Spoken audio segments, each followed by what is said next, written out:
This European Cricket Network event is proudly brought to you by HCL Software and Paramatch. 9 days into this European Cricket Series in Austria here at the Salzburg Cricket Ground. The race is on, just 2 more days of group matches before we have to make the unkindest kind of all and cut it down to 5. A couple of teams in the mix finishing their campaigns today. Can they get the points on the board? And can anyone take the trophy off Donnerstadt? I'm Mr. Maximo. This is the European Cricket Series Austria and it starts right now.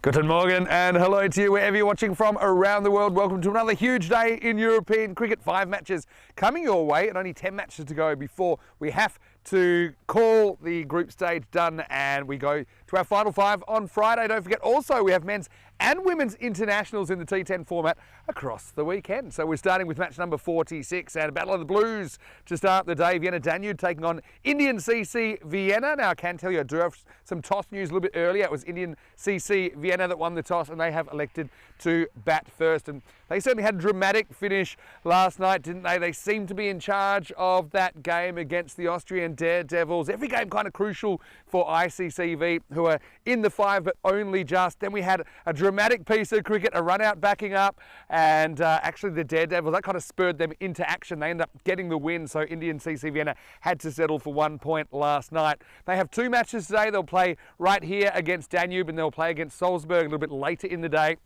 Can they get enough points to secure a place in the final 5? This is a crucial one, I think, for them. And they'll play Salzburg, who are certainly a very challenging team to play later on today. Watch out for Meher Chima. I think he's been outstanding behind the stumps. Also great to see Colonel Joshi amongst the runs. And how about Ghani and his catch last night and his batting? He certainly has been a good performer, but is it enough to get ICCV into the finals? We'll see later on today.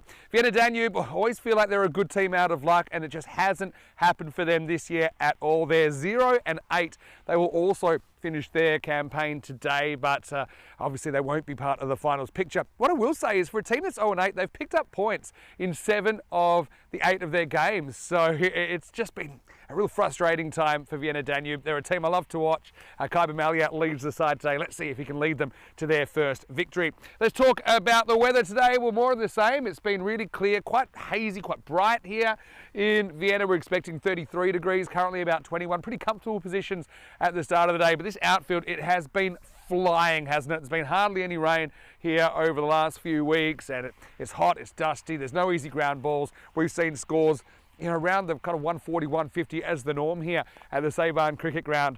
Rico Fall is standing by. Rico, I know that you're looking forward to this battle of the Blues. ICCV, can they pick themselves up the morning after the night before? Can Danube pick up their first win in this ECS? We're about to go in match number 46. Rico Fall standing by. I can tell you it's ICCV winning the toss and deciding to bat first.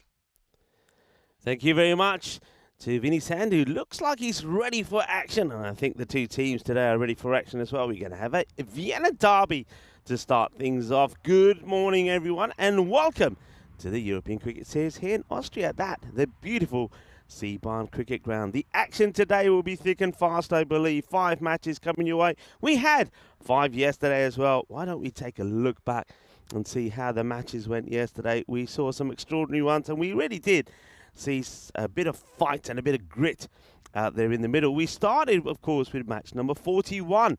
Well, Salzburg were taking on Vienna CC. Now, Salzburg, remember, they're a team that won their first 3 matches. So they were coming into this with a bit of a high, but we know that the first 3 matches yesterday were going to be sizzlers. And, well, Salzburg was sizzled out of this one by Vienna CC, especially because of the form of Mark Simpson-Parker. He did score a fine half-century, and with good support from Kitab Omari, it was a win by 10 wickets. With 15 balls to go to Salzburg getting their first defeat. The batting just did not click. But let's see how they went next time.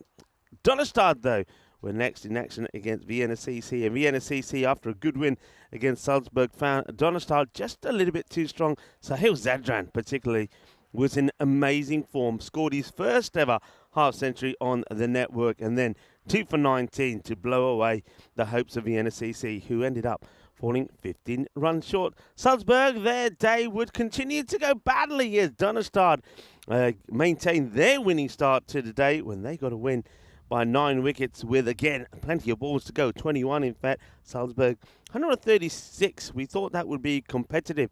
Imran Asif, another half century for him, 83 of 30. But Danube led this time by Razmal Shigwell, 72, 9 out of 20, got that win with ease.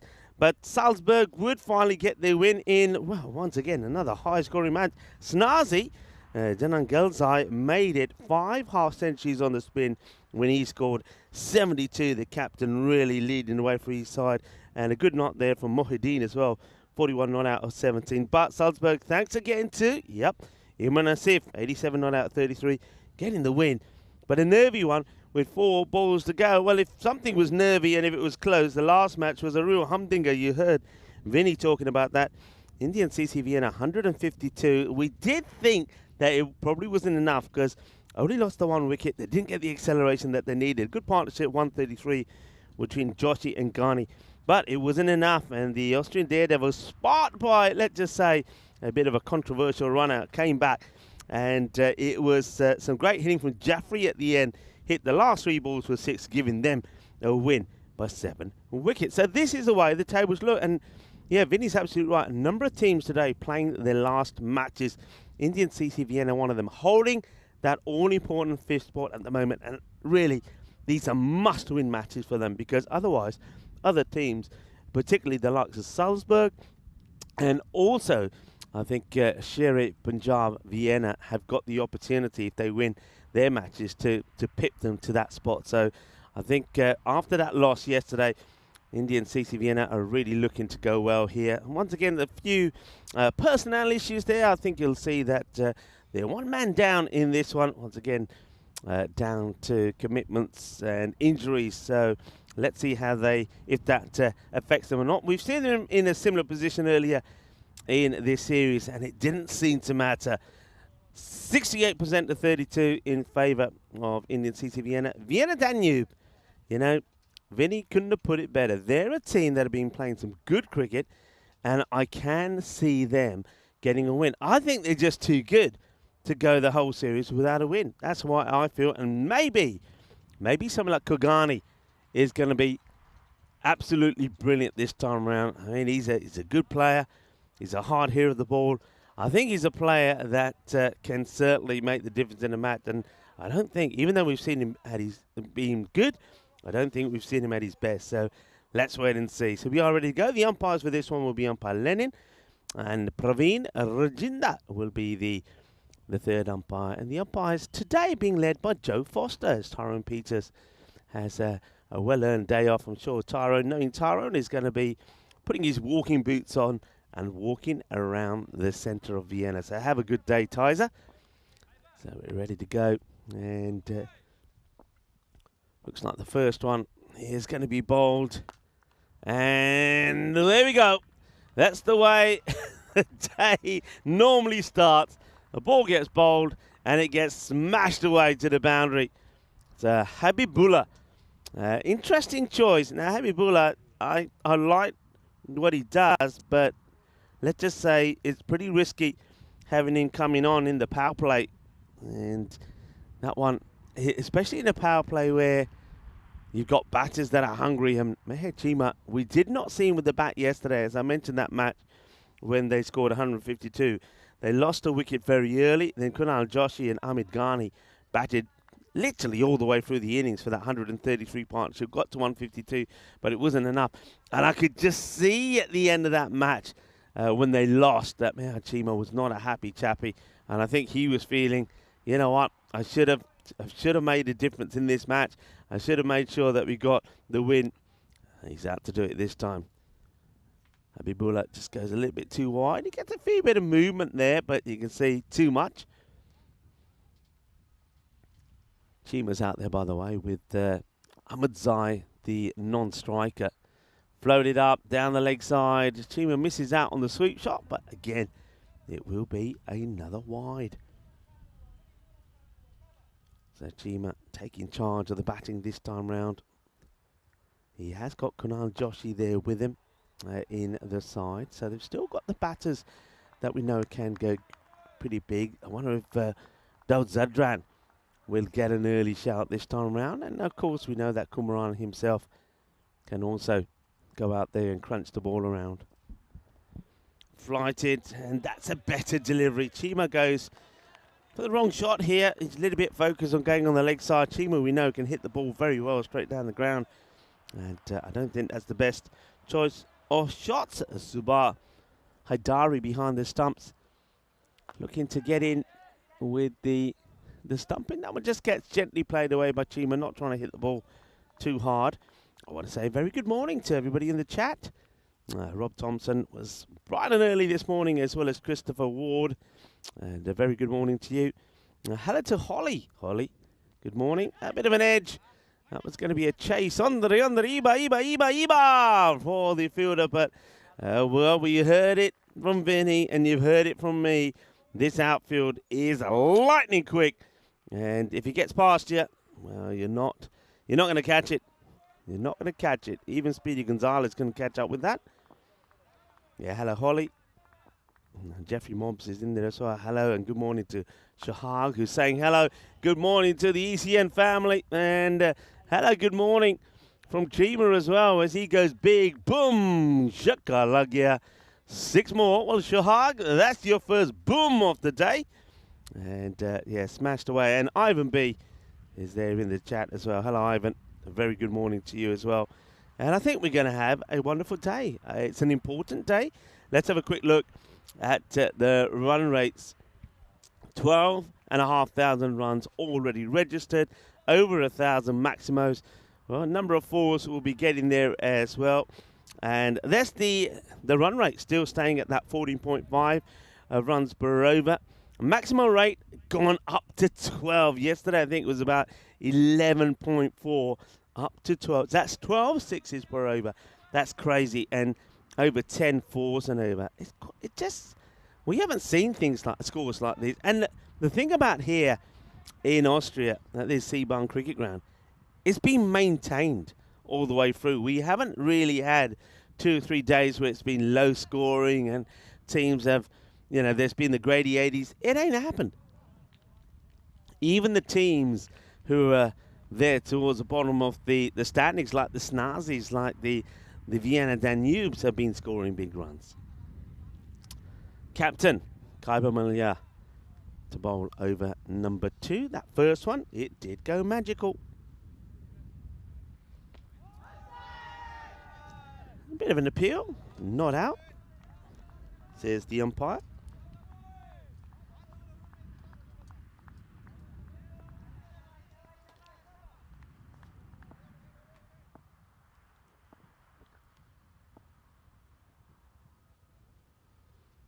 And gone big. Oh, that gets absolutely hammered. MC Hammer style into the field. Well, we were all wondering whether we would get to the ground today and find those, whether those sunflowers, the dried sunflowers, it has to be said, are still there or not. Well, they are, because the old harvesters were out and about yesterday. So they're still there. And that gets crunched away.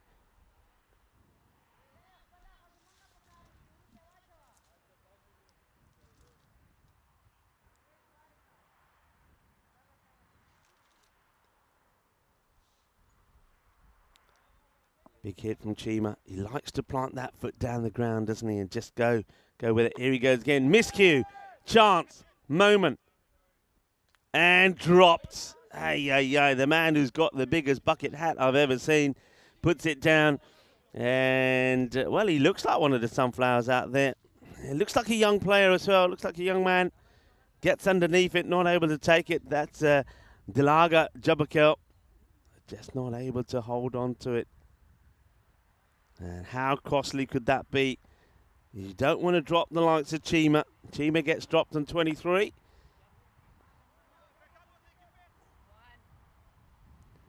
Or just be a single. It went up a long way. I don't think he had any issues with the sun, because the sun was actually behind him.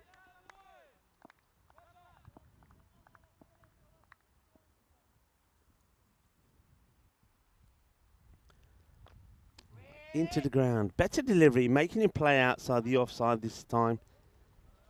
And that's what you've got to do. Yeah, just once again, that was a big opportunity to remove Chima, the captain of the Indian CC Vienna side. He gets dropped on 23. And we have a quick look at the standings once more. We've talked about the importance of this match for Indian CC Vienna. 17 points at the moment, have played 8. So they will play 2 matches today and that will be them done. But look at the teams that are behind them.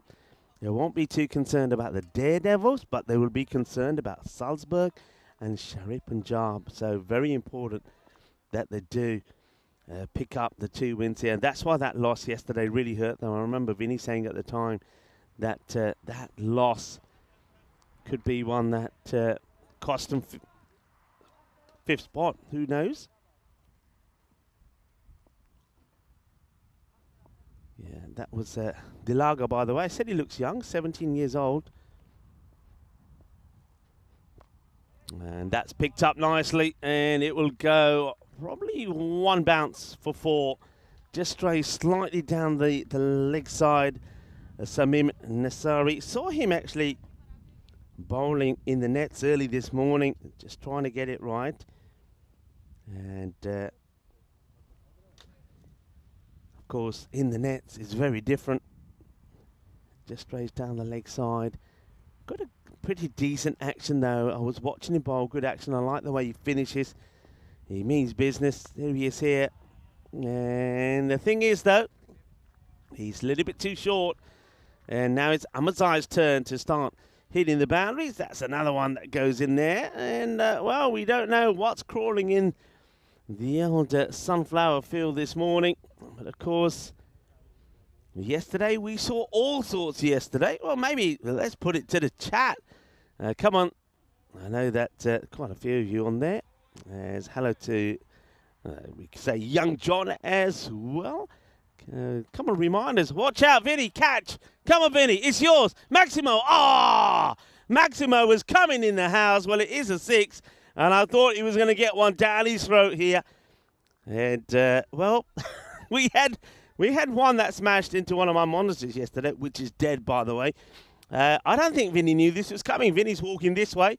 I had to wake him up and say, Vinny, behind you. It's behind you, Vinny. And in the end, it just towers over him. Yeah, Maximo will be in the cube in a little while as that one is plucked before he gets to the boundary. And well, that would have been a good start for Mr. Maximo catch in the morning. Mind you, I don't know if Maximo's had enough caffeine yet to be taking catches like that. Nasiri lights this one up. And the one man who seems to be patrolling that boundary, well, he's certainly getting the yards in this morning.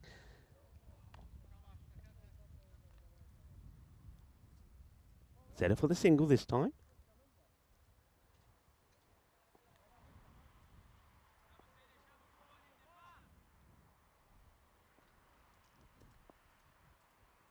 Ahmadzai goes aerial, fielder under it, but will he get a chance to catch it?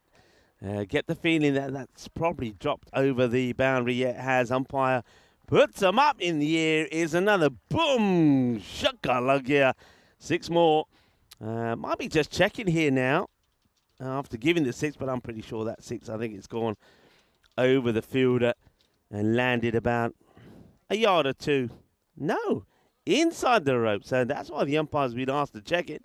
I think it might have been the fielder actually that said, hey, umps, it's actually not 6, it's 4. And now, of course, he started the inquiry. Everybody's saying to him, well, in that case, why didn't you catch it? He should have not said a thing, should he?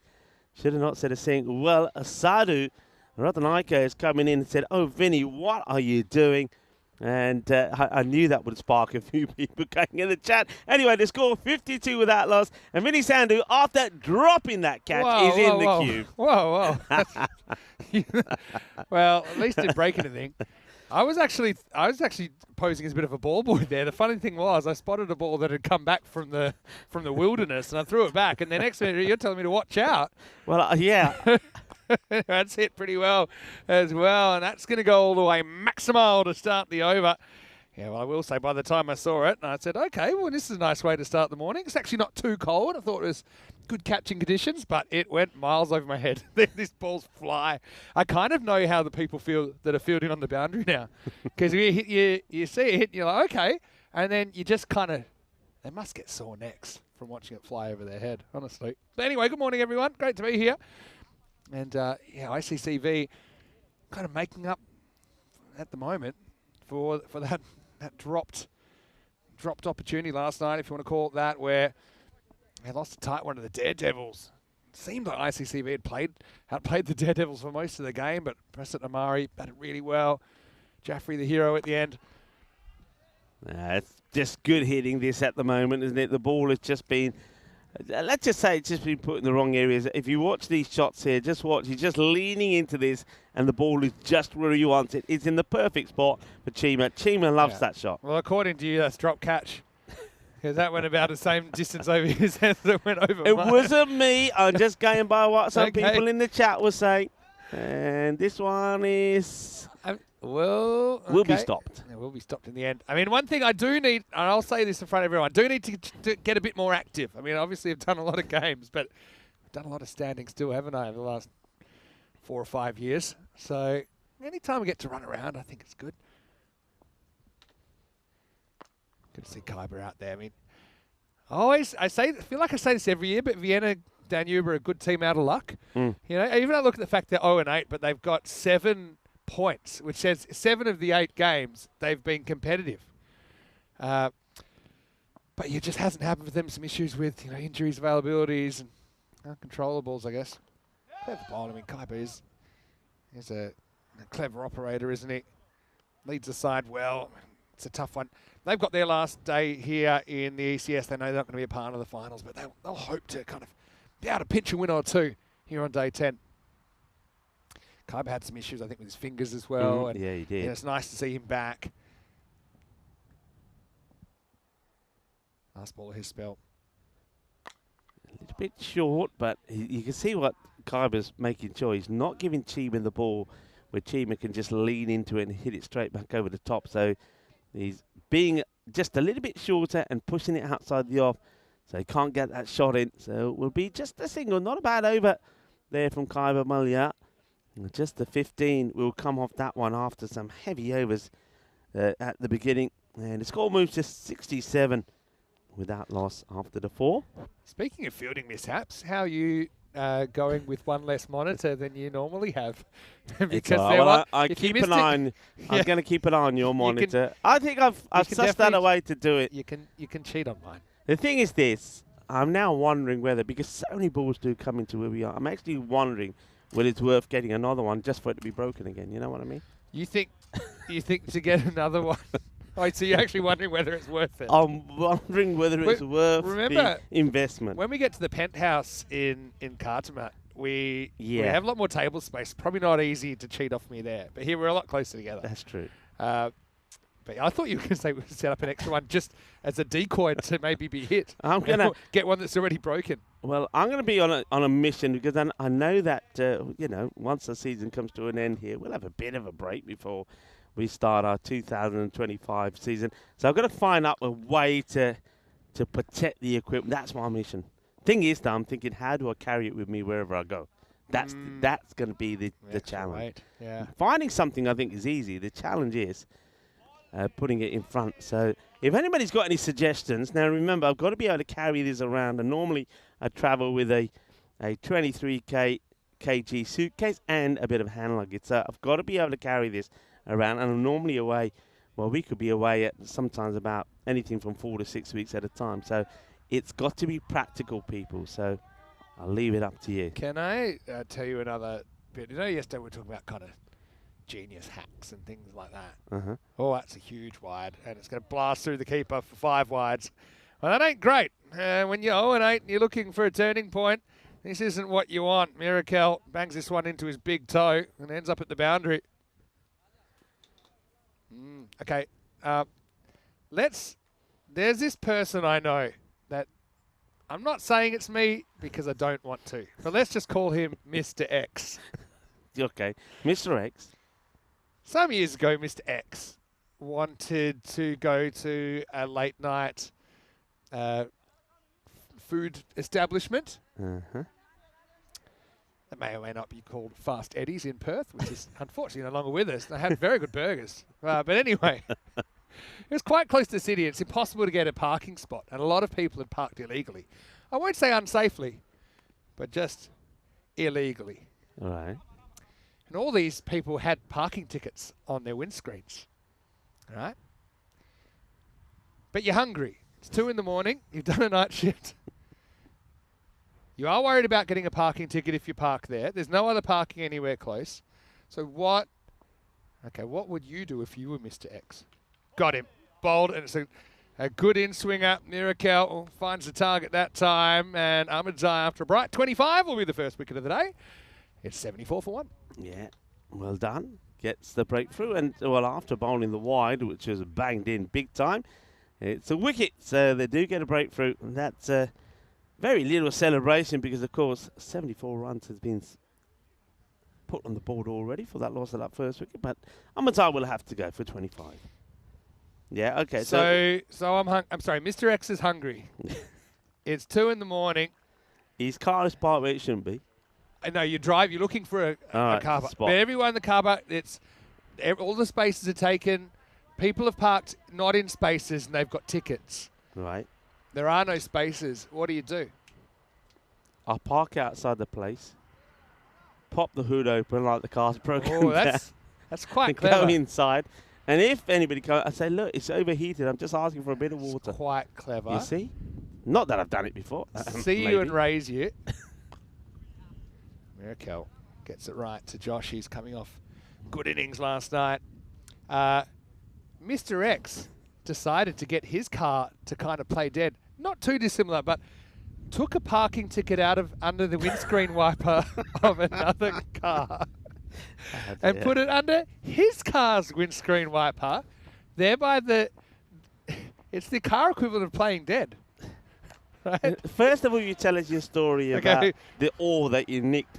That's a good shot. Hey, yesterday, and now you're not very trustworthy, really, are you? Can we trust you anymore? Hey, let's focus on Chima here. That's a good shot. Nice little back cut there, using the pace of the bowler. Mirakel's been good sometimes, but he's also been a little bit wayward. It wasn't the worst ball, really, but nice shot from Chima. Yeah, so how genius is that? But I do think there might be someone out there that got an extra fine for a parking ticket, which they never paid. I do think Mr. X did try to find the same car when he left to put it back under the windscreen, just to be fair.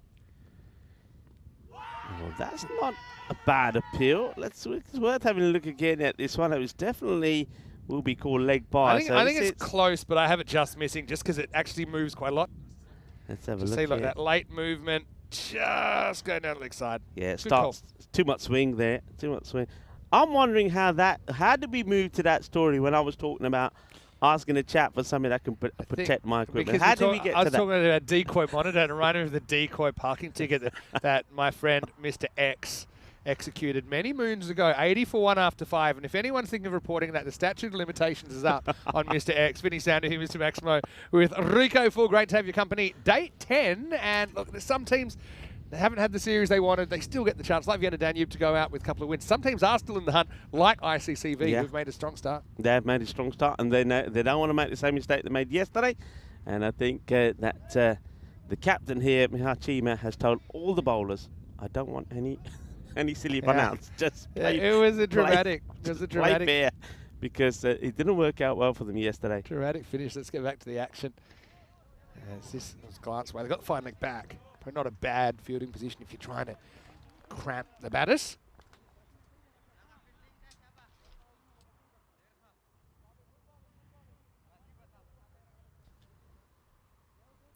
Well, Rob said Mr. X sounds like me. Nah, really? I wouldn't have.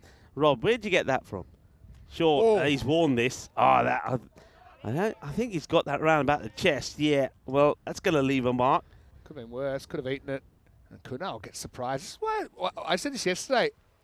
The fact that the scores are so high and the hitting is so clean is quite remarkable, given the fact there is a fair bit in this pitch for bowlers, I think. Okay, they've got to get it right, but it's not like a flat track like Barcelona or Switzerland. Well, the bowler should know all about it. It looks like he's been hit on the head himself at some point. Oh no, it's a headband. There you go. I was just checking. He thought he'd just come straight out of casualty. It was out there. It's a serious headband, isn't it? From Dosta Hill.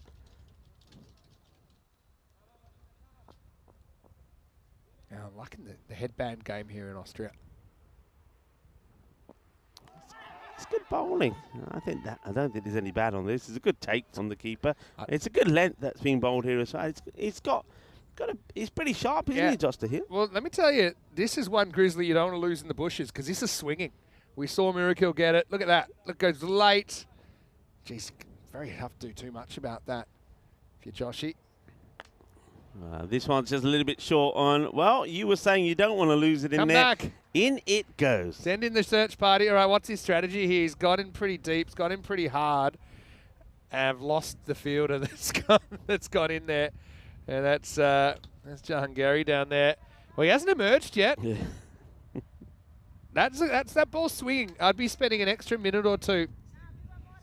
Well, let's see. Well, he's being given some guidance. Well, we might have to get the coordinates to the emergency services here because he's got it. Yeah, that might have saved him 5 or 10 runs. But because they've kept the swinging ball, just got to get the length right. Thing is, though, is it the ball? I know that it's a ball. I know that Giannora's went in there yesterday, and she was in there for about less than 5 minutes, and came back with a bucket full of balls. So there's a lot of balls that are still in there that have not been found. That's a lovely shot, by the way, from Kunal Joshi after going big down the leg side. It's a little bit wider, and the bowler gets cut away beautifully. Lovely shot. Yeah, very nice shot. Looks in good touch. Both these two do. End of the over, 91 for 1 after 6. Good to see Chima getting a hit. Of course, didn't bat last night. They only needed the 3 batters. Did ICCV. Having said that, they didn't end up winning the game. But, hello to Shohag as well. I see you in the chat. And hello to Ivan B. Good to see you. Anyone I missed? Robocop, I think, had a question about night matches. I must have missed it up the top. We've been kind of busy fetching balls so far this morning. But, yeah, the timings are out, actually, for the ECC. Probably not listed yet, but it'll be a slightly later start. So group days, they start at 9:30 a.m. GMT, which is 11:30 in Central Europe, and it's 3 p.m. in India. So that's a 9:30 a.m. GMT start on group days. Finals day start. Oh, okay, he's run around that, but. With the foot field, and they're going to get 2. That's actually very good running from Indian CC Vienna. Now they think about a third. Now he's going to hurl at the bowler. Play's never dead here in the ECS, is it? So it'll start an hour later on finals day. So it'll start 10:30 GMT in the morning, 12:30 p.m. in Central Europe, and 4 o'clock in India. So they're the timings, and they're pretty consistent. And that, that's going to get through the fielder. That's Dilaga Jabakel there. Kind of did everything right, but get all the way down. Didn't need it well to get to his left, but it's another 4 runs to ICCV. Yeah, I was just watching him there, and let's just say I didn't have too much confidence in him stopping this one. He just never really looked like he was going to get himself in a good position. They're not easy ground balls, I will say that. I mean, that should be fielded, I suppose. Credit to Josh, it's a cracking shot. It's technically a very, very good shot. Shows he hit the ball hard, hit it correctly. Good things will happen. 98. ICCV knocking on the door of the 100.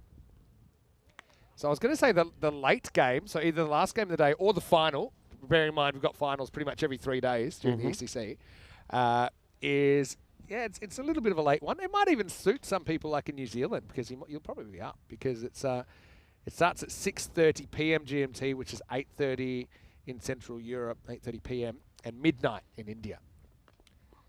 So all of our subcontinental viewers, I suggest you have some sleep-ins and put the coffee on at night because we're going to have some late finishes there. So yeah, well, I mean, I've already had to pull a few strings at the empanada shop because I know that they like to start wrapping things up. I said, guys, you'll have to just check out the schedule. Yeah, I'm surprised you haven't organised them doing a delivery service yet. It has been discussed. End of the over. 99 for 1 after 7. And that's a pretty interesting game. They're on for 151. But to be honest, we've seen those kind of scores chased down. In fact, yesterday it was up above 15 again, 15 and a half and over. That's kind of what I said, wasn't I? I said I think we were up in the 15s. And it's a significant jump from earlier series. Partly, I think the outfield's got a lot to do with it, personally. I just think there's a lot of fours happening because it's so fast as well. So that's something I've had to look at the numbers compared to last year. And you can see here that difference with, what's that, 14 games to go in this series. Bowled him. Habibullah. Yeah, he comes back. And I was surprised when he opened the bowling, Vinny, because I thought, well, you're putting a little bit too much pressure on a spinner without those fielders outside the ring to bowl well. But this is the time Habibullah has been successful and gets this one through. Kunal Joshi wants to get the big shot in. I reckon he gets a bit of movement here. I'd like to see this again. This ball does a bit. It's good. It's a good ball. I didn't mind him opening only because I think it's what the batters aren't expecting. So obviously you're relying on him getting it right. But this is nice. Look, a little bit of curve in. Yeah. Doesn't really cover the line of the sweep. Probably had to get a bit more across, get the ball in front of his eyes. Joshi just lost it. And the off stump gets tilted back. And Habibullah just kind of rolls his eyes and says, yeah, that's what I was trying to do all along. So he has his first wicket of the day. 99 for 2. Here's Ahmed Ghani. Jeez, what a catch he took last night. That was a real steepler, wasn't it?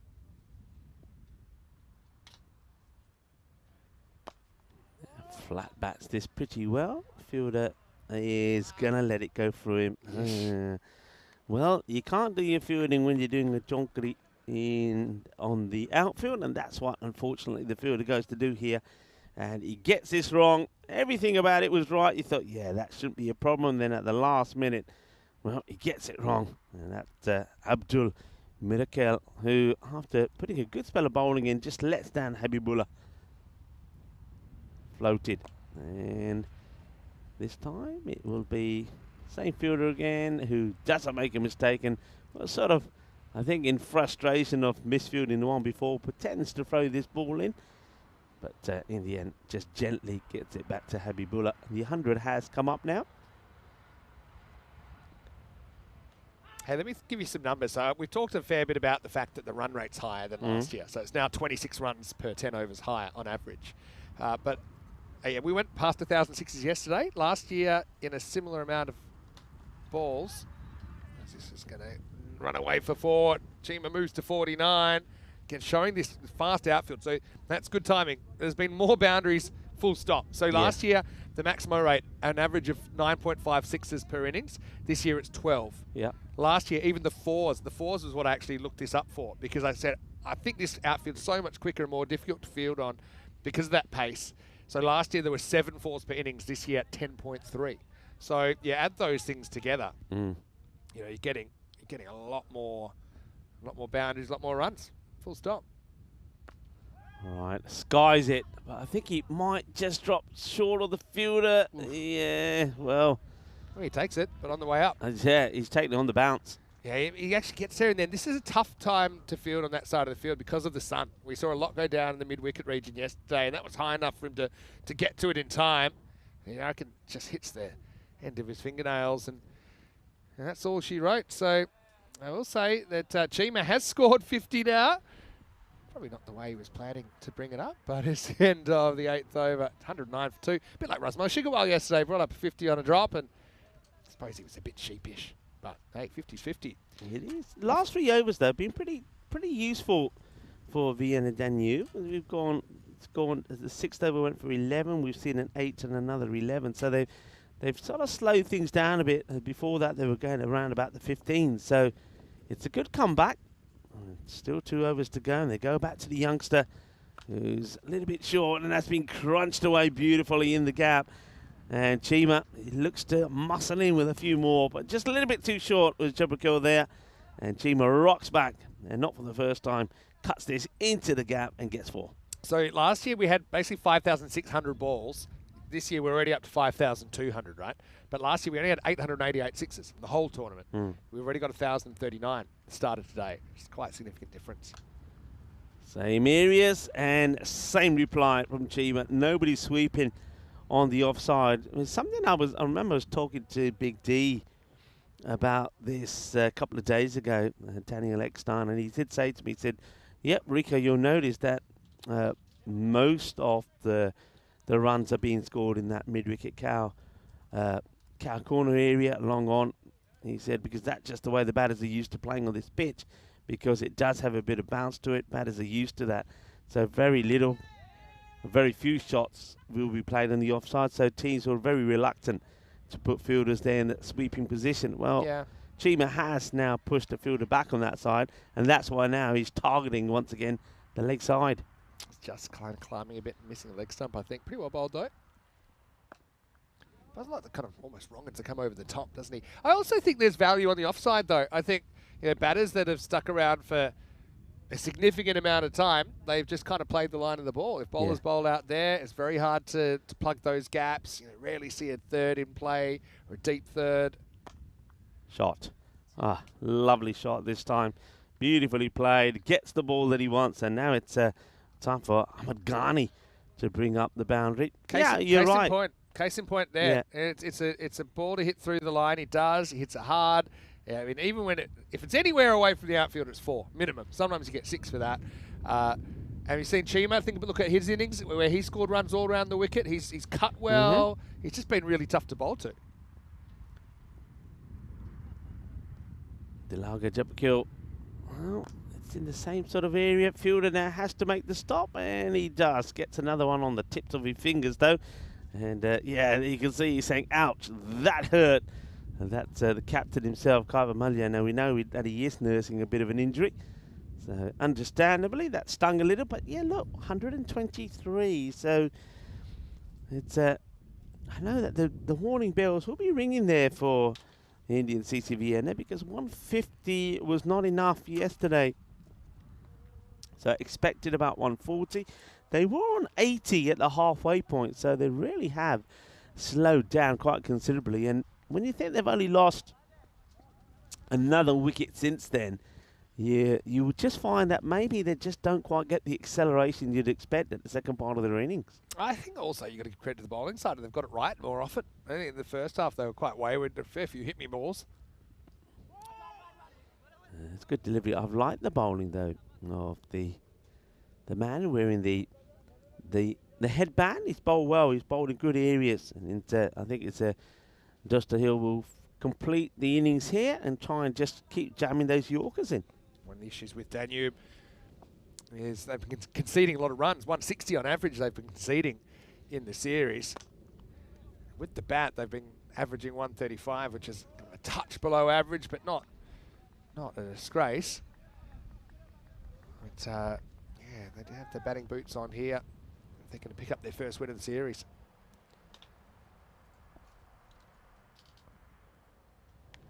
Oh, he's going to go too wide, says the umpire. It looked it. I have to admit, it did look it. We'll get confirmation of it here. And no. In fact, I mean, it might have been over pitch, but it certainly didn't.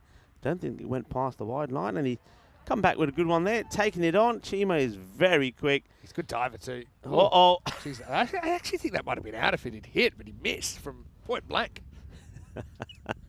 Well, Kai Bamalia, the captain, sees the funny side of this. Let's have a look, because Chima was the man in trouble. I've got a feeling that was a bat bounce, and that would have been out as well. just on one look at it. But anyway, scramble through. 3 to come. Another good delivery. Yeah, hanging in there, Vienna Danube.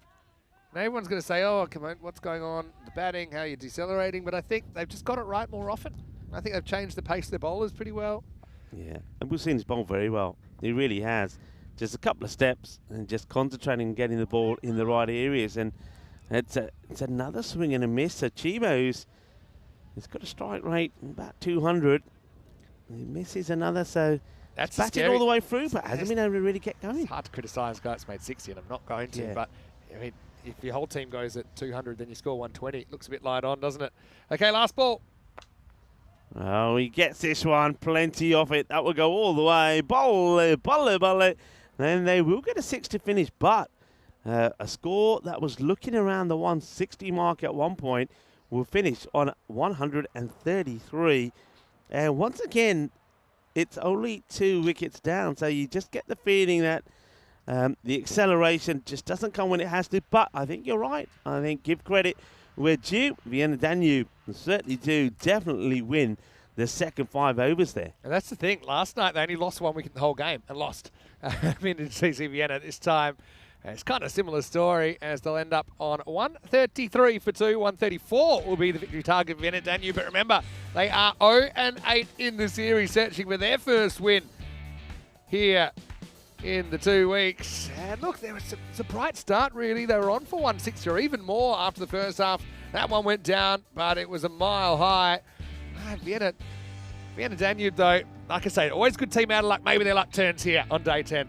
Yeah, well, maybe it does. Well, that was Vinny before he came into the queue. One that, it was 6, it flew over his head.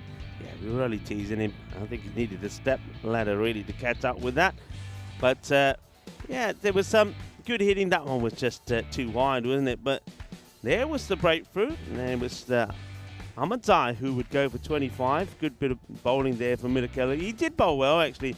I think Mirakel has to be given a lot of credit for the way that he's bowled. And also, as we said there, Dosterhill, I think he was fantastic as well.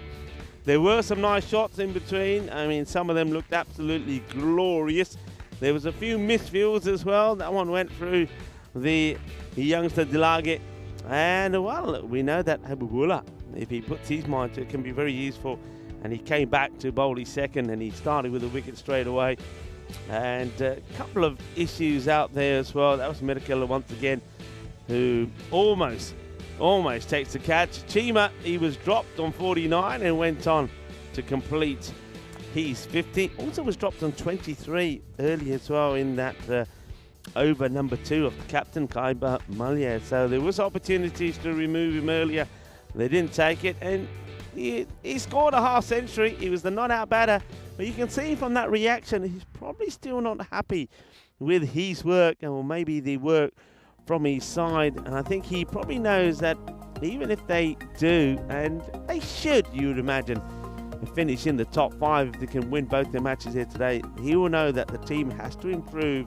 They've got to turn these 130s into 150s and those 150s into 180s, because teams are batting and going big in this series. You heard Vinny give you some of those stats. It's quite incredible. That's at batting scorecard. 66 of 32 for Chima, Ahmadzai, and also Kunal Joshi all chipping in. And Ahmad Ghani there towards the end gets a couple away, but doesn't really get too much of an opportunity. So that strike rate just going to be around about that, just over the 13.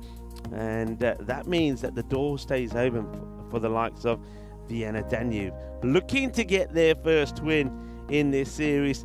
And they are, of course, playing their 9th match. They'll have one more to play a bit later on, and that'll be against Lords CC, who themselves have only just won the 1 match. So Danube, will they get a win here today? Could it be this one? That would really upset the hopes and intentions of Indian CC Vienna. Well, we'll have to wait and see. The second innings will be coming up in 10 minutes time. I'm Rika Full, and alongside me is the lovable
This European Cricket Network event is proudly brought to you by HCL Software and Paramatch.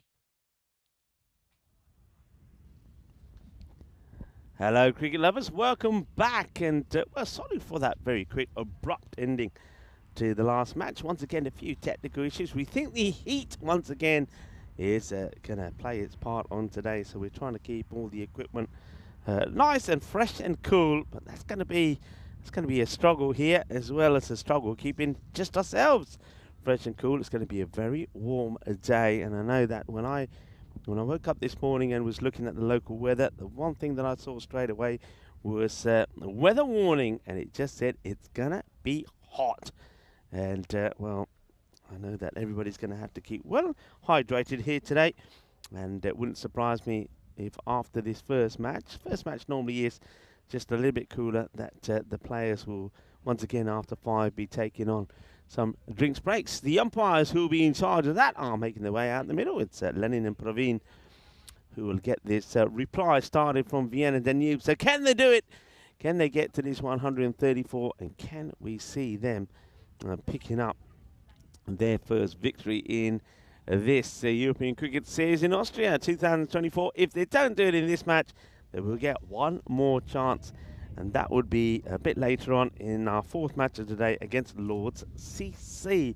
But if they can do it, they'll want to do it now. So we're ready to start. Looks like Kunal Joshi is going to start with the ball.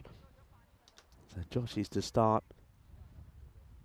Let's see if they can get a breakthrough here pretty easy. They don't want to make the same mistake as yesterday to ICCV.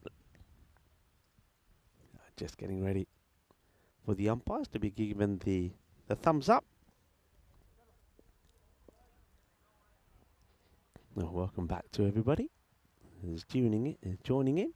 And oh well, now that's a rare surprise as one gets past Chima. And it's given us wide, so that's going to be a minimo. Well, I weren't sure if it was going to be called a wide or not. We'll get a chance to see it one more time here, but Chima gets totally beat by this, and I'm not sure about if that's wide. I wonder if we've got the other side of this one. It definitely stays low. Here we go. This is give us a look on the wide front. Yeah, I suppose that one has to be called. But yeah, Chima, you'd expect him to stop it, and I think Chima himself would be the first to tell you that that's a rare error from him. That's better. Good delivery.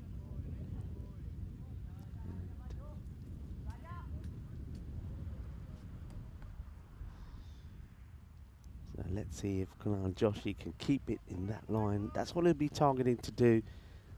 Bowling in that off-stump corridor. And trying to keep the batters playing on the off. That's the field set here at the moment.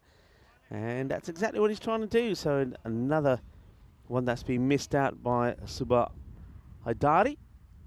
And Haidari, of course, is out there with Numan Jangiri is the non-striker. So just the minimo to start, and then after that a couple of dot balls.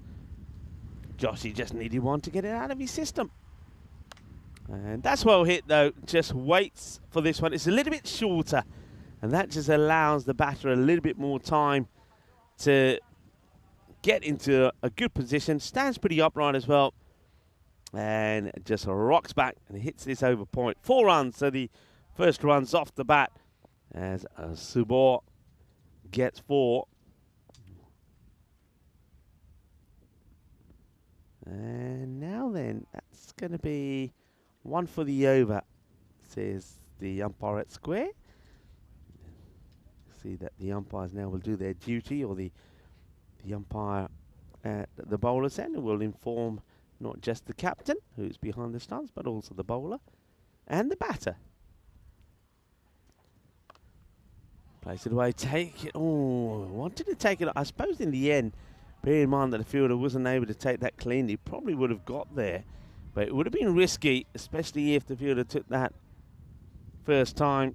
Probably that's a good call from the striker. Not his call, actually, in all fairness. But I think on that occasion, it probably was the right call. And now that Fuller delivery, and that's the one he's having issues with. Every time he's pushing it through, it goes a little bit too wide. I think that's just must be just the movement he's getting. There's the swing. Yeah, he's getting a little bit too much swing. So I think he just needs to get a little bit closer to the umpire, closer to the stumps when he's bowling that one. He might get the ball to behave in the way that he's expecting. He does go a bit straighter, but it's in the air. It'll go over the infielder. It's an acrobatic effort from the fielder. Then that would have been something sensational, wasn't it? Great effort there from Azizi. Yeah, running hard, and yeah, look at that. Oh, wow, what a catch that would have been. Mind you, I think if he got it in his hand, if it would have stayed in his hand afterwards, when he hit the deck, would have been pretty spectacular as well. End of the first, and it's 12 without loss. Joshi gets his one out of the way. There must be certainly some concern from the man who's standing behind the stumps, the captain, Chima. Wants this win. I mean, ideally, you would love the 4 points, but they're going to have to go pretty well to get that. You know, we saw that the bonus point targets there. So I think the key one to keep an eye on is that score of 94. 94 required to get a point for Vienna Danube, but they don't. They're definitely, you know, I know it don't sound right, but they don't want a point. They've got points before our contest. They want to win. They want to get a win. I mean, even a point is a loss for them. They don't want that. They want to get a win, their first win. And you could say the same here about Indian CC Vienna. They don't want a point. They want and they need a win. And Adarsh Yadav, good morning to you. Just putting a question through to me. Who's my favourite player? ECM player. Oh, now you're asking. That's a big question because there are so many good players, so many to think about and talk about. And of course, looking forward to seeing a lot of them in action in the European Cricket Championships. That well, less than 20 days now to go to that. As this one could be a chance, and it will be a chance.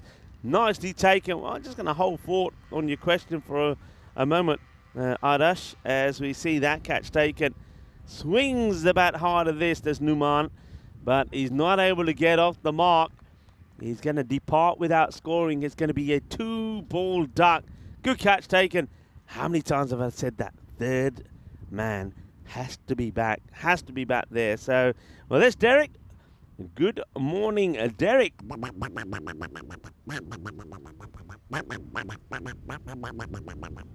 So Derek in action as Numan unfortunately departs without scoring.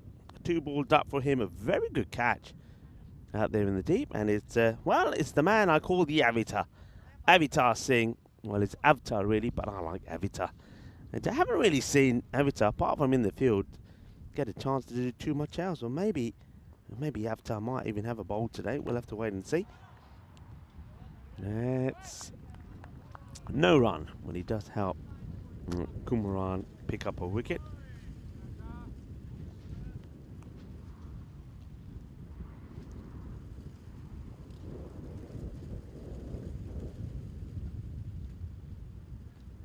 That one is another dot. All right, favourite players. I think you got to look at categories maybe. ECN players, and I like to look at players who I think add value all round. I mean, it's very easy to pick a batter, but a batter could be a hindrance in the field. You could go with a bowler who could be the same, but it's a very tough question. Very tough question. You'd have to really. I think the only way to answer that is say there's no real one. I think there's a number of good players. Of course, this one's up in the air. It should be another caught and bowled opportunity, and it will be held. So Kumaran takes another, as this time is Habibullah, who's going to also depart without scoring. It's going to be a 3-ball duck for him. So Habibullah also departs, and caught and bowled Kumaran. So it's going to be another opportunity to see Derek out there. So Derek goes quack, quack, quack. Chiba gives Kumaran a bit of a hug. So this over, 3 runs from it and 2 wickets. So sort of players, I mean, I love, I was saying Sebastian Pratt, for example. He's a good example because I think all round, he's a good all-round player, can perform with the bat, with the ball, outstanding in the field. But what a leader he is as well. Leads his team really well. So certainly he would be up there as one of my picks. Other players that come to mind is someone like Daniel Dolkaye. I'm looking forward to seeing him also at the Cardamom Oval. End of the over, 15 for 2. And that over, just the 3 runs but 2 wickets. Yeah, DDC, great player as well. So it's you know, I'm always looking at players that are more than just they're more than just a batter, they're more than just a bowler. They're a team player, and I think those sort of players. So I just mentioned 2. Or maybe you keep talking, mention a few more. I know that when Vinny comes back, he'll be interested. I'll be interested to hear what he says and some of the players he talks about. But you're talking about players that not just perform well themselves, but they're team players, so they get the best out of their team as well. And talking about team, well, we've seen a fair bit of tennis this year as well. Well, that was proper tennis cricket. The ball going backwards and forwards, backwards and forwards. I was getting a stiff neck, but in the end, no damage really done.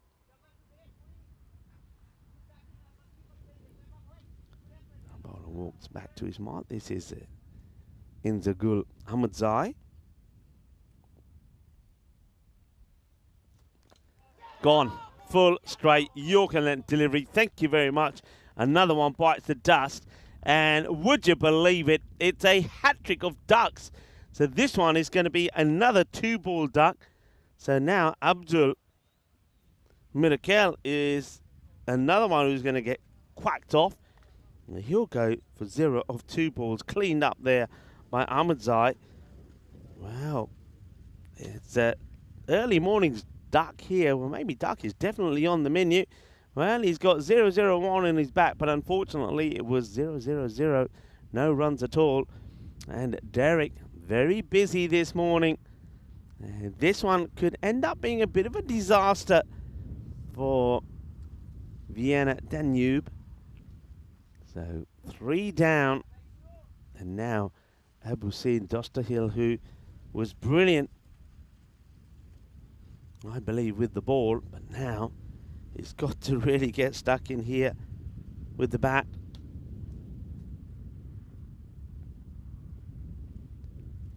Well, he gets bat onto this and will get a run. Oh, to the relief of many. I thought for a moment could be another batter who doesn't get going. So goes back to his mark.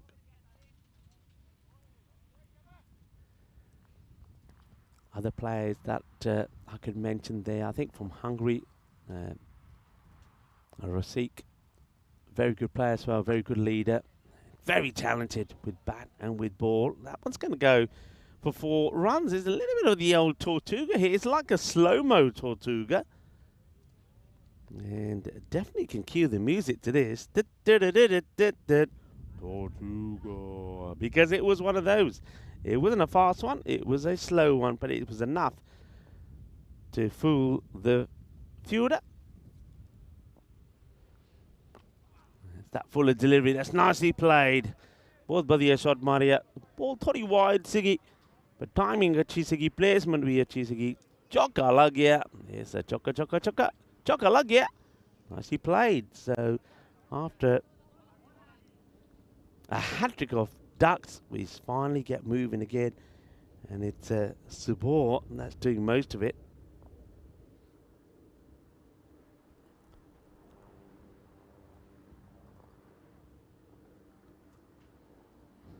It's down the leg side. Of course, have to mention someone like Dan Lincoln, a very good captain. I mean, he plays the game seriously. He plays to win, doesn't he? But I think Dan Lincoln's is He's one of those guys which off the field is a very different personality to on. When he's on that field, he wants to win. He's competitive. Good stop. That's a difficult one to deal with. You know, he's great wicketkeeper, very good bat. I think one thing I like about Dan Lincoln, and you could probably say the same for someone like Sebastian Bratt as well, that the guys that have adapted to the format of the game very quickly. You know, it's not something that is normally played in the UK, for example, with Dan Lincoln, but he's adapted the game well and he plays it well. So very good behind the stumps, good batter, good leader as well, and a very good tactician. And those tactics and his own, the way he plays has certainly led England to, of course, those 2 successes in the ECC. And I'm pretty sure that he'll be looking to add another success for them. Will that trophy be going back to the UK this year? Of course, we won't have long to wait, as that will be starting pretty soon. And one thing I want to also touch on, and of course we're talking about players, but it's very worthwhile mentioning that there's a lot of people behind the scenes in European cricket that, you know, it's when we're at places like this, we're talking about players and and their impact and how well they play. But remember, they're only there because there's a lot of work that's done behind the scenes, and I think all federations have the heroes, the silent heroes behind the scenes. You don't see them, but if it weren't for them, the game certainly would not be played. So we have to always remember that, yeah, we can focus on the players. You know, a few people are mentioning the likes of Hamza Salim Dar, Rafiq, and thank you, that's Shopner, who's coming in and mentioning those. And yeah, you know, great players. But if you know, I know, for example, the likes of the players from Spain. I mean, if it wasn't for the hard work over the past 15 years by some people, those players would never have had the opportunity to shine. We would never have seen them, because it's only because people have put the effort in, their own, you know, these are mainly volunteers who put their own time and effort in, and quite often their own money, in to make things happen in cricket in Europe. That by their work, you get pitches, you get teams coming over to play, you get umpires, and cricket is played. And then, of course, the stars, some of the stars we're talking about now, become found and become seen.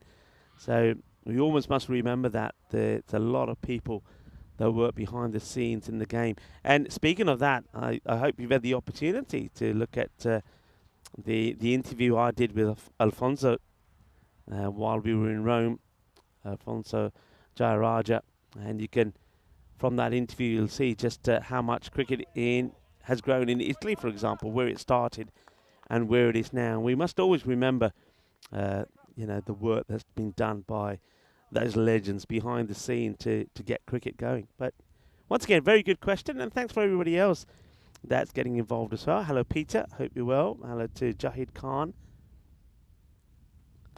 Up in the air, and he gets plenty of this as well. That will go all the way. Kinna Sona. Shakalagia. Put him up in the air like you don't care.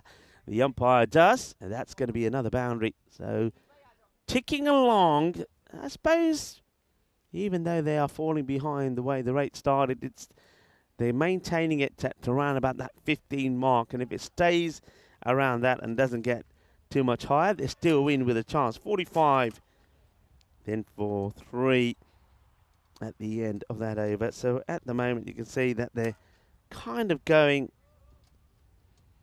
more or less where they want to be. That one going for 18 from Kumran certainly does help. His first one only went for 3, so that's a vast improvement. And the key thing is that for now, anyway, they haven't lost any more wickets. Just drops the bat on this one, Subor. So both batters have moved to 17. It's a key partnership, this. And it is Tukir Asif who's being brought on to bowl over number 5 to see if he can break the partnership.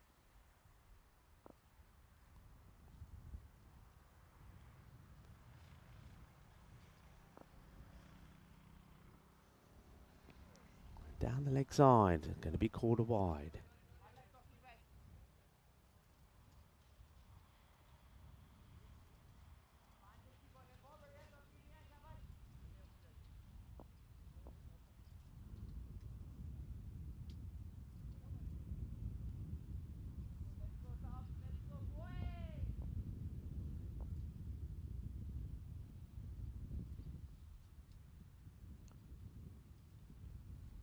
That's better areas. It's that short of a lead delivery that's has caused the issues to most of the batters. And it links back to what Vinny was talking, and I was saying all the time, even when Nish was here. I know Nish that a few times did refer to this pitch as being flat and, you know, pretty easy for the batters. And I remember disagreeing with Nish slightly, because I still do believe, and that ends up being a good stop. It gets his body behind this, and that's the difference here from the fielder. So that ball has been hit pretty well, is bobbling around, but Dal Zadran gets everything behind it, doesn't let that ball go through him. It's a good bit of fielding. Yeah, I do believe there's something in this pitch for the bowlers. I just don't think that all the bowlers have used it to their advantage. And we're starting to see that a little bit of that this over from Asif. So that one's been well pitched up. He's a Yorker length delivery that's wide of that off stump. It's difficult for the batters to get underneath and put it away. And short of a length, if you're not able to cut well. And it goes back to something that talked about in that first innings. So most of the runs that have been scored have been on the leg side. As that one's up in the air, this is catchable. And he'll take the catch. Kunal Joshi needs 2 attempts. It pops out first time, but I suppose that's the one advantage if you're catching with the fingers pointing upwards. You do have an opportunity to take it again if it does pop up. So that's the breakthrough they wanted. So Dust Till will go for 17 of 8 deliveries. Good catch by Kunal. Now that sort of ties in nicely with what I'm talking about with the bowlers, because he's bowled a good line here. He's not allowed the batter to get away. It's a combination of short of a length delivery, full pitch up delivery. The batter then gets frustrated, feels the need to go for the big shot, goes for it. It's not the right ball to go for it, and it will get out. So Dust Till will go, and that means that Khyber Malia, the captain, now comes in at a tricky time for him. But yeah, if we were to look at the number of, I wonder if you've got that somewhere. I wonder if you've got somewhere that can show us where majority of the runs have been scored. I mean, we know where it is, but it'd be nice to see the percentages of it. But most of those runs have been scored on the leg side, the mid-wicket and long on area. So if bowlers automatically change and start bowling a length or a line that stop the batters hitting the ball that area, then all of a sudden you will see how the percentages will change and how the bowlers will become a lot more successful. So I don't think some bowlers have, but the majority of the bowlers just haven't been able to change the line that they need to bowl. And that's very well played. I think he's actually played this. There's no luck in this at all. This will take us to the end of the 5th over, and it brings the 50 on the board. This is a really nice, delicate little kinky shot. Yeah, beautifully played, and that's going to be 4 runs. A wonderful shot. End of the over, and Vienna Danube 52 for 4 after 5. And a good time to welcome back Vinny. And, well, I was asking about these earlier, Vinny. Yeah, well, we've got the women's squads out. Still waiting on the Austrian men's squad to come out. I think they're waiting for, as late as possible before they have to announce that. But Johan Stiglitz will lead Austria, I'm sure. Some good players there. Remember these two had such a great rivalry in the ECCW. Remember Malika Mahadiwa? She was so brilliant for them. Hannah Simpson-Park was in the chat yesterday with us. Our very own Stria Kamati will be in there. And that's in the air. It's just going to be a proper wipeout job there, though. It's going to sneak away. To be honest, I like the way he gets off his feet here, Mani Singh. He's a bit of a cult figure. It's unfortunately, he went down and so did the ball. Ah, dear. Here's a little bit of action for you. It's a great effort. It's a really good effort. We had the dust storm yesterday, didn't we? From across the road. But anyway, this one might end up across the road. Maximo! Well, fighting back. Vienna Danube always seem to have their backs against the wall. That one was just kind of slot length and it disappears. Good shot, wasn't it? He goes fuller, but it's in that slot, and that's what I was just talking about a bit earlier. The bowlers have to know where not to put it. They know where to put it, but where not to put it. You put it there, batters, one step, bang. Thank you very much, 6 runs. Nice shot by Hadari. Carney, spectacular catch yesterday, but he's still riding high off that. Slower delivery and catching opportunity, and it will be taken. No problems at all from Zadran. And unfortunately, that's Haidari will go. And you see, this again just touches on what I'm talking about. Bowlers just have to be a little bit smarter. And that is smart. It's a slower delivery, takes the pace off it. Haidari, after getting a full-on pace delivery the ball before and hammering it down the ground for a big 6. His eyes light up. He wants to hit another 6, but he finds the safe hands of Zadran. Another one bites the dust. They're in serious trouble now as the 5th wicket goes down. 60 for 5 then in the 6th over. Of course, a couple of Team Europe representatives in there. I was going to mention for Austria as well, with Andrea Zapita in there. That's out as well. How about that? Now, this is unraveling very, very quickly now. Ghani, well, he finds his line, he finds his length, and he crashes that Yorker into the leg stump. He's on a hat-trick. It's 60 for 6. Yeah, hat-trick coming up, maybe. We've had one, haven't we? We have had one hat-trick here. Are we going to see another? And hat-trick was taken, of course, by, it was Shafiq Safi. Took 3 for 23, and well, remember that. It was a great hat-trick. It's a sensational catch first, of course, from the captain running backwards, and then some good catching from the wicketkeeper, sharp catching behind. Are we going to see another? And it is Ahmed Ghani bowling the hat-trick ball. Could be it, I reckon. And good effort. It's well dug. It's well dug out, actually, by the youngster. That's the Dilak Jabrika, who we know he's 17 years old. He's certainly got some potential, certainly with his bowling. And that was a nice, correct shot that's been played there. We'll go back to maybe those squads in a moment. That one's well left, down the leg side. So let's have a look. I'm going to go through a couple of other ones in there. Priya Sabu, we just saw her in the Metal Shield. We also saw Andrea Zapita in the Metal Shield. Emma Kirkman, I'm sure she's come along a long way. A few new names as well. Spain, big pickup. Alexis Hartley, former basic pro in England. And she's kind of a slightly more experienced player. Kind of had a kind of retirement, came back a few years ago. And yeah, she's a former England under-19 player and played for Essex as well. So she's coming in. And obviously has some Spanish blood in it. Yeah, she qualifies. So they found her. Imagine what she could potentially do for that team as well. That extra experience. I think she's kind of late 30s, especially with such a young side. And then also Amelia Jones, who's a very good keeper. Maybe kind of fills that position for Spain as well. So yeah, a couple of new names for Spain. Remember, we'll see them this weekend, and we'll also see them taking on Greece in 1 T10 and 5 T20s in a couple of weeks' time.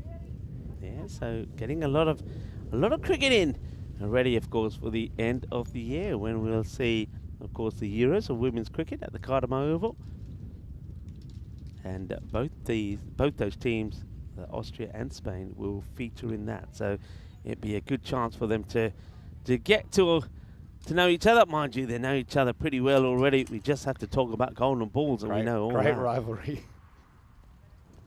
It's going to be a wide, this one. There's some funny calls here. I mean, I know they're tough because you've got the angle going across the left-hander, but where does this actually pass? That's not a wide. Nah. Well, it doesn't touch the line. It's not a wide, no. We'll say that. Just, you got to really try and snapshot. Where did it pass the crease? I know it's sometimes a guess, but you need to be able to make a good guess. Well, how's the late driving here, though, from Malia? He's just invented his own shot, basically. You called it kinky. I'd call it jinky. But, well, however you like to slice and dice it, it's clever batting from the Vienna Danube skipper. Yeah, it's a bit like, you know, when you're catching when you're practicing your slip catching and the batter's just angling the bat in certain areas so all the fielders get a chance to take the catch. Well, he's doing the same thing, but guiding the ball into the gaps. He's very clever at the moment. Well, this time, oh, no. Seriously? No, how can this be a wide? No, that's a tough unlucky call. I didn't see this straight on. Let's have a look. This is a tough call. I mean, how is that a wide? I mean, I seem to have one of these every day, this little moment. But that's so unfair on the bowler because he's now going to have to try and bowl at the stumps. And the batter probably puts it away. And you just think... The way it's going, probably not knock the off stump out of the ground and that get called a wide as well. Well, how is this one any different to the two that have been called? It's just... That was called correctly. You know, That's how it was different. Yeah, this is called correctly. I mean, look, 2 wrongs don't make a right. It's almost exactly the same ball. Yeah. Look, it happens. They got to make thousands of calls. They get most right. Won't make a huge difference. Meanwhile, Malia, he's heating up, isn't he? The square drives that one nicely through the point region, and it's 4 more to Vienna Danube. Searching for a point here, I think. That's their best bet. That's a nice shot of how the umpire had to pay attention. Yeah, so wide for wide dot 4. Inverted commas on the wides. But you know what? Anyone that looks in the mirror and looks at yourself and says, "I've never made a mistake," you're a liar. Yeah. You have. And let's cut the umpire some slack. It's gone as well, and now Malia, he just kind of chose the wrong option there, didn't he? Maybe he thought it was going to be in towards the pads because he had been offered width a few times, but yeah, there's that death rattle again, and it's 72 for 7. Good bowling, and the man with something on his back, he's been going wide and going right across Malia. And now this time round, he just changes it up. He goes for the pegs, and it's a good length as well. And knocks the stumps over, so Malia will have to depart. And play some nice shots while he was there, the captain. And they go for 12 of 5 deliveries. 3 of those did go to the boundary for 4. So he now goes, and now they are, let's just say they're pretty close to being skittled here. And keep an eye on the score as well. Remember that they needed to get into the 90s. I think 90, is it about 94? It will come up in brackets there to pick up a point. Yeah, 94. So you can see that Chima now, he's making sure that he gets the field right here. He wants 4 points here. Yeah, just if you bat the overs out here, you probably do. You do get those 22. Yeah, anyway, here's Asif. Well, that will help, I suppose, to get the nearer to the 94 that they're after here. I suppose here the point doesn't help Vienna Danube, but the satisfaction of knowing that your opponents don't take all the points could be what they're looking to achieve here. I don't think I've ever seen a team lose 8 games. Definitely this year since we've had the format and the point system, and actually take points out of 7 of them. And a team that's 0-8, they're normally getting thrashed. But it shows you they've only been thrashed, I suppose, in 1 game where they didn't take their point out of it. Bad on ball. They'll take the single. That'll do. Yeah, I'm just going to go back to the only game they didn't take a point out of was when they scored 124 against Sher-E Punjab last Wednesday on match 13, and Sher-E Punjab chased it in 6.1. But every other game they've done enough. Sometimes it hasn't necessarily been a really close game, but they've at least done enough to earn their point. Smart batting. Yeah, let's have a look at some of these. This is Danube's kind of campaign. They lose to Snassi 118 to 152. They lose to Cricketers 149 to 168. They make 149 against Vienna CC, but Vienna CC chase it down in the last over. 124 against Sher-E Punjab, I just mentioned. Lost in the 7th over. Lost by 8 runs to Donnerstadt. Made 150, but then lost second last ball to GCA. Lost 175 to 143 against the Daredevils and lost by 30 runs to Salzburg. So it's not like they're getting whacked by 100 plus or anything like that. So, yeah, it just hasn't been their tour again. Okay, well, Asif just seems to have lost his line a bit at the moment here, and he seemed to bowl very well to the left-hander, but struggling with the right-hander. And nicely dug out. So the over does come to an end. Yeah. Can't score runs if you're in the shed. End of 7 overs, 76 for 7. Let's have a look at what's coming up in the second game of the day. And match number 47, we'll see Salzburg back in action against Sher-E Punjab, who are here. Looking forward to seeing Sher-E Punjab live for the first time. A few ins for them. Akram Bilal's in there, as well as Hamid Chima and Rafiullah Stanikzai. Sher-E Punjab won the toss and elected to bowl in that one, kind of bucking the trend. But we have seen a few A few successful chases, haven't we? Liaquat Mohammed also comes back for Salzburg. He'll do the keeping, which frees up Guraya. Yeah, we haven't seen Sher-E Punjab for a while. They're going to have a big finish, aren't they? I think they'll play the one here today, and then we'll see them come back tomorrow. Now, they're asking the question. The umpire's saying gain down the leg side. And this one is probably going to go all the way down to the boundary. That's going to be it's off the foot, 4 leg buys. Seems full enough to be off foot, or pretty close.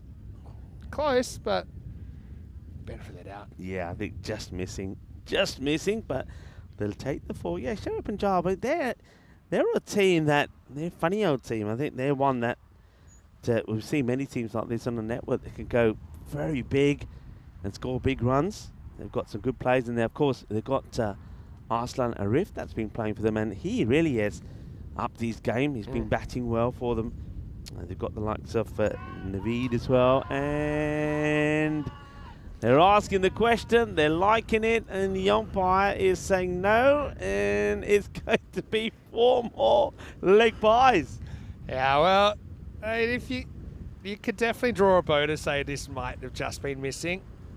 Yeah, I think that's a good call. I think the ball just going to go on. You got to go with the angle the ball's going. Umpire's call. It's a close one. I've seen them given, but I think that's a good call from the umpire. Also, give a guy a break. Basically kicked 8 runs now. He's still on 0. He's picked them pretty well at Dilaga, but I've had to talk about fake maidens. It's a fake duck. He's actually scored 8. Yeah, plus all his wides. He's got about 10. And now he will get 1 to his name, and yeah, well done. He deserves that. And he's yeah. I mean, he almost needed to be run out a new pair of pads. He's worn them out. That's all right. I mean, it's tough one for the lower order here. I think we've all been in this situation. I gotta tell you that that Khan in Canada has given us a bit of an update. He said yesterday that there was a story about a bear getting scared off with loud Metallica music. But he said he would like to make a correction. Said it wasn't a bear, it was a wild cougar. It's a slight difference there, Khan, you know. Oh, I appreciate his commitment to getting it right. Okay, into the You know over. why he's done that? Because can you imagine if somebody's listened to him and tried it and it's not gone to plan? They say, who was that guy in the chat? I want to sue you. Well, there you go. Well, thank you very much, and just clarify that for us. Yeah. Oh, dear. Right, okay, where are we here? I was talking about Sher-E Punjab, wasn't I? So I just finished some of the key players. I mean, they've got the likes of Zahid Duran in there. Hassan Sadiq, he's been in top form as well. And as I mentioned, you've got Arslan Arif out there. But I think they can be very hot, and when they're hot, they'll score a lot of runs. And they can be a little bit colder. So you know who they remind me a little bit of? Royal Roma. And we know what Royal Roma went and did. Yeah, they're built, aren't they? Yeah. Have you ever encountered any cougars in the wild? Well, put it this way. If I do, I'll take my Bluetooth speaker with me, and I know exactly what soundtrack to have on there. No, I haven't, to be fair. And we haven't come across any here in, of course, the Sunflower Fields. Well, how about this? And I didn't know that Pavel was in the side. Jeez, how about this for... Well, this is money that's getting a ball. I'm liking it. But also, how's the kick fielding down there? Jeez, people are paid millions and millions to be able to control the ball like this. That was amazing by Kumaran. Money Singh. If you ever encounter a cougar in the wild, if you bring a bottle of Chardonnay, it'll often just quieten them down. Ooh. Just settle them. Interesting, this one. Now, what? Did this catch any of the batter? Yeah, it must have hit his gloves. It's just kind of a... Yeah, it's given us runs. You know, some predators, they say... Like the way the umpire just said to Money Singh, get out of the way, I'm trying to signal to the scorer. And he had time. I seem to remember Money bowling before, actually. Let's go to the stats. Nice shot in the gap. It will be probably 1 bounce and 4 runs. So liking that from Niazi. A nice little shot. Money hasn't taken a wicket since 2020, but he actually haven't seen him since 2022, so we didn't see him last year. We saw him 1 game, but he didn't bowl. He had best of 3 for 9 and took 9 wickets in 2020, but hasn't taken a wicket since. He's been falling out of favour. But I liked his effort in the field earlier. Almost took a spectacular catch. 1 for a point. So, Indian CC Vienna look like they might have to give up a point here. Hello to Wayne, by the way. And that's been hit pretty well, and that's well fielded. So that'll be a point. So well done to Vienna Danube. Like I say, it's a point they've taken away from the opponent, so that's something that they'll take pride in. Yeah, they had to work quite hard for it in the end. Anyway, Jabakel can't see him kicking too many fours to Mani. Ooh, quick one. Just a single though. Next target, mini target would be to bring up the 100. Hello to John Heason, good to see you. Yeah, Wayne, I talked about yesterday that Wayne is offering to be Nish's personal shopper. I wonder what Nish feels about that. That's the thing. Nish did actually...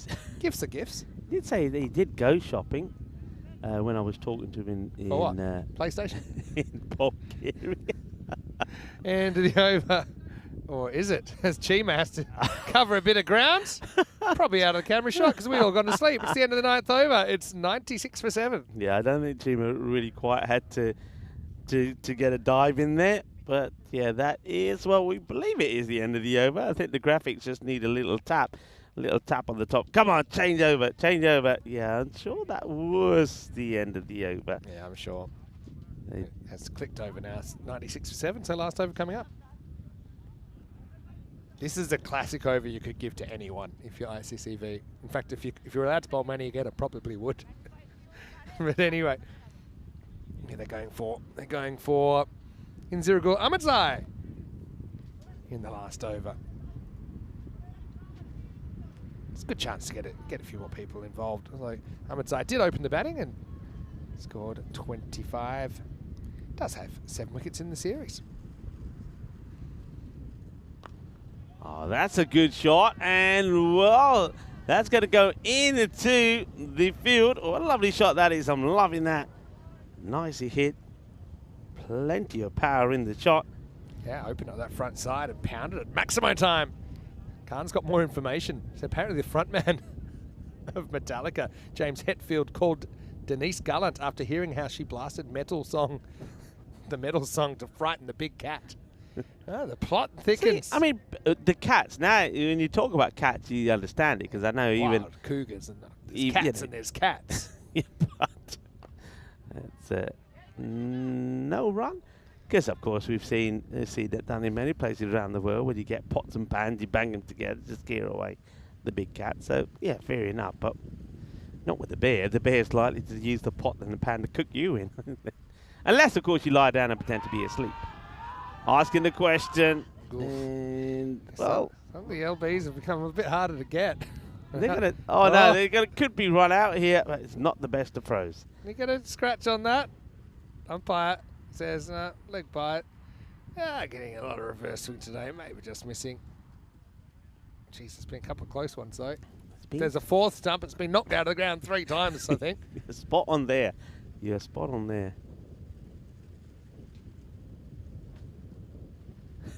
Wayne is saying he did mention it to Nish, who said no thanks in the air, and that's another one that will go into there. Well, if you go into the fields today, you might be lucky to find a bit of wildlife. It's certainly gone wild here in Austria. Wild for runs, and also wild things. Well, that was really well. Wild things have been lurking in those fields as well. Really well struck. This has been a fantastic innings, hasn't it, from Niazi? He's come out at 9. He's raced to his highest score on network, 22 now. Oh, well, he's gone. He's going to get him. And Chima, he just takes the bells off and walks off. He says, we don't need to even look at this. And, well, that will be the end of the match here. And this knocks him over. Let's have a look at this. Oh, Chima, so close to encroaching. Getting close. Well, there it is. It's done. It's dusted. It's the end of the match. So it's a victory victory, quite comfortable victory in the end there for Indian CC Vienna, having struggled themselves in the last 5, got to 133, and then Vienna Danube, that's losing that wicket right at the end there, so that's going to be a shame for them. But look, they'll be pretty proud once again that they have managed to at least steal a point away from their opponents. They will be back in action one more time. They will take on Lords CC. Lords will be looking to at least get a second win under their belt. But Vienna Danube, it will be the last opportunity that they have to try to pick up a win. Next up here, well, Salzburg, who had a mixed start to this tournament. They won 3 on the spin. Then yesterday, they won only 1 of the 3 matches that they played. They're up against Sher-E Punjab, who themselves have a 4-2 record. Have a look at the top 4 points of those Salzburg batters. Have really done the heavy lifting, haven't they? That's coming up. Starts in about 25 minutes. And Sher-E Punjab, are we hoping to play their way into the 5? They're another team kind of on the cusp, aren't they? Let's go back. And Vienna Danube, that was a promising start. But unfortunately for them, the more things change, the more they stay the same. As Indian CC Vienna were able to just get these early wickets, stifle the chase, and really the only question was if they'd get a point out of it or not. Once again, they did, so they're 8 points out of 9 games, but still without a win, Vienna Danube. Yeah, good wicket there, and a nice hug from the captain there as well. And a herald to Rip, who's saying, which animals have been seen in the sunflower field today? Well, at the moment, none, and I think it's early morning. I think most of the animals are probably somewhere near the watering hole, but I'm pretty sure that they will venture this way. Maybe it will be during the next match, as that was a great shot straight down the ground. Beautiful shot. I mean, probably one of the shots of the day that we've seen so far, and picking up the ball pretty well. I think Dostil is a good player, but this time though, he picked out the fielder, and Kunal Joshi took the catch. Then the captain, Kaiba Malia, came out and he played some lovely shots to start off with.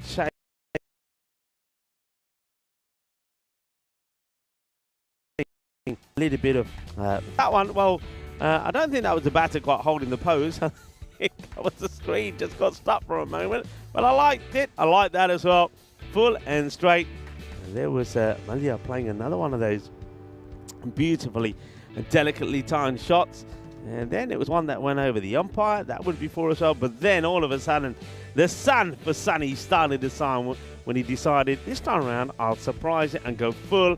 And gets the Yorker in and knocks the stumps over. Then it was a couple of close calls here for the batters there towards the end. I think they batted very well, actually. The likes of Dilage Jabrakil, who was 3 not out in the end, and also Gairat Niazi, who lost his wicket right towards the end there, but not before he scored a fine 22. 2 sixes and 1 4 on his way there. And that was the way it ended, as Chima, quick, lightning fast reflexes from him to nip off the bails. And that was the end of that. So a victory for Indian Vienna CC. Once again, though, I think they all see that as a chance missed, perhaps, to take all of the points away. Makes it really interesting, by the way, just with that victory for Indian CC Vienna, because if you kind of play the projected points from here, you've kind of got 4 teams, if you're just for games that are tied for 2 spots in the 5. So Sher-E Punjab, a pretty important game coming up for them. Too many extras there for me, I think, but I think the umpires were a bit harsh some of the time. 2 for Kumaran, as well as Ahmed Zaid, Sakir Asif and Ahmed Ghani, as Indian CC Vienna get back in the winner's circle after dropping that game last night. They win here in match 46. We'll take a break back in 20 minutes as Salzburg and Sher-E Punjab will do battle here at the Salzburg Cricket Ground. Vinny Sandhu, Mr. Maximo for ECN alongside Rico Fall. See you shortly for more European Cricket Series.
This European Cricket Network event is proudly brought to you by HCL Software and Paramatch. Hello and welcome back. One game into day 10 here in the European Cricket Series Austria, and we'll see Salzburg taking on Sher-E Punjab, who return for this match. Should be a really good one. Two teams in contention for finals places. Let's go over to Jumpin' Joe Foster. He's filling in for Tyrone today. He's got the two captains for the coin toss. Cool. Tails. Tails is the call, and it is tails. Ball first. Sher-E Punjab won the toss. They're going to have a bowl. Sher-E Punjab have won the toss and elected to bowl, kind of going against the trend. A lot of teams have wanted to bat first because it's such batting friendly conditions. Having said that, we have seen quite a few chases executed in this European Cricket Series. Now, Sher-E Punjab, they've got a 4-2 record. They can certainly play their way into the finals if they play well. They just have the one game today. They have a big finish tomorrow with 3 matches. As far as Salzburg goes, well, they've had a pretty packed schedule. They only played their first game on Monday morning, so they play all 10 of their matches in a 4-day period. They had a bit of an off day yesterday. Thought they batted fine, but they just leaked way too many runs, and they actually only won 1 of their 3 matches. Even that was a bit of a stretch yesterday. So they still have their eyes, I think, on automatic semi-final qualification and a spot in the top 3.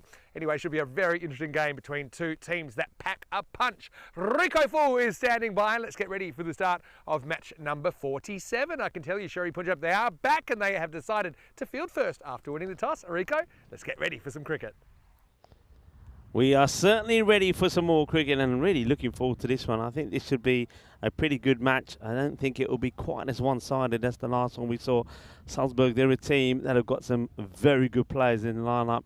Imran Naseef has been great. I think Zishan Garaya will be looking to find his form again here today. He was out of touch yesterday after making a good start on day 1. And another person who'll be looking to do the same would be Aqib Iqbal. So we know that they will be their key players. Saad Chima, he was good yesterday, and so was Ranjit Singh. So I think we got an all-star cast here. And over to the other side for the Sher-E Punjab Vienna lineup, Harmeet Singh will be hoping that some of his key players are in good form, and we certainly saw Hassan Sadiq was amazing with the bat. Arslan Arif was also scoring good runs at right time. Harmeet Singh himself, we know he's a big hitter of the ball. He's, of course, if you remember, he's a bit of a slinger with the ball, though he didn't always give himself the opportunity. So they are the top players to look out for there. Of course, on match day 4, we did see Sher-E Punjab in action. They didn't do so well against a team we've seen already this morning, Indian CC Vienna, and they lost that match 54 to 56% in favour of Salzburg. So it's going to be pretty even Stevens. Yeah, so they lost to Indian Vienna 164 to 109. They did though beat Donnerstad. Remember, they were the team that inflicted that first defeat on Donnerstad, and that was again Hassan Sadiq's fine 71 of 25 deliveries when they beat them 145 to 149 by 7 wickets. And then they also came back well against Lords. Lords CC put 151 on the board with Kumar Jar, and Bangash got some good runs for Lords. But again, Hassan Sadiq 95 of 29 deliveries.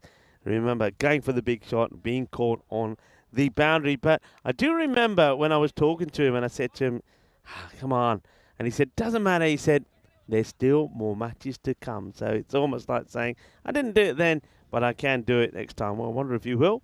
We'll have to wait and see. So 2 teams, good players, and looking to go out in the middle and I think give us a good match. This will be a good one for all the neutrals around us. So welcome back to everybody in the chat. Hello, John.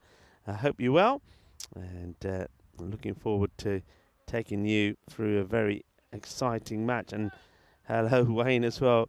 No Cougars at the moment here, Wayne, but of course we know there will be some things lurking in the sunflower fields behind. It's quite amazing, actually, the sunflowers. I'll go back to this one as well in a moment. Well, that one really does come back a fair bit from Hassan Sadiq. Oh, it looks like it was going to go down the leg side. So this that swing, we certainly are seeing a more swing here today, and from a number of the bowlers. So that's a good one. Good start there from Sadiq. I'm bowling to Imran Asif And, of course, he's been joined out there by Zishan Goraya. That's thumped. It really is. It's just a little bit too short. And I think Imran Asif, having watched and seen the first ball, he says, yep, I know what I'm doing. And straight away, it's almost like Hassan wants to make a change. He brings the extra cover into the circle, and he's going to push back, I'm pretty sure, mid-wicket out there on the boundary. So, cracking shot to start off with. And that was hit so hard, I just hear Alex saying it was even too fast for them to track it. It was absolutely clobbered, that one. And this one, is it respected? Good comeback from Hassan, just a bit fuller. One thing is, Sher-E Punjab, Vienna should be well rested. They've haven't seen them for a couple of days, but we're going to see plenty of them, of course, in today and tomorrow. Tomorrow will be a big day for them. Up in the air, and they just moved that fielder. And this is where Sadiq will do the double teapot, and probably the captain, Harmeet Singh, will say, I told you we need the extra cover back there. You moved him, and if he was there, he would have had a chance to take the catch here. That's the way this game goes. And now are they thinking of making, now another change. So are they guilty of following the ball a little here? Now long off comes into the mid-off position, so the extra cover can go back again. And, just nicely played by Imran Asif. Just takes a single. That means that he will give Zishan Goraya one ball to have to negotiate from. Sadiq, not a bad over, 9 from it. And what's the change in? Is there a change to Zishan? Yeah, there is. To Zishan, they want 2 men straight. So they've obviously done, they believe, their homework on these 2 batters. Zishan just plays his out, doesn't take the single. And they don't want to chance it. End of the over, and not a bad one from Hassan. 2 boundaries from it, but he keeps it to 9.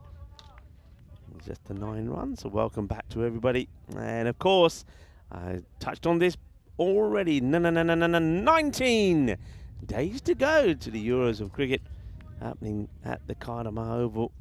The 23rd of September is when it starts, and we'll be there for 4 weeks. And of course, Vinny was giving you some of the timings a little bit earlier. Well, of course, we'll talk about that some more a little bit later. So excitement starting to get ready for the start of the Euros. Cartomania will rock the world once more. Safi, it's a peach of a delivery to start off with. What a ball this is. Always runs back to his mark.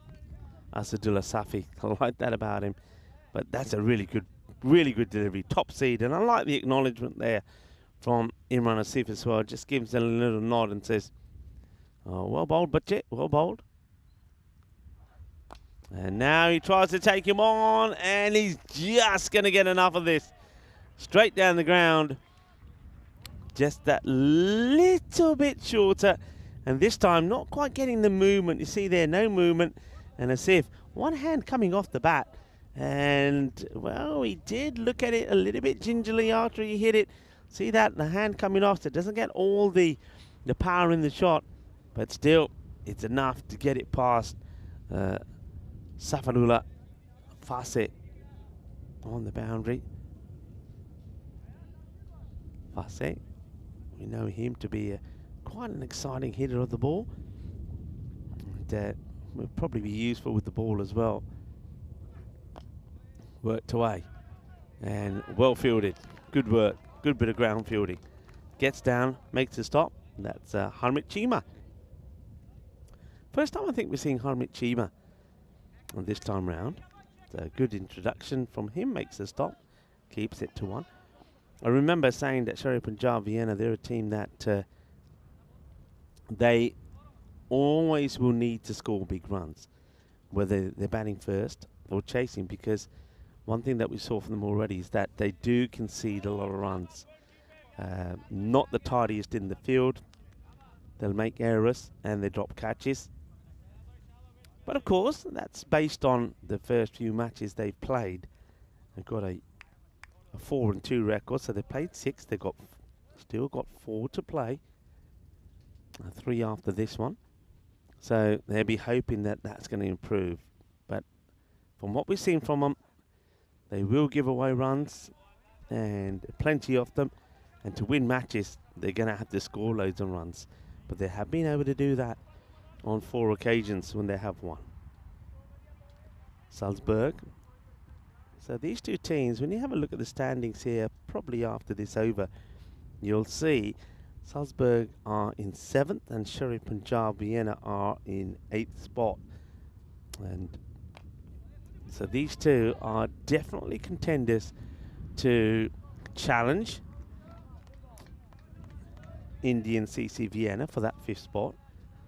And you could see that it could be a bit of a 3-way battle between the 3. So it's going to be interesting to see how this goes. Salzburg, though, would probably feel that they have the better and easier run. That's hit high up in the air. This is going to go all the way. Manos, arriba, Vitro, porque eso es 6 carreras. Gets the ball that he likes. Imran Asif, he's one of few batters that does target that offside area, and he's got the power, and he does seem to have the technique as well to get those away. That's a nice shot. Good, powerful shot. So 6 runs with the ball to go. In this, a second from Safi. 25 is on the board already. But it's all Imran Asif at the moment. Gets wrapped on the pads, probably going down the leg side, also a little bit high as well. And Imran Asif, I think, just turning around and saying to the wicketkeeper, "Oh, yaar, pagal ho gaya. How can this be out? Look how high it is. Look where it hits me."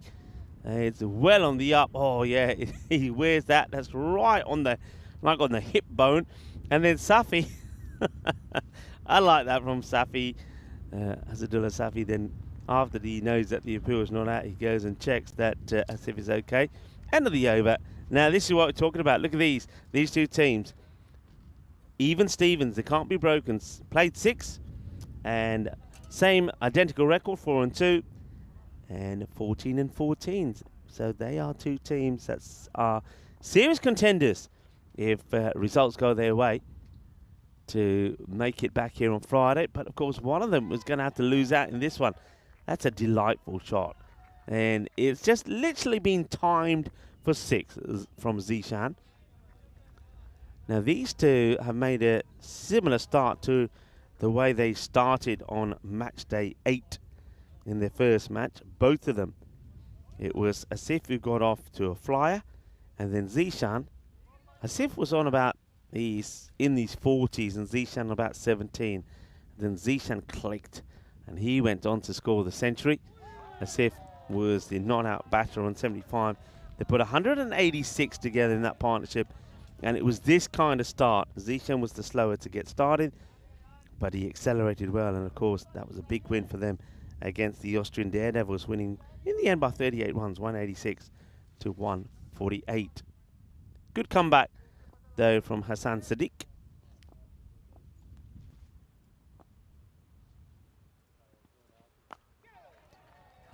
Beautifully played. And that's 6 more. That one right into the banner, into the Stronger Together banner. And this partnership has more often than not been stronger together. Yeah, just flicks it away and boom. Into that banner there, the banner, the ECN banner with, of course, the partnership with the Austrian Cricket Federation. Good shot from Zishan. He's second 6 in the innings. So he's gone 6.6.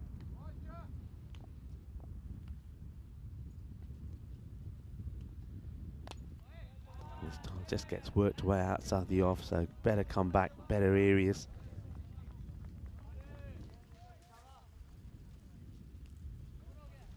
Two batters that are also very, very different in the way that they play, and I think that's what makes them quite dangerous as well.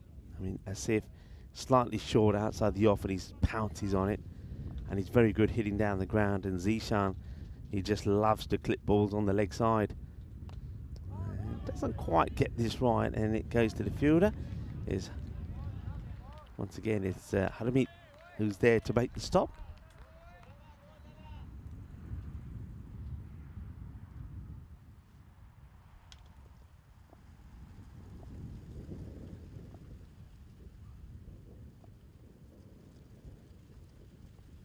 Oh, good delivery, good length, good fielding, and that's nicely done there. It's also by Pache.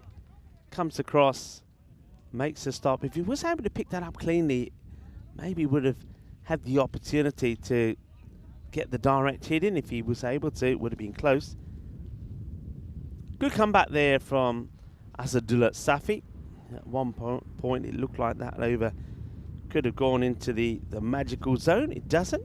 Keeps it pretty tidy. 16 from it, so 39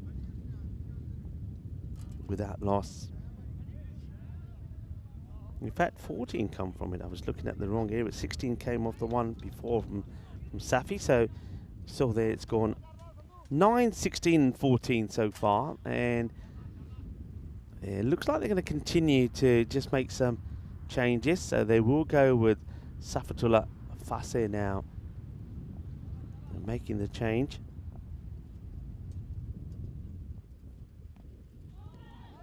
Into the pads, asking politely, but the umpire is not going to entertain that one.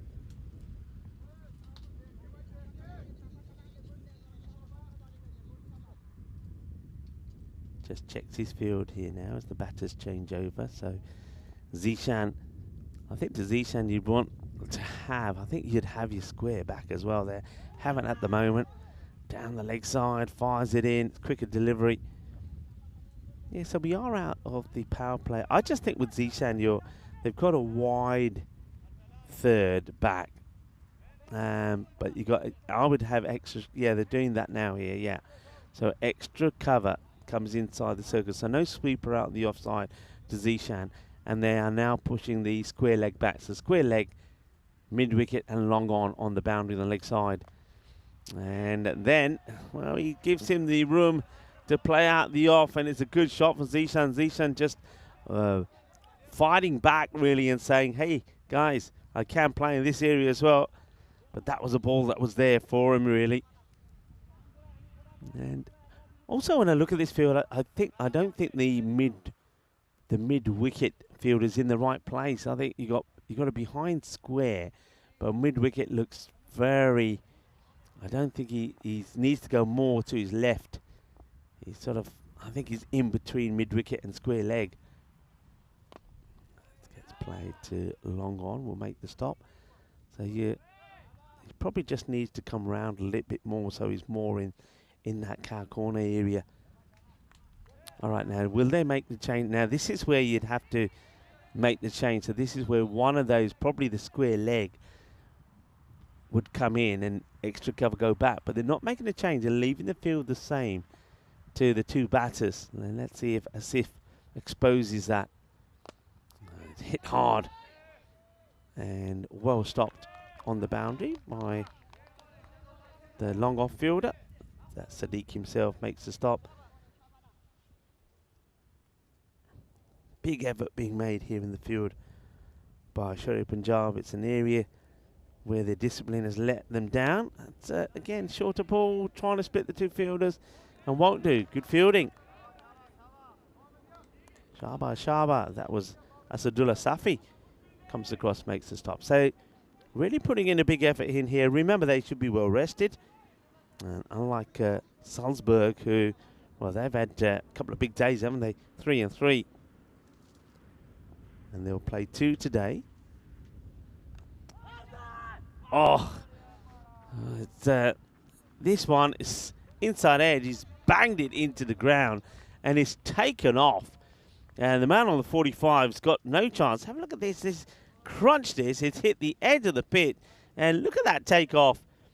Sometimes you need a little bit of suerte. A little bit of luck to go your way. And that's a big bit of luck. He's crunched it into right in the corner of the pitch there. the artificial, and it's just taken off and gone over the fielder on the 45. Will go all the way to the boundary. That boundary brings the 50 up, 52 without loss after 4. Once again, not the worst of overs there from Pache. I think he was a little bit unlucky with the way it finished. 13 come from it. Oh, Gundy. And this is where the good work can be undone. It's the game with another change. So they're going to go with Singh. And that comes out wrong. Now this is, Harmit Singh has been either spot on and sometimes a bit wayward. That one just comes out all wrong. Now he is a genuine like slinger. And you can see with that ball, that arm doesn't come over or come across at all. He's pretty upright, he's pretty rigid, and that's going to be 5 wides to start. It was pretty high as well, actually, but they're sticking with the wides. And that's just clipped. Beautifully played, but well stopped as well. I'm seeing the captain really needs to put a good performance in. But this is one thing that we've seen Sher-E Punjab do a lot of. They will go to all the different bowlers and then go back to all of them again. So they haven't, or so far they haven't shown that they've got the flexibility of using other bowlers. That's a biggie. Picks this up nicely. Once again, it's strained down the leg side. It's a great hit from Imran Asif. Of course, in good form. He came good when he had to yesterday. In that win against Snazi, scored 87. He was never scored a century on there. That 87 was his highest score. So on 2 occasions this time round, he's gone past his highest score, the 83 and then the 87. And Harmit Singh, the captain, he's gone for... I'm just going to check on this in a moment. I think there's been an amendment, and now that one is going to be a 7 up as well, surely. So the first ball, remember I said it was a bit high, but it was given on the scorecard as wides. Well, it got changed to a no ball. So it's still 5, but just differently inputted. It was 1 no ball then and 4 byes. So this is his second that's too high. Now this will mean that from now on in, not just in this over, but even if he gives himself a second, if he bowls another one, then he'll have to come off. The batter's probably wanting to carry on if he's bowling this, because it's not very good from Harmit Singh. 19 have come off just the 2 legal deliveries he's bowled. And that one's crunched. It's going to be 4 on Yoz. Well, I thought for a moment that Yoz was going to be in the action. I thought about it, but that one gets past Yoz pretty quickly. The hard work from Sher-E Punjab that the first 4 bowlers put in seems to be undone by the captain himself. Short, same areas, and that could go all the way. It does. 6 runs. A lovely shot. Hits it on the up behind point, and it sails over that wide third. It's going to be 6 more. This over has gone for 25. And there are still 2 balls to come. Yeah, so just to recap, the first ball, which was given as on the field as 5 wides, was changed to a no ball and 4 byes. It's another boundary in that area. And this is what, it's little things like this. Knowing your batters, Imran Asif, as I keep saying, he will play these shots out in the offside. He's got the 50, by the way, with that boundary. So 54 in just 20 deliveries. Another half century for Imran. But they're just not setting the right field to him. This over now has gone for 29. A ball to go. To Imran Asif, you've got to have the sweeper up. Backward point and sweeper. And you maybe can get the behind square fielder inside the circle. But they're not going with that. They're leaving it as it is. And looks like, no, it's going to be called a wide. I thought for a moment he may not go supersonic. He will go supersonic. We saw 2 supersonic overs yesterday. And that's a... that's Oh, the umpire's done him. The umpire's done him. That stays inside. It gets called wide. That one probably is. In fact, that's going to be another 5. Oh, dear. That's going to be another 5, another minimum. So, I tell you what, it now goes to 35, and we could see a hypersonic over here. So, well, maybe right on cue is a good time to welcome back into the cube to Mr. Maximo. Well, there's been plenty of Maximos. Well, there's been plenty of Minimos as well. Yeah, well, I was going to wait to the end of the over, but my time is precious. Didn't want to wait too long. It's a costly one, isn't it, then? The call ball before. Now, this one swings too much, gets under the keeper. There's 5 more. Potential hypersonic. Last ball of the 5th. And it will go all the way. Manos arriba, arbitro. And that's how that wide call had just cost them 12 runs. Only 12. Anyway, Hypersonic. It is hypersonic. We actually lost count of hypersonic overs. I think we've had kind of at least 12 now on the network. As that's the end of 5 overs.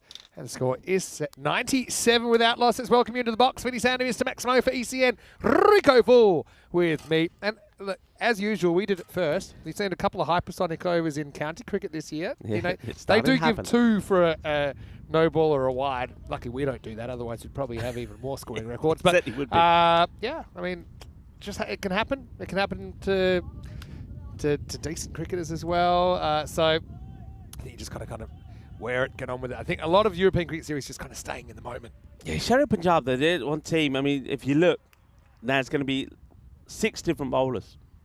So Harmeet Singh came on to bowl there when his team were in a good position, and he's over, has almost doubled the score. They moved from 52 to 97 in an over, and they've gone with another different bowler. This is Gursevan Singh. It's frustrating. I mean, the bowlers like Hassan Sadiq, all right, he bowled himself out, so I correct myself there. He bowled his 2, but you got Safi who's bowled, Fazli who bowled. You just go back to one of them and just try and, while they're bowling well, keep it good. But now they're going to Gursevan. This one also could be a big one. The 100 has come up. That's carved away. It gets through the field. It's going to be 4 more runs. So this time it's Zishan who gets the boundary out on the offside. Just haven't been able to get this field right, have they? Yeah, well, that's right. I mean, it's tough because it's such a fast field anyway. But for Sher-E Punjab, it's quite a big game because they're kind of on the bubble. So they're kind of in this kind of race. To me, it looks like 3 teams fighting for 5th place. And they're very close. So every point matters. This one's tossed up from Gursevan, and it's going to get whacked away into the side. Well, stronger together. That one bashes into the ECN logo. Maximal, 6 more. Yeah, that's not the first one, and it won't be the last. It's the second one in this match. There you go. Clonk. And Gursevan, he's tossing these up, but the problem is he's not getting them straight. They're down the leg side or they're too wide. Okay, this one in the air. Bit of a false shot. It's good effort, actually. That's Pache, who was coming in off the boundary, knew had to hustle, just couldn't quite get there in time. Yeah, almost carries, and if Pache is very quick, so he gets there, but not able to turn this into a catching opportunity. Well, there's the reverse. He quite likes it. Probably all sorts of sounds there. I'm not convinced it was an edge, and Gursevan actually turns down the appeal himself. Arslan, good work from Arslan there. Good big appeal. So he wants to go the reverse and likes it. This time just pushes away. So better delivery from Gursevan Singh. So this time. I was going to say, such an interesting bowler, because just have a look at the arm angle where he bowls. It's basically 45 degrees. So he's kind of like, he's like a slow slinger, isn't he? So it's just something a bit different. Anyway, 113 without loss after 6. Salzburg up and away. And I suppose for Sher-E Punjab, you'd say it's a slightly better over. It had to be better than 41, didn't it? Yeah, well, apart from that, it's not been too bad.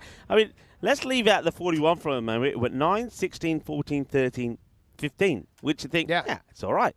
But in there, nestled away, is the captain's 41, and that is what's really hurt you. Oh, like a good accountant, you can kind of keep it below the surface, keep the real truth away. But yeah, Sif's in the form of his life, isn't he? Back-to-back highest scores ever for him on ECN yesterday. Comes to the party with another 61. Make that 67. Slightly short from Pache and smashed out of the ground. Maximal. 6 more. Well, I know that's gone into the long stuff, which spells trouble, doesn't it, Rico? It does. Well, it's that time of day. I think we didn't see any of the animals there. We've seen the diggers, 2 diggers now, and, well, Whoa. here we go. Whoa. There's, well, we've got a gorilla in the mist now. We had a shark yesterday. Love Yeah. the colours, though. Gosh, I really love the colours. Be careful. Well, it looks like he was a friendly gorilla. So, well, we had all sorts of interesting facts about if you would come face to face with a bear. What about a gorilla? I think you make friends, don't you? Yeah, I think you just Normally they're quite friendly. top edge, but that will still go over the field. That's another one that'll go on the edge of that field. Runs being scored quickly. Yes, well, Safarullah Pase is another new bowler to be used here, so they're reluctant to go back to the likes of Safi. And, well, Fase coming, in fact, bowling he's second. His first wasn't the worst, went for 13, but he's gone for 12 in just 2 balls here. Let's see if I'll put the jinx on him, but I'll put a different slant on it. How many, is that 3 50s in a row for him? I think he had a duck yesterday, and then he had back-to-back 50s. Yeah, he started with 2 on the spin, then it didn't do much in Yeah, I think he started the day with a duck. Yeah. And then he's gone, I think 83, I'm going to say 89 or something like that. So this is third 50 in a row. Remember, we've seen some consecutive streaks, 50s. Hey, I never entered the conversation before. We were talking about some favourite players. And again, like you, I can't really pick one out. Wow, that one hits the fingertips of Pache on his follow-through. Not quite able to reel it in. It would have been a sensational cat. But I'll throw one in there. I mean, everyone always talks about Nabi. Of course, I know Nabi's had a bit of a rough trot this year, but for just pure excitement when he bats, probably Nabi's kind of must-watch TV. But I'll put Mohammad Nisa in there from Drua, who holds the record for 6 consecutive 50s that he set during the ECL this year. It's just kind of a good mixture of kind of class and power. He scores so quickly, but scores so correctly. shot. Well, that's going to be another good one, isn't it? Nassif moves to 80. That's 3 back-to-back scores of 80 plus, and he never made 80 before that. Yeah. So he's got 83 not out, 87 not out. Sorry, 83 out. Sorry, he was out off the last ball. 83 out, 87 not out against Nassi yesterday, and now 80 not out here against Sher-E Punjab. Yeah, and you got to say, it's on, isn't it? Yeah, I've said it, everyone, it's on. I'm glad you jinxed him, not me, because you can answer to him. The way he's batting, if he gets out, he'll only have himself to blame, not me. And the way he's hitting the ball, he ain't getting out. That's a cracking shot. The thing about this knock is, and that is the end of the 7th over, so 137 without loss. I think it's a question of, for me, he'll get it, but how many will he end up with? He's got a good opportunity to finish big. Rico's actually gone for the super jinx now. He's not just saying, will he get 100? He's saying, well, how many more than 100 can he get? Well, yeah, good luck, Imran, is all I'm going to say. Let's have a look at the ECC. Of course, we're 19 days away. Can't wait. It's going to be absolutely amazing. Austria in there with Germany, Hungary, Denmark, and Romania in a really interesting Group B. And that'll be around the time, actually, Rhino will join us, okay? So Rico and I will be there. Corey will be commentating, as long as Spain's not in the group. And Rhino, of course, will make a return to the Khartoum Oval. It's pretty hard to get him, so we're happy to get him. But it all starts with the Challenger Division starting on the 23rd of September. 11 teams fighting for that trophy. All right, so Garaya played a little bit of second fiddle here, but hasn't had too much of the strike. We'll hand it back to Asif on 84. Yeah, good 7 hands the strike back to Asif. But the thing is, cricket's so easy when things are going well for you, and it's impossible when it's not. All right, takes this on down the ground and pounds it, and Imran hits 90 for the first time on ECN. That was a monster strike down the ground. Yeah, uses his feet. We saw him do this yesterday. I think probably uses it better than any other player that we've seen. He's prepared to come down. He's not intimidated by the wicketkeeper. So he's 2 shots away, if you like. No, don't think there's anything on that. Only a kind of poor decision would have cost him his wicket there. Don't ask, you don't get. That's 90. what He Arsenal could was even do thinking. it this over. Still 4 to come. Fetches it down the ground at 6 more. Maximo Imran Asif to 96, knocking on the door of his first ever ECN 100. A wonderful strike again. He's just powerful. I mean, it's a little bit shorter there from Guzman. You can see what he's doing. He's trying to draw him out, but he's not playing ball. Short, hit, and that will be it, Vinny. That will be it. It's deep into the sunflower field, and look at him. He's down. He's celebrating. He knows what it means to him. Oh, what a marvellous moment for Imran Asif. As soon as he hits that ball, he's down. And he's congratulating himself, and now he gets congratulations from all around the ground. What a moment. What a knock. He is in tremendous form at the moment. What a beautiful moment that is captured on the European Cricket Network as another batter enters his name in our Hall of Fame. And just think about how long he's had to wait. Debuted in 2020. This is actually his 73rd match on ECN, and he scored 14 50s before he's hit that magical 3 figures. It's a huge moment. Congratulations to Imran Asif. Yeah, congratulations indeed. It was unjinxable in the end. And now this is an inside edge onto the powder thing. Might have actually hit his own leg as well. Bit of a reality check for Imran there. I love the fact that the man on the 45 is still appealing, by the way, for the LBW. Last ball for Guru Savant. And he takes it on again, horns it out of the ground. That's kind of forehand style, two-handed, one-handed, whatever you like. Imran Asif is on fire here. 8 overs down. They're on a magical pace. 163 without loss. Yeah, and remember what I said. It's not the fact that he'll get his 100, because I knew he was going to get that, is it could be a really big 100. All depends on how Zishan Goraya goes here. He might be thinking, you know what, I've allowed him to get his 100, now I'm going to get my 50. He's on 38, so he's the only one really. If he uses up too many of the balls that are left, that can stop this being a huge score for Asif. All right. Rasul Safi comes back. Garaya is just going to clip him out of the ground effortlessly. Another Maximo. Salzburg up to 169 now. That century, by the way, for Imran Asif, the 109th of the season. The 108th was scored by Zishan Garaya. Well, we've seen the gorilla. Well, I don't know about gorillas. I heard something else in there. I think I heard a little bit of the old Marzi in there.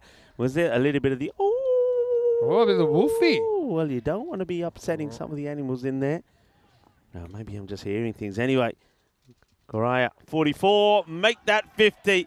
And, well, if there are wolves in there, they're certainly going to be hearing them now, because that one has certainly ruffled their feathers. It's a big 6. So Garaya now, he goes and gets another 50. Remember, these two, the first time we saw them together was the first match they played. They put 186 stand together.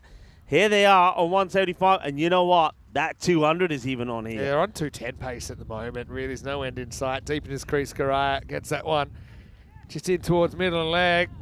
Whoa! I told you so. I'm not hearing things. I'm not here. No wonder he's running out of there. Get out of there quickly. Looks like he was after the rump stake there, wasn't he? Oh, Wolfie. Sedate moment here for Garaya. But hey, what have we got? 9 balls left. Let's say that Imran faces, I'm going to say 7 of them. And he goes at, say, 4 a ball, the way it's going. 136 could be right up there. Well, let's see what happens. Safi wants to get rid of him. All right, it's just so easy right now. He picks it up off a length. It's just slot. It's straight into the sunflowers. New balls, please. This opening partnership is out of control. Yeah, it's just easy hitting. I mean, think how big you're seeing that ball, by the way, at the moment. And that's another one that sails away. So those of you that are wondering, top scorer at the moment is, I believe, Janan Gulzai on 493. Of course, we won't see any more of him. And I think with that century, that Imran Asif has moved now into the 430s. Oh, another one. He's just in the zone. That's another one so deep into the bushes. You can absolutely forget about it. Hard to believe this is the same Salzburg team yesterday, match 43. Couldn't take a single point out of the game against Donnerstadt. They scored 136. Earlier in the day, their batting kind of faltered against VCC. They scored 132 and lost that game as well. But they are back, and they are back with the bang. And to be fair, despite, I think, going for a duck first game yesterday, Imran Asif, since then he's come back with 83, 87 not out, now 120 not out. What's his play here?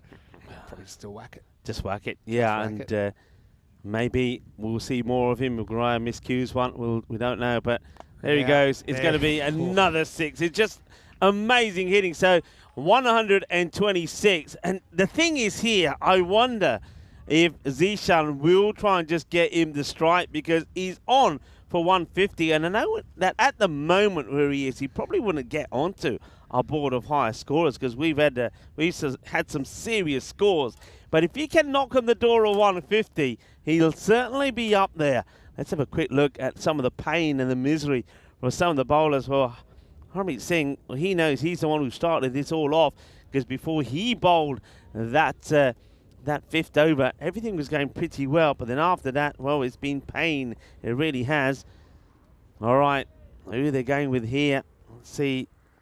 This looks like it's going to be Rafiullah. Well, watch out, because 200's a distinct possibility, and there it is with 5 balls to go. The magical 200 has come up for Salzburg, and it's a 200 partnership as well. 200 partnership. And there's a lot of people out there that's saying, Rico, do you have a crystal ball? No, I just see the play as it is. Here we go. So these are the highest scores. So he would have to get onto 148, and that means that Conrad Greenshields will have to make way. But that's if Zishan gives him a chance. Well, he could be here if there's not a misfield. All right, he goes back on strike. He's got 4 balls. He's on 126. And no, Zishan, get back. Where are you going? Get back. Yeah, read the room. Get back, behave yourself. You got your 50. You stay where you are. Imran Asif, 126.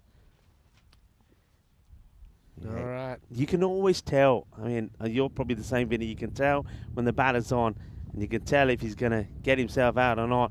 Asif just looked in the mood, and he stays in the mood. 6 more. Now into the 130s. 132. Well, Conrad Greenshields, wherever you are, you may be dropping out of that list of the highest scorers. Surely can't catch him. That's crazy talk. Absolutely crazy. 3 balls. He knows what he's got to do. 3 balls. If he hits them for 18, you know what he's going to end up on.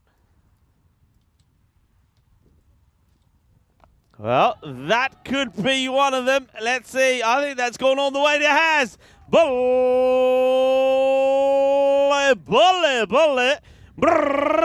So, 138. 2 balls to go. Can he hit 2 6s and bring up 150? This partnership, 213. I know people are asking. 223 plus to get in the top 10. So they need basically 2 6s to do that as well. So 223 is number 10 in the top 10 at the moment. All right, so here we go. So not only would 2 6s put them up there, it would mean a 150. All right, here we go. 2 to come. Another one. Wow. I mentioned the 9th went supersonic, went for 31. This one already, what have we got? We got 6, 1, 6, 6. It's like a tennis match out here. Asif has gone full beast mode. What's the record on 6s? I'm counting about 25 here in the innings. I would think 28 is the record. Okay. I will get back to you on that. But let's watch this last ball, because if they hit a 6 here, they go on the top 10 all-time Hall of Fame. And by the way, this is our 50th ever total of 200 plus. I can't believe it. We used to be able to fit them all on one page. I think we had one of them in about 3 years. All right, Asif, 6 will get him to 150. Unbelievable. And by the way, this is his last chance. And he goes, and he will get 6 more. Well batted.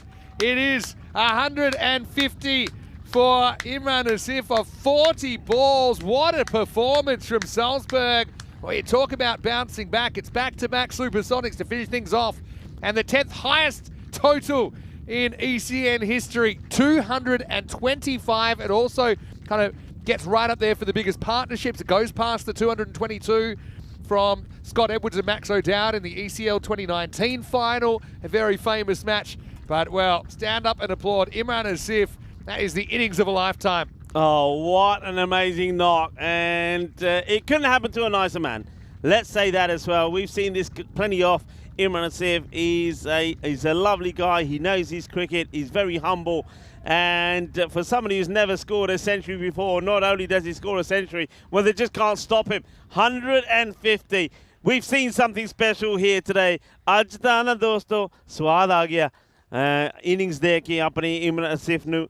150 on the board. It's just absolutely magical. And what a partnership. Don't forget Zishan Garaya, 58 or 22. A great partnership. 225. It will go right up there on one of the best and the highest partnerships we've seen. And also, we're going to see and say goodbye to Conrad Greenshields. He's going to be knocked off of our top highest scores. He just called me before that game. So he must have known something was up. But anyway, how about that? 150 not out, not something you see very often at all. That was one of the low moments. There were plenty more highs though, weren't they, for Imran Asif. What a knock. He ends up with 26s in the innings. And yeah, as far as 150s go, it's right up there on it's our rare Hall of Fame board. It's our 10th 150 plus of all time. The last time was Sazi Buyan actually in the ECIs in Hungary. Scored 162 not out for Czechia against Romania. But it was just carnage with a capital C. As if, well, you were right. You must have had your instincts on. You weren't just talking about the 100. You were talking about 100 plus, plenty. That's exactly what he got. Yeah, and how often is it? And very rarely do you see 5 overs 97. And we always say, oh, they could get to 200. How often does that not happen and they finish up with 160, 170 maybe? But this time they just kept on going. So it's quite, listen to this. So we said 95 came off the first 5, right? The next 5, how many do you reckon? Oh, I don't want to know. But it was a split of 97 yeah. and 128. That's just quite incredible. That is absolutely incredible. I'm looking at the most runs in the second 5 overs. Not quite as good as that. 142 by the Jaguars. That included a few big ones. I remember that. But yeah, most sixes in an innings. For a team is 30. Most sixes by an individual is 25. So he's pretty close to that. Ends up with 26s. But still, it's quite amazing. It is just incredible batting. We'll say, though, that kept giving him that length to work with. Where were the Orcas? Just didn't have the ability to jam it up in the block hole. And as if it was like he was at the driving range, really. Just went absolutely nuts. And they were only 52 after 4 overs. So the 5th went for, it says 45. So you know that 41 run over, it had 4 45? buys. Had 4 buys at the start. From the no ball, So it's actually equal highest of all time. It's the 4th 45 run over we've ever had. And then it went 16, 24, 26, 31, 31. Ouch. And in fact, each of the last 3 overs had 5, 6. These last 2 overs had 5 sixes. Yeah. There were 4 sixes in the 8th. Just a lot of sixes, a lot of runs. 225 without loss. They scored 173 of the last 6 overs. That means that they almost went supersonic over after over. It's just incredible. Of course, the extras there, 17 don't help. But you've seen something special here, and we always tell you that on the European Cricket Network, it's not just all about action and entertainment. We give you cricketainment. We give you the best cricket on the planet. There is no denying it. And matches like that show you that. 225 on the board, and it's without loss as well. Imran Asif, take a bow. And well done, of course, to Zishan Garaya, who played his part in that partnership as well. We're going to leave you with the mid-match summary. And yeah, stop rubbing your eyes. What you're seeing is true. Imran Asif, 150 not out of 40 deliveries. What an innings. What a knock. What a match. And the thing is, well, Sher-E Punjab, they ain't lost this one yet because they themselves will go out there and they will be trying to pump every ball to the boundary as well. We could see probably one of the highest scoring matches that we've seen, and we could see a match which provides us with the most boundaries that we've seen as well, because Sher-E Punjab of Vienna, if they click as well, we know they can hit big. But can they hit big enough to pull off a record run chase? With that, you, I, and the rest of the world are going to have to wait and see. Join us back in around 10 minutes' time for the reply from Sher-E Punjab of Vienna. They need to get 226 for victory.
This European Cricket Network event is proudly brought to you by HCL Software and Paramatch. Welcome back, everybody. I hope you've recovered from what was an amazing innings from Salzburg. Imran Asif, 150. Used 40 balls. He hit 26s and also 6 fours on his way to that. In the innings in total, 26 sixes and 9 fours. Zishan Goraya, of course, scoring 58. He hit 6 sixes and 3 fours. And that helped him get to 225. It's a big score. Sher-E Punjab Vienna. Now, remember at the beginning of the match, I said that they're a team that to do well in this tournament, they're going to be scoring big runs, because I knew then what I knew now, and what if you didn't know, you know now as well. The bowling is not the best. They will give away a lot of runs. That has to be said. They started well. First 4 overs, 52. The bowlers were doing okay, but then Captain Harmeet Singh came on the bowl. That 1 over from him went for 45. That's with 4 byes. That came off that as well. And then after that, the next 6 overs, well, they went big, didn't they? Went for something like 170 odd runs of those 6 overs, which meant they were scoring on average about 28 of every over. But we know they can bat. The thing is, they need to have the right mindset, and that's the issue that I think they could be experiencing here. When a team has just clobbered you for 225, you haven't had any joy. You haven't taken a wicket. You haven't you haven't taken a catch. You haven't done anything in that innings apart from fetch the ball out of the sunflower field. Well, you're going to be feeling a little bit down, but they've literally got to say, look, we're just playing this one match today, Sher-E Punjab of Vienna. Then they play 3 matches tomorrow to finish the campaign. So I think they've got to be saying to themselves here, look, all right, tomorrow is our big day. Tomorrow could be a decider whether we make it in the top 5 or not. We've got to use this as batting practice. Go out there and bat. Forget about what's happened in that first innings. Just go out there, pretend it's the start of the match. We're batting first. Let's try and get to 180. That's what they should be thinking. Here's the first ball. And that one, he's going to be run out. He's going to be run out. Oh, my goodness me. That is shocking. Absolutely shocking. Oh, dear, oh, dear. How can you have 225 scored off 1 innings and no wicket, and then a royal duck to start the next? This is just... Oh, I mean, look at the batting here. Arsenal is ball watching. He should be watching the non-striker. The non-striker is not interested in going. The question is, who's out here? I mean, you can see Arslan is walking back. Let's take another look at it. Arslan, he goes for a royal duck. So they couldn't take a wicket themselves. And off the first ball of the innings, it's a royal duck. Arslan, well, look, he's expecting the non-striker here to be going. That's Harmeet Singh. And Harmeet Singh starts and then goes back.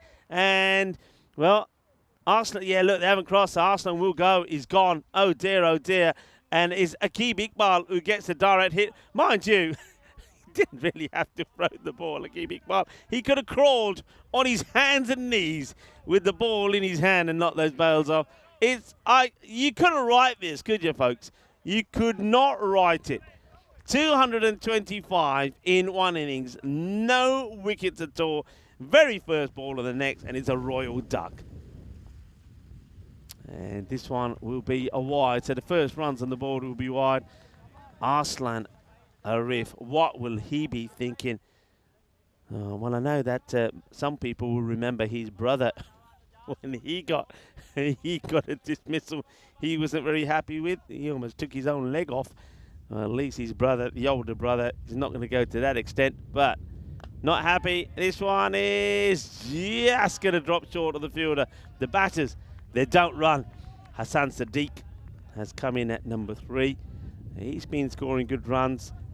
But Harmeet Singh, oh dear. Thing with that is, I mean, who do you blame? Harmeet Singh starts to go. It's his call. And because he starts to go, then I think Arslan sees him and starts going. But Arslan then, instead of looking in front of him, is trying to look at where the ball is as well. That's his mistake. And if he was looking, who knows? In the air, and that's the first runs off the bat. We know what this guy can do, Hassan Sadiq, and he fires this away.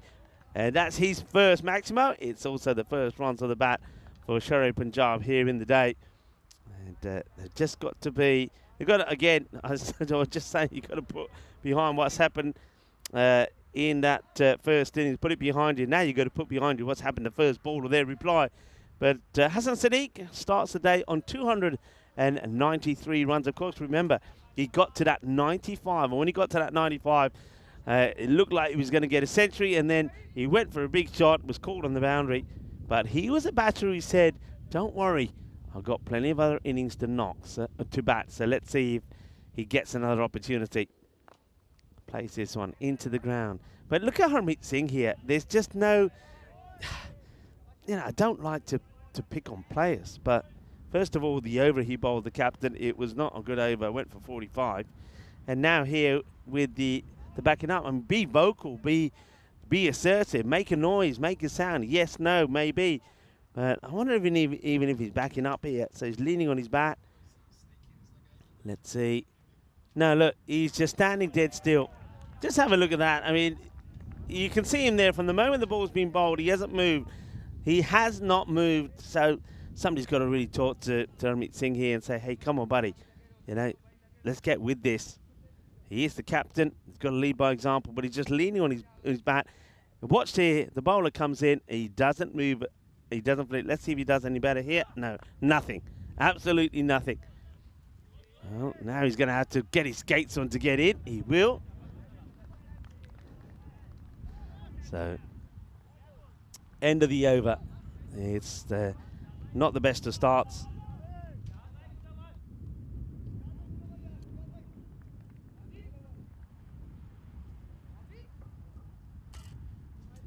So, over comes to an end. 8 for 1. Disastrous start with Arslan being run out without scoring. So it was a royal duck.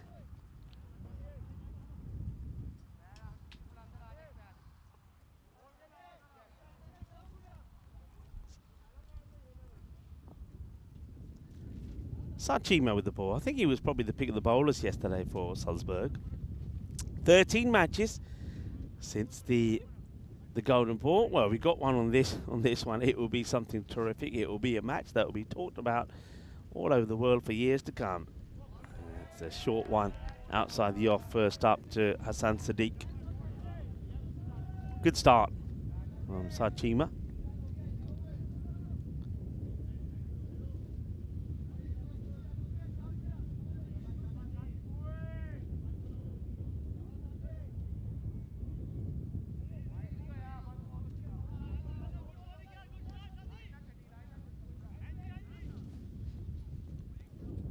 Takes his time, checks his field.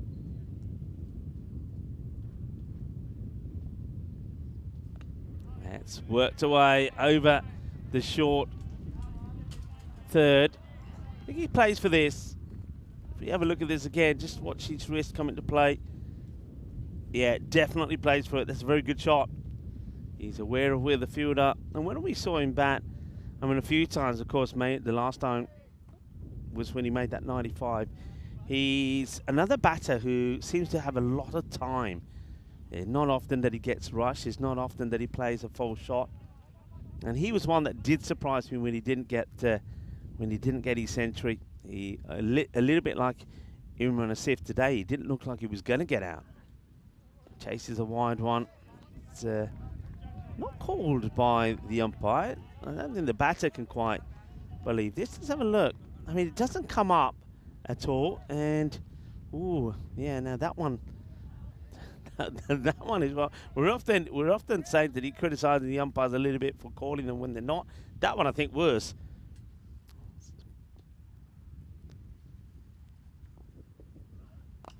Up in the air, but nobody back there, and Imran Asif is gonna have to pick this one up from beyond the boundary rope. It's another boundary. So Hassan Sadiq maybe not getting it clean out of the middle of his bat at the moment, but doing enough to at least in the power play get it over the inner ring of players.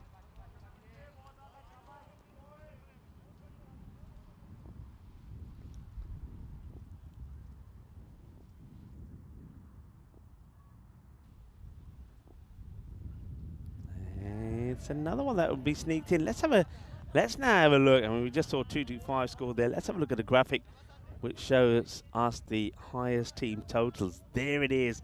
And that match, it's on there, 225. And also you can see that we have gone past, we've gone to 50 now, number of scores over 200, but 257. There would have been a lot of people that were saying, well, what's the highest? What's that? Well, there you go. That is the highest. Overpitched, well hit, straight to Imran.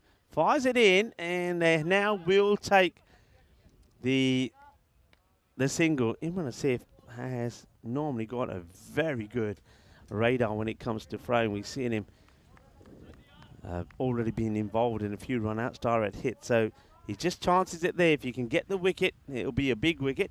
End of the over, slightly better over. And for Sher-E Punjab, they don't lose a wicket. In terms of runs from it, 9. So 9 off that one. Got 8 off the first, so not going anywhere near the rate they need to be. But I suppose the first few overs is just about getting in and getting a partnership going.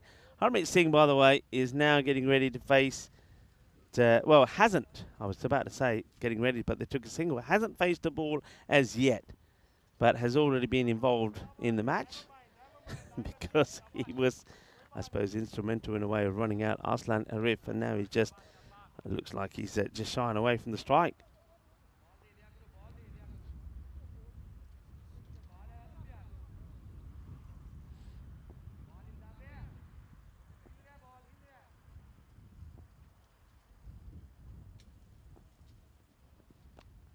Okay, that's launched high into the air, and that is going to end up in the field. Nice pickup from Sadiq. He's got, I suppose, a few more shots like this, and at least he will get Sher-E Punjab up and about. At the moment, they're making very little noise at all. This one just whipped away nicely. That will go all the way into the sunflower field. Good pickup. So Sadiq.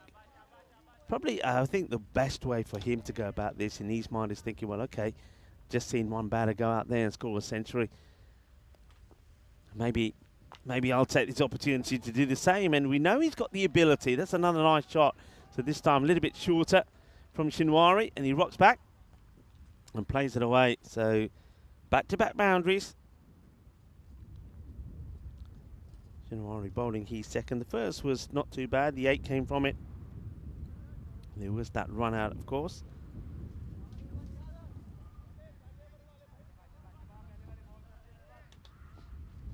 What's the reply going to be from Shinwari? 2 balls, 2 boundaries, and this one so far goes in the air again. It's up, up, up, and away. It's just timed to perfection. It's a beautiful pickup. It's almost like he's got it to a tee. He knows he doesn't have to go too big. Just watch this. It's just a little whip up in the air. You see the bottom hand comes through. Yeah, good shot, good pickup, good eyes, and good timing. And over it goes for 6. Sadiq, 32, not 14.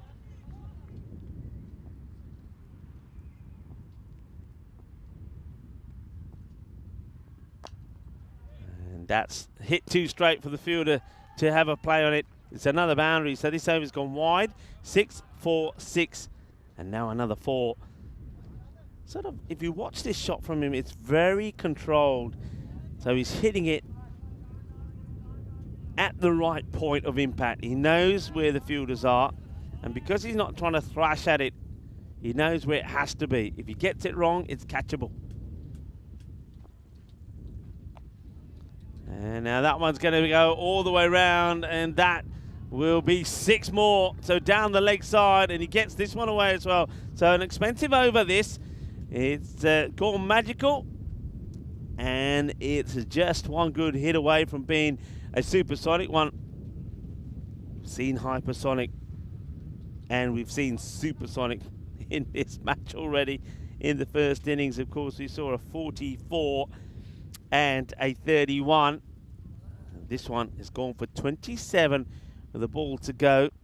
And Sher-E Punjab, Vienna, finally have started to motor, but it's Hassan Sadiq doing all the work so far. And that one's a fuller delivery and gets a dot ball in. As he says, I might go magical, But I'm not going supersonic, not today anyway. 3 overs down, and 44 for 1. So a much better over. But they've got to keep going. I mean, just have a look at the way things finished there. It was quite crazy. The first 4 overs, like I said, you think it's just a normal match. And then the 45 off the 5th, and then look at the finish. Look at the pillars, if you like, or the Manhattan on that. Quite exceptional. And Sher-E Punjab, though, while Hassan Sadiq is there, more than capable of doing the same. So, after 18 balls have been bowled, Harmeet Singh will face his first ball. And he hits it pretty well. On the up, 6 runs from the captain. That's what they need to see from him.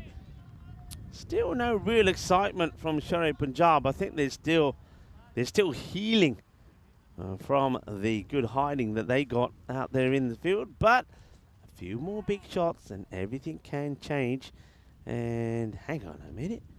Harmeet Singh, what is he doing with Vinny Sandhu's name on his back? It's got Sandhu written on there, and that's hit pretty well. And that's going to be 4, 6 and 4. And Harmeet Singh, a bit like Vinny Sandhu, he's hungry for some more. And Aqib Iqbal has been hit for 2 boundaries on the spin. Aqib won't like this. Aqib himself yesterday was one of the 2 bowlers that went for a supersonic over. So he will know what it's like to be on the receiving end, Iqbal. Right, will he try and take some pace off this, or will he bang this in short? No, he goes full, and that's well met. Fielder's got work to do here. Comes across and does very well. Makes a stop, just a single. Good work on the boundary. Good boundary patrol from Zahid Khan. Keeps it to just 1. Good comeback there from Aqib Iqbal as well. Gets that Yorker ball in. That's well blocked out. Yeah, he had his issues, didn't he, yesterday? When the bowlers did take a liking to him, and of course it was Donnerstad that were enjoying his bowling, and it was Razman Iqbal that was laying into him. That one gets played away. It'll be just another single, so after a couple of boundaries, 2 good balls to come back with from Aqib.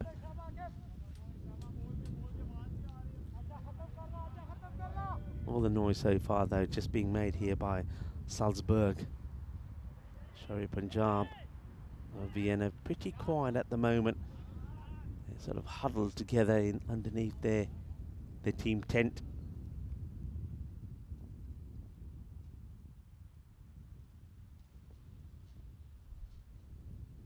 Gets beaten. Good heavy length ball outside the off, and Harmeet looks like he needs a bit of assistance from the umpire with something.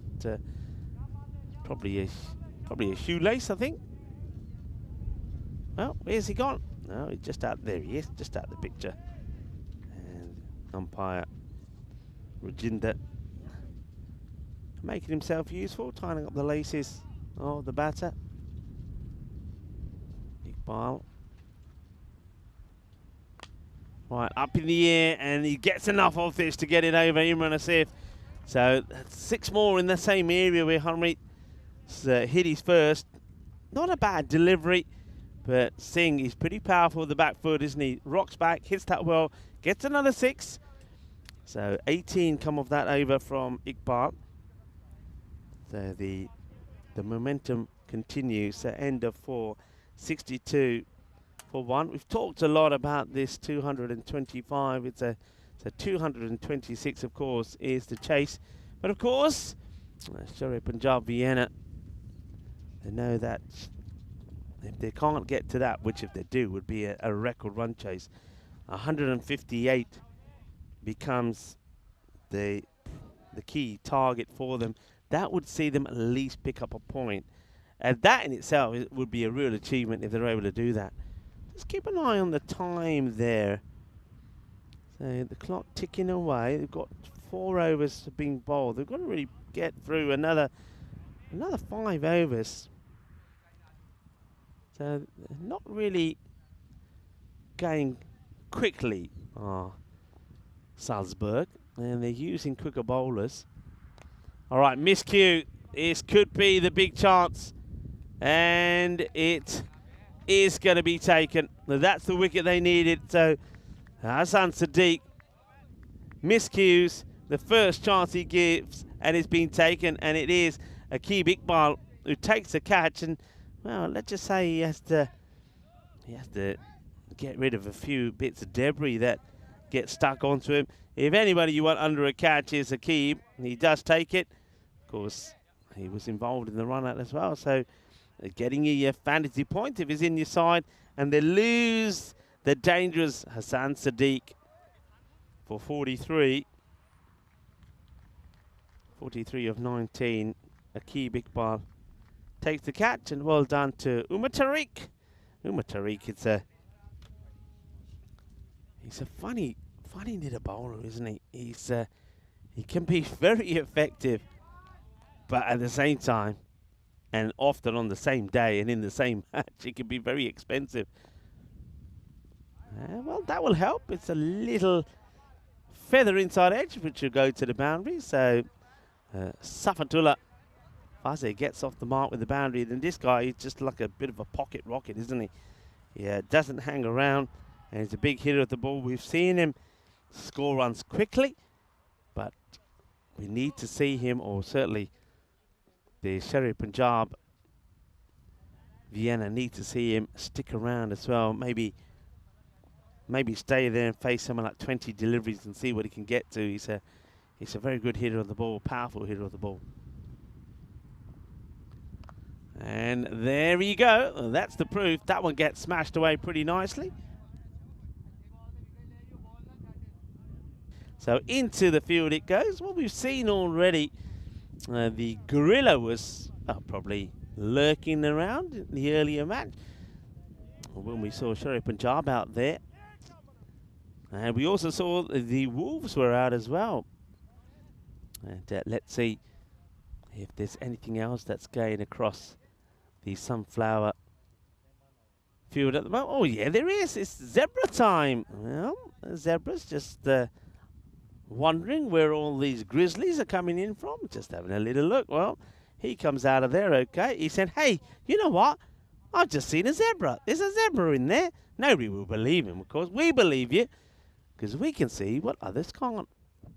All right, good shot from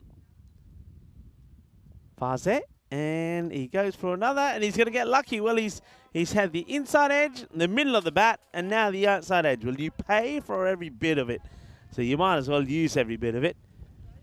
So Safatullah, I told you, he scores quickly.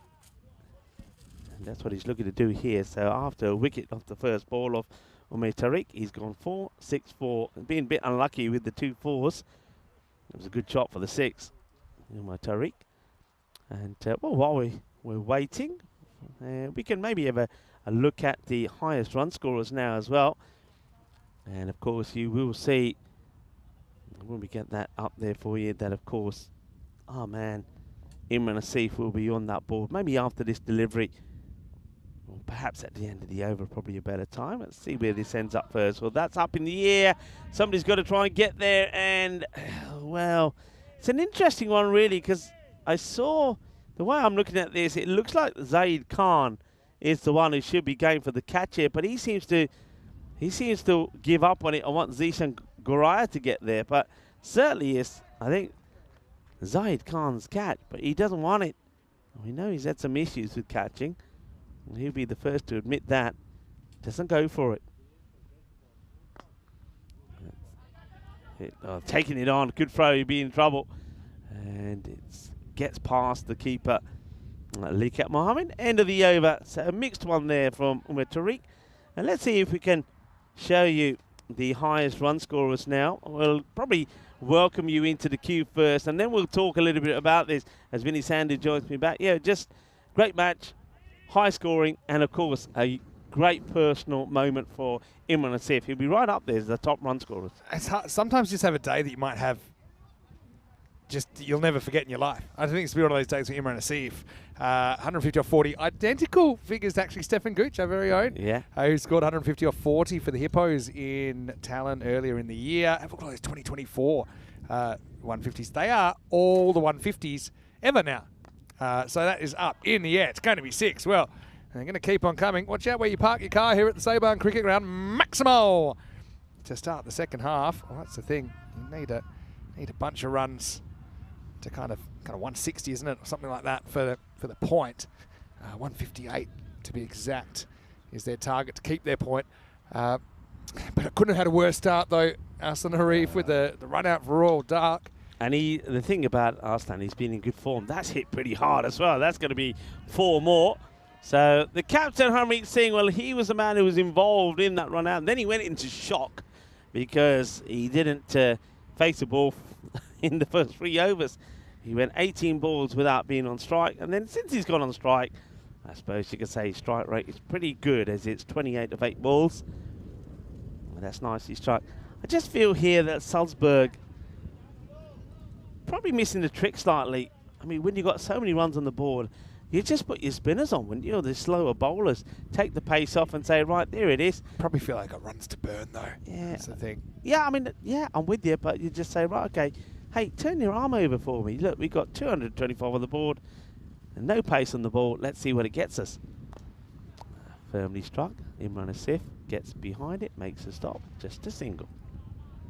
Yeah, I mean, True Punjab, they actually probably do have to think a bit about net run rate just because of the congestion at the moment in that area of the table. So, I mean, you can have a bad game, it can happen, but you don't want it ruining your whole tournament.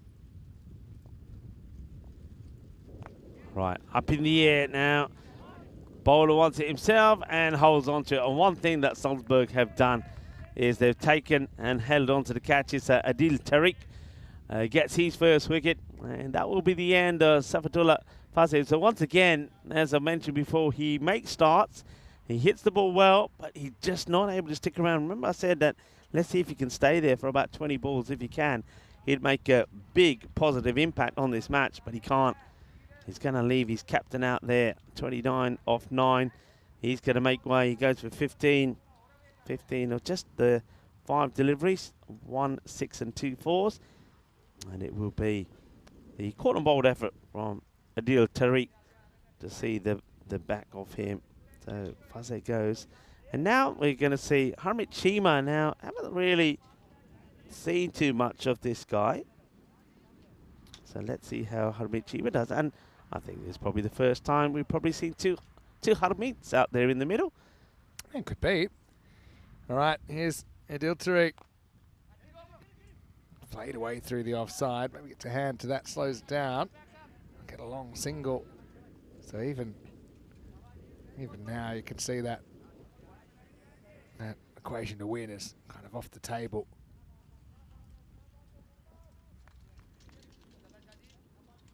Just making sure he gets his field right. He just wants Imran to go wider. And so the whole field, that offside. So it's Imran Asif goes a bit wider. He moves Zaid a little bit wider as well. Well, you can't set a field to that, unfortunately. It's a big swing. If you have the third back, it's a catching chance because it doesn't fly over the boundary. It would have been right in his gut. If the third was there, look at that. It would have been the perfect catching opportunity. Not to be 6 overs completed, 94 for 3.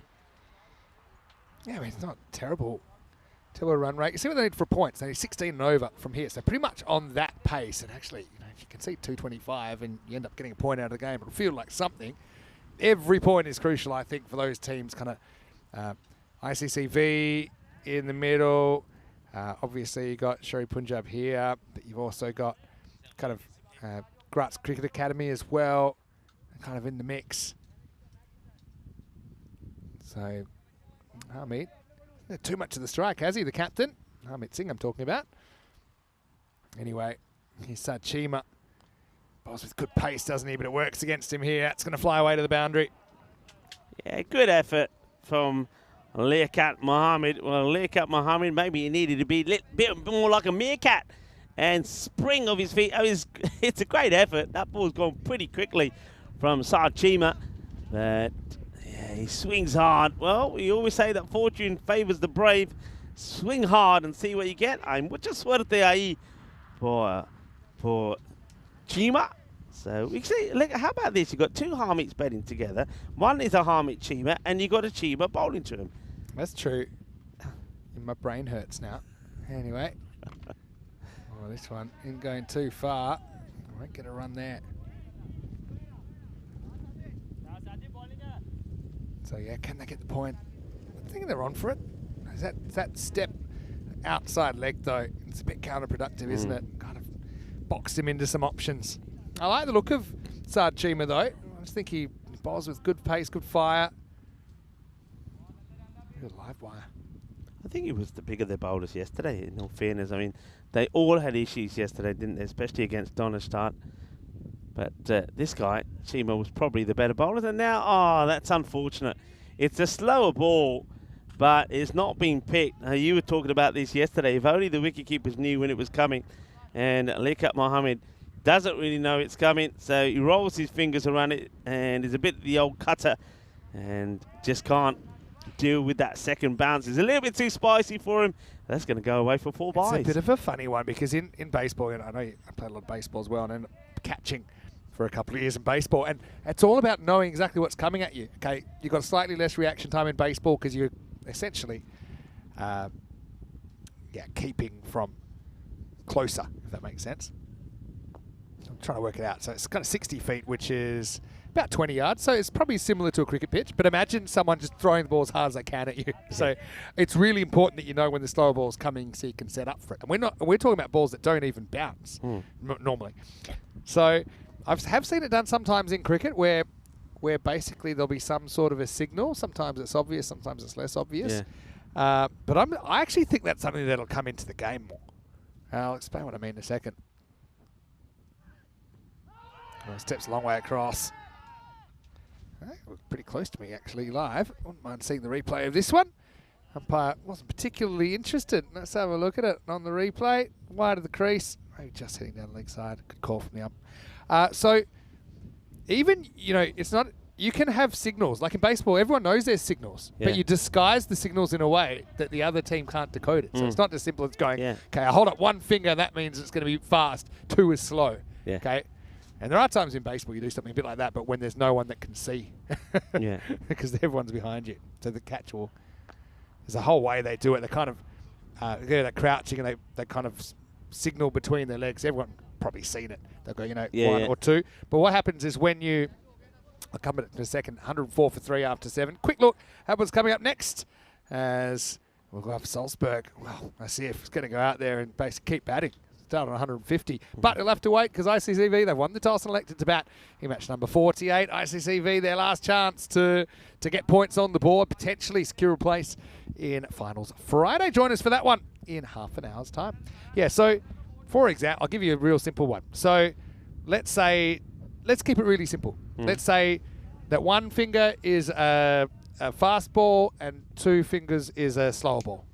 Okay? This kind of directly translates from baseball. Obviously, if you just held up one finger all the time, everyone's like, okay, well, that's obvious. We know what's coming, yeah. But what you could do is you could say, right, I'm going to give you 4 signals, and the third one, that's what you want it to be. Yeah. So everyone can see. It's like a code. It's like a code, but it's a simple one. So I'll give you a simple version. Well, that's hit pretty well by Harmeet. He's going to put that out of the ground. Maximo. Lucky Iqbal comes on and doesn't have a great time, but to be honest, disappears. He's having a bit of a mare, Can't get a bat. He's having a bit of a mare. He'll come the business end, I'm sure. Okay, so what you do in baseball is you'd speak to your pitcher, or let's say cricket, your bowler, and say, look, or whoever, maybe it's the bowler that does it to the keeper, because the keeper's got these gloves on both hands in cricket, makes it a bit awkward. But you'll say, right, okay, because you need it to be simple. You don't want to be doing your head in. That one's a good Yorker from Akib. Yeah, so you'd say, okay, I'm going to make 4, 6. I'll be like, if I want it to be a fast ball, which is number 1, I'd be like 2, 1, 1, 2. And so you see kind of both, but even if you're following them, you see their signals, you don't know what it is, unless you know that the secret is that the third which one it is which one it is. And then you can change it. You can make it first one, you can make second one. And obviously, you can mix in a few threes in there. You might not even have a three. But okay, so if it's going to be a slower ball, which is number 2, I might go kind of 3, 1, 2, 1. Yeah. You know. And then as a keeper, and I did kind of actually used to do this a little bit with my bowlers. I'd know, okay, I'm stepping up 2 meters. I know it's a slower ball. I don't want it bouncing again to me. All right, another edge flying away. No one's getting that one. That'll crash into one of our cameras. It's going to be 4 more. Harmeet Singh. Yeah, 2 Harmeets are having a good time. The thing with that is, of course, is that sometimes you'll deliberately do all of these things just to get into the mind of the opposition, because they think you're going to be doing something different, and you're not. You're just making something else. Also known as with me, it was simple. When I walk back, I scratch my head. Yeah. And the wicketkeeper knew 100%. It's going to be slow. So this is the kind of way I think it's more traditional. Even when I was in under 12s, I was 10 or 11, and I used to say, "Come on, guys!" And if I tap my thigh, and even every time. But I mean, those things, if you're looking for them, then they can become quite obvious. Yeah, they can, especially if you're doing it often. Yeah, and especially if you're on TV, suddenly you crack the code. That's going to be hit pretty well. That's going to be 4 more. So Harmeet closing in on a half century here, and a bit of friendly fire there from the skipper. He's sending a not so subtle message. Well, he's skittling his own players over here, and after 2 overs, over number 6 and 7 just went for the 10. They needed to go more than that, and this could be the over they needed. So again, after a key big while again, he's gone for 14. Yeah, with me, it was scratch ahead. Yeah. And then if I was going to bowl the short delivery, then I would just like, a little scratch on the leg or something. And the thing is, you're right, no cameras. Normally you don't have, the opposition didn't have coaches. Yeah, they're not even so that either they pick it or they don't. And then every so often I'd say to the keeper, right, I'm going to change it round now. This time when I scratch my leg, it's the slower one. And so it can be done. But you're right, we don't see enough of it. I hate buys. So it's just a way to avoid that. Because it's funny in cricket that the keeper is pretty much as bamboozled as the batter, although they do have a bit of extra time to see it, I suppose. But you know that baseball, is that going to get through? No, not quite. No, well stopped. So Harmeet will retain the strike, moves to 48. 39 off the last 2 overs if they're going to get a point out of this. Sher-E Punjab, they're 119 for 3. So I've got to tell you, and some of the viewers might be aware of this, particularly North American viewers, but then because there are signs, and actually in baseball, when I started playing a high level of baseball, I spent more time trying to work out what all the signs meant, because they're doing all kinds of things. This means that the next sign is what it is, and then, but I might change my mind, and that means wipe it off, ignore that I already did that, and then, and really, I'm just, whoa. So, in Major League Baseball, they've actually now got some electronic communication between the catcher and pitcher to speed things up as well. They've just, the catcher's got like an armband, they push a button, and then it kind of vibrates or something, and pitcher's like, yep, cool, let's go. All right. But I was going to say a couple of years ago, there's a big controversy with the team Houston Astros, where basically, because there's a time when there's no one on second base, so you can just signal 1 or 2, no one can see it, it's no problem. That's normal, that's how baseball works, right? So Alex is saying bin gate, I think, and I'll tell you why. All right, he's down the ground. I'll move to 49 now, Harmeet. And he's not taking a single. Oh, he hasn't taken it. He wants to stay on strike. It's probably not a bad call. He's not giving Harmeet Chima much faith, is he? He's just keeping him off strike. Well, Chima 6 off 6 hasn't necessarily earned the captain's favour. I suppose you need a bunch of boundaries to get a point from here. Goes after it in the air, and it's going to pitch just inside. It's going to be 50 for Harmeet Singh. Brings it up off 19 balls. Last great hope, I think, for Sher-E Punjab to take something away from this game. Yeah, he gets a boundary. So, yeah, I think that's what he's thinking. I suppose you can understand it.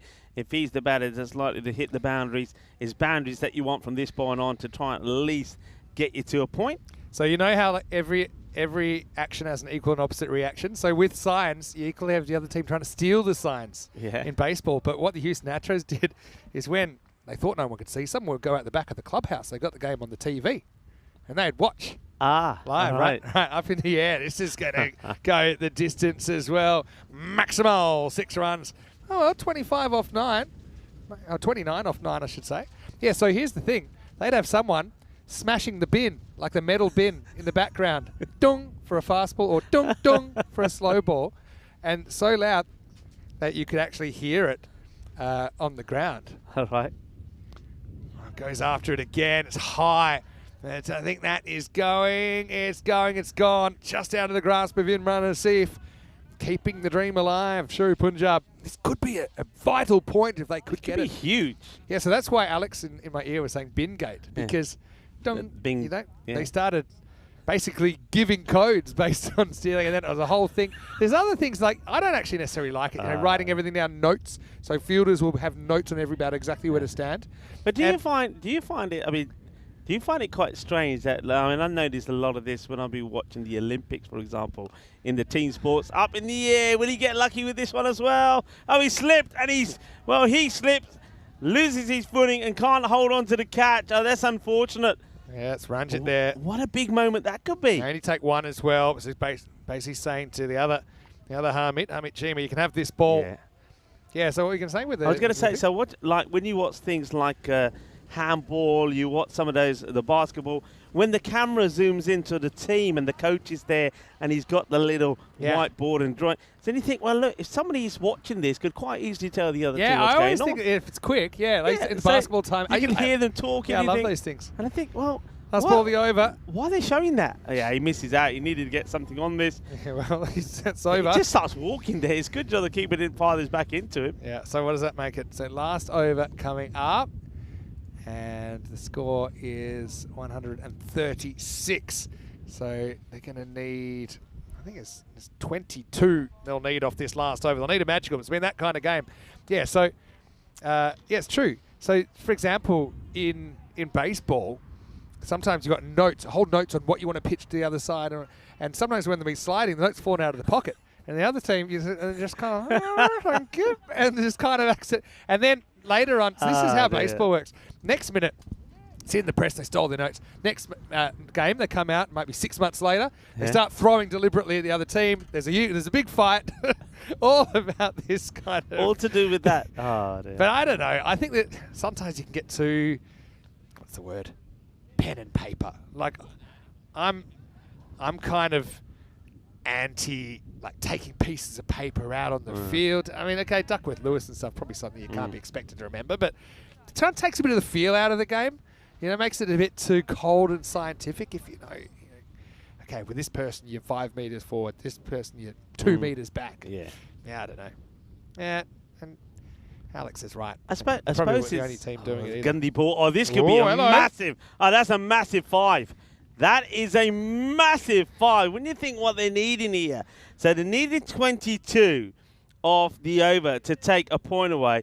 Well, now the number of balls, 6, stays the same, but it's 5 less. Oh, what a let-off. A deal. It's like the football. The goalkeepers on the water bottle. Oh, yeah. Which way to dive for the penalty. Yeah, so, that's a good one as well. But then didn't was it the Aussie keeper and threw the other guy's water bottle into the crowd? Did you know that during the shootout? No, I haven't. Yeah, really? He's just ditched it. Love it. Oh, that's how they got through the World Cup. I love it. Goes for it and nails it 6. Oh, well. Sher-E Punjab of Vienna. What an opportunity this is. They got the right man on strike, and it's going to be 6. So that's with the 5, and that's 11, just a 1 ball. So this is now definitely on here to try and take it and steal a point away. Australia versus Peru in June 2022. Aussie keeper Andrew Redmayne, also known as the Grey Wiggle for his dancing. Apparently he can't even do that anymore. He's not allowed to like dance and try and put him off. Keep cutting it. Yeah. Yes, who cares? Always reminds me of Bruce Grobbler when he first started that. Yeah. Dancing around. Thing is though, as long as you're not moving off the line, I think they can't stop you doing it. You like. Yeah. I actually think, okay, you should be allowed to, like, both teams should be able to read the notes and then decide. You know, it's still a guessing game. All right, 11 off 5.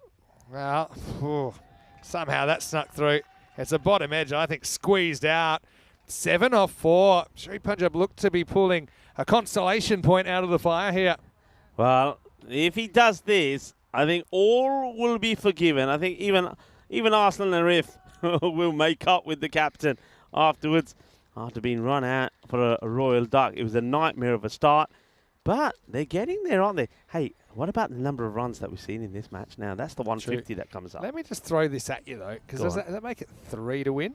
And Or is it 7 or 4? Is that 7 or 4 is okay, correct, 7 I or think. 4. I was going to say, would he trust Chima at the other end to make any? I'm going to say doubtful. That's wide, so it'll be 6 or 4. But like, say if it goes kind of, say there's a 4 in there and a 1, there's still a couple to get. Chima 6 or 7. To be fair, he hasn't really had the chance to get his eye in. Yeah. Hasn't seen a lot of the bowling up close. He did it. He actually has hit a boundary, by the Yeah. way. It just hasn't been trusted by Harmeet Singh. Another big score. 6 or 4 for a point for Sher-E Punjab. That'll be another wide. By the way, Umar Tariq, still the only player to ever take 2 hat tricks in one innings. Did it for Austria against Malta back in, I think it was actually our first set of ECIs, wasn't it? Start of 2023. I believe First it ever was, yeah. ECI, which are international T10s outside the Euros at the Cardiff Oval. It's been great. We're coming up to 100 ECIs this year. Pretty soon as well this month. 5 for the point. Good one.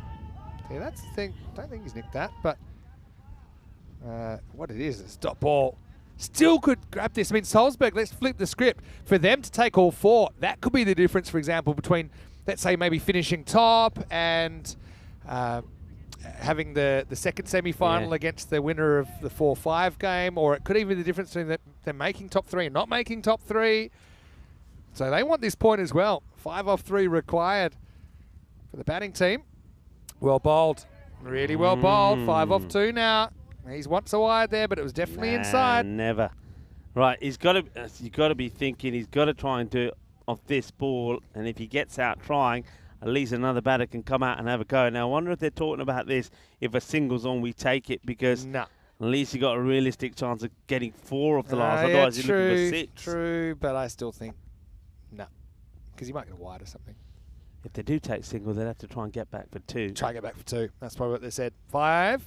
That's actually okay as well. Oh, no, it's gone to the boundary. Can you no believe way. it? It's going to be 4 byes. It wasn't quite a wide. He wants the wide. It's going to be 4. He's not a wide. He's going to get... Now, they're just got to... Now, stop arguing. It's a big plus. All you got to do is now run on the last ball. Definitely gone over the line. And it's funny with some of the... batter actually doesn't really know where it is. He feels it's wide. I can understand that. But remember, it has to be completely outside the line. It wasn't. So you need a dot ball here. So actually, I'll be putting the squeeze on here. And if you're the keeper, you need to be ready to throw, because Sher-E Punjab, they need 1 run here. I get all the fielding. But yeah, I would too. You know, I'd maybe leave 1 back floating for a catch. But you know what I think is interesting? This is bonus point has made this an interesting game. Yeah. Otherwise, there's nothing interesting about it at all. They've lost by about 70 runs. Anyway, here we go. Any score for a point, and Salzburg, despite scoring 225, if they want all the points, they need to stop any run this ball. Yeah, got to be running here. Got to be running.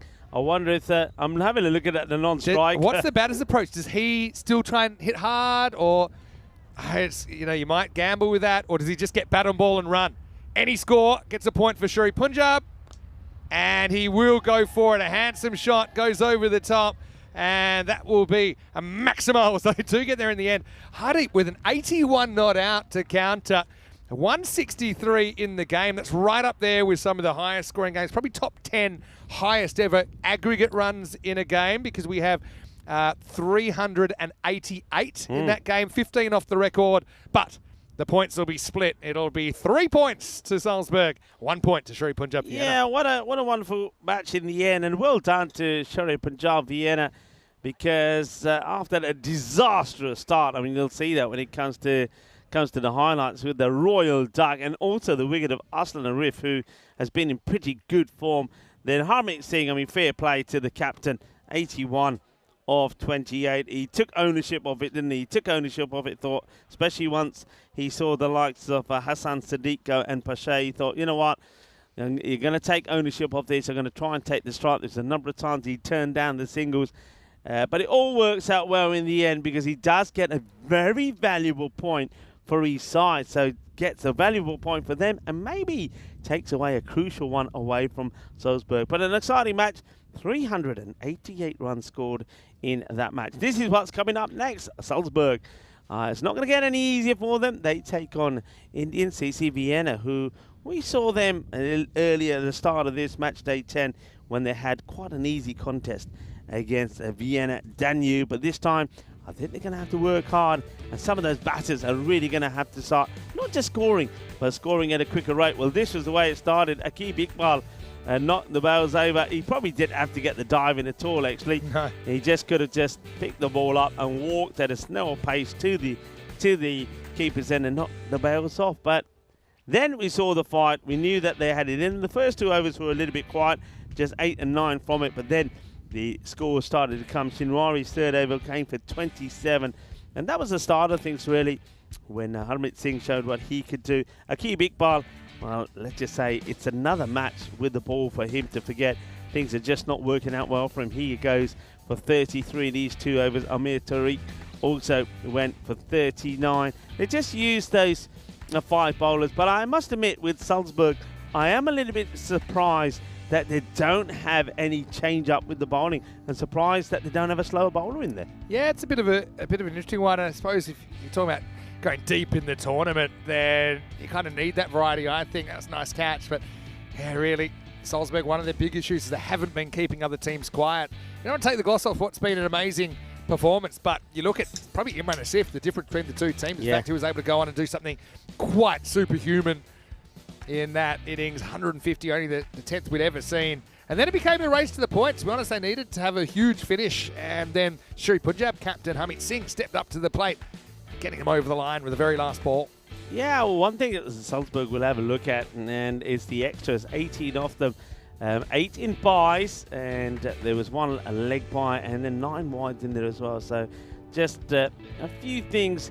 If it had gone slightly differently for them, maybe they would have taken all the points. And of course, you have to say that they were probably slightly, or we'll feel they were unlucky with a lot of edges, inside edges and outside edges going to the boundary. Then that one there from Ranjit looks like he's ready to take the catch, and then he slips, loses his shape, his balance, and puts the ball down. So a big opportunity. And then that shot at the end there from Harmeet Singh, the captain, holds his pose as he sends the ball for a big 6. And he's the first to go over and shake hands with the match officials. The teams shake hands and congratulate each other on what has been a very exciting and thrilling match. Just looking at the table here and the projected table based on games remaining, and that actually puts Salzburg a point behind Vienna CC in 3rd place when you adjust for the games played. And for Sher-E Punjab, it puts them kind of 1 point out of the 5. Otherwise, there would have been 2 points out of the 5. So all these things could matter. That could actually be a huge ball in the context of the series. Arslan Arif ran up for a royal duck. That was a bit of a shocker for him. But Harmeet was able to survive and eventually thrive. 81 of 28, setting his team up for a point. 163 they end up off the 10 overs. Hassan Sadiq with a pretty well compiled 43 in there as well.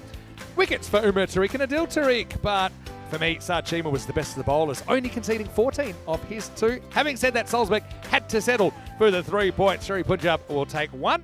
We'll take a break, and we'll be back pretty shortly with ICCV batting first against Salzburg. Another big game between 2 teams in the mix. Vinny Sandu here, Mr. Maximo, with Rico fullback shortly with more cricket action from Austria. You're watching the European Cricket Series.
This European Cricket Network event is proudly brought to you by HCL Software and Paramatch.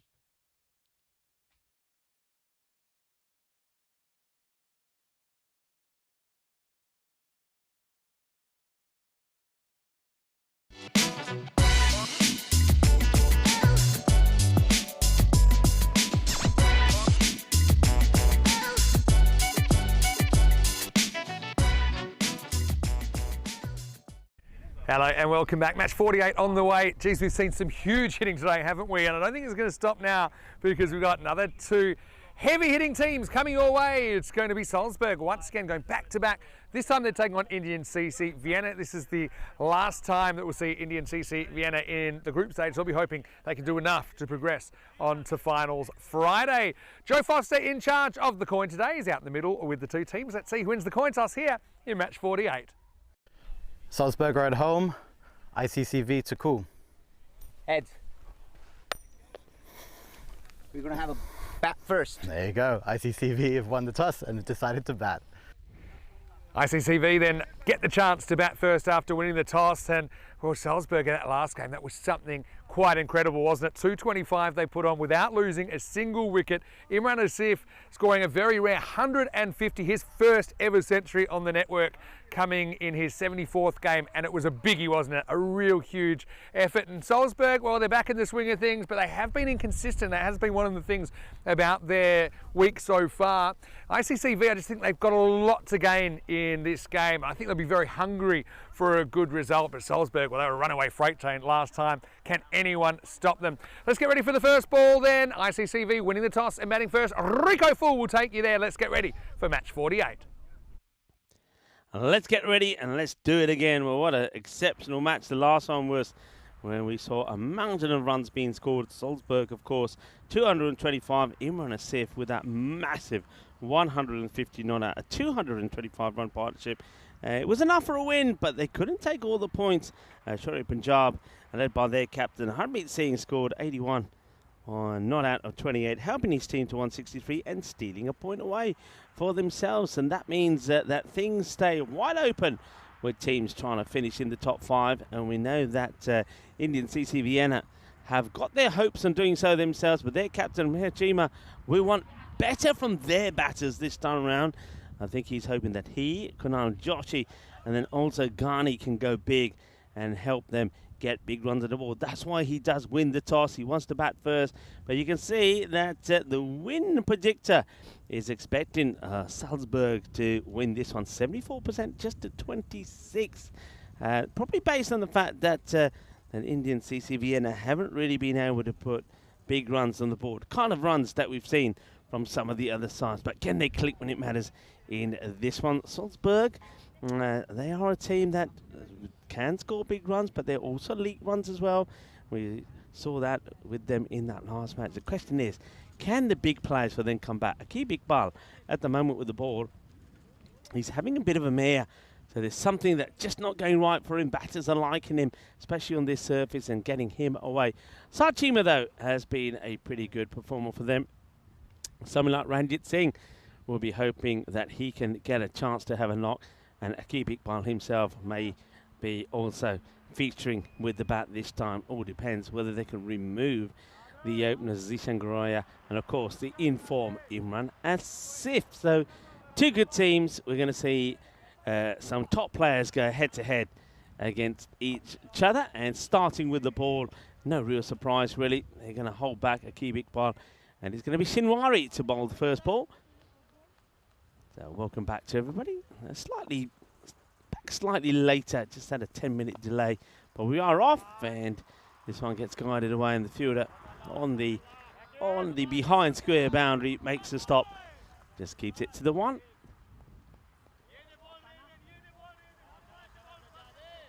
Chima off and running with a single, and well, there is a change.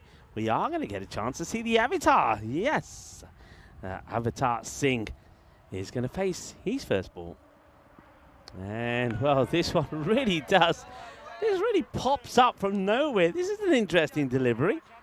And just watch this one just pop up. I think it's one for giving us one for the over. This one just Well, watch that go. They're saying it's one for the over. Look at the Avatar Singh saying, hang on a minute, what's that all about? Well, yeah, what is that all about from Shinwari? Well, Avatar, welcome. Welcome to the party. And it's the one for the over.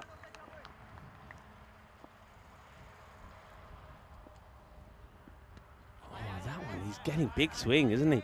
That one comes in a long way as well. Does he get any bat on this? And yeah, he does, says the umpire. That's Avatar off the mark. And so it's going back to Chima. If you get the ball pitched up and he gets that sort of movement, it could be an interesting spell here from Sajjad Shinwari.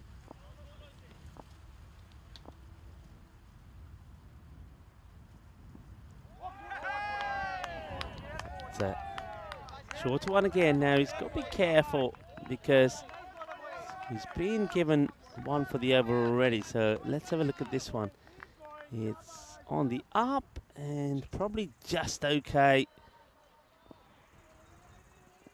Mixing it up. Sajjad with the shorter ones and pitched up.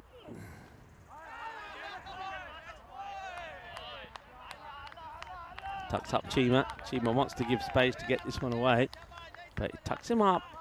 And not the first time that Chima's had to wear one.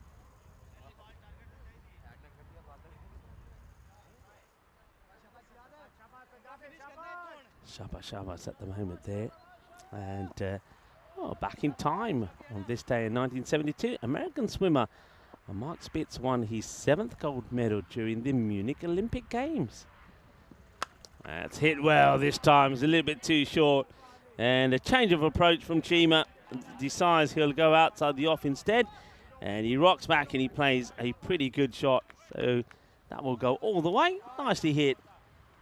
And it gets the boundary.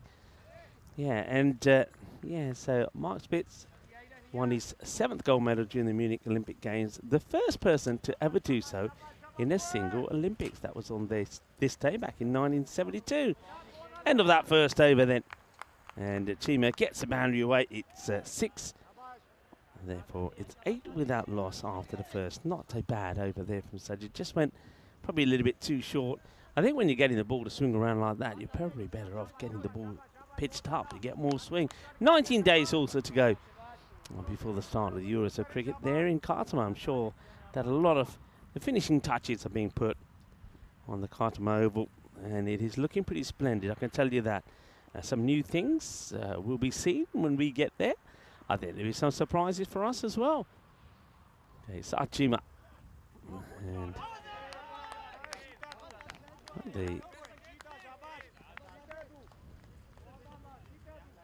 gets this one through. Once again, it's a bit of a wayward shot, really. It's probably not the line to be playing that shot. Avatar Singh swings and misses. I wonder if Avatar is up there just to try and give them the acceleration that they've missed in the power plays. Well, he might be, but at the moment he's missing them. Now Chima says to the umpire, to Rajinder, I think I just need to go up there and just have a word with my partner. Has a word, Neil comes back, and I know what Chima probably would have said to him, said, hey, look, you're playing the same shots every ball. You should be looking to be playing those outside the off. And I think the bowler will know that, Chima, and that's the word. So I wonder if he changes it himself and just goes full and straight and gets the batter playing the wrong one. And it's up in the air. It's going to get a little bit fortunate. It will just be a single. So Chima will go back on strike, but we'll probably feel the need to get a couple of boundaries away here. If that one just gets sliced up in the air, just a single.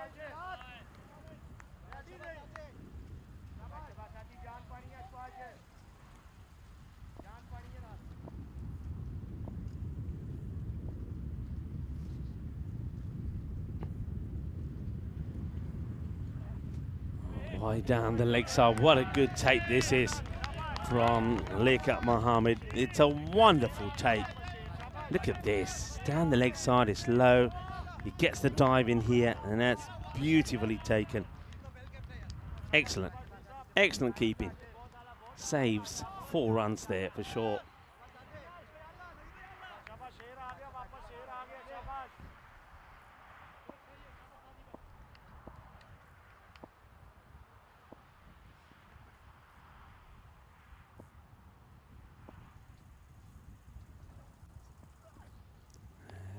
Once again down the leg side, so just trying to put a little bit of extra effort in here at Saad. And he's just losing his shape, just starting to drag that ball down to the leg side. And straight away you can see him run a safe now. It's his turn to get involved. Like the same way that Chima had a chat with Avtar Singh. You can see Imran Asif just having a little chat there with Chima, saying, come on, you're just trying too hard. Battle off the 2 Chimas at the moment. Saad Chima bowling to Mihar Chima.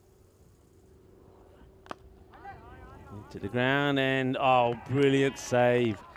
And it's a really good stop. If this gets away from him, it's 4 runs because there's nobody backing up. So into the field, and watch this one take off, and there he is, gets the dive in, makes a really good stop. Well, he may have scored 150 in the last match, but he hasn't lost any of his energy. Comes across, makes the stop. There he is. Imran Asif, of course, has his name in the Hall of Fame now. And there's that digger in the background. We'll never know what it is doing there, by the way. It's in the air, and it'll be taken. They're asking the question, surely this is out, isn't it? Is this out? Or is it a bump? What's happened here? Let's see. Yeah, it's certainly in the air. And what happens here? Oh, he's dropped it. Well, he's actually dropped it. And then, what's he saying there to the... He's made to make some excuses. Well, I must admit, I didn't see, because of the angle that we were looking at that, I didn't see that ball get away from him. And I'm thinking, well, what's going on here? And I thought that he had the ball in his hand and he was saying to the batter, what are you doing? You're out. But he's dropped it. Well, Avtar gets dropped on 2.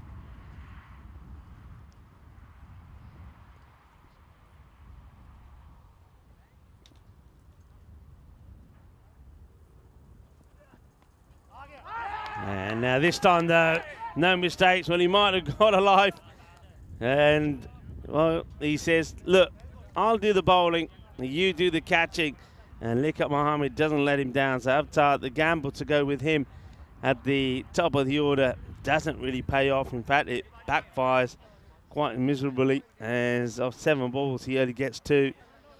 In the end, it's Mohammed who takes the catch behind the stumps. So well done to Saad.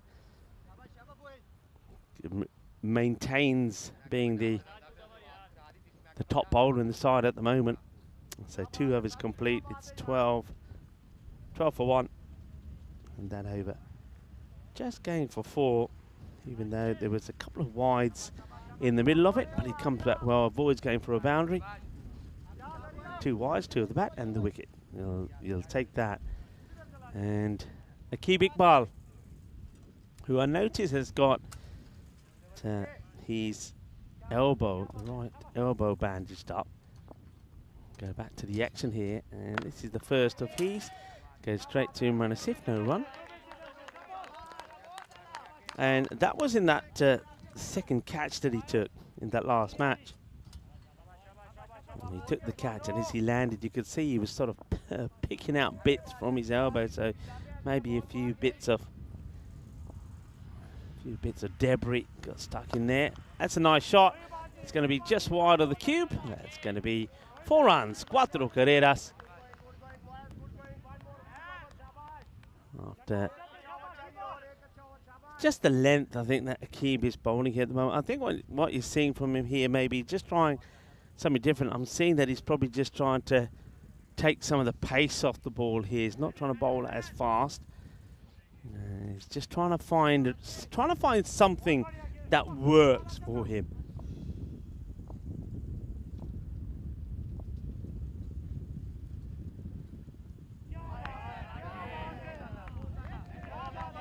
Well, if you bowl in that area, and that's the way to be, it's not allowing Chima to get that drive in this time. and it's not wide enough for him to play the cut shot that he likes to go to from time to time. So that's a better area, better delivery.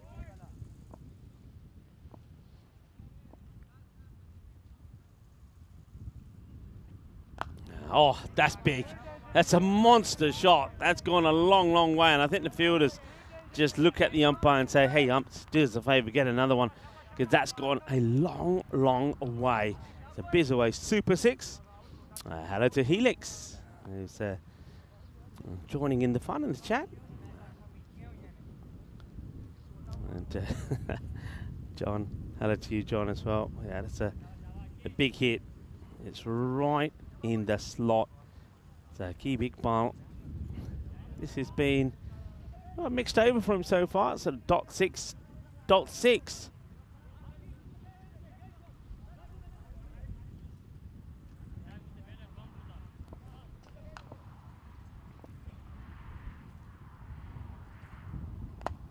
It's played out into that side again. It's going to be another boundary. They've been pretty persistent in keeping the field as it is. You can see that one or two fielders were making their suggestions to Imran Asif about putting a fielder out on that onside long on back and maybe putting the mid wicket back, but he was pretty determined not to change the field. He wants to keep it the way it is at the moment. So, big wild swing and finishes with a dot. So 3 dots and 3 boundaries in the over. 16 come from it. 28 of the 3 overs completed. Yeah, so you can see that Imran Asif wants to stay pretty straight down the ground. He could have balled himself up and they could have pushed the mid-wicket back, but he just feels that Chima is the sort of batter that you'd rather have one man back down the ground to, because he does, if he gets the opportunity, just like to go down the ground, plays a beautiful drive shot, and sometimes if you miss cues, it's an opportunity. I wonder how they change things up here now. So the power play is out the way, so they are able to now be a bit more defensive. And it looks like they'll go to Umar Tariq to bowl over number 4.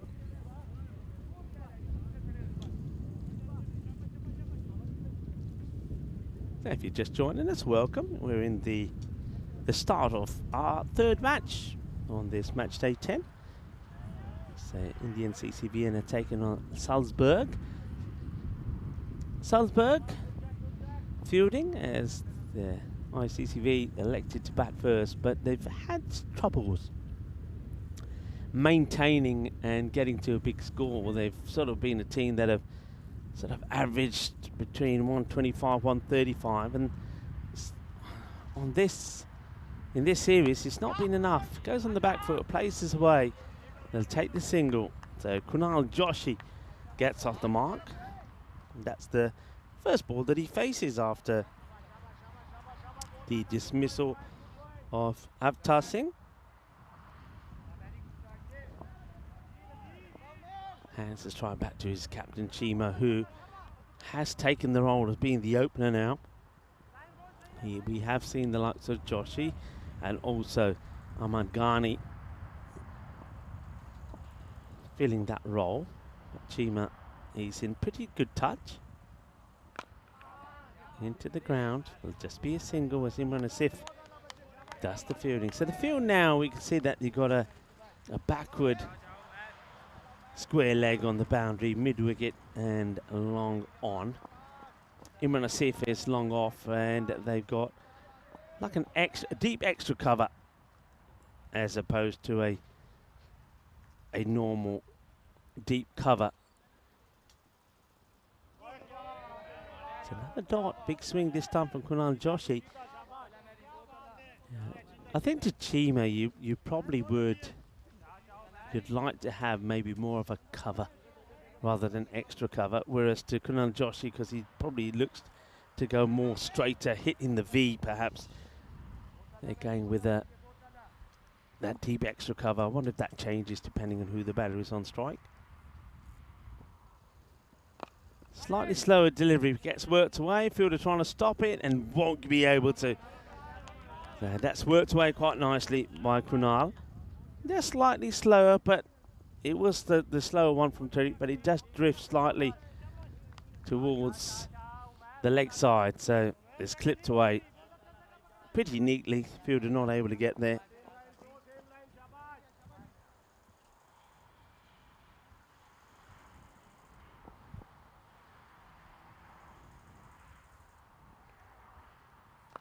That's worked away, and the fielder's going to do pretty well to stop that, and you can see that that gets away from him pretty quickly. This outfield, so quick, and it's one of those, well, you know, sometimes the outfield is quick, but the ball is hitting it. It slows up. Maybe the one in Rome was a little bit like that because it's pretty lush, so it can slow down. And here, there's no such joy. The ball, if anything, just gets even quicker. So loose delivery, that one gets played away. So back-to-back fours for Kunal Joshi, and Umair Tariq has gone 10 of the over, still got this one to bowl, and well, that's a bit of a wild swing. I think he gets done here. Oh, now this could be very close.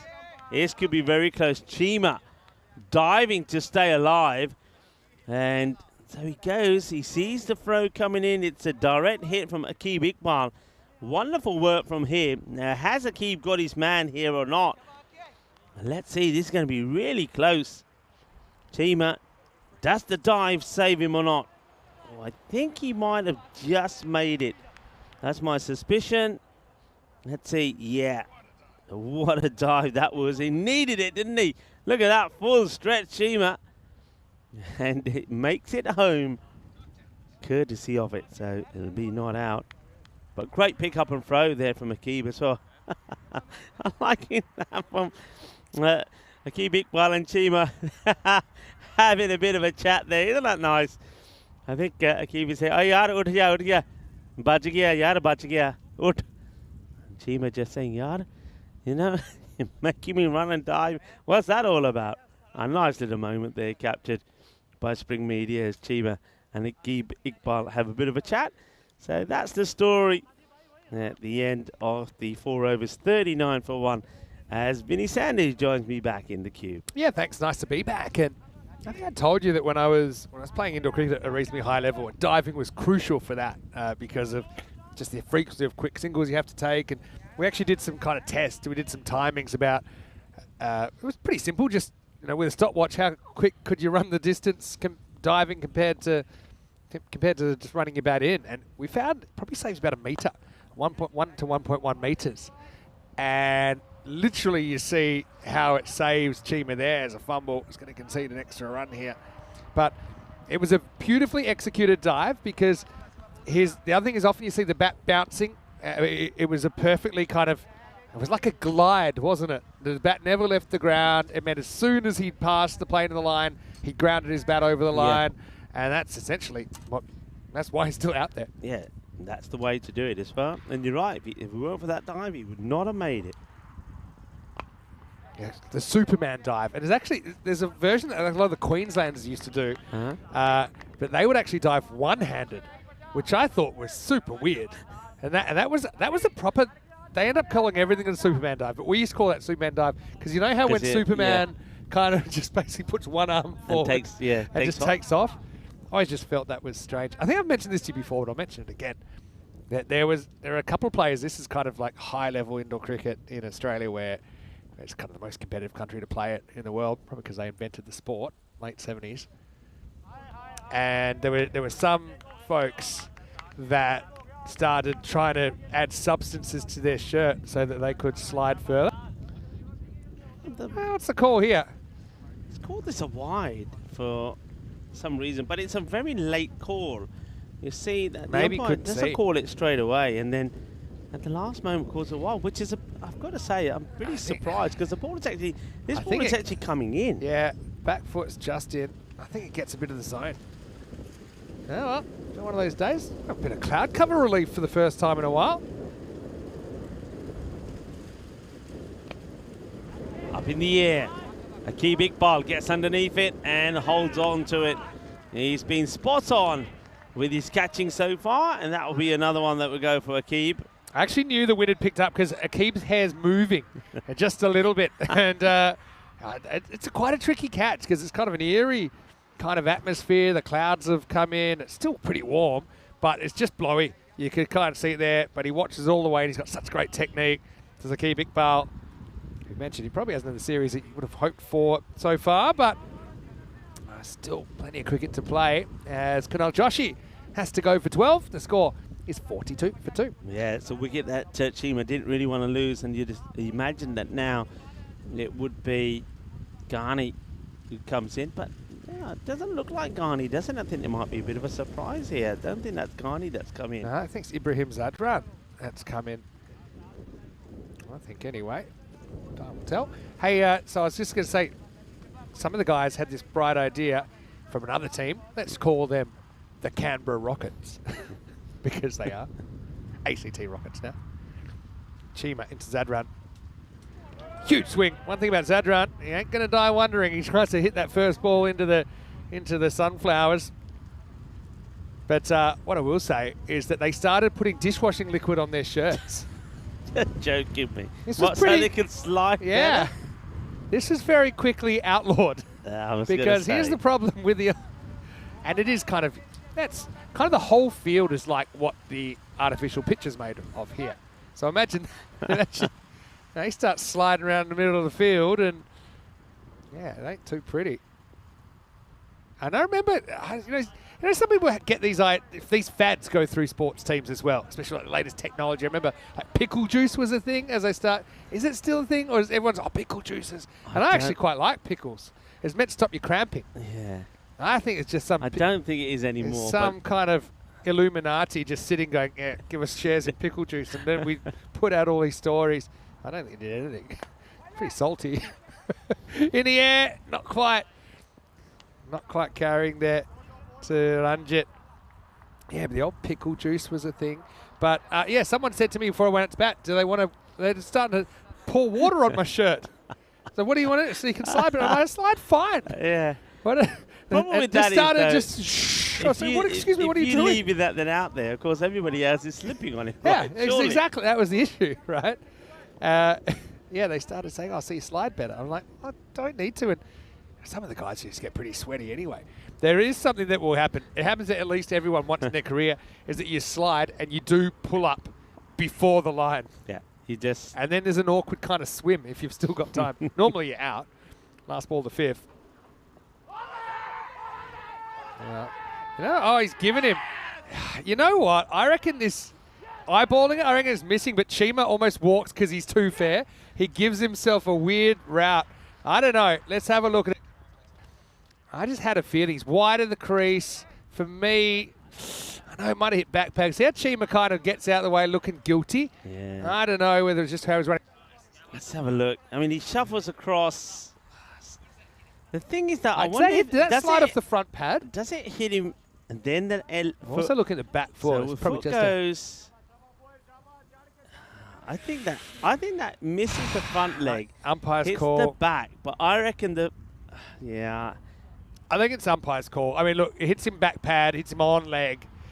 It's probably getting a piece of leg on the way down. I just thought it looked like there was an element of doubt, but Chima, whether he was just running off the pitch or whatever, you know, sometimes he almost gave himself up, is what it looked like. I don't know if that's what he meant or not, but it will be a wicket. And so ICCV have lost a third now. On the stroke of the fifth over, the score is 43 for 3. Yeah, and of course, Chima is the big one. The big wicket that they wanted to get. I mean, I don't think it's a bad call necessarily. I just think it's getting the outside half a leg stump.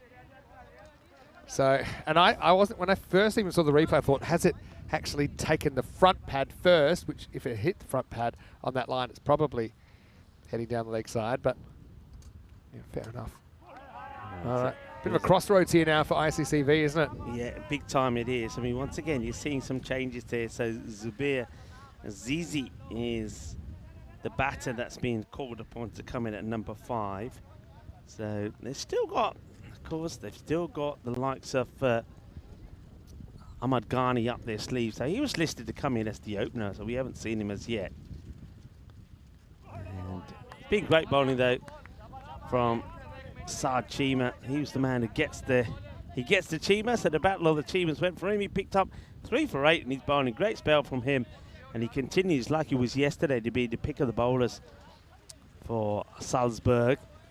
And what a great spell from him that last over. Just going for 4 runs and he picked up those 2 wickets.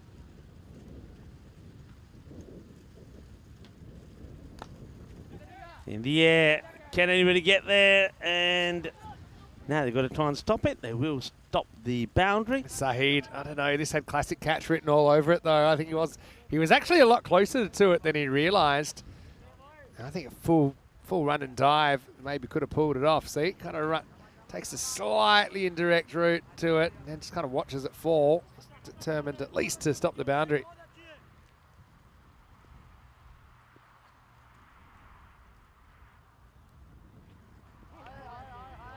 It's that you can see now when you got a different caliber of batters in that short delivery, how effective it can be if you got batters out there that are not good pullers or hookers off the ball, and that's what we're seeing here. Adil Tariq just banging that ball in short, and the batters not able to get anything on it.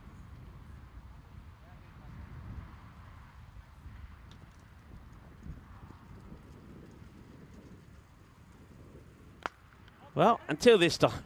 I suppose we're going to hit one, and that one's been rifled away. And Ibrahim Zadran, well, we knew what his intent was from the first ball that he faced. He was swinging hard, but this time, well, it's short, and it ends up being in the right area for him, and he drills that flat and hard for 6. Over the old Ringo Starr about this. Fast hands from Zadran. That's what he can do. That's what he will do if you give him a chance. Deal probably wonders exactly how that disappeared so quickly, but it did. End of the over. It's 51 for 3 after 6. So where can they get to? And of course, it's a very, very important match this for Indian CC Vienna. They're playing what is their last match now in the group stages. They are just about holding on to that 5th spot, but they've got teams behind them like Salzburg that are catching up quickly. Salzburg with a win in the last match. If they can get a win here against Indian CC Vienna, then really Salzburg would be favourites to go and finish well and come into finals day here. And then of course you still have Sher-E Punjab of Vienna, who have got one eye on trying to get into that 5th spot. So it's important to get the points here for Indian Vienna.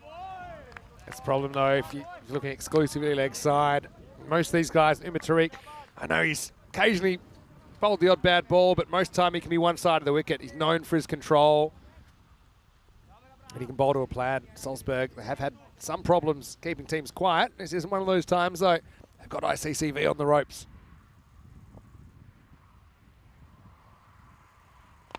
High. Can he get there? It'd be a great catch if he takes this. Just couldn't get there. Just out of his reach. These ones are funny because I had a good fielder once explained to me. He said, how are you always catching these? Everyone always seems a metre short. He says, I just run 1 metre further than I think it's going to go. I watch everyone always just missing these. You always feel like you got it, and it just gets away from you. So he says, yeah, just correct. You see here, and he is. He's just that is consistent distance short. In the air, it'll fly away, and that'll be another boundary. So Zadran, by hook or by crook, he's going to swing for the fences. There's 4 more for ICCV. Yeah, that one's pretty close to our camera. That's posted over there.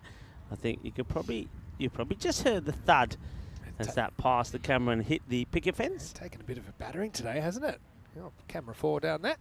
Hello to Chris. Nice to see you in the chat. Hello to John Heesum as well. He was asking about my lunch. I had penne pasta. Did you have the same thing? The same thing, yeah. It's pretty nice. Remind me of Malta, where we often get the pasta. Yeah. But they put rabbit in it. Yeah, I know. That's their thing. Watership down all over again. As long as you know it's not rabbit, it's fine. As long as you don't think it's rabbit. There you go. Yeah, he's getting his steps in, isn't he, at the moment? That's Hardy, who's come on the field as a sub. He's actually off the captain, Mubashir Ali. That's it's going to be another 4 runs. That'll do. Swing hard. See what happens. Yep. And You can see the wicketkeeper saying, well, you know what Rico says? You've got to have your third back, especially when batters are swinging like this. Well, that third man is running back inside the circle, so they're sticking to the field the way it is. It's an interesting field. When you have a look at how close the mid-wicket and long on are to each other, that's where they're expecting these to go. And that's a very good take. Really good take from the keeper. He's made some brilliant stops in this area. Yeah, Learcat's a pretty good keeper. He's a specialist. I mean, we've seen Garai doing it when Learcat's not been in the side. But see there, it's a little skip step there. Okay, he still does a bit of a dive, but it was all about his initial step. And what he does well there, he expects the ball to be missed. A lot of the time, the ball goes through there, the keeper's like, oh, it'll probably hit the batter or the stumps or whatever. And then when it doesn't, they're hopelessly out of position. But he moved very well there to his left. It's nicely played away. It's a fielder out there who safe hands and gets the throw in. It will be backed up, but nice looking shot. Gets the wrist involved, clips it away nicely. What's the umpire? Well, umpire Rajinder has to be. He had the fighting stance there, didn't he? Yeah, I like that. He was moved out the way, but didn't go too excessively. End of the over. Those lucky streaky boundaries over the third man. With 2 lots of fours means that 10 come off that over. But they need to go a little bit bigger. We've said this before about Indian CC Vienna. They just don't tend to score the big runs that you sometimes feel they need to. This is, well, that's a quick look at our calendar. I like of that. course. Getting through their overs. Oh, that's a wide, has isn't to it? be a wide. Yeah. But yeah, just to fill you in on how we're going. We've still got about 500 games in the season. I think it's ticked under 500 now since yesterday. But 2 weeks in Croatia after this, then 4 weeks in Malaga for the men's ECC, 4 weeks in Malta, 3 weeks in Barcelona, and then back for 2 weeks of ECCW action, with that competition expanding from 5 to 10 weeks. And in advance, you can always check out our website, europeancricket.com. That's been well hit, and dear Iqbal, I mean, what is it? I mean, you go through phases like this. I think all bowlers have done. At the moment, he just can't get anything right, can he? He just can't get anything right. I mean, batters seem to be liking what he's delivering. I mean, have a look at Ibrahim there. He just stands and delivers crunch. He just not being able to find his rhythm at all. I don't think he's got his tact. I think he's often trying too many things. Just stick to one plan. You're bowling to kind of middle order here. Yeah, something like that. To be honest, I'd only be bowling that length if I was him. Yeah. I wouldn't be trying to bang him in and roll the dice. Why? And he can bowl fast, he can bowl slow. And no one's picking that. But as soon as you kind of, like, to a guy like Zadran, he's hoping your bowler kind of pace on in the slot. Yeah. That's what he's setting up for. Apart from that, you're going to see it. He's going to find it hard to get bat on ball. But yeah, get full, get block hole. That'll be gone. So, I mean, yeah, it's foolish, that one. I think he gets the line right. I think just keep it simple. If you're having problems, keep it simple. You're trying everything, nothing's working. Well, kind of work out your best strategy. And Aqib is a smart cricketer. And you can see here Zadran, he likes leg side, so he's trying to fetch this and hit it leg side. Gets a thick outside edge. Learcat does the rest. This will be a good view of it. Bang. Good technique as well. We're still on the way up, as Aqib will break through. That'll be the 4th wicket down for Indian CC Vienna, 68 for 4. Yeah, and I think also the other thing is you gotta stay persistent to what you do. I mean, he's religiously a bowler that keeps the ball outside the off, and often he gets a bit more success. It just so happens that lately, particularly in this particular series, batters are being able to get him away. He's had a bit of bad luck as well, a few inside edges, outside edges. But stick to what you do and just believe that, you know, once again, it will come good. So he picks up one, and now, well, one Zadran goes, another one comes out. This is Daud Zadran. And he gets beaten again. So a couple of good balls here from Aqib Iqbal. He hasn't had this sort of run before. Normally, he's found the balls finding their way to the boundary. So this is a good over from him so far. Even though it started with a wide and a 6, he's got a couple of dot balls in here now, joining him up. I like Dowd. I'll give you 100%. Didn't hear any of that, though. Slower ball. Good night. Well, it's exactly what a keep should be doing. Maybe my voice is carrying. Keep it full. Mix the pace up, especially with a new batter. Force him to hit the ball. There's the slow ball. He's early on it. He's just trying to jab down it, but completely misjudges it. What bowling from a Keebic bowl. Yeah, no, this is more like it. The slower delivery. We haven't seen him use to that, and he just, you can see Dazadran doesn't even pick it. Well, you said you like him. I don't think you like this shot. Well, no, but I think you got to tip your hat to the bowler. He's just trying to keep it out, but he doesn't pick the slower ball. And as I said, what does a keep do that others can't? Well, he's got that slower ball. And we see it sometimes. Bowlers like Abul Shohas Farhad of Czechia has got a very good slower ball.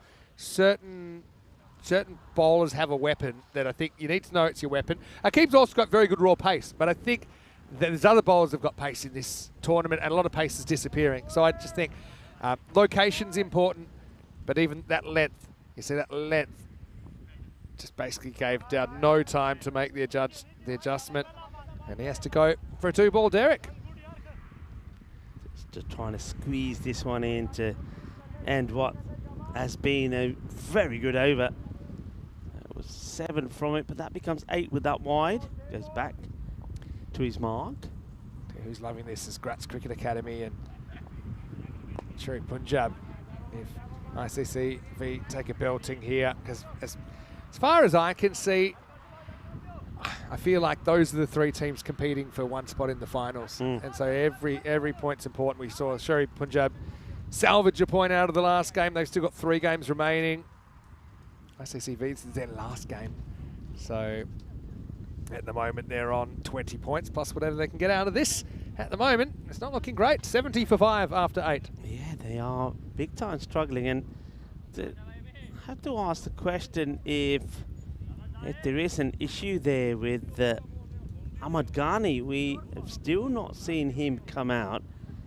Yeah, I'm a bit surprised, but I mean, it's a long campaign. This is their 10th game. Yeah. And we know just depending on how people are feeling, they might kind of just be just hanging on. So with Ghani, I would have thought we would have seen him. But yeah, we haven't. Opportunity now for Zahid Khan to turn his arm over. It's going to be bowling to Ahmed Zai, who swings all around this one. Stop balls to start for Zahid. Yeah, 2 overs to go. What's their best case scenario here? Maybe 100. An absolute heater. Salzburg, the ultimate Jekyll and Hyde team, aren't they? Same again, and it's just keeping it just slightly short of a length. This time the batter's trying to make something of it. Ahmed Zai coming out to it. I think he's probably better off staying in the crease and trying to pull a hook. Let's see, this time he does stay where he is. He gets some contact. And that was going to go to the boundary, so that's better. Just what I was saying, stay where you are. Don't come dancing down the track. If it's short, wait for it and get the head in, and he hits that pretty well.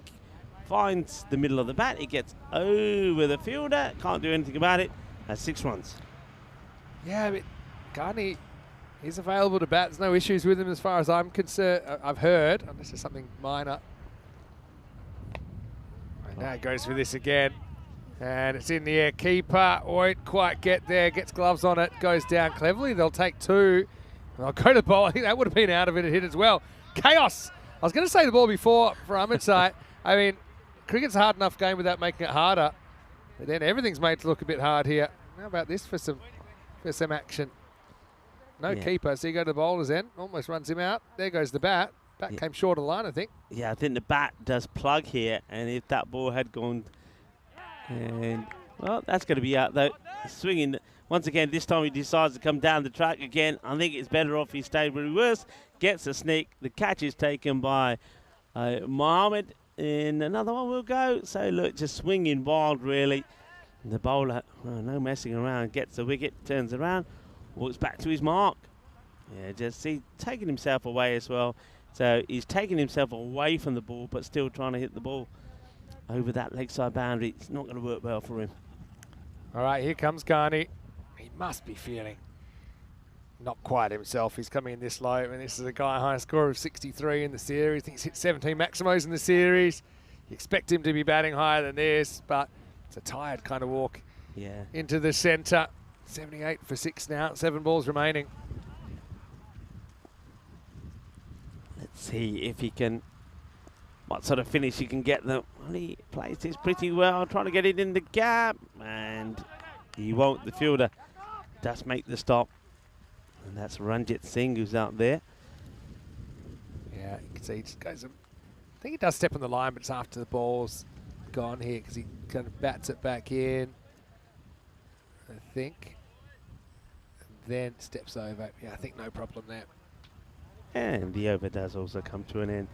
So Zahid Khan, if you're happy with that over, I'm sure he will. 9 come from it. He picks up the wicket.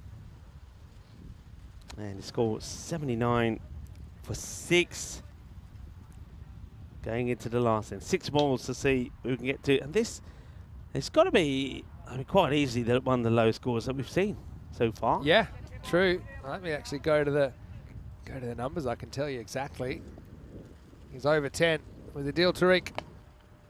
Hit out in the air, and oh well, I think he tries to make the save here. I wonder where this ball bounces after he gets a hand on this. Let's just see this again. That's Ranjit. So hits it well. Ranjit leaps off. I don't think any. Where's that foot when he leaps Has up he from? actually? So let's see. He pulls his bat down. Where's the ball land here first? Let's see where. Yeah, it's going to be 6. Yeah, definitely outside. Yeah, he's outside. And also, I think when he knocks the ball back in, I think it. Yeah, that part is all right, but it's where he leaped from. Yeah. So 6 runs. Good pick up from our crew at Spring Productions. Lowest score of the series is. Stay, please.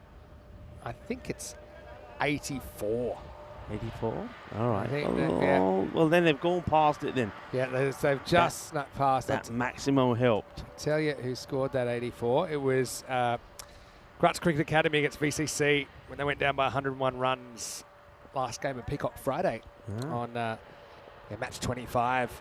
But I think it's only been 2 scores sub 100 in the series. That's quite a remarkable figure, isn't it? Yeah, I mean, we see often a lot of matches which are in the grade 80s, but not this time.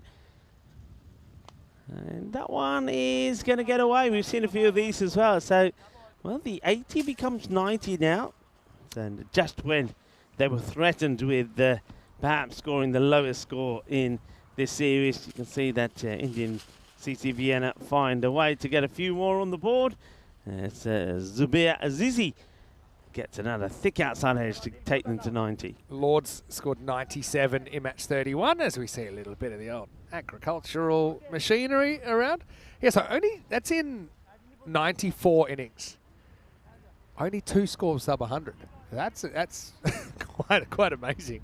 It shows you all teams have got guys that can handle the willow.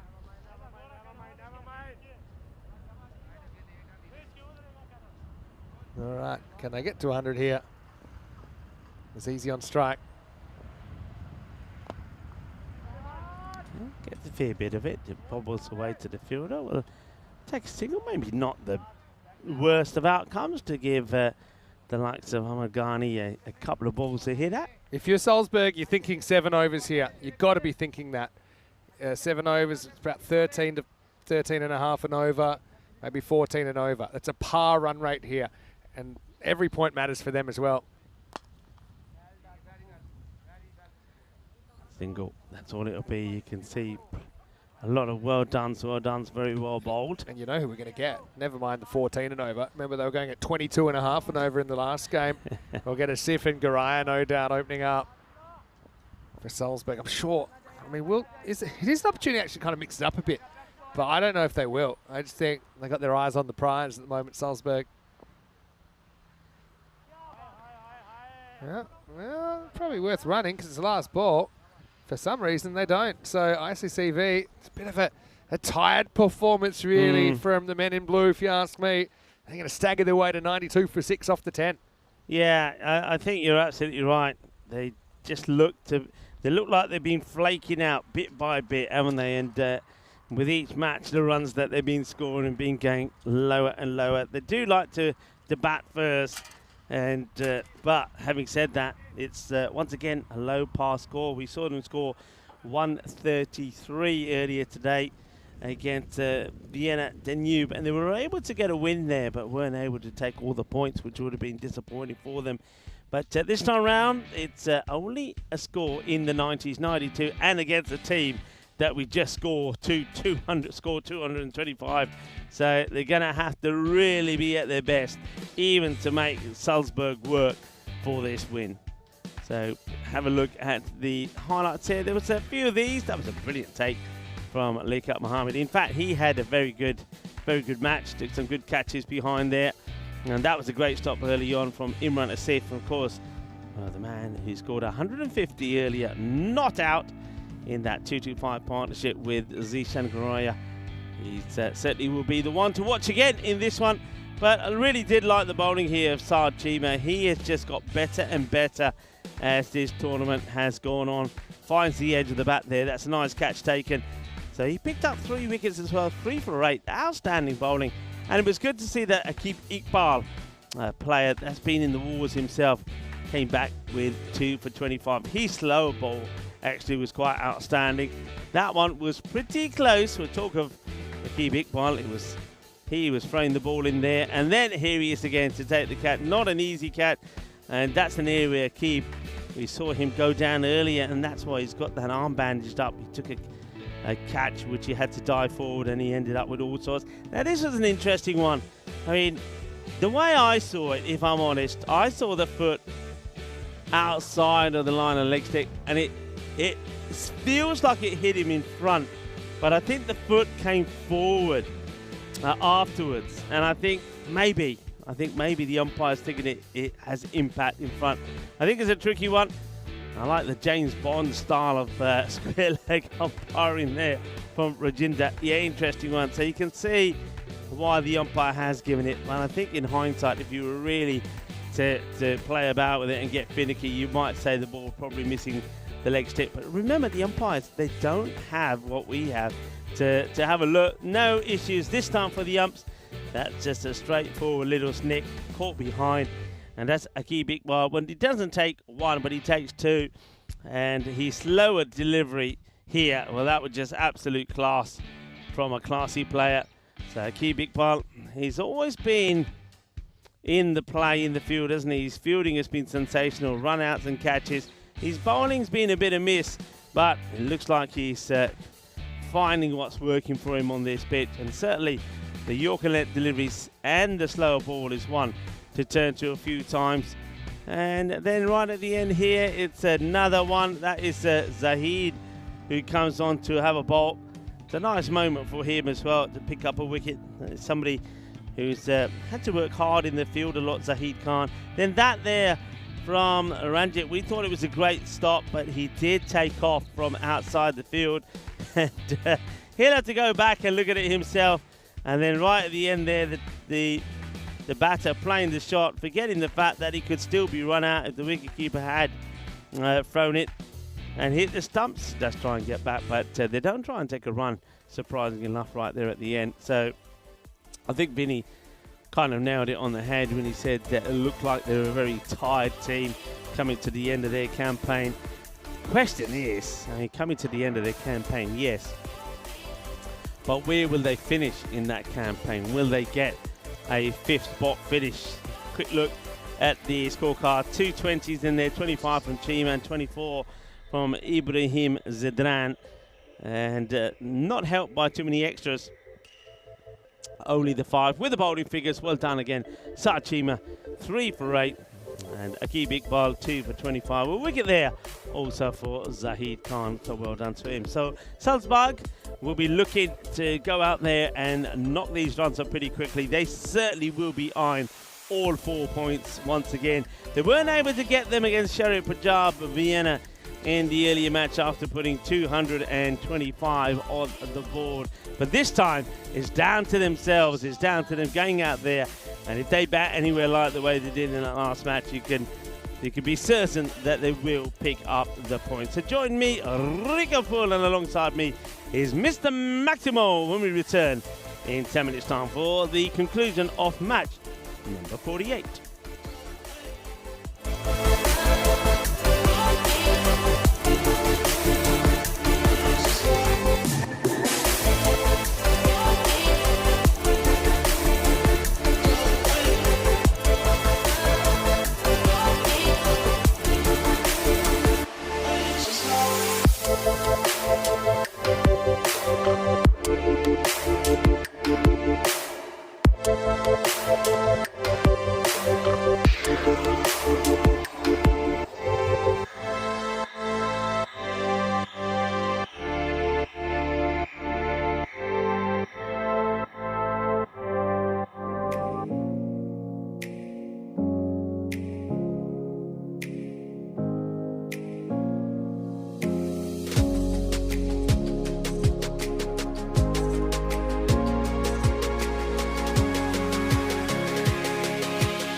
This European Cricket Network event is proudly brought to you by HCL Software and Paramatch. Well, welcome back. A very quick turnaround there as we see now the reply for Salzburg. And speaking of quick, they want to be pretty quick in getting these runs here. Indian CC Vienna already getting the 92. And of course, let's just remind ourselves of the way the tables are looking. First of all, a quick look at the bonus point equation. So restrict to 64 or less, you get a chance to take all the points. I suppose we have seen stranger things happen, but of course I think here it's Salzburg who will be looking to knock off those runs in the 7 overs. Let's have a look here. So we're talking about looking at the standings. Donnerstad at the top there with 28 points off their 10 games they finished. Cricketer CC 2 matches to play tomorrow, so they do have the opportunity to win both to finish at the top. Vienna CC just a game to play. We will see them, of course, play their last match later on today. They can finish on a high of 26, so can't finish top. And then, of course, we get to 4th place where Indian CC Vienna are at the moment on 20. And in that 5th spot is Graz Cricket Academy with 18. But, of course, Salzburg, if they win here now, they will go to the same number of points of Indian CC Vienna. If they win by 3 points, if they get the bonus point, they'll be a point ahead of them. So they'll go straight into that 4th spot. Indian CC Vienna will drop to 5th. And of course, then the opportunity, Sher-E Punjab, they've still got 3 matches to play tomorrow. And if those go well, And even if they pick up 2 wins out of the 3 matches they got tomorrow, they will then also go above Indian CC Vienna. That's if they can, if Salzburg don't win this match, and that's the way you're thinking. So Indian CC Vienna, to stay alive in this competition, they really need to, you'd have thought, to get the win here, and they're up against it. And then tomorrow they would need a lot of things to go their way. So starts here, I think he gets fingered. That's going to be 4 runs, so he gets something on that, but not able to take the catch. They go with a change here. Akib Iqbal and Ranjit Singh. Let's just see this ball first. That's well played, and oh, it's another one that goes to fingers, and it catches the fingers of the fielder, but he was not able to hold on to it. Ranjit Singh hits this pretty hard, and not sure who that is. I think we get a good look at him when he comes back into play here, but that was absolutely crunched. It might have been Kunal Joshi, but you got to say it's half a chance. If he was able to take that catch, what a difference it could have made. But gets past the fielder in that short mid-wicket area. Shorter ball this time. It's going to be one for the over. This Ghani doing the bowling. So if there was question marks over Ahmad Ghani's fitness, which is what we were wondering because we didn't see him come out to bat, there are obviously no issues. It was Kunal, by the way, who had the chance to take that catch.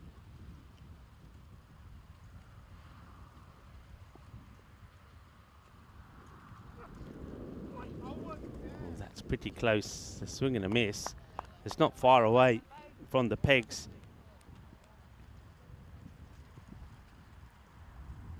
Get to see it one more time here. Yeah, I mean, it's close to the edge. It's close to the stumps. And in the end, it misses everything. Ball to go in the over then from Ghani.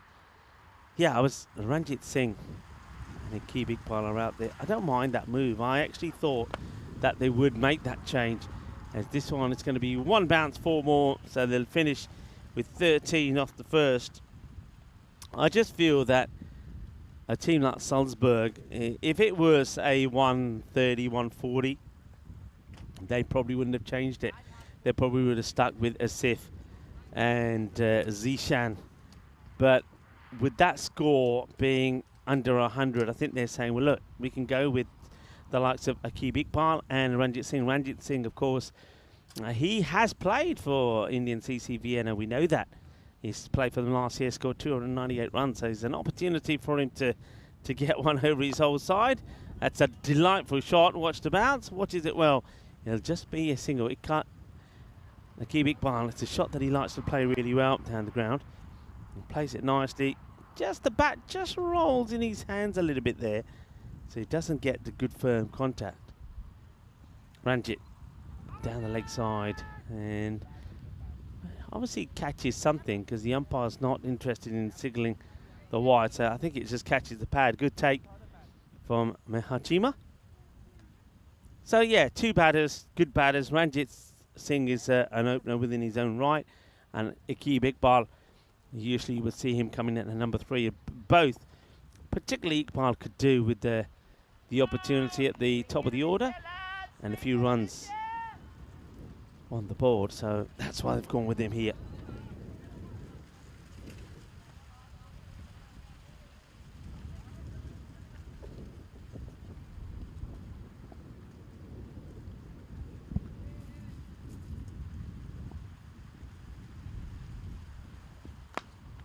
Firmly hit, and oh dear, this one's got away from the fielder. It's bouncing awkwardly, but you just feel that the fielder just needed to get himself in a better position. He's put the foot out towards this, and that struck him, and it's gone to the boundary. So it's not the best way to do it from Dad Zadran.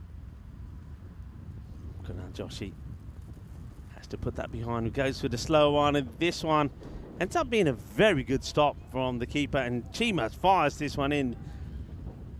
Sees that Ranjit is a little bit slow going. Chima makes a good stop here. It's a slower ball which goes wrong. Chima sees it pretty late, pounces on it, does well, and then he sees that Ranjit's a bit slow going, and he quickly takes the glove off and gets the throw in. That one, though, is going to have to be fetched. It goes deep into the field. It's going to be 6 runs, just helps this along the way. And that's gone all the way into, well, luckily it doesn't go deep into the field there. I was able to pick that up from the edge of that sunflower field. Chima, well, you can see it's been a hard, a long sort of 10 days for him. 10 days, of course, day 10 of this season, of this 2024 European Cricket Series. And some of the players are feeling the aches and the pains. Hard chase, but just out of reach for the fielder. It's nicely played, good looking shot from Ranjit. Ranjit and Iqbal, nice start from them. End of the second over, 30 then on the board. Very quiet out there are Indian CC Vienna. Even normally you would be hearing the sounds of their captain Chima behind there. You're not hearing too much of him. Just saw those standings there that we were talking about earlier. Salzburg.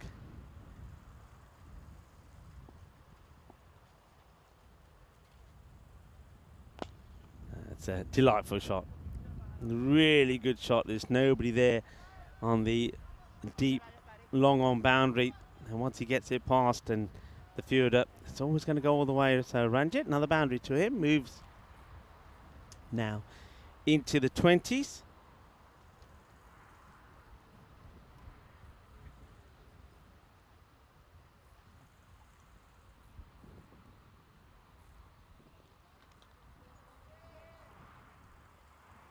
Making a minor adjustment to the field, so they're just keeping that long on back, so long on and long off. It just means that he's got to be really straight here now, otherwise anything short, anything wide, no fielders with protection, and that's the worst ball he could have bowled. It really is. It might be worth just having a look at the height on this, because he's not pitching. I think it might be just around below the waist. Let's see here. But it's a full beamer down the leg side, and let's see. Actually, I think that might even be called, you know. I wonder if we can see, maybe we can just pause that at one point. On that, it didn't look so high there, but when you look at it side on, especially with the batter still in his crease, I think if we just go back here, I mean, is it coming down enough? Looks like they've decided it is, but have seen them called. That's just there or thereabout. Of course, the third umpire, Lennon, along with the tournament referee, Joe Foster, will have a look at that, and they've made their decision, saying it's just okay. Hit firmly, watch the bounce, and oh, it's the same again from Dawzadran. This is the second time that this has happened to him. So on both occasions he's got down to it, but on both occasions it misses the hands, hits the leg, goes to the boundary, and that's going to be his lot. He's going to be moved from there now. So Dawzadran will be moved into the circle. And it looks like that Kunal Joshi will take over that part of the field. And now, well, that's the way the cookie crumbles. You move him from one spot to another, and you knew this was going to follow Dawzadran. And he once again goes with the trusted foot. Can't get the stop on it. The ball gets away from him. It's going to be 4 more. There's no hiding place out there in the middle. And this over from Kumaran has just gone from bad to worse, really. That one's up in the air. This one will also get over the infielder. It was going to fall. Whoa. Well, if you want your comedy moment, here it is. Well, remember what Vinny was saying? You just got to run hard and run the extra meter. What's this? It bounced behind him and then got over the boundary. But Vinny, he took your advice and it didn't work for him. Where is Vinny Sandhu? All right, hit hard. And Joshi, well, at least that does work because that bit of the field change means that the last ball off the over doesn't go to the boundary. 23 of that one from Kumaran.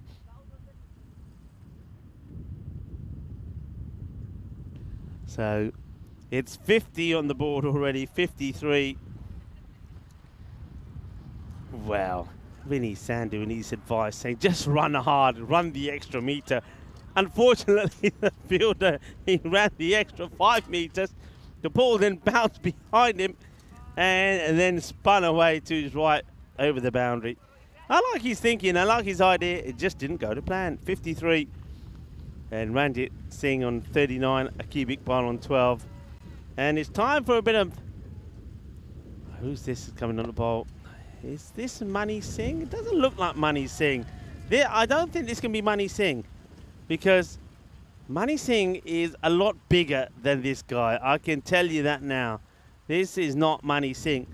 This is Ahmadzai. Yeah, I mean, we know Money Singh. Money Singh is a big unit, and that is not him. Yeah, Ahmadzai has been corrected. You could not get...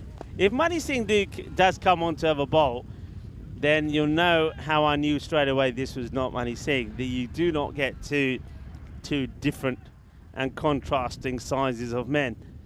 So Ahmadzai it is.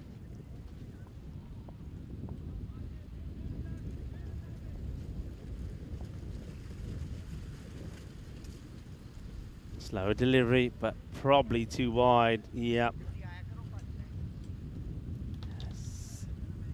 You can certainly see that's from a lot of the teams. I think we saw that earlier from Vienna Danube. And then now Danube, unfortunately, unlike Indian CC Vienna, they still got one more to play. Indian CC Vienna, they're playing their last, but they, okay, up in the air. Kunal Joshi is thinking about maybe trying to save the boundary, but he can't. He'll go down in trying, but it's going to be 6 runs. Just gets his right. Akib Iqbal goes for his trusted shot down the ground. That's 6 runs.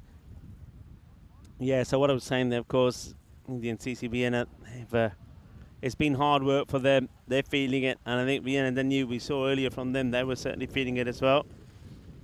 And Lord CC, they should come back fresh, so they will be looking, I think, against Vienna Danube, maybe to get their second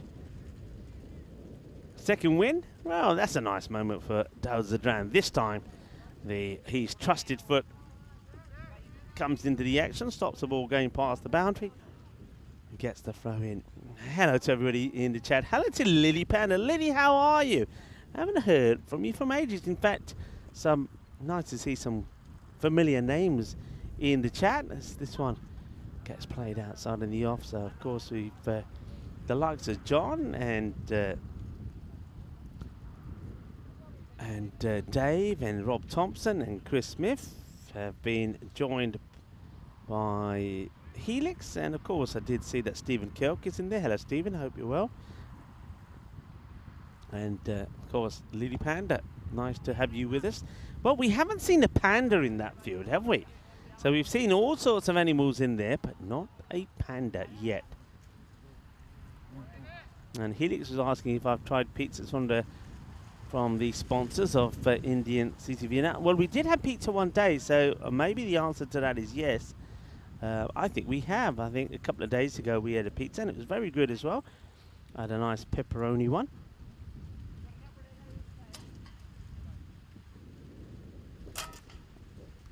Well, John is saying that the engine is already running here. I think you could be right. They'll just take the singles when they're on these two. Once again, I think Salzburg is showing that the depth that they've got in their side.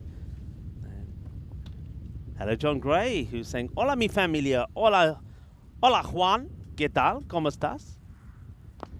That's a nice pickup. Oh, what a lovely shot this is from Ranjit. And he's getting closer to that half century, isn't he? That's a delightful shot. All about the timing, this.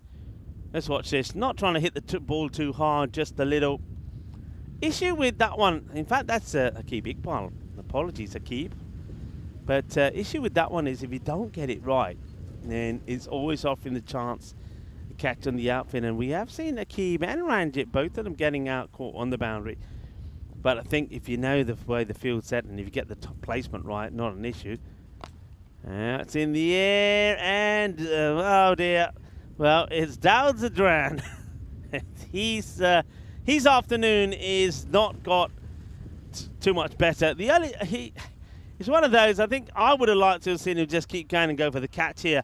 But because of the sort of time he's had in the field, he decides he's not going to try and catch it. But having decided that, he then has to try and stop it, and he's not able to do that either. So that'll be runs, and this too is going to test the fielder. Can't stop it, doesn't get down on it. It's going to be 4 more, making it look easy at the moment. These two, Akeem Iqbal and Ranjit Singh, scoring quite freely and really not taking any risks. So Lily's saying hello back to me and everyone else.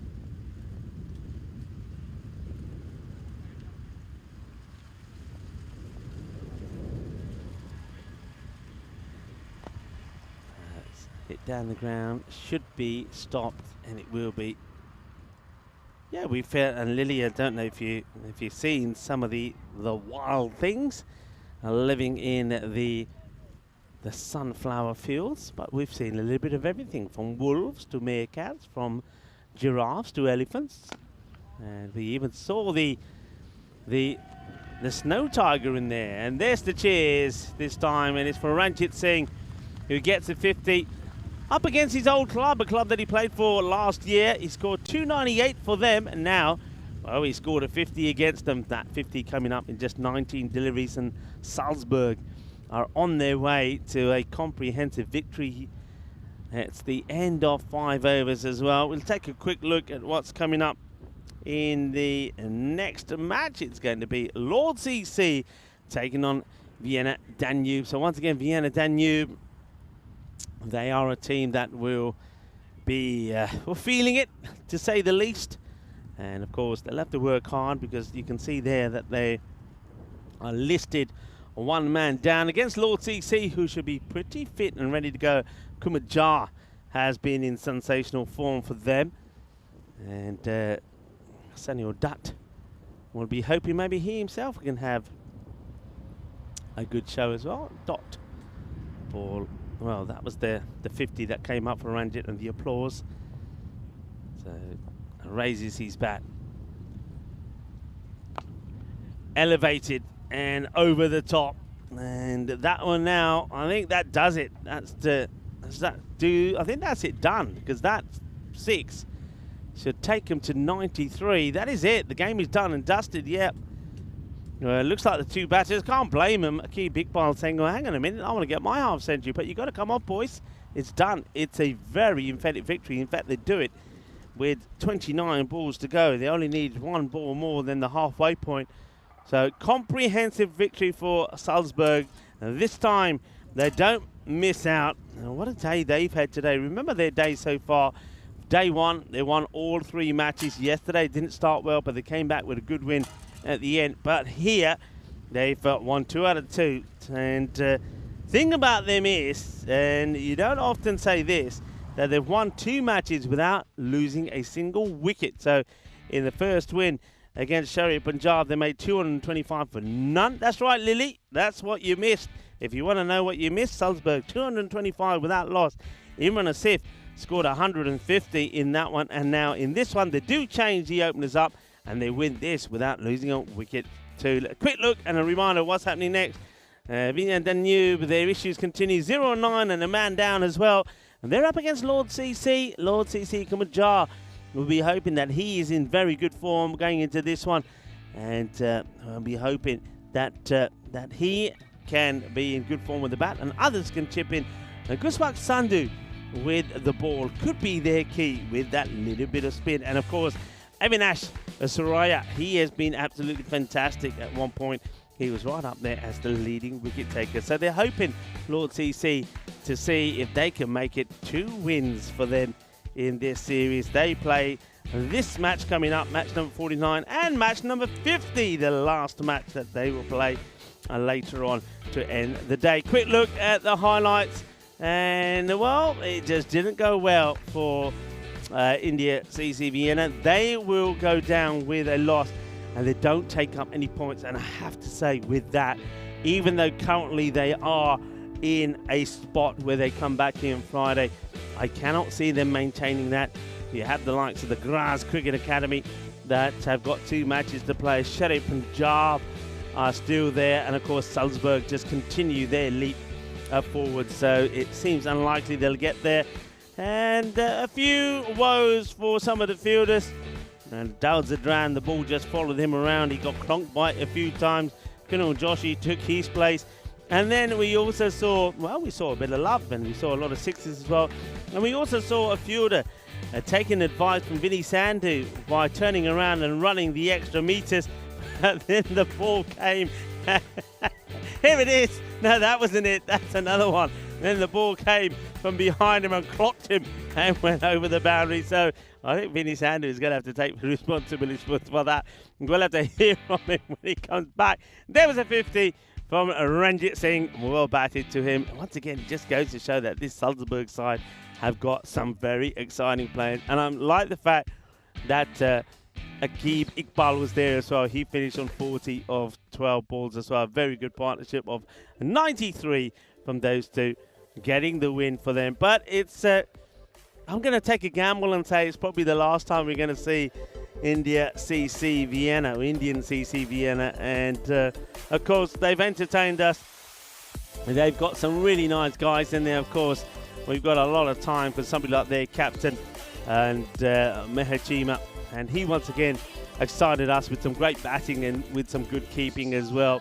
Ahmed Ghani, when he was fit and 100% was good. Kunal Joshi played very well as well. Of course, at the beginning of the series, we had Karanbir Singh as well, who played some very exciting innings. But of course, they just were hampered with availability. And I think also that playing those matches certainly took a toll on them as well in the heat. But enjoyed watching them. They played very well and loved their sporting and fighting spirit. So, Indian CC Vienna, and thank you for the memories, but I don't think they're going to make it through the finals day. You know, I think getting no points in that match, that's going to hurt them big time, and Salzburg will leap upwards and forwards from that, and I think it gives the opportunity to Sher-E Punjab and also Graz Cricket Academy to be fighting and taking that top spot, or those top spots going into finals day on Friday. So quick look at the match summary.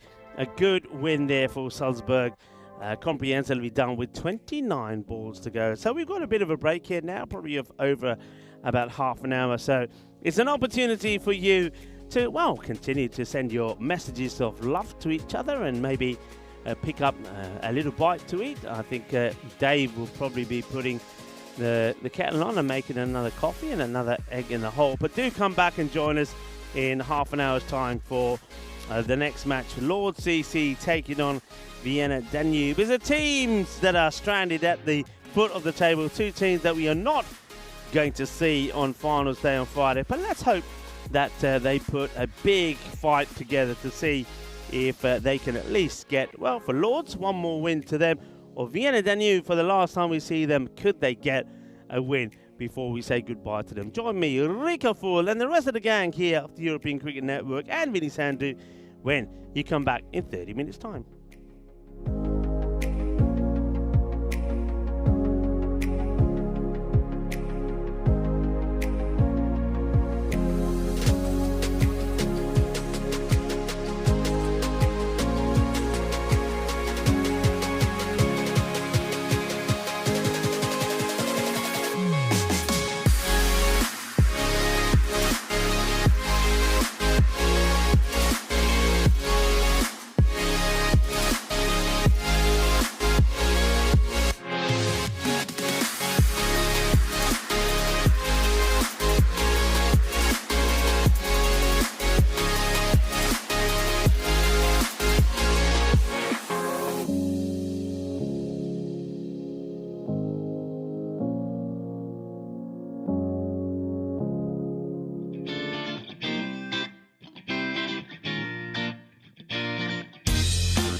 This European Cricket Network event is proudly brought to you by HCL Software and Paramatch.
Welcome back. Well, 2 games to go here on date.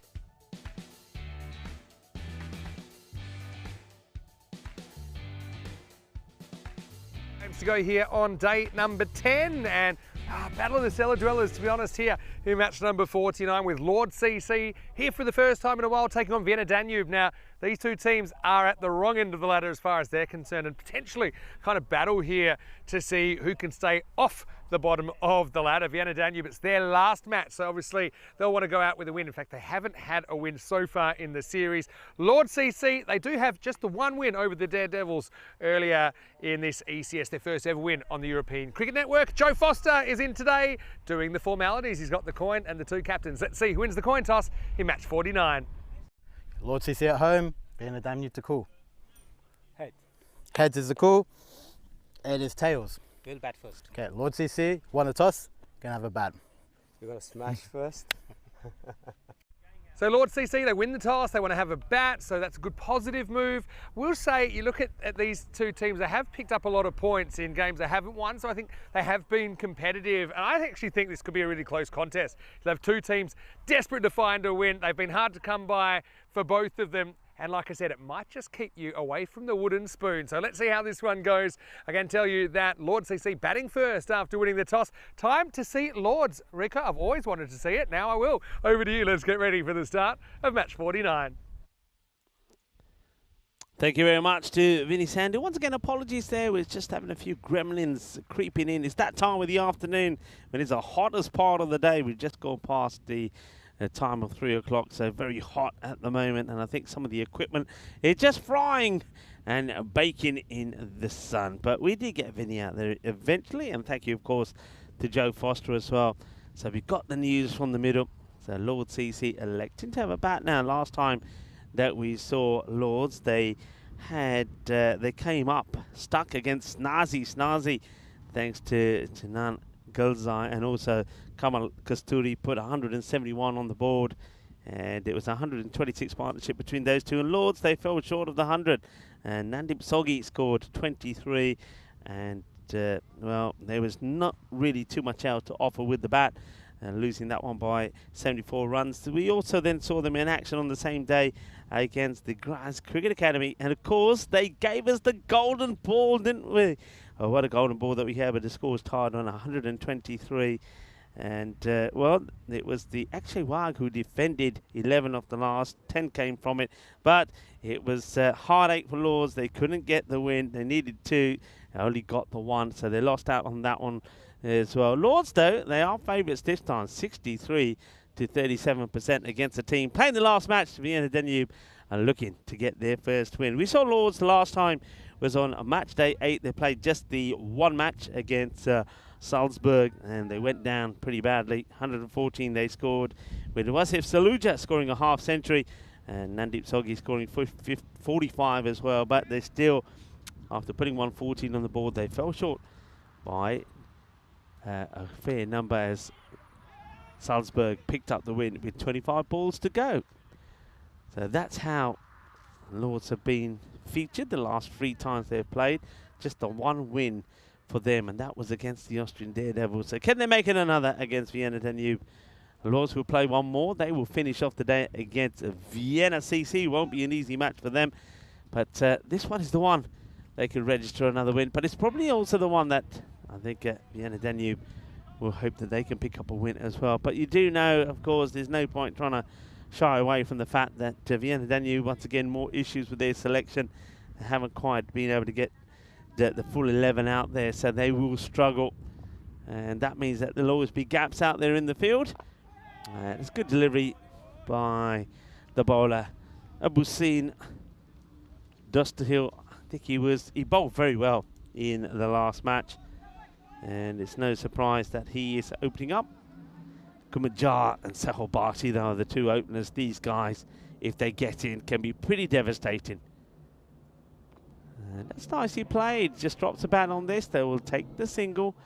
And it's a good delivery. You can see the headband warrior getting the Yorker in. It just gets blocked away. So just it'll be another single. Welcome back to everybody. And Lily Panda is still with us. And Stephen Kelk and John Gray and John. I like the way John's always there first. So here we go again. Yep, here we go again. And another good delivery here from Dusterhill. And Lily Panda saying we mistook it for a bamboo field. Well, Lily, well, maybe if you stay with us, we'll show you about some of the wildlife that has been creeping around in the sunflower field. Because there has been plenty of animals in there. We've seen zebras, we've seen meerkats. We saw a gorilla in there as well earlier. In comes the throw. Yesterday, while Alex was walking around, and unbeknown to him, we actually saw a tiger as well. We've seen a wolf in there today, and there's been elephants and giraffes as well. So plenty of animals have been lurking around this field, and there might be some more later on today as well. 19 days to go to the Euros of Cricket at the Cardiff Oval. Of course, it's an event that we can't wait for, and of course a lot of the places that we've been and a lot of the good players that we've seen will feature at the Field of Dreams in just 19 days time, playing for their respectful countries. Of course, it's the Euros of Cricket, and I think it's going to be absolutely brilliant. And once again, as I've said a number of times, I think there will be plenty of surprises, not just one, but plenty. I think it's an opportunity for the big teams to shine. We've seen some big performances this year, and I think we're going to see them transpire out there on the Euros of Cricket as well. A good first over from Dostil, just the 5 that came from it. So we know that he's going to keep it nice and tight, but can they keep that going? As Numan bowls number 2, and he just strays on the leg side. He's sort of guided in that area, and I think Sahil Bharti will be wondering why he's not really hit this. Sahil Bharti, on a couple of occasions, if my memory serves me right, he's given his wicket away by playing shots like that, rather than sort of hitting at the ball. He's just tried to guide it into the areas. Now, if you've got a bowler that's bowling with a lot of pace here, you'll get some, it'll ping off the bat, and it'll go where he wants. But if it's not, then he's going to give a chance away. So I think you're better off going the way that Kumajar, his captain, does. If you're going to hit it, give it a whack. And he gives this a whack. Lovely, jubbly, boom. Shakalagya. Well, there's Diana Oro's in the background. She's got her burrito out with her. And, well, that'll be 6. Yes, it will. And don't forget to enjoy the pictures on our website and, of course, on social media. And there's a few videos in there as well. And Diana Oro's doing a wonderful job at the ground, bringing us not just some of those videos, but also some of those pictures, which I know that most of you enjoy.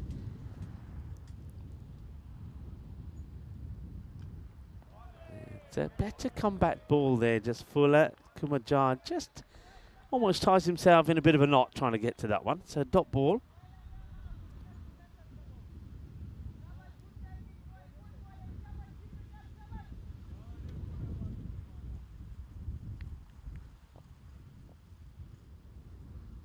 Numan Jangari. Short, and that's hit pretty well. Gets it over the fielder. and goes into the banner. Fortunately for that man, it doesn't have to go too far to find that one. And let's just say that banner has been placed in quite a handy area for some of these fielders. It just means you don't have to go deep into the jungle to find the ball.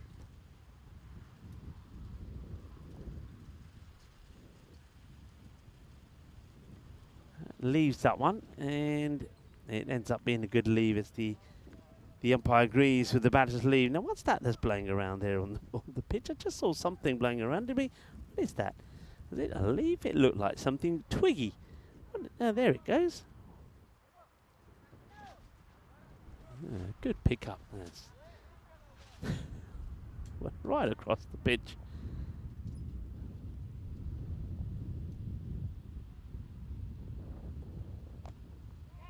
Nicely played. The fielder has to get down, and got to get dirty. And if you don't get down and get dirty, it's too late if you get dirty afterwards, because you're getting dirty for nada, because the ball has already made its way down to the boundary. Nicely played. Good bit of timing. And as we keep saying on this outfield, if you don't get to it before it gets past you, the chances are you're not going to stop it. So that's going to be 4 more. So 24 of the first 2. 24 without loss. This partnership is so key. In this partnership, if you don't break it early, it can really go on to hurt you. We know that. I've said it all along. I think Kumudjar and Sehobati can be just as dangerous as the likes of Imran Sif and Zishan Goraya. I know those two have done amazing things. D2 can as well. And it's quite surprising in a way when you think of with Lord CCR that they've done better in this series. But I think the reason for that has been is that there have been just so many good batting performances. And also that they haven't been able to get consistency in their play. For example, I know a number of times that Sahil Bhatti has not been available for them. Even in this match, they haven't got the likes of Anthony Lark playing, who, when he's been in the side, has strengthened them, not just with the bat, but with the ball as well, and also in the field. Don't forget, Anthony Lark has still got the best catch, not just of this series, but I would say the best catch of this season so far. It'd be interesting to see Vinny Sandhu's take on it. We've seen some brilliant catches, but that one for Anthony Lark, for me at the moment, still holds #1 spot. Overpitched, and it just helped along the way. That's going to be 6 runs. And there is pace on offer from the bowling of Obusi and Duster Hill. And Kumudjar will use that against him, especially if the ball is overpitched. And it's got a good little finish in his shot, hasn't he, Kumudjar? Sort of gets there, and then right at the last moment, you see the bottom hand come into play and elevate that over the fielders. Hola to Waza, who also is joining in the party, and Monica Ramos. Monica, ¿qué tal? ¿Todo está bien? ¿Cómo estás? ¿Cómo está tu día? And yeah, liking it. We have a lot of people in the chat at the moment enjoying the action. That one, despite the efforts of the fielders trying to make the umpire feel that they perhaps caught something on the way, it doesn't do the job. A wide will correctly be signalled. Rico Full here, and joining me back in the cube is Mr. Maximo. Nice to be back. Pretty good take there by Hadari down the leg side. Had to make a lot of ground there.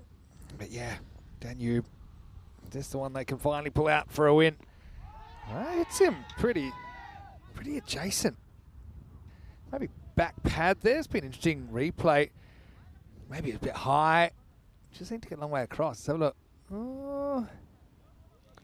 It's touch and go. You see 2 stumps. I can see why you think that might just be missing the leg stump. Yeah, I think also the height. I think it's on the way up. You can see the batter rubbing his thigh afterwards. Standing a long way down the crease here is Bhatti as well, who tries to elevate this away, gets beaten. Good ball there from just rubbing the thigh is the oldest trick in the book. That didn't hit him anywhere near the thigh. He's just trying to say to the umpire, hey, isn't that a bit high? Probably was just missing. But I actually, this is one game that I feel both teams will feel kind of a sense of optimism that maybe he's been beaten out of them with the weight of the series, showing that these teams only have 1 win between them. That's out of 17 games so far, as this is lifted up. That's going to be 4. So Bhatti comes to the party, as Dust Hill will finish with figures of none for 17 into the power play, and Lords at CC 37 without loss. We might have noticed my intro went a bit haywire. Yes. Maybe I think that's the Illuminati, because I did mention that I'd always wanted to see Lords. And, oh, here we are. Lords have come to me. They have come to you, yeah. Bless you. Well, I actually turned my mic off. That's how big that one was. You see? Well, the Illuminati have come to you Well, I every time you mention Lords. It's either that or it's the dust storm sweeping across the ground right now. Kind of hazy conditions here. Hazy but warm, Vinny. Hazy but warm. Here's a random question without notice, even though we're only in game 4. Are you an outside sneezer or an inside sneezer? Do you know what I mean? But like an internal? Outside big time. Gotta let it go. Oh, Do you big give it a time. big...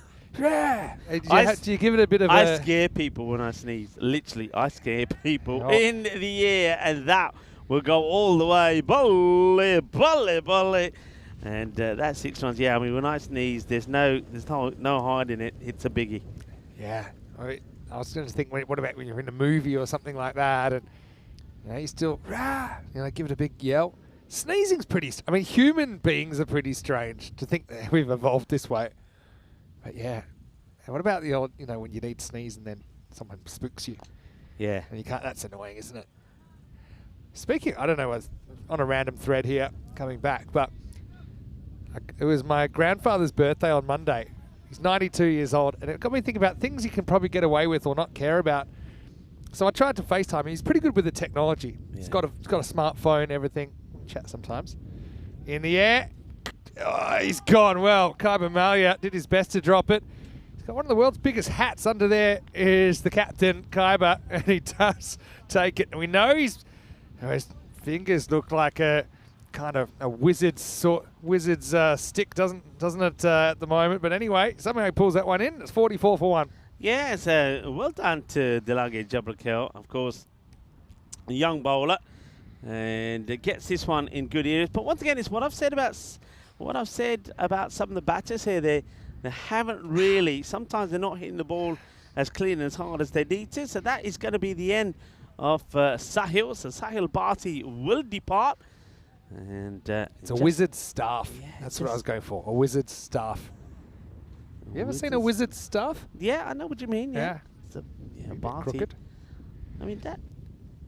Yeah, it is Bharti that Bharti's goes. I know they got it the other way around here, but we ignore that Bharti. And that's what I was saying about Bharti. He doesn't like to hit the ball. He likes to make it look good, but he needs to give it a crunch. And if you don't give it a crunch, that's a bell will come off there, by the way. Yeah. I think that's spotted it. Wind. Yeah. Sometimes you get a bit nervous when you come out to face your first ball. Can cause you to blow a bail off. Depends what you've had for lunch as well. That was lifted away by Laka, and that's going to get over the top for 6 as well. Maximal, and brings up the 50 for Lords. Vienna Danube 0-9, staring down the barrel of the de-trousering none and 10. If you're a social pool player. So yeah, that one's gone into the wilderness. Hey, but well, he's done well to find that. He's got some protection. Oh. Well, yeah, he's done very well to get his hands on that. Let's hope he's just come out alone and got nothing crawling on him. There's a few people on the chat and around the world just now who have just jumped out of their skins. Sorry for that. It's well bowled in the air for a second. Yeah, so what I was going to say is I called my grandfather his 92nd birthday. Okay, yeah. And actually my mum and my auntie had taken him out, which is great. But, he's pretty good. And then he picked up the FaceTime call, and I get a good view of his ear because he's put up to the ear. Okay, fair enough. Can happen. Tossed up, full toss. Miss hit. Just a single. Laka will keep the strike into the 4th over, 52 for 1. Yeah, anyway, and then I realised it's just pretty dark in here. And I was hi, Granda, happy birthday. He's, thanks. He's my Scottish grandfather. Thanks for calling. It's really nice. I said, where are you? Yeah. He says, I'm in the movies. I said, well, hey. He's like, oops. Yeah, I said, well, isn't, You turn your phone off. Oh, I felt it vibrate. I turned it, turned the ringer off and felt it vibrating. So I said, and he's talking loud. He's also losing his hearing a bit, even though he denies it, right? Okay. So, you know, he obviously had zero cares about us having a personal phone call in the middle of a movie. What was he watching? Did you get that far? Yeah, I can tell you, it was an Andre Rieu concert. You know Andre Rieu, violinist? Yeah. Yeah. Oh, decent bouncer. Ooh, nice ball. Says, have a sniff of this, says Abdul. Yeah, so one day I hope I'm old enough that I don't really care. If I want to answer a phone in the movies, say, hey, wait till you finish. You probably never know when it's going to be all over when you're 92. Well, it's easy for you to say wait an hour and a half till the end. Yeah, I've got to tell. Oh, what's happening? It's a runaway. It's a runaway grizzly. I wanted to see the batter smack it. I just wanted him to hit it. If he did pick it up and smash that into the fields, it would have been good theatre. Pretty accurate. How's that? To be honest, we've seen one of the more accurate balls we've seen, if I'm honest. It was pretty straight, wasn't it? All right. Okay, in the air, hovering, but just not going to get there. They will take. Oh, they've thrown that in pretty rapidly. Well, now this is going to be really close. This could be very close. I mean, I wonder if the batter just slows up because he thinks he's going to collide. I reckon this is half a chance. He's giving the I'm fine. Either that or I'm sorry. Let's have a look. Keeper got the bails off pretty quickly. Oh, it's close. Oh, just home. Just home. Only just home. Yeah, nice work by the keeper there, Haidari, to get the bails off so quickly. He was on the move. Yeah, so he does get back. There's Amandeep Laka. Headband game's pretty strong. Abdul Murad-Kel. Seen him a fair bit. Where's the worst place you've then had to, I know you've talked to us a lot of times about being told off on the plane for having your phone. Yeah, only if there's so golden where's the ball worst place you think you've been when you've taken where's a the phone ball? call? We've been told off. So I haven't been told off. I'm too kind of sneaky if I'm using the phone. I am a stickler for on the plane the very last moment. And I mean, if we're on the ground, it's fair game, I think. Literally, as you feel a shh, and then I'm like, all right, fine, I guess that's it. Yeah. I'll leave the chat. I do try to get off my phone if I can. Something I've been working on because, because I tend to, I like a few of our chatters, I'm sure. So you can kind of get into it and then your day evaporates. So sometimes, at the moment, a lot of the time, because there's a lot of preparation for the ECC and 2025. That's why I probably haven't been lurking in the chat as much, because it kind of sidetracks me a bit from dealing with the second one. Could it in this over? Was was there one earlier in this one? Yeah, no ball called. He's too fast. Murad-Kel. Well, he's now he's protesting, but you can't protest. You know the rules. If it's over the shoulder, it's the second. It's going to be a no ball. Good umpiring as well. I think I tell you what, one place is that when you go on some of these adventurous type things and they say, right, no phones in your pockets, no nothing. Yeah. You know, like for example, I climbed the Sydney Harbour Bridge a couple of years ago. They're pretty thorough with the search. I was like, but I trust my pockets. This is the thing. You got to have. It's a free hit, by the way. It's not put away. Yeah. You got to so be able. Why can't you have your phone there, by the way? Because in case it falls off, or even when I have lace-up shoes, I had like pretty good slip-on shoes that they're not falling off, but they're like, no, you need to have laces. What? Because you climb on the bridge and there's traffic underneath and everything, and so yeah. So what do you have to do? Change shoes? Yeah, they had spares.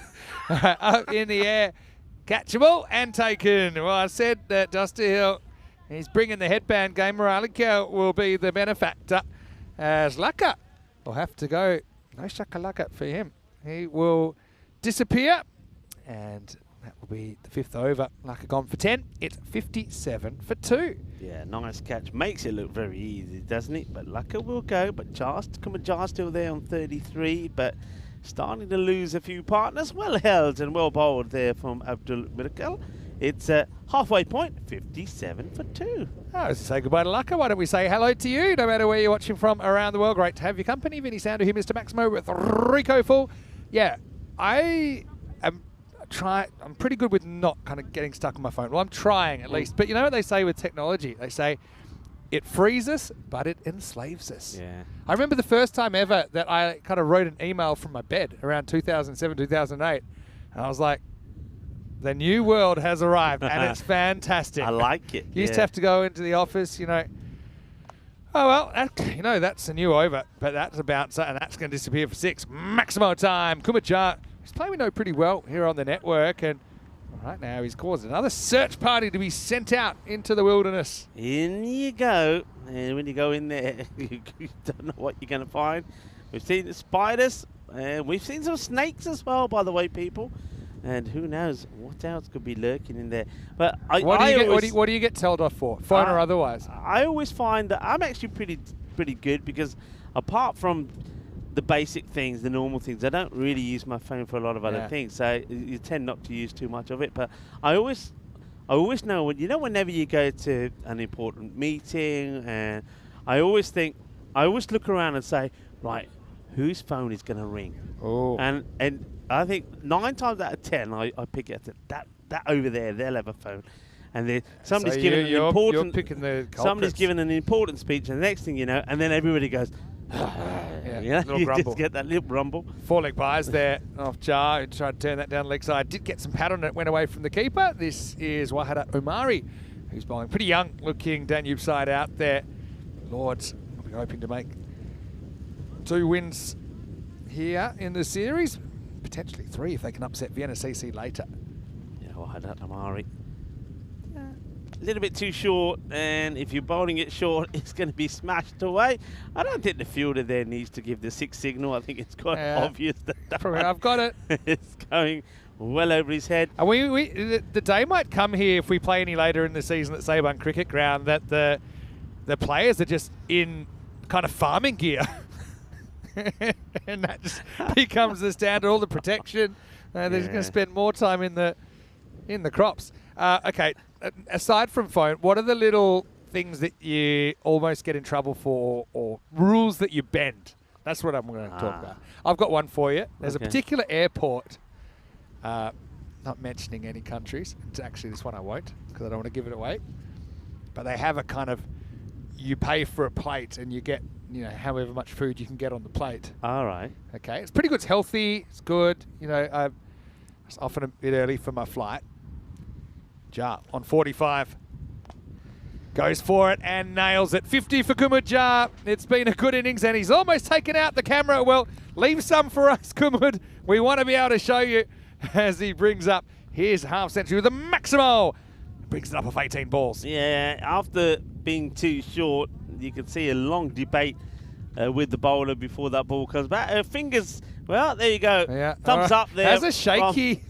Yeah, also was shaking a little bit there. Not quite the love. Normally we get a little heart when it was. Well, because watch it shake here. That's because she almost gets knocked into the next life, Elsa. Anyway, this one is also going straight, but it's not as elevated. Anyway, let's just say you pay a certain amount for a plate, and you get to go to. It's actually called Veggie Island. It's all salads. It's actually very good. So I'm like, okay, good. But I've got. Oh, watch out! That's a replay of Elsa, and it might be. No wonder she's still shaking. Might be up sent there. to the insurers. Is there a big ball flying in her direction? Zandu at the crease. Watch this one fly away for a wide.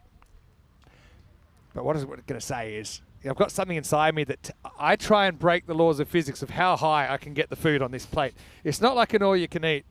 Go, as many times as you like. It's a one deal. Here's your plate. Put some food on it. Yeah.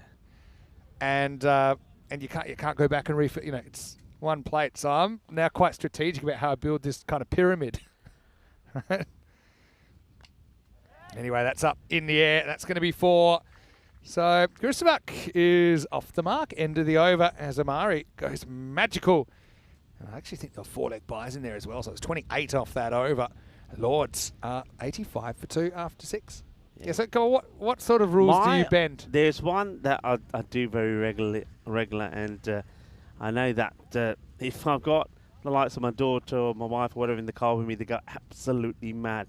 To get to our place, It's a silly road system. Well, literally, if you turn left at one road, the house is just there. Yeah, I But hate those, yeah. To do it legally, you have to go past my house, go around the houses, come back again, Yeah. and end up facing the wrong way. So I just think, you know what? No, I'm just going that's down fine. this road. I just do it every time. Freestyle it. Every time. Yeah. And I know one day I will get stopped, and when I do, I'll just say, I'm That's my sorry, I house. didn't know. You know? Speak to But me at home. I'm I ready always there. do. And I can hear my daughter now saying, Dad! And I say, what? Dad! Yeah. One day you're going to get, yeah, okay, one day. But it literally, it's like 5 minutes if I go the other way. And also, if I go the other way, I always get stuck in those traffic lights. Yeah, you don't want So I that. just think, I'm not doing that. Especially I'm when you're going this way. almost home. Yeah, I'm No, I doing can this way. relate to that. Yeah. I can definitely relate to that. It's naughty, but it's nice. Well, this one is up in the air, and it's going to get over the fielder, and it's going to end up maybe just trickling in here. It actually does. And he's going to have to negotiate the chords there. Duck and Gary. Well, it's good effort. He went right back to the line. Just couldn't quite pull it in. Maybe had another metre to work with there. This is Jabakel getting another crack here in the 7th. I'm going to put that to the chat, though. What rules do you bend? All right. Okay. I reckon that's... It's catchable, you know. Yeah, I think that's fine for height. That's what they're going to check here. Well, he's already walking off, so he's pretty much given up the goat. As Jar, another good catch there by Aberdeen Dosterhill. Let's check this one out. This is a big wicket, you know. This wicket could mean the difference of them getting to that 140. Yeah, it's fine. Look, Or maybe struggling to get to a 115, 118, because Kumar Jar was doing all the running at the front, so now the other batters are going to have to try and get going. I mean, Guswak Sandhu, we know that he can hit the ball pretty well, but Jar goes thanks to another good catch there on the boundary from Abusin Dosterhill. He'll take the catch, and it's the youngster, Jabrakil, who takes another. I've just thought of a couple of others, which I've been quite open. I've been quite open lately. I've kind of bending the rules. One of the things is, okay, I travel with everything that comes on my desk at work. Okay, that's my work bag. So it's simple, so that I know place to place. Well, short.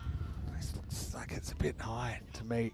In fact, it might run away for 4. It does. I think there'll be 4 more leg buys or extras. Having a field day here, but yeah, won't get off the mark, but he will get 4 runs for his team.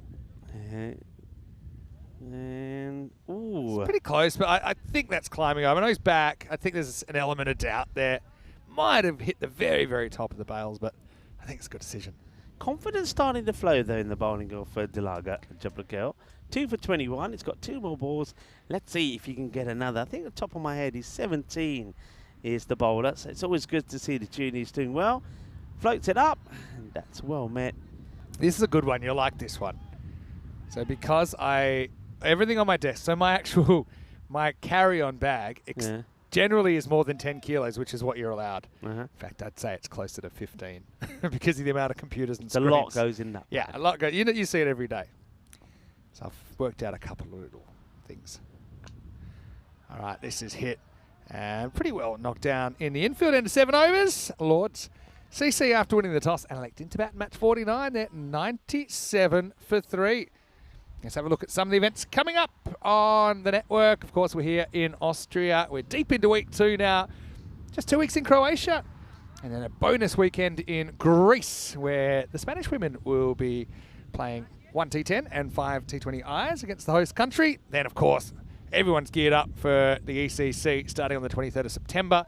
We'll have 6 groups across 2 divisions, and we'll also have 2 essentially kind of championship weeks, or there's the playoffs for the Challenger Division, there's Championship Week for the Premier Division, and yeah, that's going to be huge. Malta for 4 weeks. Also the Italian finals there. Some people are asking about that. That will determine who goes to the ECL in 2025. Enrico, good luck, because you're on that. You'll be down there in Rome.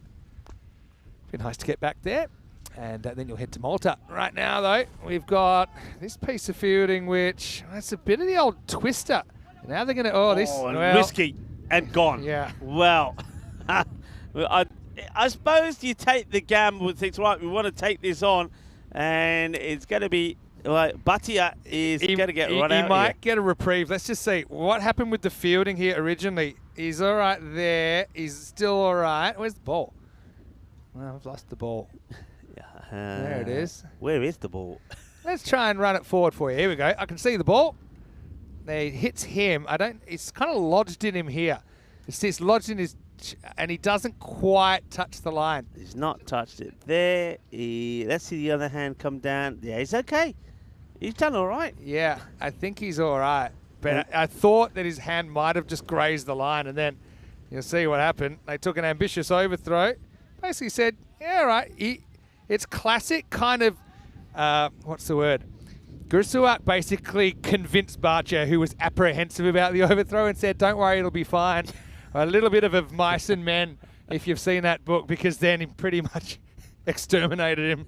And he didn't hold back, did he, Newman? He said, nah, you taking me on? He just lashed it. So I thought when he put his hand on, maybe touched the line, but he didn't. He almost did. So He he went kind of sort went of- over, yeah.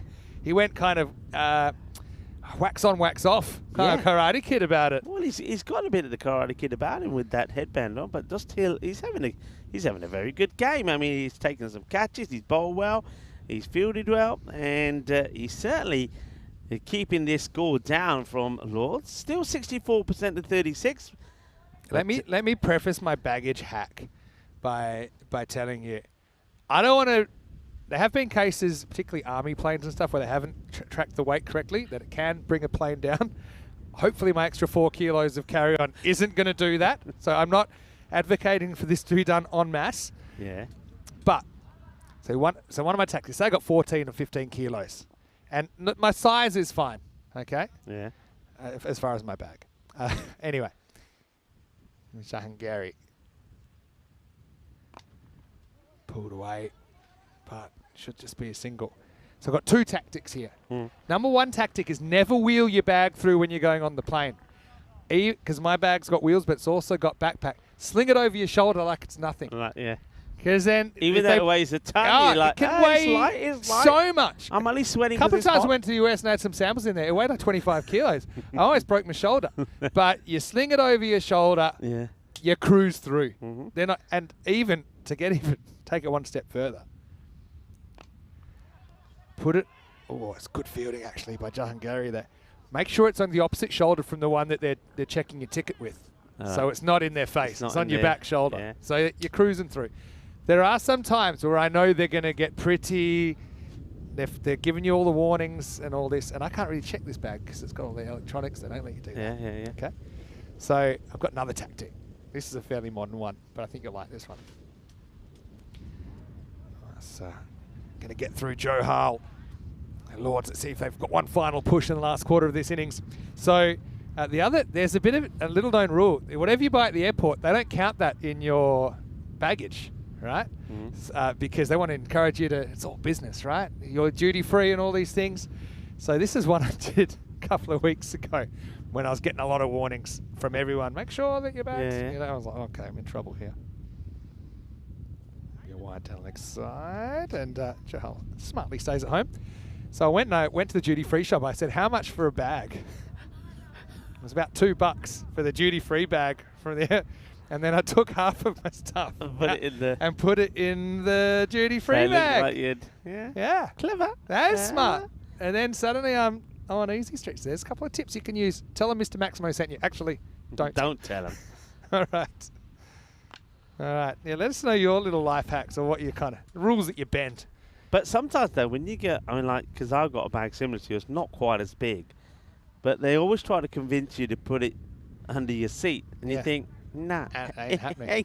and they say your bag's just put that and say it might be little, but it's I'll give you It's some other not good happening. ones. Some people, you know, you get those travel pillows. They'll stuff clothes inside them. It's a way you can get extra clothes if you need space. All right, big swing, keeper. Will drop it. Proper symbols job. Actually, Hadari's had a pretty good time in the field, but that's not a moment he'll look back on fondly. Jahangari would have had a wicket, but doesn't. End of the 8th over. It's 103 for 4. He slam dunks this, doesn't he? He literally slam dunks it. I wonder if the sun's in his eyes. Just or got something, caught but under it. He literally just Actually loses the side of it because his glove's in front of his eyes. Hey, it can happen. 2 overs to go. Could be a good game, you know. You need someone to step up with the bat. Yeah, that wicket, the wicket of Jar, so important when he was going so well, is the one that they wanted. Now, Gursuak Singh, he'll get lucky, gets a single, gets back on strike. Now, we know he can club it, but he needs to go after the bowling here now. 12 balls to go. I still think that Lord CC needs to be looking around about that 1 130. So 12 balls to try and get around 30 runs. Let's see how It they says fare. 130 expected. Let's see if they win the battle with 130. These are more generic travel tips now. I guess people can travel again now, going post-pandemic. Ninth over. Thick edge flying away, and that might have actually gone all the way. It has Maximo. In fact, it's a Baximo to Gusmak Sandhu. And an Aximo, accidental, but at 6 runs. Yeah, and well, we've seen animals lurking around. Well, you can see Dana, she's lurking there as well. Look, there she is, camouflaging in the middle of the European Cricket Network logo there. Going snap, snap, snap, but she's got a good shot of that. She was camouflaged. What do you think that digger is doing back there? Because from the day we've been here, it hasn't stopped. And it's probably moved a few meters to the left. What's it doing? Digging a trench or what? Going digging to the centre of the earth. I don't know. It's not. It's non-stop. It looks like it's not moving, but this is definitely 6, by the way. There we go. One more time. And Nope. yeah, 6 runs. Yeah. What's going on here? He's got a new. Is Wow. it? Hang on a minute. Yeah. Are we seeing a Strategic retired out, have we? All right. Okay. Well, But what a time to do it. Johal's basically been given the hook. well, he's only faced a couple of balls. Didn't like it, and he's not even facing. I mean, to be honest, well, this is why I wouldn't do it. Oh, he's going to get away with it. I was going to say, because what if he gets run out without facing a ball? Yeah. Okay. Well, the thing is that he was that non-strikers then. So Yeah. he was running. So to, I would never retire anyone out that are non-strikers not- end, yeah. except for like last ball and you need 2 or something. Because That's a weird retired out, though, Yeah. isn't it? He'd faced Sunil Dutt 3 balls for 1, and they said no, we're moving him.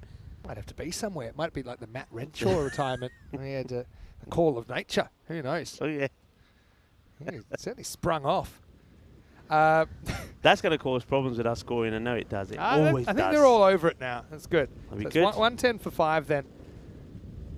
Oi! Well, has whacked him. And Gone. I think that is out, you know. So that retired out has not worked to plan. Well, it's actually, he's gotten Sandhu out. So basically, the retired out because, yeah, check this one out. Because it wasn't it Dutt that was facing this one, and he hits his elbow, right? Or is it no, Dutt that's out? they're going for the. Well, there you go. Yeah, so it's not worked very well. Dutt, I think he's going. Now, I'm did trying he to get- face? Oh, this is. So he's gone here, and did he I'm actually face a ball? Well, Is it a diamond? no, but If- I thought it went 6 and 1 to start the over. I'm so confused because wasn't it 6 off the first ball, then they retired, and then what happened next ball? Wasn't that a single? There Or was am I the imagining it? There was a single for the run out, wasn't there? Like, But then that's why Guswap was, it's all happening here. But anyway, maybe there were 2 singles before it was out. There Okay. was, yeah. So, Samuel Dutt did he get got a a run. single. So he got a run. So Yeah, there was so- an extra single there. yeah, That's- it okay. just taking. I told you it would take the score just a little bit of time to catch up. It's taken us a bit. Anyway, Well, Samuel Dutt, Well, retirement out hasn't worked. he ends up with a golden 1. Yeah, And that's a one One. ball, 1. yeah. I suppose he was faster than the guy he replaced. He took 3 balls to get 1, maybe. True. All right. Anyway, Well, they shouldn't run out of batting. I applaud the ambitiousness of the thinking. Right. I don't here's, know about the was batter that was retired out. Wasif Saluja. Well, to be honest, Johal looked a bit like a fish out of water in the 3 balls. Maybe it's just, we'll give an opportunity. We've seen enough. Don't call us, we'll call you. Yeah. Oh, now we got some. Well, I was going to say, Sandhu got absolutely smashed on the elbow by that. And here comes the magic spray. Here we go. Let's see. Magic spray moment, everybody. Very well done, actually. Got the cap off efficiently. Look at that. Look at the technique. Oh, look at this. That's quick movement. I tell you what, Yeah. that must one of the best 12th man jobs I've ever seen. It's right at the elbow. It's a funny bone, but he's not laughing at Costa wicket. And then look at this. Even when we slow it down, it's pretty quick. Huh? Now, I think The bowler say, now what? Why? Now why have I had to wait? I think, yeah. Look at the technique on this. It's like, I reckon he's been working on the bridge under the He'll have such a near strong, the hotel. And have a strong top hand. Now we've got a shoelace job. Jeez. Well, you get everything on the bingo card here in the 9th over. It all happens in the 9th. Started with a kind of a walk-off from Joshi. Okay. Well, Johal, I should say. Anyway, 2 to come in the night. Oh, another one that cramps. And I'll sneak through for 1. Bit of bat on that, I think. So it'll be a run. Hey, so I just got a feeling. Oh, no, it's okay. Saluja's off the mark. So when I first came to Europe, I think it was 2007. It's ages ago now. But I remember I was such a rookie. I came with this huge suitcase with everything, so many clothes, all these. And I was like, because I'd never really. I was here for 6 weeks. End of the 9th over. We're out of Kel with a pretty good spell, 1 for 15 off his allotment. It's 112 for 6 after 9. But of course, I didn't realise, all these low-cost airlines, how, if you're a kilo over, it's this much, and you can't be more than, and I was just completely done. So this is probably the first step that people learn. I was forced to wear as many clothes as I could on the plane to get my weight down. Have you heard of people doing this? I heard it. Yeah, and you're basically like a mummy. Yeah. You go in there and it's perfectly legal. You can't move in your seat, can't bend your arms, wearing about 7 sweaters, beanies, all sorts of things. But yeah. Then you're sweating buckets, yeah. Yeah. But I mean, that's actually another bit of a hack, is if you can go multi-layer, you start, you wear like kind of those skin tight things, and you can just you have to take them out for security, but then you just strap them to your body. Legally, of course.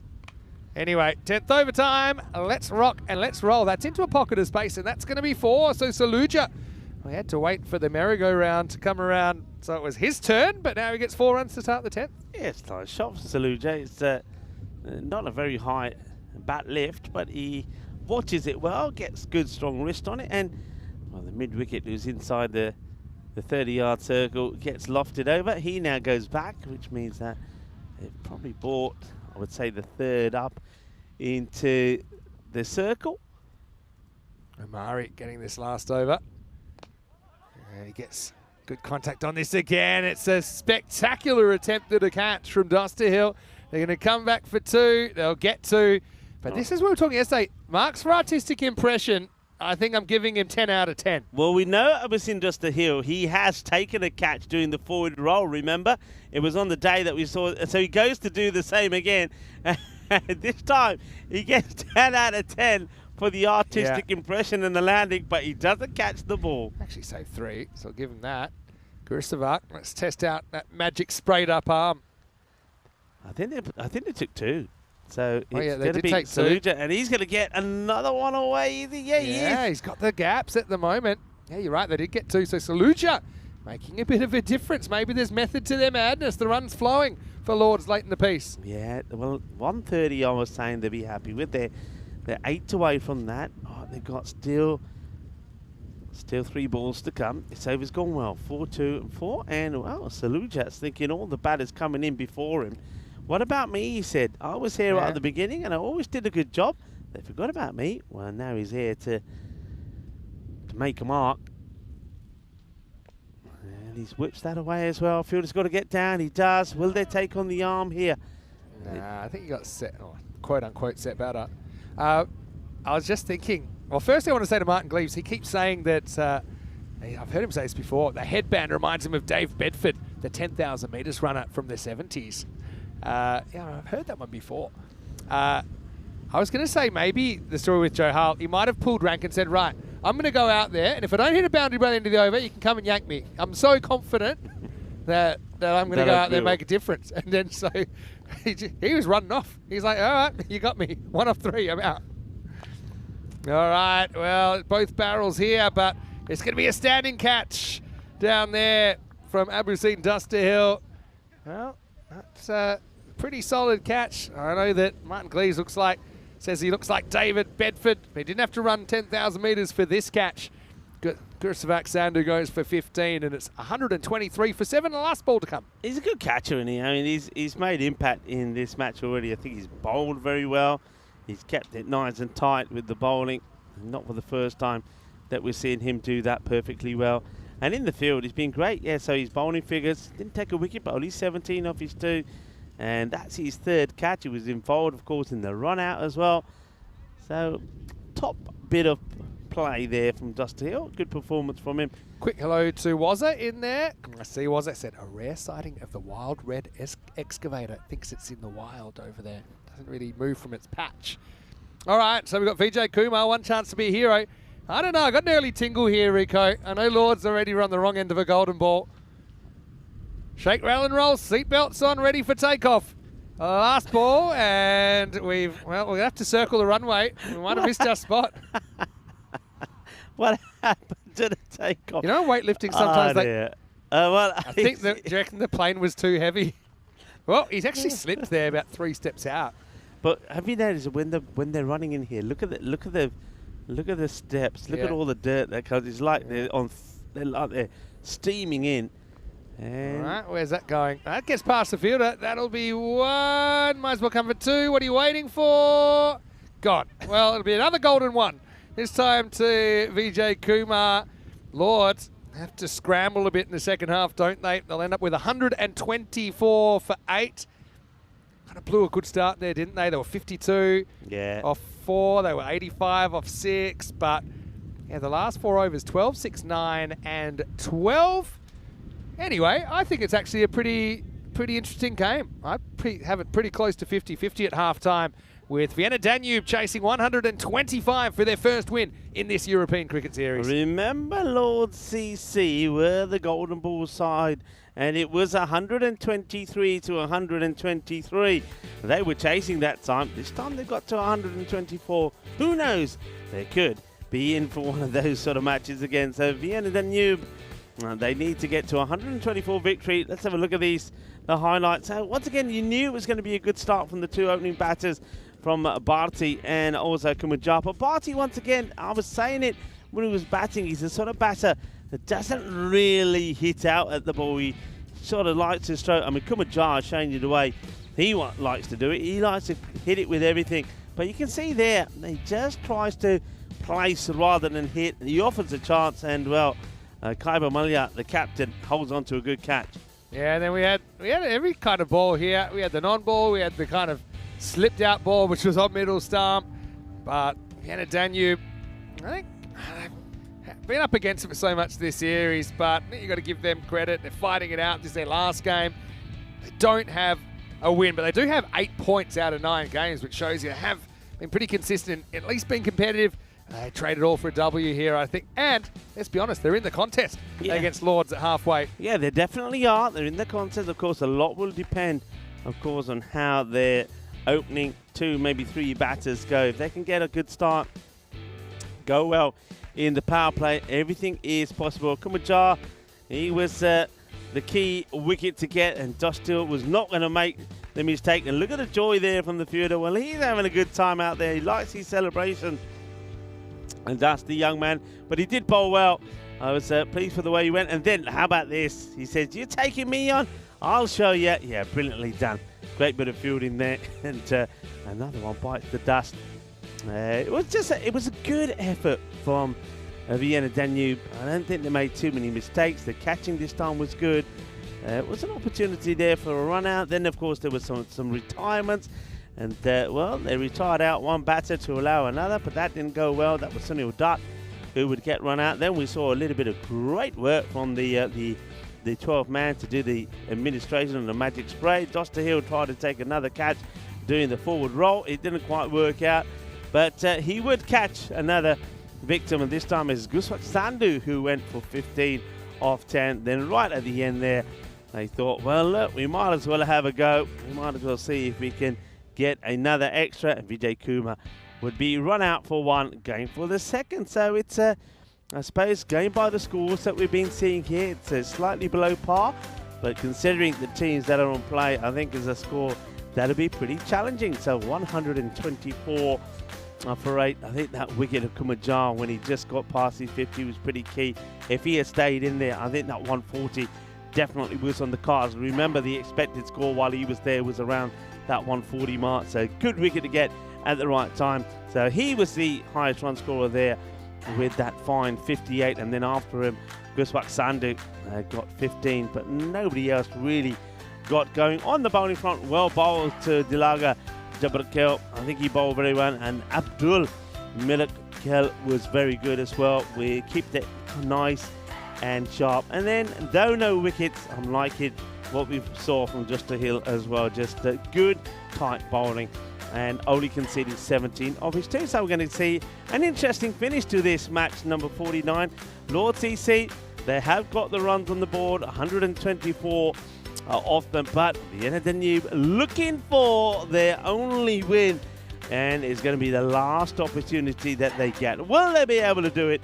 Will they be able to go home with a win under their belt? Only one way to find out. Stay tuned. I'm Rico Full, and alongside me is Vinny Sandhu, and we're loving your interaction. Well done to everybody on the chat, keeping it nice and entertaining is the word to use. And of course, well done to everybody around the globe that's tuning in. I hope you're enjoying the entertainment from Austria. Join us back in 10 minutes time for the conclusion of match number 49.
This European Cricket Network event is proudly brought to you by HCL Software and Paramatch. Welcome back, everybody. Yeah, it's a big shout out to our partners, to Paramatch and HCL Software, also to Grizzly Bear Sports, Bizaway Travel, and of course Locker Lifestyle for the trophies. Of course, they will be on display in a couple of days' time on finals day on Friday. And well, these two teams, they know that finals day is not going to be for them this time round, but Vienna Danube are searching for that win. I know that Salman Khan has been asking the question, can they do it? Well, Salman, I will say, chasing a score of 125, yes, is definitely on. I think if it was 135 to 145, it's a different ball game, but this is the sort of score that I think they can try and get to. We saw them struggle to get to 110 against Indian CC Vienna, but they made hard work of it, didn't they? They did get to that 110, but it was the lower order that collapsed pretty quickly. The Haidari, he made 26 of 17. Also, they had a good knock there from someone like Niazi. He's in the side. He got into the 20s. But maybe it's their captain, perhaps, Kaiba Malia, that holds the key for them. And they're hoping that is the case. They're going to have to deal with the bowling of the opener first here. It's going to be Wasif Saluja will start, and it's a dot ball first up, getting the ball in a nice areas to Niazi and Newman are the two batters. Up in the air, it's a difficult one, but the fielder holds on to a good catch. It's the disaster start, really. Niazi will go for a 2-ball duck. Man who did score 20-odd runs for them in the last match. I was just talking about that as well. He doesn't get this right, and it's a good catch taken by the fielder. He's backpedaling, has to reach over his head, holds on to it. So the first wicket will go, and it's Saluja who finishes well with the bat for Lord CC, who picks up the wicket. It's a good start. And two teams that perhaps have been guilty of holding on to the catches. So number 13 on his back.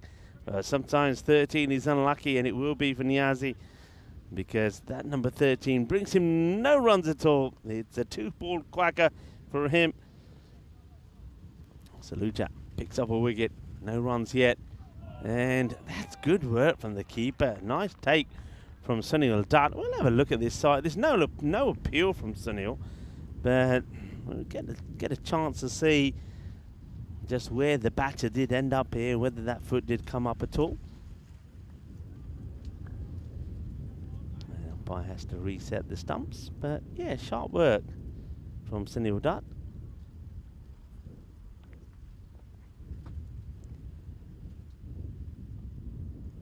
Back to the action for Saluja. And it's gone wide now. You can't quite believe that. So, well, let's have a look. He's a bit surprised by this call. And yeah, I can understand why. That one is well inside the line. I don't even think it catches the line. So it's going to be the first runs via extras, and then the first runs of the bat as that one from Wahadat Omari just gets pushed away into a bit of space. So Omari gets going. All right, what can Numan Janjari do? Well, he gets this in the air. He could go first baller, just out of the reach of the fielder. He'll get a run to his name. And he was playing with fire. Just out of the reach of the fielder.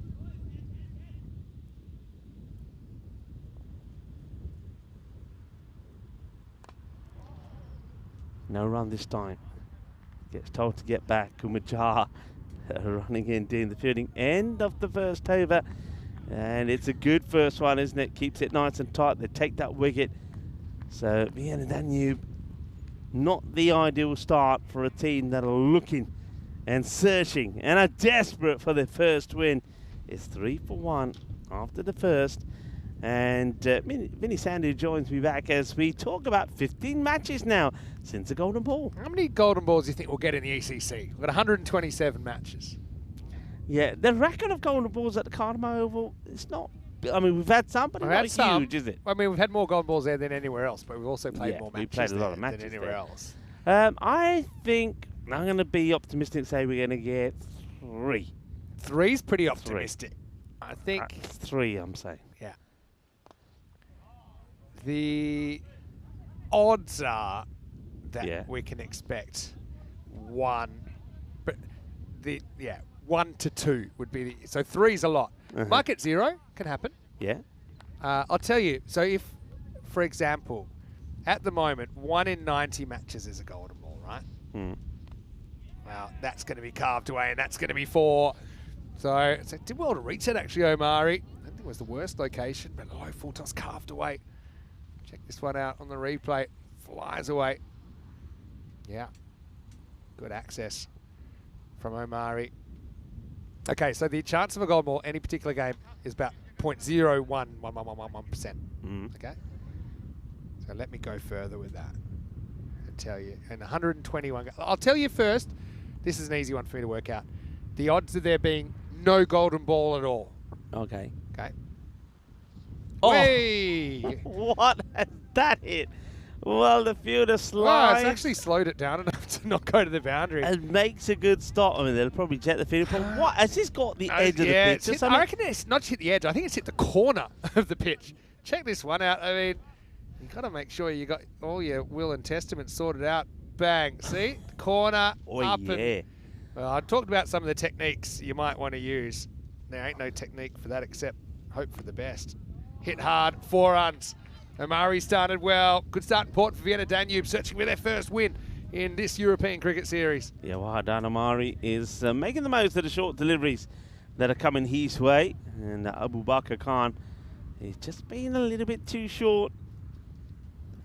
And, getting the treatment from Omari. So, all right, you're working out at the moment. I'm working it out, right? The percentages of no golden ball to start off Yeah. with. Oh, gone. Juggle the Hutte style. And Abu Bakr Khan will come back and shatter the stumps of Omari. Well, what about Omari? Well, he just gets maybe a little bit carried away. It's a big old-fashioned hoik trying to go down the ground. He's played all around this, and the castle has been knocked over. Well, this is a classic case of the stumps going for a walk, isn't it? Look at this. He's right on the money. And Ale Hutte liking the moment there. Here's the bowler after being hit for a couple of boundaries. A great comeback. All right, so the chance of no golden balls is about 24%. 1 in 4, let's say. Okay. The chance of at least 1 golden ball is 76%. Okay, cool. Okay. But I just got a feeling that's based on our all-time average. I just feel because we've grouped teams similarly, I have a feeling like 1 in 90 is probably a bit low. Picked up nicely, just going with the angle. That's a pretty good start with Dosthill coming in, hitting a boundary first ball. Yeah, Dosthill, I think you just get the feeling he's in for a good match. He's been good in the field with the ball, with his catching, and he plays that away. I don't know if that helmet is actually...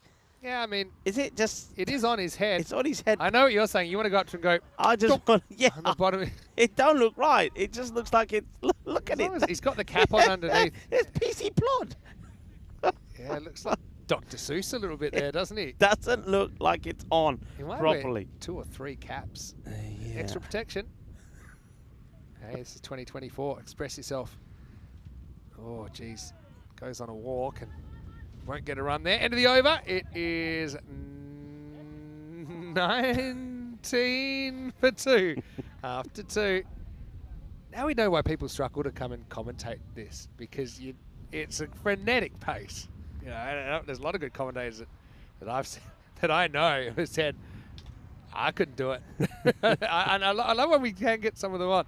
Anyway, I got a feeling rather than just a golden ball every 90 on average, in the ECC I think it's a bit more frequent because you've got teams now grouped together. So I reckon it's more like 1 in 80. So let's say it's a 1 in 80 shot, then the chance of it being no golden balls goes down to 20%. So I feel like we're a good chance to get one. And speaking of ECC golden balls, I got a feeling we've only ever had the one, unless I'm crazy. I'm going to have to check it now. ECC, ECC, well, of course, France, the big France, one. Belgium, Yeah, that in one the obviously rain. comes to mind. What else have we had? Oh, that one might have been. Was that a chance? I think it actually might have got him. Look And at I him. mean, He's it's got him in the unmentionables. Crawling around on the floor with Sunil this Dutt out. here. He's full over his Got to crease. be Yeah. careful about these gloves, by the way. Oh, So- it's, well, it almost bounced onto the stumps. Probably would have been stumped Look at anyway. it. Oh dear. Ouch. That's good little outswingers from Salzburg. It's got a very good spell here. Yeah, obviously we remember that one in the night when it was hammering it down. I was in the comfort of the Sunset Beach Club Hotel watching. It drops this one onto the stumps. Yeah, we had that golden ball 2022 France-Belgium, and we didn't have one last year. Remember we had a big drought last year. We actually back-to-back big droughts. Foot stays down there. We did have an ECCW golden ball, though, end of the year. But, yeah, we've only ever had that one golden ball, France versus Belgium, in the dramatic game. Probably the best 15 minutes. Oh, well, it's not a great 15 minutes coming up for Jahangari because it's time to take a seat. And Vienna Danube, after a promising start, have lost 3 wickets now. Salzburg, what a spell this is from him. And he's got 2 for 3. And Vienna Danube, 19 for 3. Yeah, just keeping it simple, isn't he? And Salzburg plays, just plays down the wrong line here. Just goes, he goes down the leg side and just misses what ends up being a straight ball. And that's why sometimes you just got to get the ball full and straight. So he's going to go for 2. So gets 2 runs. It's a long walk back. There's a new batter now, gets out there. And, well, it ain't 007. We have seen the 007. It won't be Omari. It was the 007. This is going to be the 001. Abdul Mirakel, who comes out there. Now, these two probably, with the captain still to come, really need to get stuck in here. Quick look at the way the field is looking. And, well, that's hit nicely down the ground. And we'll go for 4 runs. Good hit. So both these batters have started with the boundary. So Dust Hill and Mirakel have to really go on from here and see how close they can get Vienna Danube here. They get past that over, was almost a wicket maiden. The last ball goes for 4, so the score moves to 23 for 3. So we've only ever had the one then in the European Cricket Championships. Yeah, that's right. So I think we're going to have more. I mean, we got super surprised ECL this year. Remember we had one in match 2, Heritage versus Cobras, which was a crazy game. Then we had another one later. Of course, we had Gina Brescia with a crazy win that kept them alive over CIYMS. What a dramatic game that was. We had Shirt Front Gate. I can't wait to get back to the Carnham Oval again. It's hit like a tracer bullet from Duster Hill. He gets 4. Well, this is the resistance at the moment for Danube, who find themselves behind the 8 ball. Yeah, well, this is Avinash, who he's taking wickets quite often. That we have seen, and him go for a few runs as well, though. But I don't think he's going to be deterred by that. That's just his first ball. He'll come back. I didn't mention either. We had 3 golden balls at the ECL. Don't forget the Paris Derby one. Drew gets PUC in finals day. Right, up in the air and miles out of the ground. Maximal for Dust Hill. He's been quite influential, hasn't he, for Danube? Oh, they must feel that they're due a win. It's quite remarkable that they have 8 points out of 9 losses. It's only one time they've failed to get something, which is also a nice thing about the expanded point system, I think. The fact that I never like to see teams walking away with 0 points. And they might have gotten closer, might have been competitive at times, but just haven't quite found the win. So I think it's really good they walk away with something to their name. Vanessa Surya, he has taken 12 wickets. He's one behind Kanaga Hamdard, who's taken 13. He's the leading wicket taker. So he's playing the last match here. He'd love to be able to take a couple of wickets and at least be able to say, well, he was the leading wicket taker. That's cleverly bowled. And tries to do it again, but this time he goes too wide.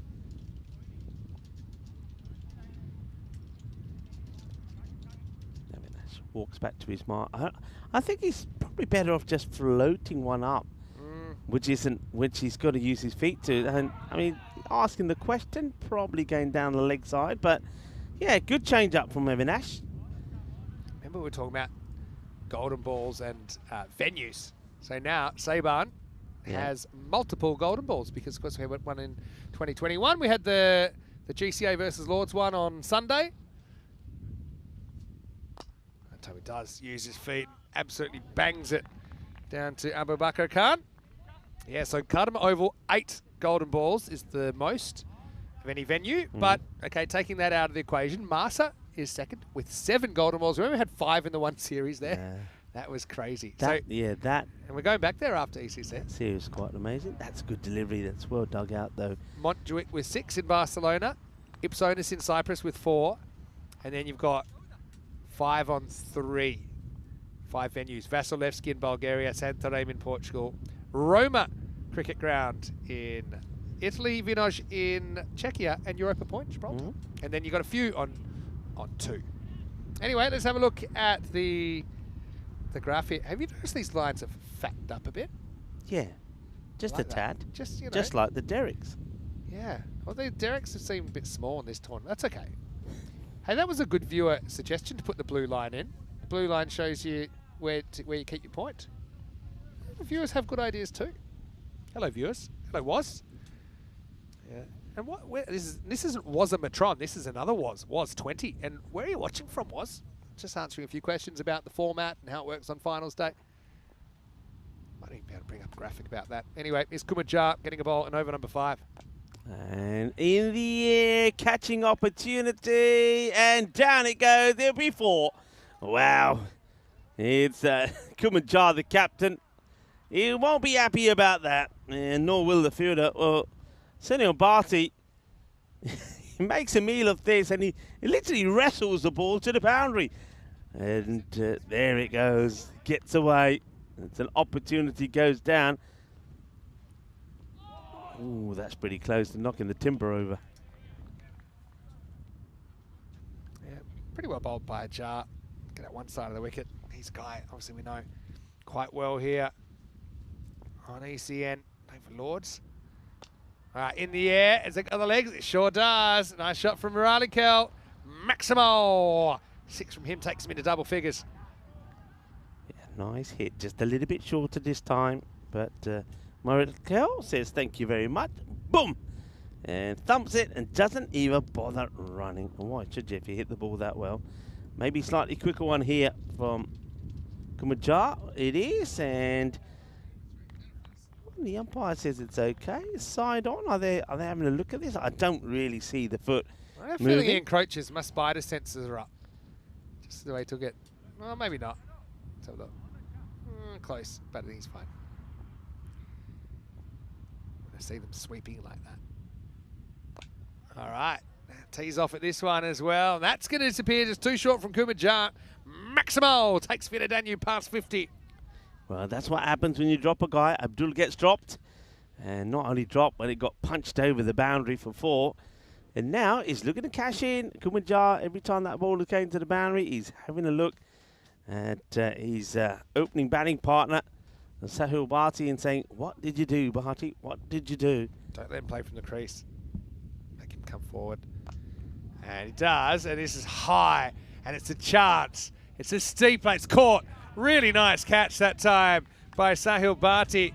Muralikel put that one up into the cumulus, but Kumajar, he takes my advice, he pitches it up a bit, gets Muralikel to come forward. And a bit of a momentum shifting wicket, I think, on the stroke of the 5th over. It's 52 for 4. Yeah, it's a good catch. So Bharti says, all right, I let you down once, Skip, but I won't do it again. You can see here, this time, he needed really to take a step out to this to get good contact. He's staying back, he slices it up, and a good catch taken this time. So he gets the congrats. There's 52 for 4 in a very important match here. Can Vienna Danube bring up their only victory, and it's the only and the last opportunity they're going to get to do it. Now or never. I mean, I feel like they deserve a win. Lords obviously had one against the Daredevils earlier. Had a question about the format. I'm going to do that in a second because it looks like we're ready to go. And Barty's held onto the ball, so he's going to bowl over number 6. But had a question about the finals format. nutmegged first ball. Yeah. Let's have a look at the format. So it's a fairly new format we're using now with a final 5. Well, you get a quick look at it there. We're going to go back to live. I'll talk you through it after this ball from Barty. Just a big full toss. I reckon they'll have a look at this. It's tamely goes to the fielder for 1, but just get the feeling this probably is a little bit too high. I don't think it's coming down. It's on the walk, so we'll say that. I believe. See, it hits it above the waist. It's coming down to an extent. I still, he's lucky to go with that. Maybe you lose your right to the benefit if you charge. Yeah, so 4 and 5 will play an eliminator. The other top 3 teams will make it through to the semis. First kind of gets the advantage of playing a bit later in the day, a bit of a more rest, and also they'll play a team that's already played in the morning game. So yeah, 4 versus 5 to make the semis, and then they'll have the new top 4 in the semis. Then you have the final. It's quite a cool format. I actually kind of liked. Originally, it was something we were kind of messing with this year because we just felt it was nice to give another team an opportunity in the finals. But even in some of the teams, some of the tournaments, even without 8 teams like Rome, it actually worked really well. And I think it also rewards teams for finishing high. It still does that. So the first team, like I said, they have those certain advantages. Second and third have the advantage of being in the semis. 4th and 5th, well, it's a bit tougher for them, but they still get their chance. So the fact it's the final 5 made it pretty interesting for qualification purposes as well. Another full toss. This time's hit very well. Maximo! Well, Dusty Hill's the man, and as long as he's at the crease, I think Danube have got a chance as he puts that one into the sunflowers. Yeah, it's been a little bit too full, hasn't he? He got away with one which was borderline about being a no ball, but that time Dusty Hill says, nah, I'm not letting you get away with this one. Crunches it pretty well, and it goes all the way. Deep in the crease, you see. Deep in the crease. Normally it means the ball might pitch before you, but he's getting a lot of full tosses. It's another one here, and this one is also slammed down the ground. Well, he's on a heater right now as Dusty Hill goes back-to-back maximals as Barty starts well, finishes poorly. Back-to-back sixes make it 14 off his over. And Vienna Danube at the end of 66 for 4. Clickety-click. Yeah, they're going well. I mean, let's have a quick check at this point. We did see that Lords were a little bit ahead. They were on 85, but they didn't finish well. Remember, after that 6th over, we saw them go 12, 6, 9, and 12. So if Dostil stays there, he can certainly make a difference. And he's got still some batters still to come. We know that.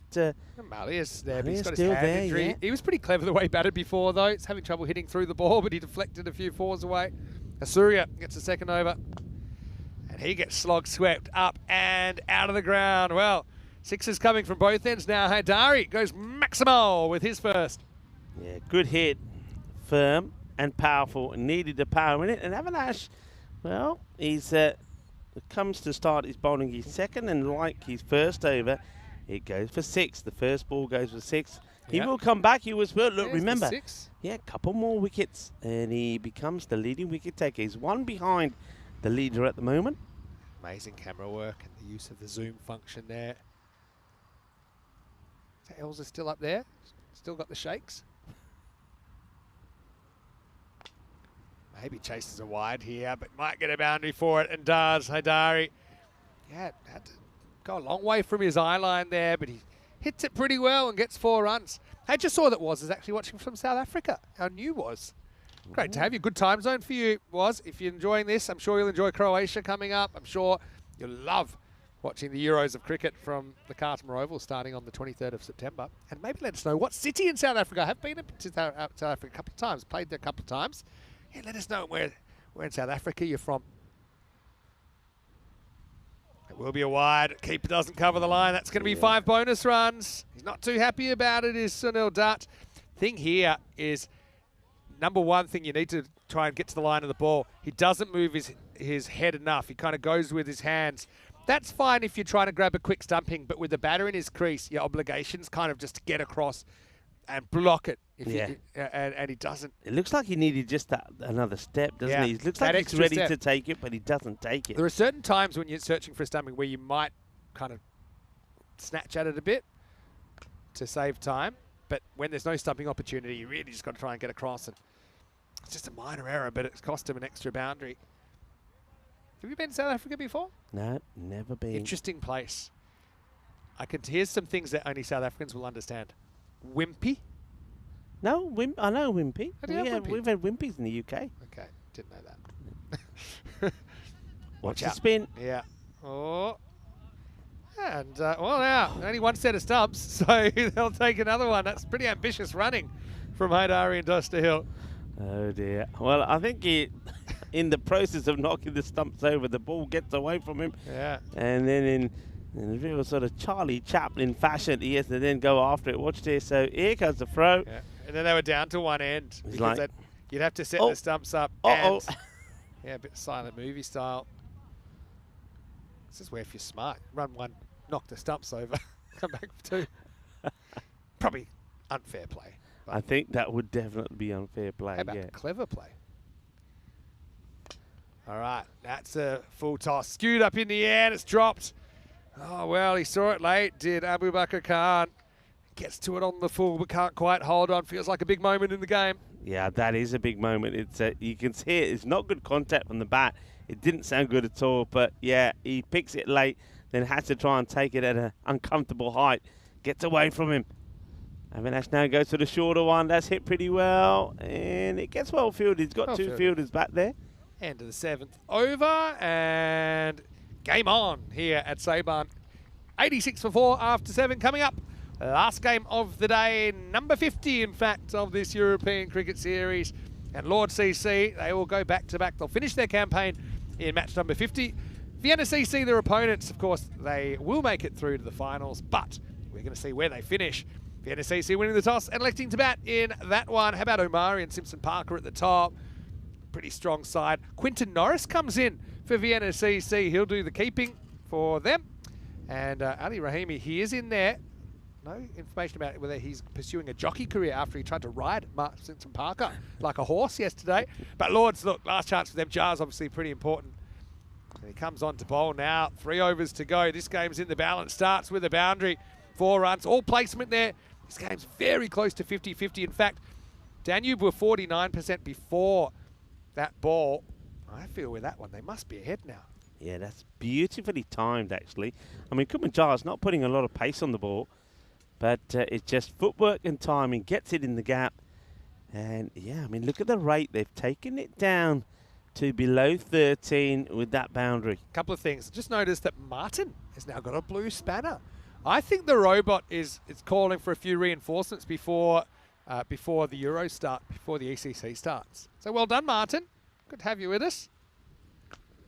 Hit pretty hard. It's going to be 4 more. I mean, it was only 5 metres away from the fielder, but this outfield is so fast. The contact was there from Haidari.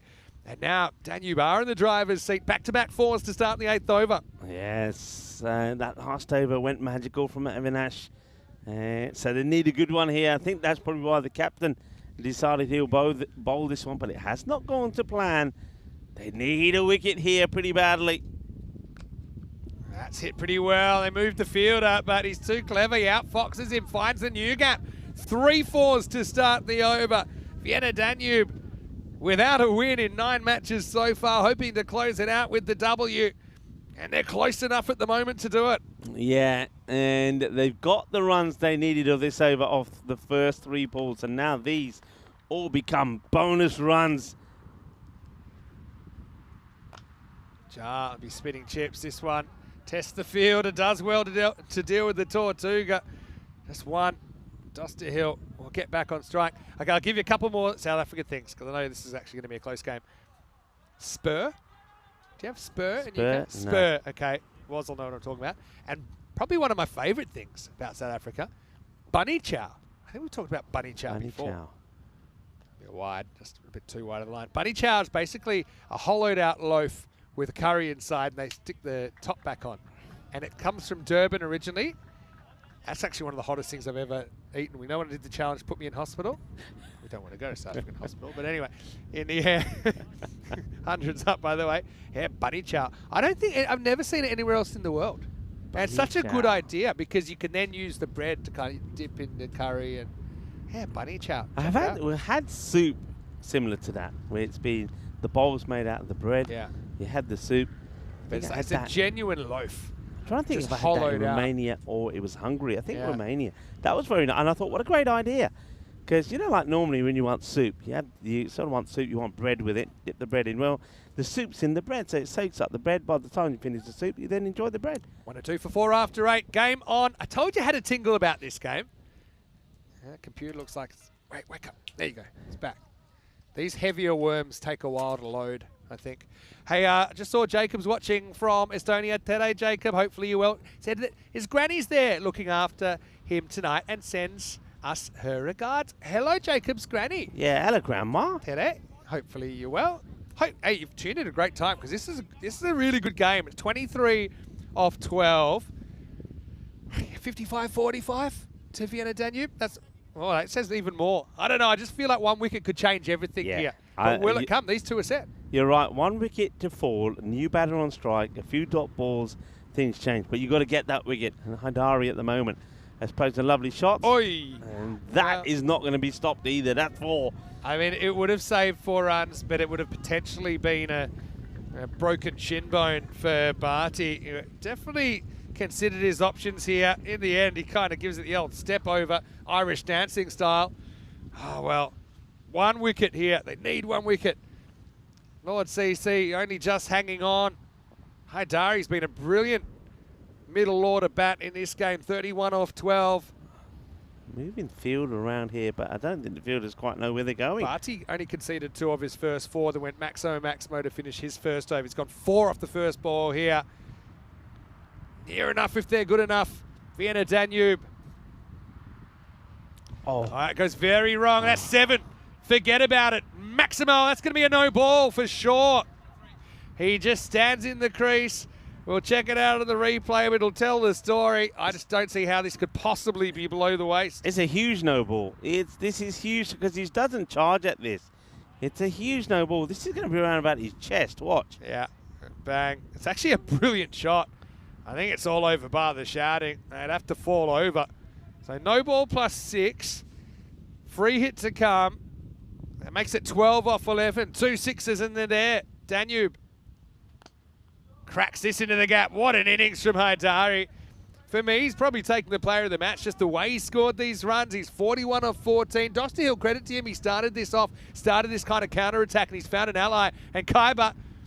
Look at the captain. Yeah, well, he's probably going to bat right down the bottom because of the amount of injuries he's carrying. But look, Lord CC, they will get 1 more chance to play and perhaps pull off an upset against Vienna CC. But this game, don't really see it having 1 more twist. And Kaiba, you can't really begrudge him and his team the win. The fact they've been so close so many times.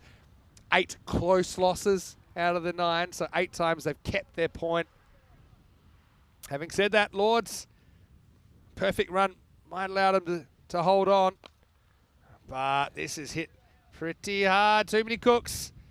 They will make the stop. 7 off 8 now. The only thing that could kind of hold them back, the boundary's not coming for 2 or 3 balls. Maybe a few nerves set in. Maybe a rash shot, new batter at the crease. Yeah. But surely right now, if they score for every ball from here, they win. Yeah.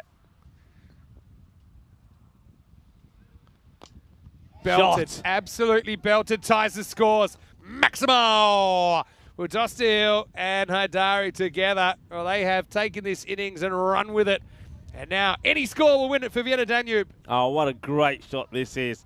And I think you got 2 players there. I think either one of them to get player of the match, I wouldn't mind. But I was seeing Doster Hill. I think he was great in the field. He took some great catches. He bowled a very tidy and economic spell. Didn't pick up any wickets, but still just gave... I think he gave away hardly any runs away, about 17. So here we go. That'll do it. Or will it? It will. It's a drop catch. And it'll run away. Well, it'll only be 1, but that's all they'll need. They'll walk the final run. It's been a bit of a marathon for Vienna Danube, but they will score their first win in the last game. The single will finish it off, and they win this game with an over to spare. For Lords, it's disappointment for them. They fall to a 1-8 record, still with the game to come.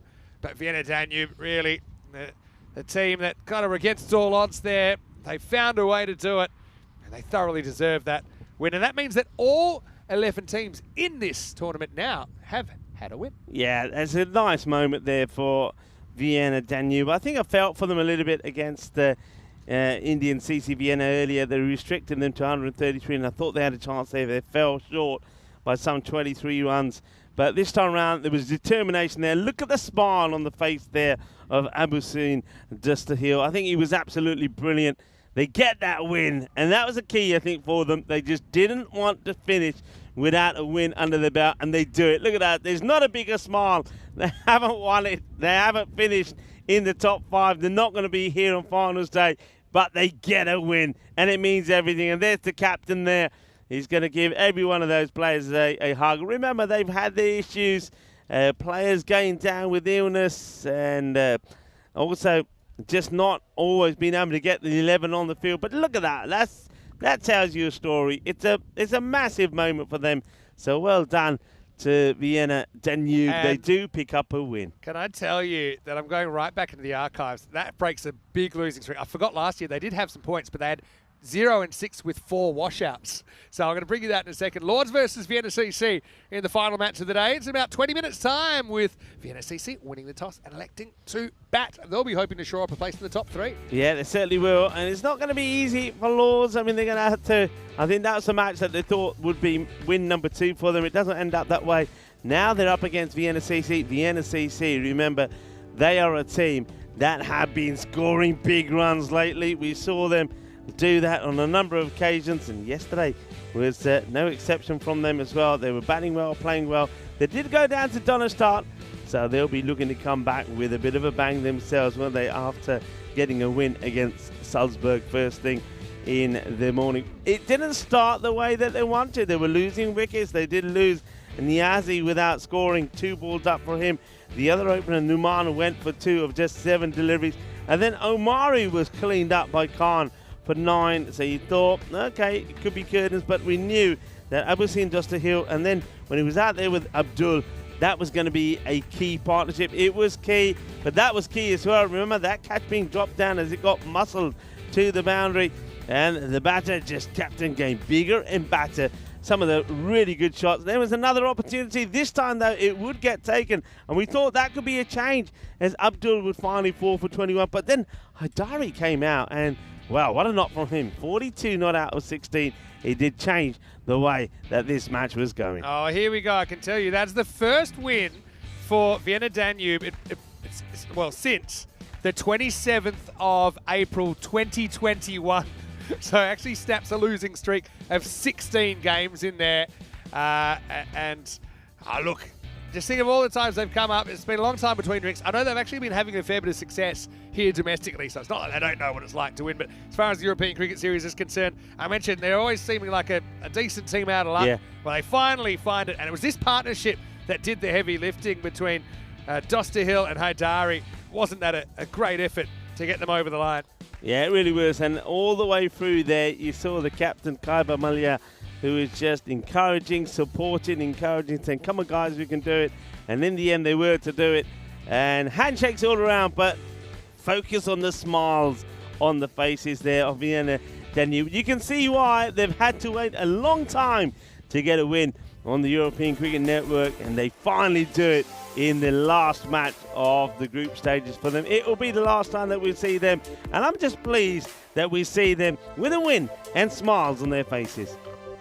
Top 3 didn't fire, but that partnership between Dustahil, 39 not out, and Haidari with 42 not out, pretty important. Moralica with a pretty handy 21 as well off just 8 balls, and Lords at 124 doesn't stand up in the end. Some decent bowling performance in there. I thought Wasif Saluja really bent the ball around. He'll be pretty important, I think, when he's likely to open the bowling to the powerful VCC openers in 20 minutes' time. He took 2 for 7 and was a standout. All the other bowlers pretty similar economy-wise, just couldn't quite break that key partnership.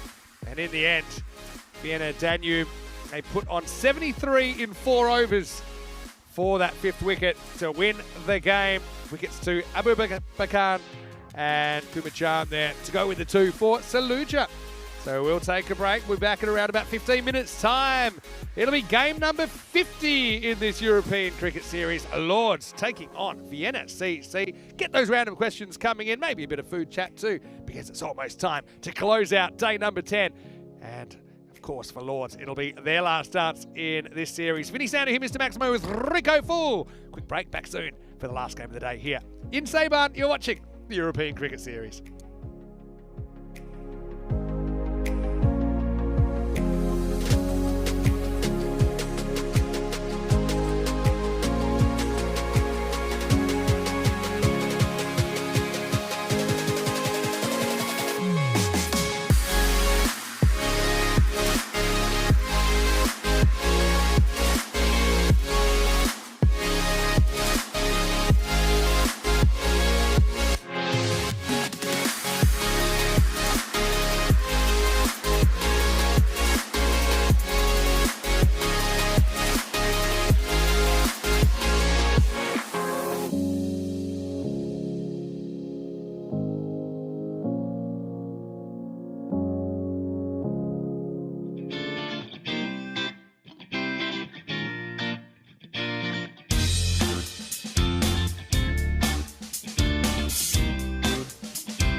This European Cricket Network event is proudly brought to you by HCL Software and Paramatch.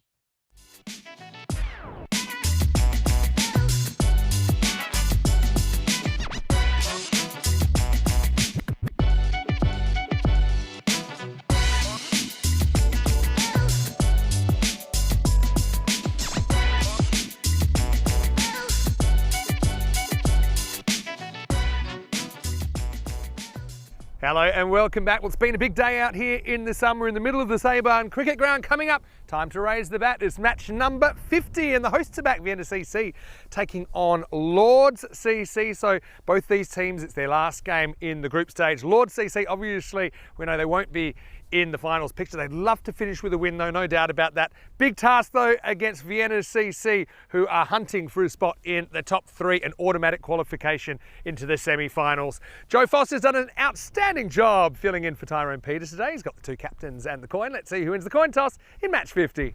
Okay, Lord CC at home, Vienna CC to call. Heads. Heads is the call, and it's heads. We will bat first. Vienna CC win the toss, they're going to have a bat. Mark Simpson-Parker has won the toss and elected to bat first. Obviously, they want to make sure they get the whole 10 overs. It is their last hit out before finals Friday. They've got the day off tomorrow. Obviously, Omari and Simpson-Parker have been an outstanding opening combination for Vienna CC. I just wonder if that's the way they'll go. I think their last hit out, they'll probably stick with their regular order. Also, you've got the experienced Abdullah Akbarjan with the ball, and even someone like Ali Rahimi in the middle order has been pretty good for Vienna CC of late. For Lord CC, though, I think they rely pretty heavily on Kumajar with the bat. They will be on the chase. Let's see if they can win the race. Obviously, they will want to finish with a W, and we're going to finish the day with a bit of fun. We've already had a bit of random fun, haven't we, in the cube today? But Rico Fool will take you to the first ball. Maybe let us know your random questions in the chat. ECN, European Cricket Network. I can tell you, the hosts VCC, they will have a hit after winning the toss. How many can they get? We're about to find out. It's over to Rico. Thank you very much, Vinny Sandu. Yeah, well, Vienna CC, they had a good win yesterday, didn't they, when we saw them get a win against Salzburg. 132 was what was put on the board by their opponents, and they knocked them off without losing a wicket. Mark Simpson-Parker, 68 of 21, and Kitab Omari, 51 of 24. That's been a bit of a pattern in this series, and the openers have got in. It's been difficult to get them out. Thing was, though, they did go down chasing the 151 that Donnerstad put on the board when this time around MSP and Kitab Omari went early, and it was only Iqbal Singh that made any real score worth mentioning when he got to 45. So they did go down in the last match that they played. That means that they're pretty keen to finish with a good win here. And of course, that when we look at those standings, we can see that Donnerstad are still top spot, Cricketer CC in second, and Vienna CC playing their last match here. They're on 22 points. They're 1 behind Cricketer CC, so they could finish second. They're not able, though, to get to the 28 or above that Donnerstad are on. So they could, the day anyway, finish in second spot. So that would be an achievement for them. 81% to 19 in favour of Vienna Cricket Club. I think most people will not argue with that, though. We know that Lords themselves are looking to at least try and put a big battle in. But it's very simple for me. If Lords CC are to make a game of this match, then a couple of players have to really perform well. The captain, Kumajar, I think he's going to have to score big runs, and Sahil Bharti, because I think that Vienna CC are not going to be looking to score just that 110, 120, 130. They're looking to go big here. I think that is going to be the plan here. Mark Simpson-Parker would have said to his players, look, last match, let's try and go out with a bang here. So I think him and I think Kitab Omari are really going to try and get big runs on the board. But also, maybe they're going to take the opportunity to give some others a chance. So Quinton Norris is that other. He will be opening the batting with Mark Simpson-Parker. Maybe they feel that this is the last match they'll play before they get into those important sort of knockout stages, to give some batters that haven't had a chance to go. That one gets played away by Quinton Norris. Just guided away for a single. MSP, very good clean hitter of the ball. When he gets going, I mentioned this before, nobody looks better than him. He's got lovely timing. He stands perfectly still and upright. Looking, no doubt, the captain to help his team to a big score here. Takes his time as he gets ready to face Wasif Saluja, who bowled very well in the last match. He was outstanding with the ball. Starts short, and he's going to get carted away into the field. Well, that's a biggie, and be careful getting that. It's that time of day, I think, when the bugs are out. You could find the snakes are out now. So be careful when you go into that field. You never know what you find. Well, there's the keep an eye on the ball. And, yeah, it's all sorts of creepy crawlies out there. Looks like another fielder going to try and help the fielder. So, waiting. And, can hear the old thing slithering around in there. Oh, be careful. Well, there's a thumbs up, which means that we may have found the ball. Well, he's found the ball, but what else have you found in there? Oh, there it is. They may not be wanting it. He's saying it's there. Oh, get a ball there. Here, but sapa ne phal liya. Yaar sapa हैगा अंदर. ए ball रहने दो. Sano nami de do. Por favor. Hay una serpente. Leave it. They're all coming out and say, not getting in there. And well, I think in the end, they just say, right, we'll just get another. That one ain't coming back. Right, back to the action. Wasif Saluja, 2 for 7 in the last match, but he's already gone for more than that in this one, as that one gets played away. Welcome back to everybody in the chat as well. Hello to Wayne, hello to John, hello to Sports Highlight, and Jacob is still with us as well. And gone. Oh yes, what a moment. What a moment. Well, he looked like a Bollywood star, doesn't he? Taking that catch. And, well, they're all coming from everywhere to congratulate him. Have a look at this. And Gwynny, he's trying to guide this away, but he puts it straight into the hands of the fielder. That's great anticipation. Well, Gwynny, it's a different game, this format. You got to hit it hard. He tries to guide it past the fielder, but he doesn't do so. He'll go for one of 2 deliveries. What a great catch this is. What a great catch. Let's see it again. So he just tries to guide it away, but watch this. You know, the key to that catch was he was also coming in. So well done to Vijay Kumar. A lovely grab from Vijay. And Saluja picks up another wicket, an early one. So Quinny gets an opportunity, but not able to make the most of it. Vijay Kumar.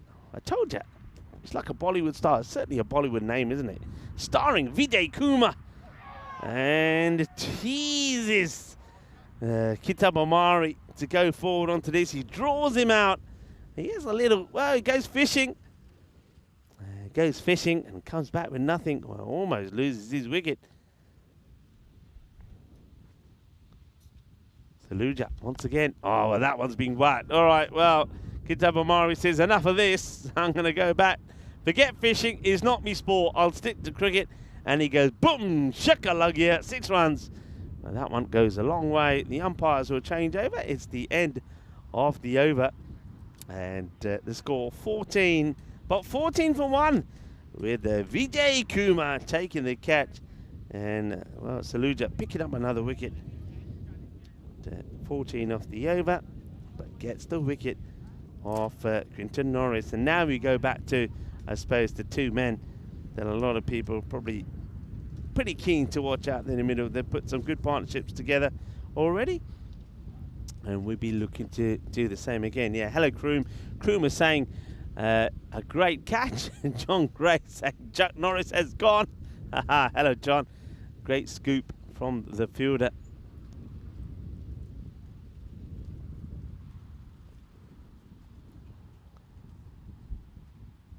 Short and easy.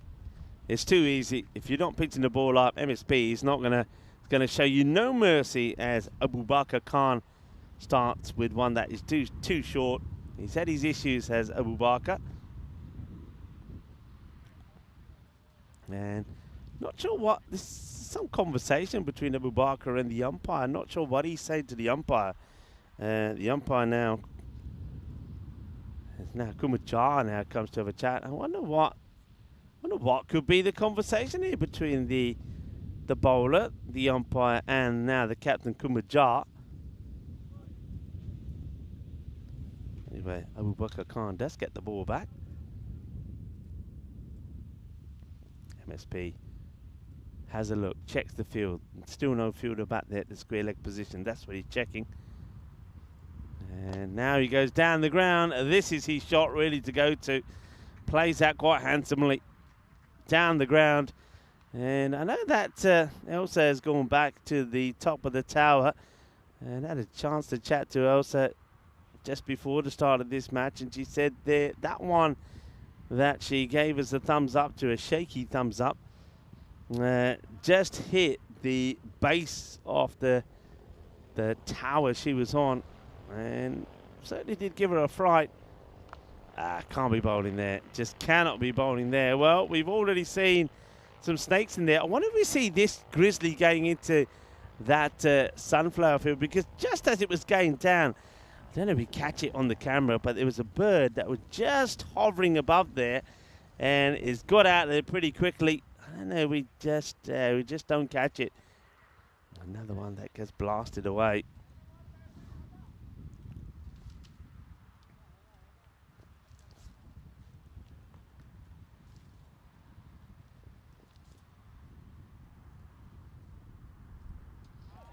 That's a better delivery. Well, Khan, he's definitely got that slingy action. We've seen a few slingers here in Austria. Of course, earlier we saw Harmeet Singh, but it didn't go well for him. He went for 45 and he's over. But when they do get it right, bowlers that got this slingy action, when they do get it right, they can cause some issues. But getting it right means trying to get that Yorker length in.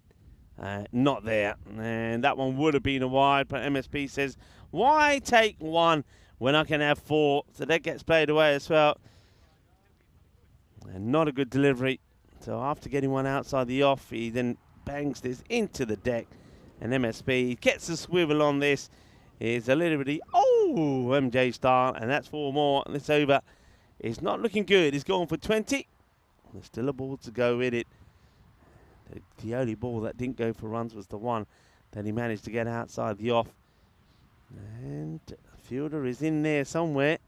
Where are you? Come out, wherever you are. Well, let's just... Oh, I can see the top of the sunflowers moving. So we know he's in there somewhere. He's going to come out running saying, snake, snake, snake. Well, we know there's snakes out there. All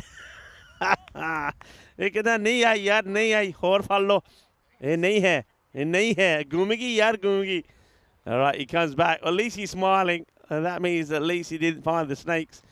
Well, he's running back pretty quickly, actually.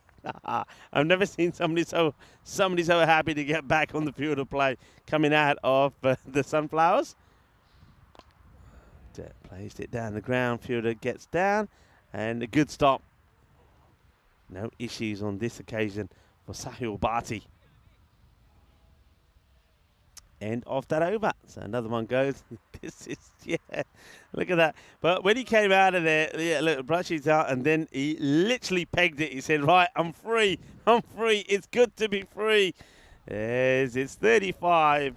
For 1 after 2. And Vinny, Vienna CC, a good win here, takes them second.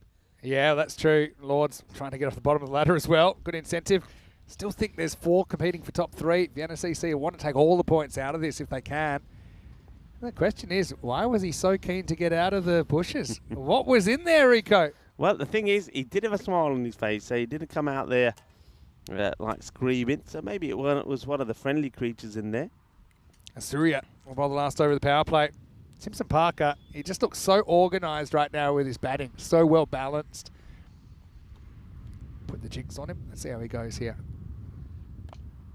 And, well, he goes down that leg side again. If you think about MSP, we know that he's an excellent hitter off the ball straight down the ground. But if you have a look at the way he's changed his game slightly, is he does like to be very deep in his crease. You know what I've noticed? Yeah, he's not over-committing forward. Yeah. I think he used to try and lurch onto the front foot a bit more, but now he's pretty happy to trust his hands.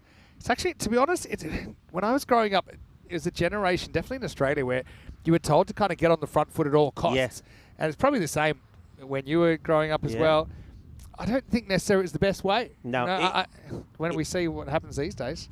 You're right. And you see here, he waits. He's not a lot of players we know automatically go front foot. And I know, I mean, you're talking about how you coach. I know when I started playing, I was told, get in your front foot, get in your front foot. And as a result of that, I had a huge problem for about a season and a half. We would go front foot, LBW candidate. Well, this is the thing. You never used to be able to give an LBW. If you took a metre out of your crease, they were like, oh, you'll never be getting LBW. Guess what? Game's changed. Yeah. You need to get that front pad out the way, or make sure it's not in the way, I should say. Right, yeah. But I think now, especially on a pitch where you can trust the bounce, a lot of coaches will talk more about head position. But yeah, look at Mark Simpson-Parker. He's seeing him like a football. I mean, that's number one. But he's just so well balanced, and he's not making any sudden movements. He's just got a nice, easy flow of the bat at the moment. There you go, another one. I don't know how you're going to stop this guy.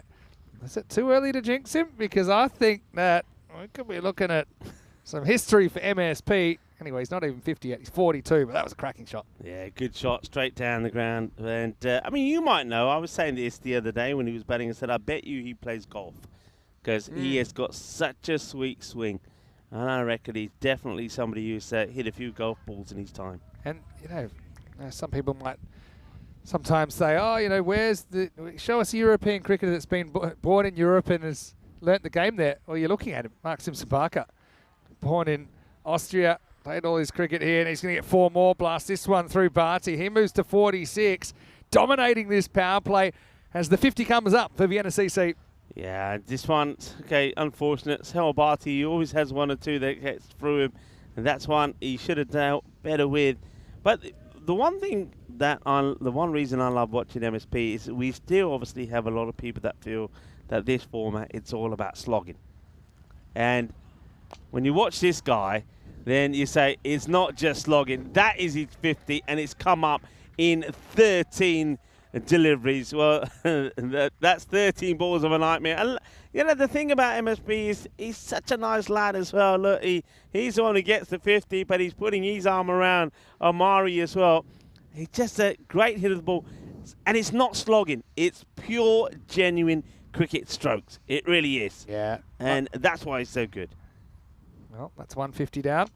And, well, he starts the next one in style. That one's gone miles. Well, if that's golf, that's the one wood. That has gone miles straight down the middle. Maximo on end of the power play. Vienna CC, a 65 for 1. And that's the thing. For a long time, not that long, I suppose, but at least a year or two, people saying, oh, he's too technical for T10. He's not. Nonsense. But when he's playing for Austria and he's going to the Cardinal Oval and the bowling goes up a notch, he is the first guy I want opening the batting because technically he can handle himself against kind of these next notch bowlers. Supersonic third over there. I'm always hugely surprised when MSP is not playing and wearing the Austrian colours. I remember once, wasn't it the first ECC where he dropped for the second week? Yeah, dropped for the second week. Crazy. What an impact that made. Because not just his batting, and by the way, he's improved as a batter in this format. In the field, yeah. I mean, the catching that he's done so far. I mean, he's the leading catcher by far. I mean, I don't even have to look to tell you that. Without fail, he's a leading catcher. He is so good in the field. He can bowl as well. As an all-rounder, he's a big must-have in your side. There's no doubt about it. Omari, it's time for him to get going as well. This partnership could go brutal. Could go ballistic. Yeah, well, Quinny unselfishly just handing his wicket away second ball so that these two can get back together, get the band back together. I thought bringing Jar on's a good move. You've got to change something here. But the last 7 balls have gone to the boundary. If you want to take it back even further, 11 of the last 13 have gone to the boundary. Field has gone back now, we'll say that.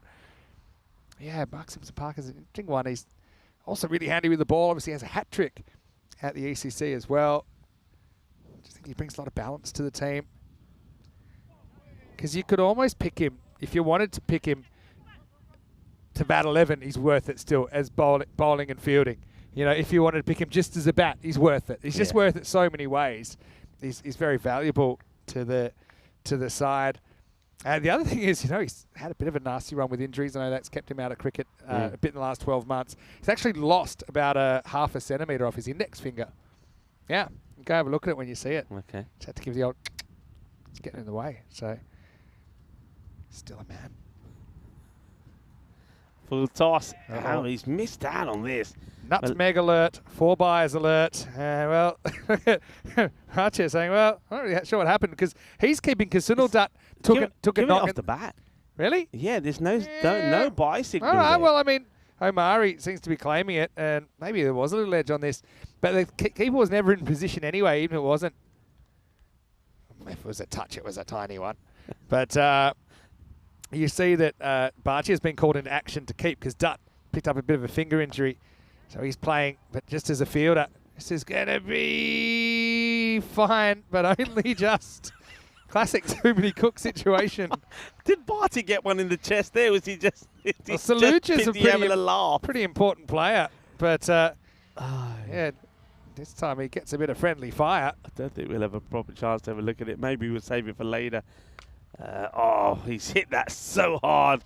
Well, it stays a little bit lower. Now, MSP, we have seen giraffes in there in that field. Well, he's like a giraffe out of the field. So he has to get so low to get this one, but still manages to get the power in the shot. Look at that. Good hit. Powerfully struck. 4 more. And remember that over before this one from M&S did go supersonic. And this one is definitely going to be magical. Last ball of the over coming up. Good leave. Even that, smart leave. Baseball would say good eye. Don't swing at that, no need. I think that Kroom, who's been a member, by the way, for 17 months, he's gone AI again. Save that to the end of the over, right?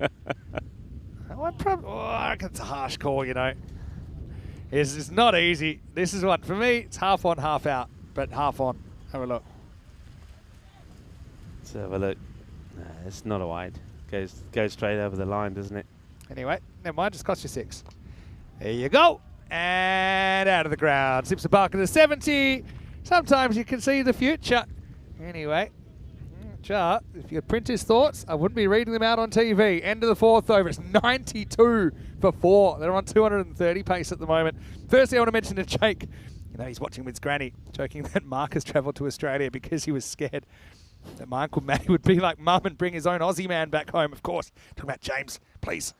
Hope everything's going well with James and give your dad our love here at ECN. But yeah, for sure, Kroom's gone AI poem again, and he's celebrating his 17-month membership. Is that a thing? By composing this poem. A duck named Derek in sunflowers bright, in Austria's fields, a joyful sight, searching for grizzlies in his playful quest. Happiness is here. Aww. Can you get your AI to make things rhyme? Just throw that in. It'll spit another one out in 3 seconds. All right, well, 200's predicted now. Saluja coming off a bit of a knock. He's going to get pinged for a wide first up.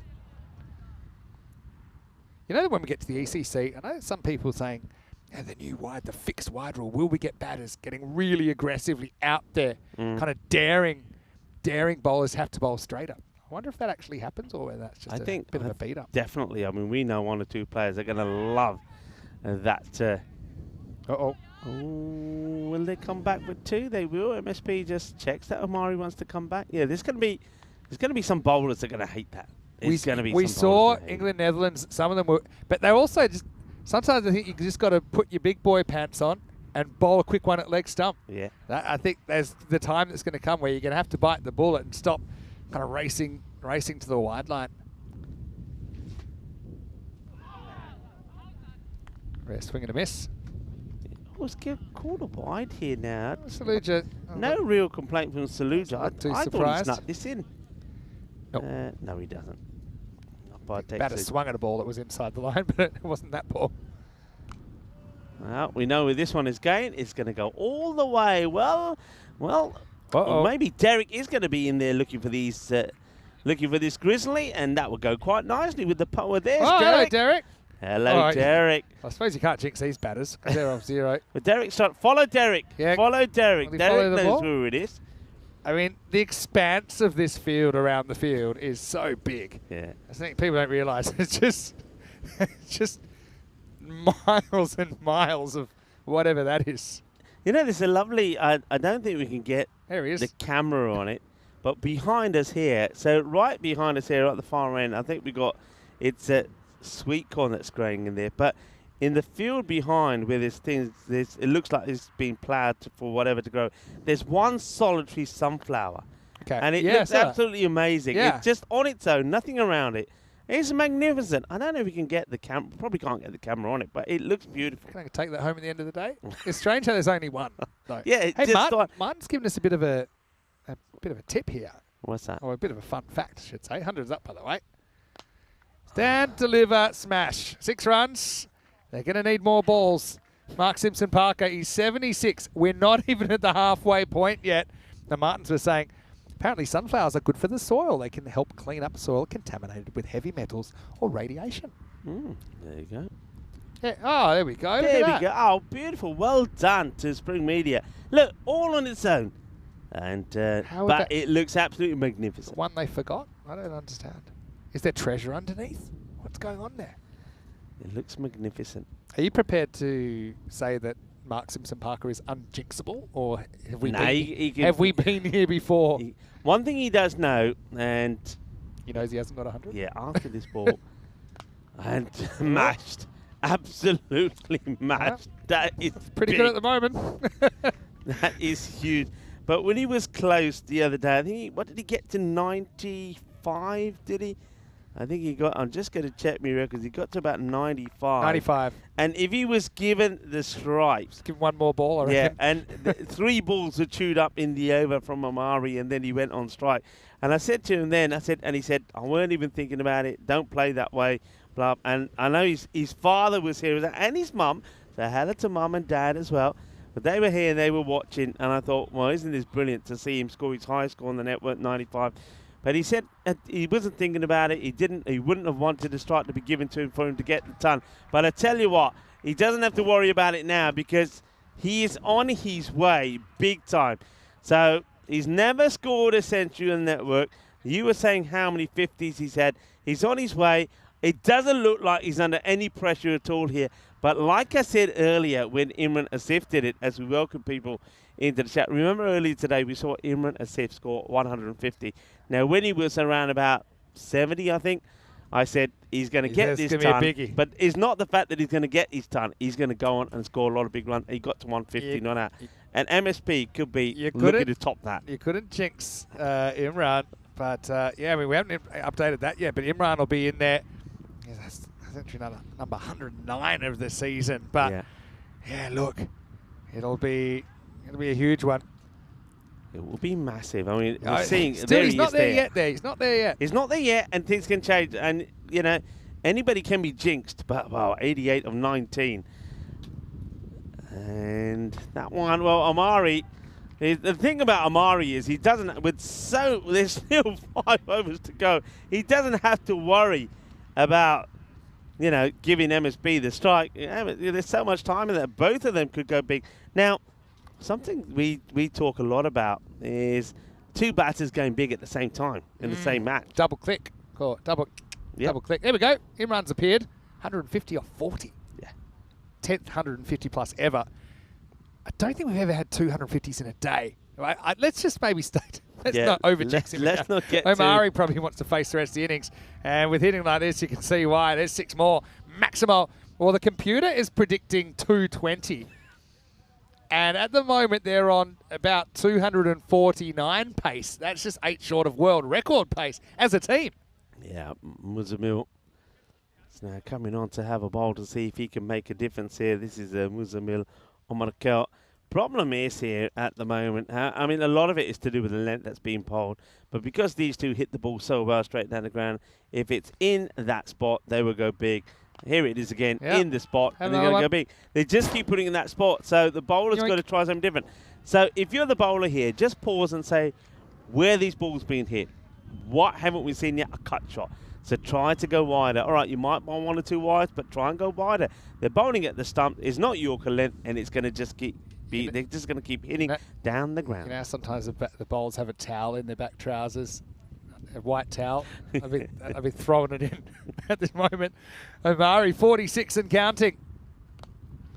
And this time he goes down on one knee, and that's another one that's going to go into the field. Well, that's a brilliant effort. 52 then for Omari. A 13-ball 50. He's going at 4 a ball. Funny to say, but he's probably playing second fiddle. But as he does it, he's playing a handsome tune for VCC fans. He said, yeah, I know what he's come back and saying. He said, I ain't going there. I've gone in there. There's spiders all around it. No, thank you. This one, he doesn't quite get hold of it. Here. Oh, get a 1. We tell you what, with Mark Simpson-Parker, this might jinx it actually, because I don't know if he wants a boundary here. Maybe. He's on for a 21-ball 100, which would be equal record with Asjad Butt. He's 88 off 19. Like I say, Omari stealing a few runs off him. Last ball of the 6th.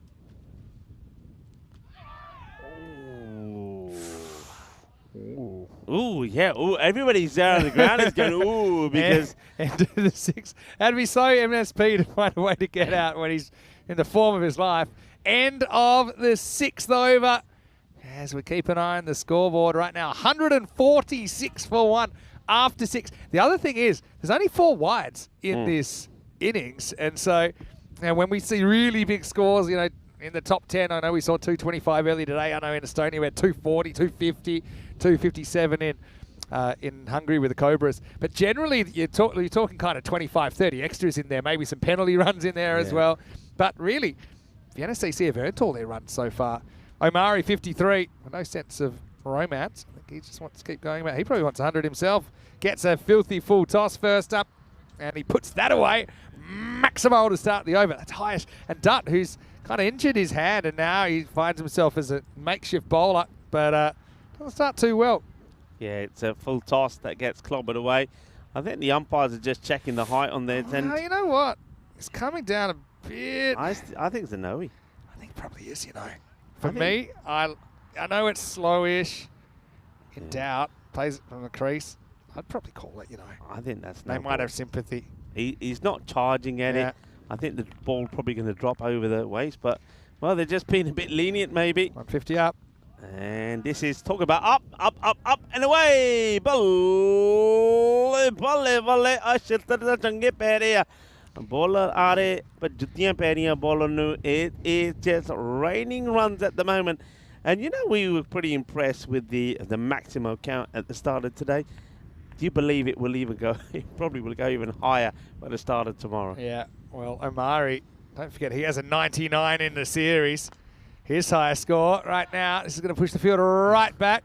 Great one-hand, one bounce. Somehow he makes the stop. Okay, I was going to say, headline, Simpson-Parker stranded in the 90s as Omari cruises to first ECN done.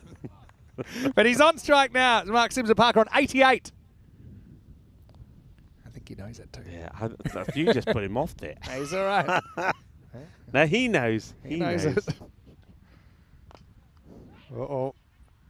Dropped. You wouldn't believe it. He didn't even run because he was perplexed with stress. He wants his 100 so bad. He's played 70-second match on the network, and he hits it about knee-high to Kumuja. You wouldn't expect him to drop that, but he does. It's a dot. Back to MSP. And he gets extra careful now and puts this all on the carpet. Moves into the 90s for the second time on ECN. Oh, well, Kumuja, he puts it down. MSP, as soon as he gets dropped, he just bangs himself on the head and the lid and says, what am I doing? Hannah Simpson-Parker, please do not jinx. Well, we didn't see that in time, HSP. But the jinx is on. He's 92. Can he do it? In the air, that is 6. That is big. So 92 becomes 98. Mark Simpson-Parker never has scored a ton on the European Cricket Network. The two commentators, Rika Full and Vinny Sandhu, are trying to jinx him. John Heasham is spitting feathers saying, what are you commentators doing, jinxing MSP? Well, he ain't there yet because he's going to have to sweat it out just a little bit longer. Declare 169 for 1 after 7. Simpson Parker to 98. We started the strike a bit last couple of overs. This is what's coming up tomorrow. Hey, huge game first up in the morning with Sher-E Punjab taking on Graz Cricket Academy. I think that's almost a shootout for 5th place, depending on what happens later in the day. Salzburg finished their campaign. Cricketers, a couple of games. And the Daredevils will finish off as well. I'll be here. I know you're taking the day off. Hope you enjoy your day off. That all starts same time, 7 a.m. GMT, 9 o'clock in Central Europe, and 12:30 in India. Right, here's over 8. Omari on 66. Well, it's a miscue, you know, but has he got enough of this? No, it's caught. He'll go. Jagdeepati celebration from the bowler, and you would think that they've just taken a wicket and Vienna CC are 23 for 3 or something, but they're not. But nice, cool hands there from Saluja. So Omari will depart. The partnership is worth 169. So Here it comes. Here we go. What's the celebration? Jagdeepati, he says. Yeah, thought it out. Basically got him with the drift on the way down the second time. Anyway, Omari, if that's about at the office, he's a pretty good player. He goes for 66 off 18. I don't 9 know. Maximos and a 4 in there. What is it about Sandus? All Sandus are the same, aren't they? I mean, look at that. I mean, the celebration, but Fib, it's a good What's your Sandu. If you're Simpson Parker here, Yeah. I think I'm going 2 singles. You're 98. Nah, You're risk-free. You're not going to get any records or anything. I mean, you might for like 150, but hey, never scored 100 in 5 years. I asked MSP when Omari missed out, and I said when he got caught, remember 99? And MSP was batting with him. I said, did you tell him to go for a single? MSP said, no. I told him to play his normal game, and I think MSP will do the same. Play Normal game just almost saw him out for 92 or 88, whatever it was. Anyway, here we go. Karatai faces up. That's not getting a single, is it? That's getting 4. It's a similar kind of a ball, wasn't it, from Gurusevac, and it disappears. How much was MSP when he got dropped? Do you remember? 88. 88, yeah. 88. He was dropped. MSP is like, I reckon he's got butterflies. 100%. He's walking around. He's the most nervous 98 that we've seen in a while. Somebody take a towel out for him. He's changed his gloves, towel, let him wipe his forehead. And it's going to be 4 more. It's in the gap. Well, that's hello to Suraj. Nice to see you in the chat. Of course, Vienna CC saying Quinton made sure the viewers got some fireworks to watch for the sunset game. We saw Quinton briefly, like a bit like Halley's Comet. Appears once every 75 years and doesn't last too long. Yeah, well, let's just say that there'll be a number of innings to talk about today. His will also be one. It won't get missed. Nervous levels gone up 10% a ball for MSP. Now, off the end of the bat, doesn't matter. 6 more. Maximo! So, I mean, I can't say I spent too long in the 90s. I do remember once, though, I just couldn't fake. And it's little things in the head start. Yeah. Well, you start questioning yourself, and that's, I think, what MSP is trying to stop. He's got somebody on one shoulder saying, single, single, single. The other side is saying, hit it, hit it, hit it. He's also getting so much time watching other batters plunder boundaries. That's still 239 pace at the moment. 230, the computer says. Gurusevac peaked early. Here we go, 2 to come. Well, he's asking the question. I think impact is probably outside the line. I actually think it hits him in line, but I think it's going to miss leg stump because he's around the wicket and he's actually bowling leg spin. Anyway. He's having a debate about it. Let's have a look. You'll see what I'm talking about here. Not far away. Not far, but it's doing too much. Carrot tight to keep the strike. Yeah, gone. Well, there you go. Give the Jagdeepati. Come on, I want to see the Jagdeepati. Yeah. Come on, Gurusevac. Give us the Jagdeepati. I tell you what, I'm liking the fight from him. It doesn't matter the situation, but he gets another wicket. Another batter will go. It's, got a tie. We'll get 14 off 5 deliveries. At least he didn't get a single there because Mark Simpson Parker, he's going to need the counsellor out there to calm the nerves because he's been stuck in the 90s for so long. At least he got to the 90s. Yeah. Anyway, end of the 8th over, 183 for 3. Mark Simpson Parker will face up on 98. He now has his highest score on the network. Of course, we just saw his partner in crime, Omari, go for a bright 66. And we saw Omari go for 99 earlier in the series. I know you can say all you like about it's just normal and be smart and all that. I think all that goes out the window now. I think that he's not taking unnecessary risks here. If he's smart, he'll keep it on the ground. Anyway, 98 for MSP. Oh, all right, pressure on the fielder now. Oh, yeah. 99. Turning for 2 is Katak. You might want to just put the crazy extra runs away. This is Katak coming out at number 5. MSP at the non-strikers and 99. He just feels like it's been about a week. On 90. Oh, doesn't help. As is, my man, if you ever just wanted to push and get a single, it's now. I know. They're thinking of all kinds of records and this and that. All right. The old quotation marks 99. Up in the air, fielder underneath it, and has held on to it. Yes. Oh, And there he is again. Oh, player of the 5-minute period, Gursevac, bringing it again. Mark Simpson Parker will have longer on 99 to think about his life choices. Anyway, Gursevac playing spoiler, a couple of wickets, and now he takes a good catch on the boundary. And look who's coming in. It's Ali Rahimi. Well, he was riding Mark Simpson Parker like a Shetland pony, wasn't he, last time we saw him out? Right now, Ali G. Ali G will just push a single here. He's not looking for any more. He knows the score. He knows where MSP is on. No time for conversation. Wicket there for Abu Bakr Khan. Oh, he just checked his field, Abu Bakr. All right, Ali G. Oh.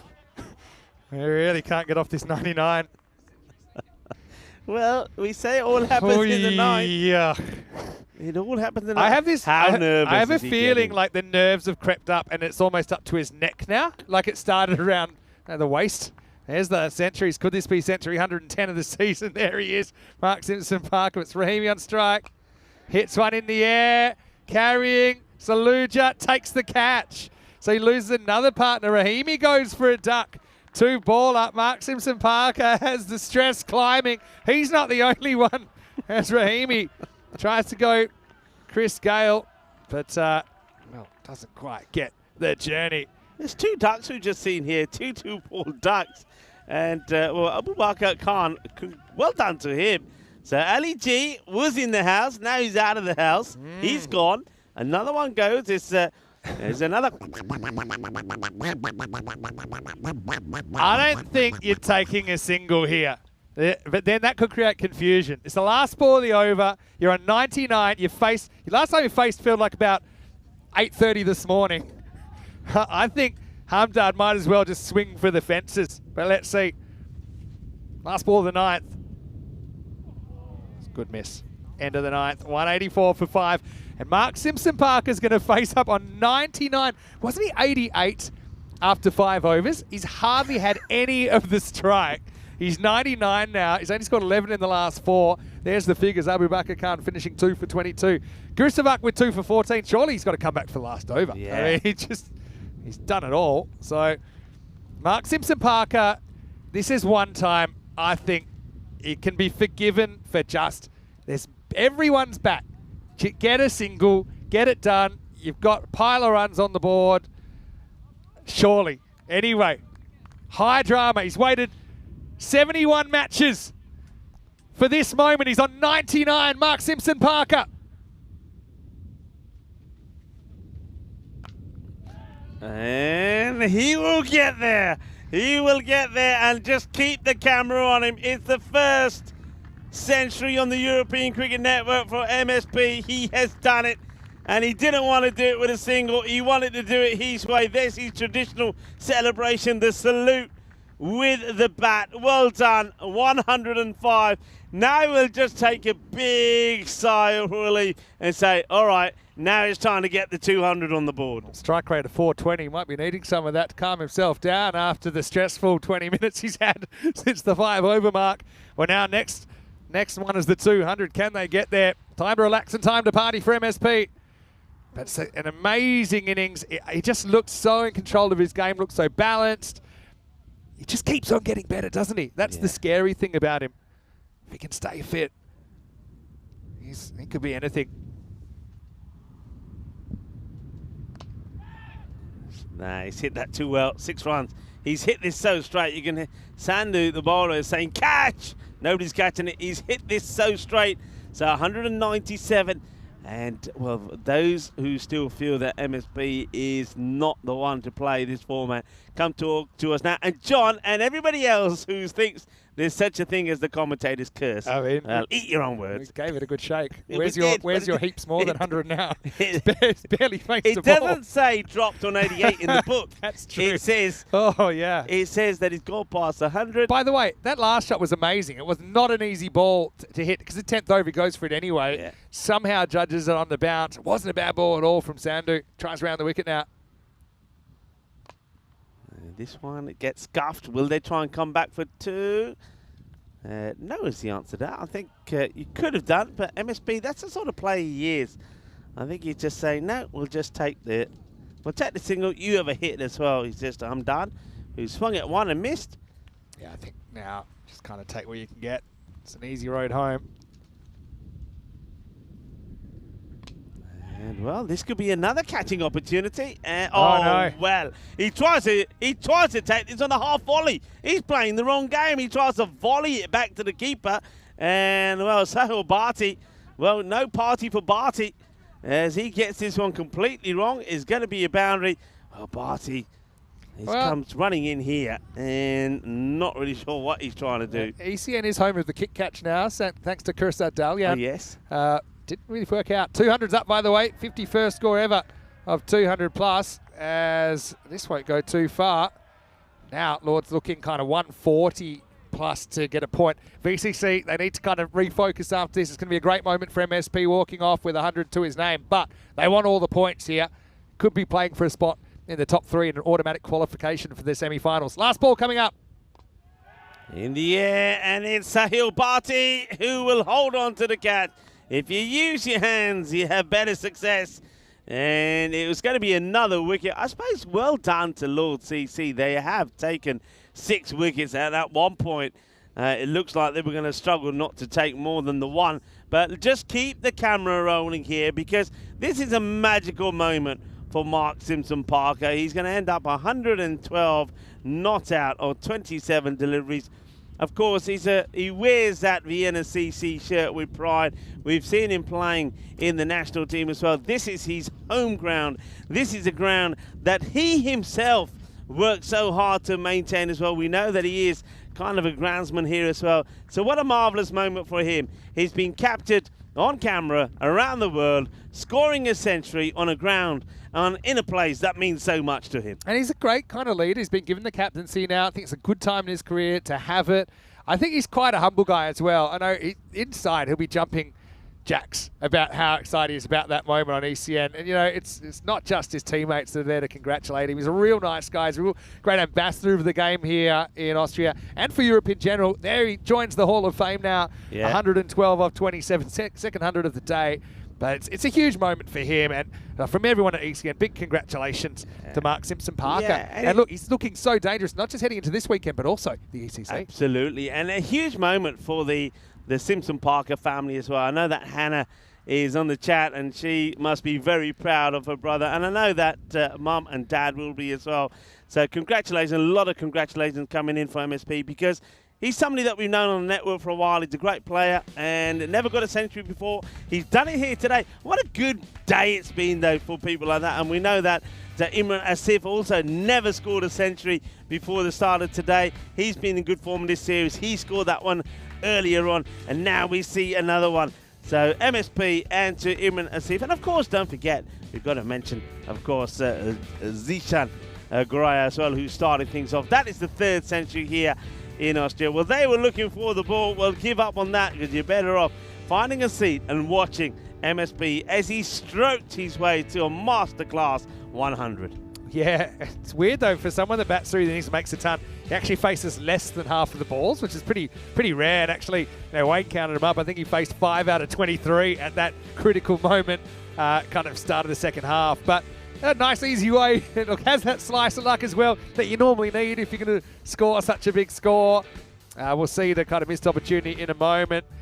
Meanwhile, Omari, I mean, if it wasn't for him batting so well, maybe MSP would have made 150. And we had a little bit of the old Saluja, the old cha-cha-cha there on the straight down the ground. But look, he just looks organised. He looks in a good frame of mind. He's relaxed but hungry is what I'd call it. And look, Vienna CC, they have a bit of a history in this tournament of kind of bowing out just before the big dance. They are a team, though, that have made it to the ECL. We saw them there in 2023, and it was actually Drew that knocked them out. It was a very entertaining game in their group, the qualifier too. But look, this is Mark's moment. He's worked very hard for it. You know, he's grown up at this cricket ground.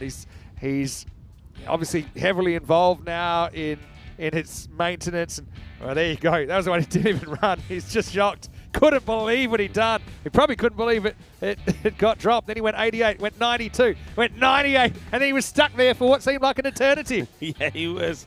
And then when he did face the ball in the over, he doesn't get a clean hit, takes a single. Meanwhile, other wickets are falling around him.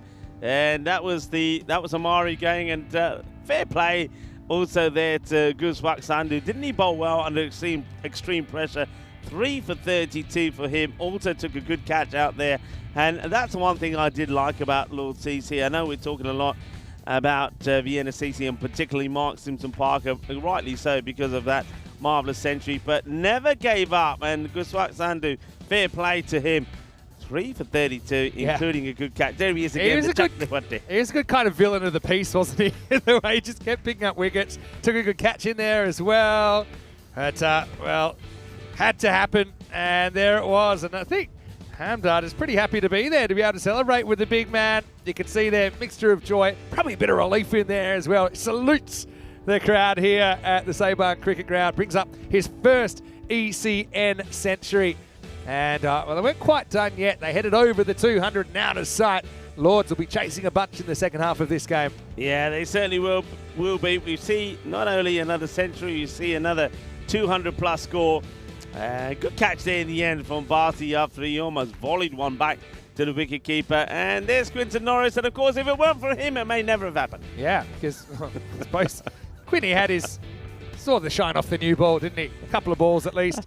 Hey, a lot of people dream of scoring a century at Lords. Well, not many people can say they've scored a century against Lords. Yeah. That's what Mark Simpson-Parker has done here. 112 off 27 with 14 Maximo 6 fours in his innings. And he was striking at better than 4 runs a ball. Apart from that, Omari was 66 off 18, continued his good form. Karatai whacked a couple round in 14.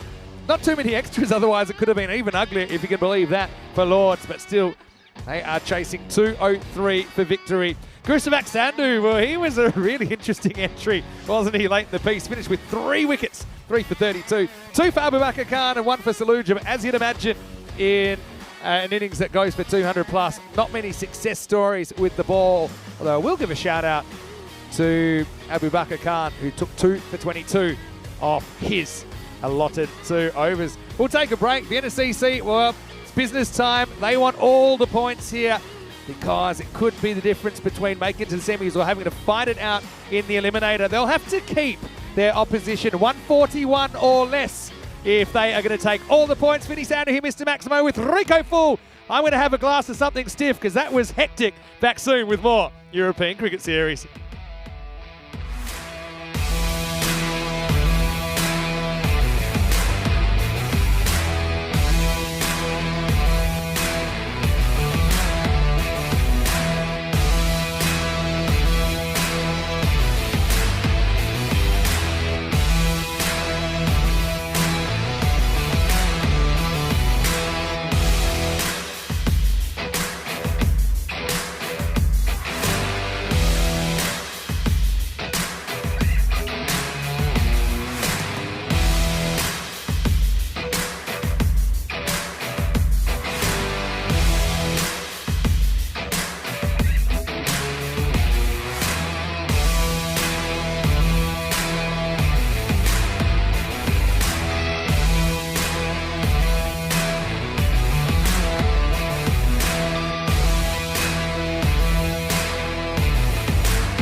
This European Cricket Network event is proudly brought to you by HCL Software and Paramatch. Welcome back, viewers, to what has been the start of an extraordinary match, number 50. Well, if 50 is the number you like to remember, well, you remember this one here in Vienna because it's match number 50, Vienna CC taking on Lord CC. And with Vienna CC batting first, we saw Mark Simpson-Parker score his first century on the European Cricket Network. He's scored many a 50. He's got into the 90s, but he finally got his century. So congratulations to him.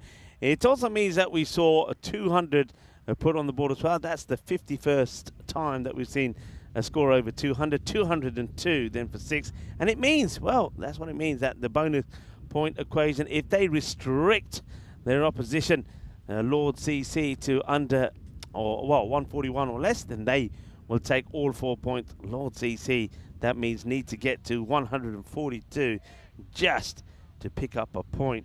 And of course 203 to get a win. And if they want all the points, well, forget it, because they need to get to this score in 7 overs. So don't see that happening. You're joining me, Rico Full. Alongside me is Vinny Sandu. It is the last innings of the day, so do get your random questions in. Yeah, we got a bit distracted by all the drama in the first innings. 141, that's the magic number for Vienna CC to restrict Lords to take all the points. Here we go. And it's going to be Johnny to get us going, Junaid Saeed. Quinton Norris behind the stumps for Vienna CC. Now, I thought at first glance that's a Vienna CC cap that he's wearing. Probably can't tell at the moment because he's got his sunglasses on it, but it's actually a Team Europe cap. Because don't forget, Quinny was the manager of Team Europe at the recent Meltor Shield. Jar opening up. Kind of plays this with a full face. Gets the first run of the innings. But yeah, there's a lot of comments in support of Mark Simpson-Parker in the chat. I think he's someone that the fans have kind of followed on this journey. I mean, he is a native European player, born in Austria, learned all his cricket in Austria, had that family background. Both his parents played for Austria. So I suppose it's in the blood, but still, it's a huge moment for him to make his first ECN 100, I'm sure. That's cracked away pretty well. As Barty, Sehel Barty. Now these two, if there's anybody that could spoil the party for Vienna CC and for MSP, it's Sehel Barty and Kumajar. Both of them are dangerous players. Barty, you've heard me say about him before. So he's a timer of the ball, and sometimes he prefers to time rather than hit, and he does mean that he doesn't always clear the boundary. He gives chances. Kumajar on the other end, he's a big hitter of the ball. If these two get going, we could see a pretty good run chase. Well, he does hit this one, and that's what I want to see. Be aggressive, be assertive, and hit the ball as hard as you can. It's another 6 down the ground this time. You never know if there was a field you could chase 200 on. Maybe this is it. We've never seen a 200 chase. It's on my final frontier. I think it will happen one day. I'm not saying it'll be this year or even soon, but yeah, I've just seen a couple of 200 chases go very, very close. One in Switzerland last year, for example. It's another one that's going to get over the infield. In fact, it's also will go all the way. So another boundary. So this is what you need. You need to go big. So that's Shaka time. 3 in a row. We do it the Caribbean style here in Austria. The one thing you need to do if you're going to chase 200 is hit a lot of 6s. So you want to get on these runs. I want to say supersonic runs if you can get 5 of them in an over or something like that. Wide ball. This goes a little bit too wide as Junaid Saeed just tries to change the line slightly and stop the batters being able to hit through the ball.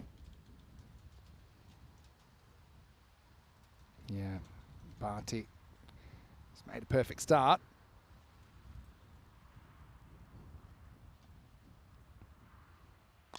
Okay, sliced it up in the air. Opportunity for a catch, and it's through the fingers of the fielder, and that's going to be disappointing. But what an opportunity that is. That's a Zik Katak who puts it down. And if you need a little bit of luck sometimes when you're chasing a big score like this, and with that catch, that's the luck that you need. It comes at the end of the over. it means that the over will finish, well, a magical one, 21 come off it. And if they go at 21s, you go on and win the match. Yeah, well, you can only break. All you can do is break it down into manageable chunks. So 200 seems ridiculous to chase, but if one team can do it, you've got to say the other team potentially can do it. But, you know, you can get 20 off an over.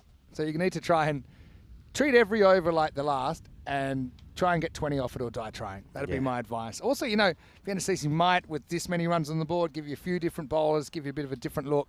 Let's see. Sharon Gill looks like he's going to bowl over number 2. Yeah, I think we've seen Vienna CC do that before when they put big runs on the board. Remember, before that 200, they are a team that have scored 196 and 193, and on both those occasions, and that's going to be 4 runs. On both those occasions, they did elect to use a lot of other bowlers. In one match, I think it was against Sher-E Punjab, which came pretty close. MSP did come on and bowl the last over just to make sure they do get the win. So they will give others the opportunity, but of course, they've got the likes of MSP to go back to if it gets close. That's true. Balls are wide there, and then I think he's forced now. Would have been out. He's forced then to take the single. Would have been a wide, and I reckon if this is a direct hit, I think it would have been pretty close, Vinny. Yeah, I think it would have been out. I don't think he got there, but had to hit one stump. Maybe the old change of pace here with Gill. Out. Gone. Gets the wicket, and that's going to be Barty who will go. So he did give a chance, wasn't taken, and gets to 23 before he loses his wicket. Well done to Gill, and a good catch. Nice catch there taken by the fielder. He's not going to make any mistakes there, is he? That's Amir Javid holds on to that one. Yeah, well, it might have been Amari, actually. Is it Amari? Yeah, I think it might have been lurking at off. Just very quick to get into the celebration over there, but yeah, Amari. Yeah, you're did right, well. Amari. Still, that's the change of pace doing the trick. And so first wicket falls, 29 for 1. So Siraj is in the chat. Nice to see Siraj. Of course, Siraj has been a few of this for a long time. Haven't seen you on the field, though, this time, Siraj. Tell us what's going on. Is there a chance we can make a little bit of a cameo? Maybe fallen out of favour with the selectors. I don't know. But he's certainly cheering on Vienna CC at the moment. There's Quinny. They did find a helmet that would fit over his head. I know there was a bit of a delay before the game. What are you trying to say? But they've sorted it out now. There he is. We love Quinny. Former Blue Crew member as well. It's high in the air. MSP keeping an eye on this, but it's going to beat him. It was a teaser. And whenever you see MSP lock his eyes on the ball, you know that it could be something spectacular about to happen. I'm not sure what's happening here with the batters at the moment. I think we'll be giving you the right updates in a moment, but I can tell you that it looks like the batters. Yeah, no, they've sorted out now. I think Jar obviously was the one that was out. Yeah. Barty's still there. There we go. Musmil Raquel at the crease. Smart to leave that one for a wide. Yeah, when that one went up down the ground, I thought Mark Simpson Parker might have been able to take the catch. And on a bigger field, maybe he would have. He does get around the ground so quickly.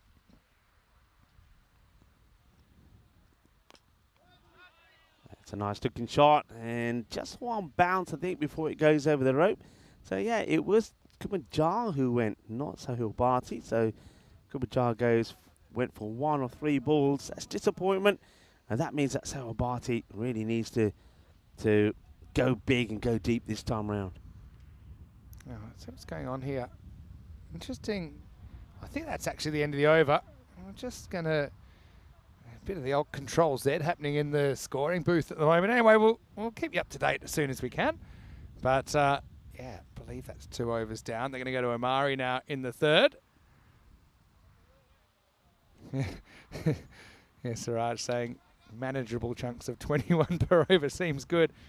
I suppose it's realistic. But I often say these chases, it's kind of like trying to get all the lottery numbers in a row. Like you can get a few of them, but to actually line them all up, it's pretty rare. Here's Omari. We're back on 37 for 1. Well, the fielder sees this pretty late and now can't get there quick enough. And they got a few laughs. There you can see They say, "Oi, wake up! It's yours. Get going!" And by the time he reacts, he can't get there. And that was Hamdard who saw the funny side of that. Siraj just making a bit of a joke. All politics in the club. He says, no, all jokes aside, he's been busy with writing a master's thesis and working full-time, so leaving little time for cricket, sadly. But we're always happy to see you here, Siraj. Wishing you all the best. Who knows, maybe if he gets a weekend, he could even pop down on the weekend, catch the Austrian national team taking on Sweden in the men's. And, of course, HSP, who's in the chat, Hannah, will be playing for Austria against Spain as well. Yeah. Maury goes back. And, of course, hey, this is one I know that you like. Back on this day, 1972. That's a good take by Quinny. Gets one hand down onto this, makes the stop. So, a 1972. revival. 1972, a revival of The Price is Right began, airing with Bob Baker as a host. It was a huge hit, becoming one of the longest-running game shows on American television. Yeah, and I think he passed away quite recently, actually, Bob Barker. He had a cameo in a movie. Edged and 4. So the pace on the ball from Amari.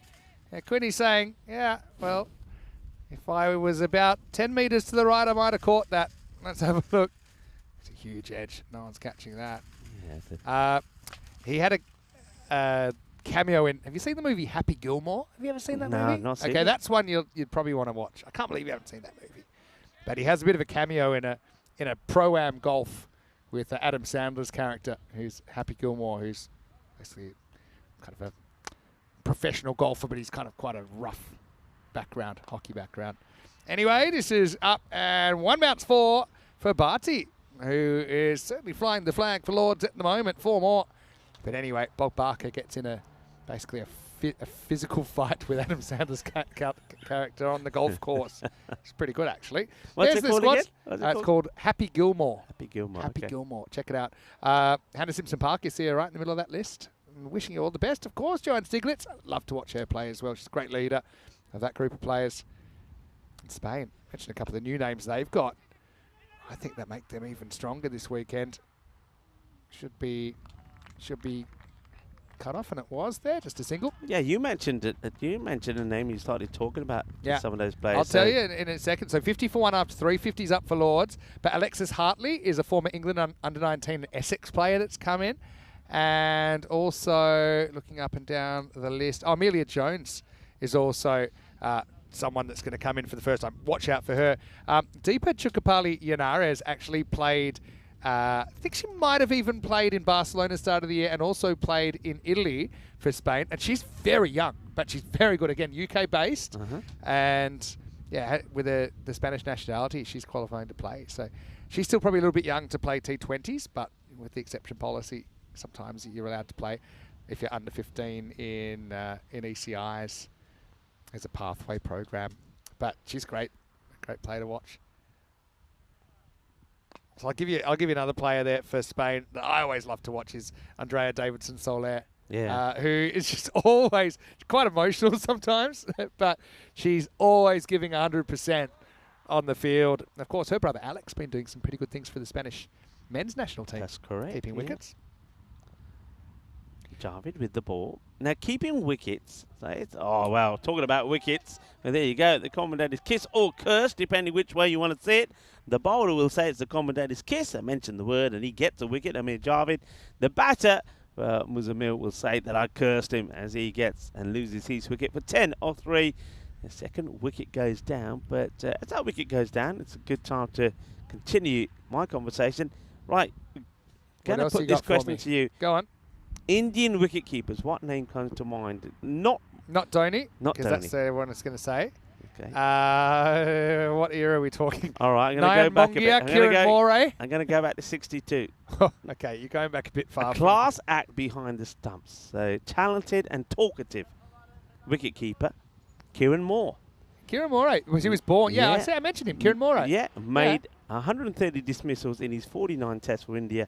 Against West Indies in Madras in 1987-88, he made 5 stumpings in an innings and a 6th in the match. Test record that still stands. He was born today, 1962. Love a good stumping record. Yeah, no, he's actually one that comes to mind that I grew up watching.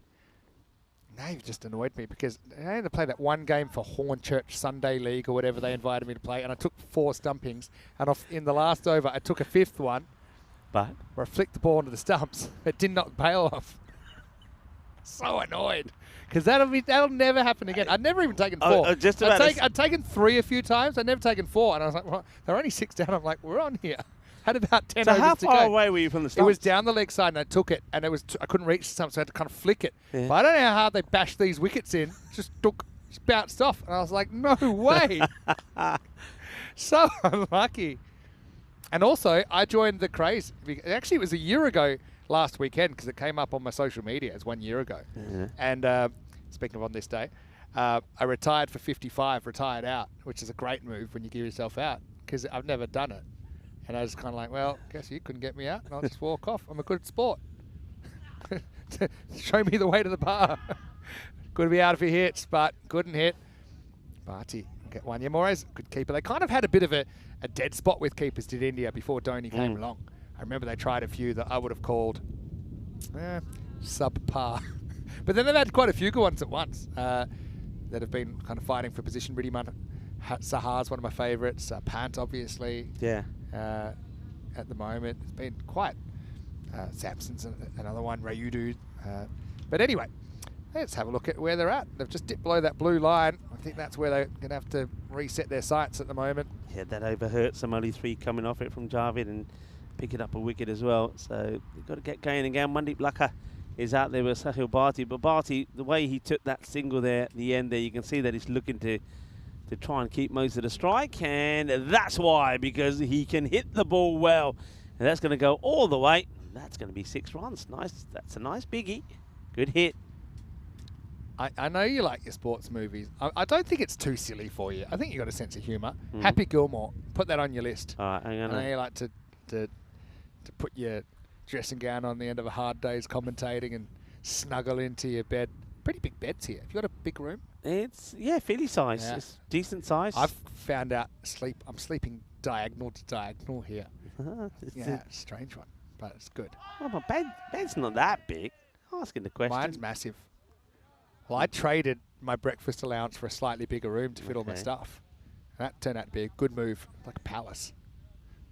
Happy Gilmore, watch it. There's many, many good bits in it, and I'm not even going to try and quote them because they won't make no sense to you. But it's got a bit of everything, put it that way. Nice bit of fielding. So this time it does have to give up the strike. So Mandeep Lakha facing now.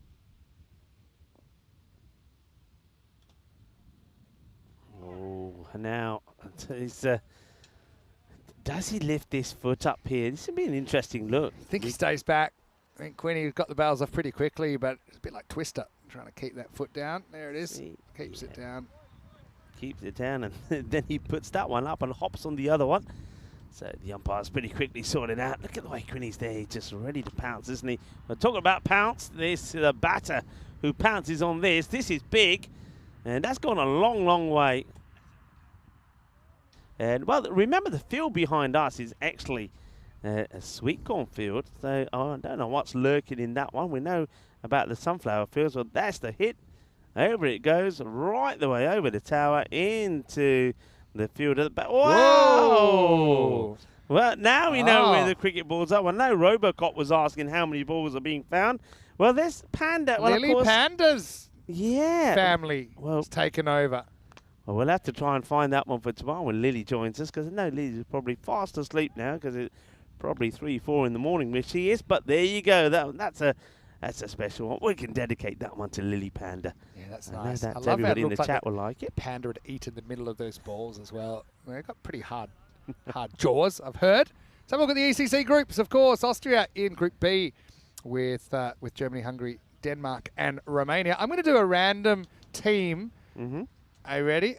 I'm going to just put it in my random number generator, and I'll talk about team number 14, which is France. Okay, let's talk France. I wonder if they pick Nabi. I don't know. He hasn't really been in their setup, but who they have been picking earlier in the year was Hamza Niaz. Even picking him for the World Cup qualifier, who is the other opener. You've got the Mangals in there. I wonder what kind of squad we'll see. I think with France, the one thing that excites me and that could work really well for them is they got good spinners. Yeah. You know, they got good spinners there, and that's where I think in the spin department they may be able to outfox teams that are probably going to be similar stature to them. This one is down the leg side now. It's going to be giving us leg buys, 4 leg buys. But you know who I wonder if they pick is Sajjad Stanikzai, the youngster. Yeah, the youngster. I wonder if they want to roll the dice with him. I think, even though wrist spinners haven't had a very good time at Cardiff, I don't know why. It just they seem to just be getting smashed no matter where they bowl in the last year or so. Whereas the year before they had more success. Guys like Hogarth and basically he wasn't the only one. Anyway, it's up in the air. That's going to be 6. It's going to be 50 for Bharti. Brings it up off 19 balls. A nice counter punch from the Lord's opener. Yeah, well done to Sehel Bharti. I think with him losing his normal opening partner, Kumar pretty early for just 1, that was when I think he then thinks, all right, I've got to stay here, stick around and do better than what I've done before. He's managed to get into 20s, 30s and get out. This time it's an opportunity for him to really make a stand, and it's good for him that he's got a half century to his name, and of course we won't see them again after this match. So it's important for him to go out in style, and well done to Sehel Bharti. Has put half century on the board, but where can they finish here, Lord CC? Still have a potential kind of say in the finals makeup, because if they can take a point off Vienna CC here, it could keep Vienna CC out of the top 3 potentially. Still, I think with Bharti there, they're an outside chance of that point. Anyway, going back to France, Mr. Universe. Mr. Universe, yeah. You know. Again, he's a good example. It just had a bit of an off time last year and struggled. It's nice. He should be stopped there. Dawood Ahmadzai is who we're talking about, by the way, if you wonder what in the world we're talking about. Amari makes a stop there.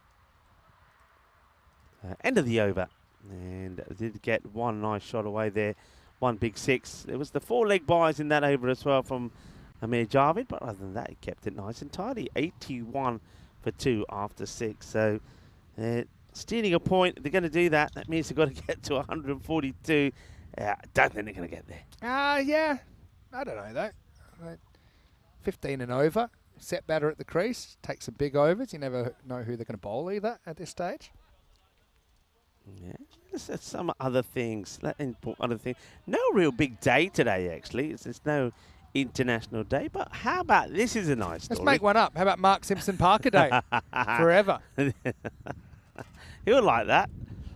We'll probably talk about that a bit later as well. Anyway, that is in the air. MSP, he won't be able to do anything about this one.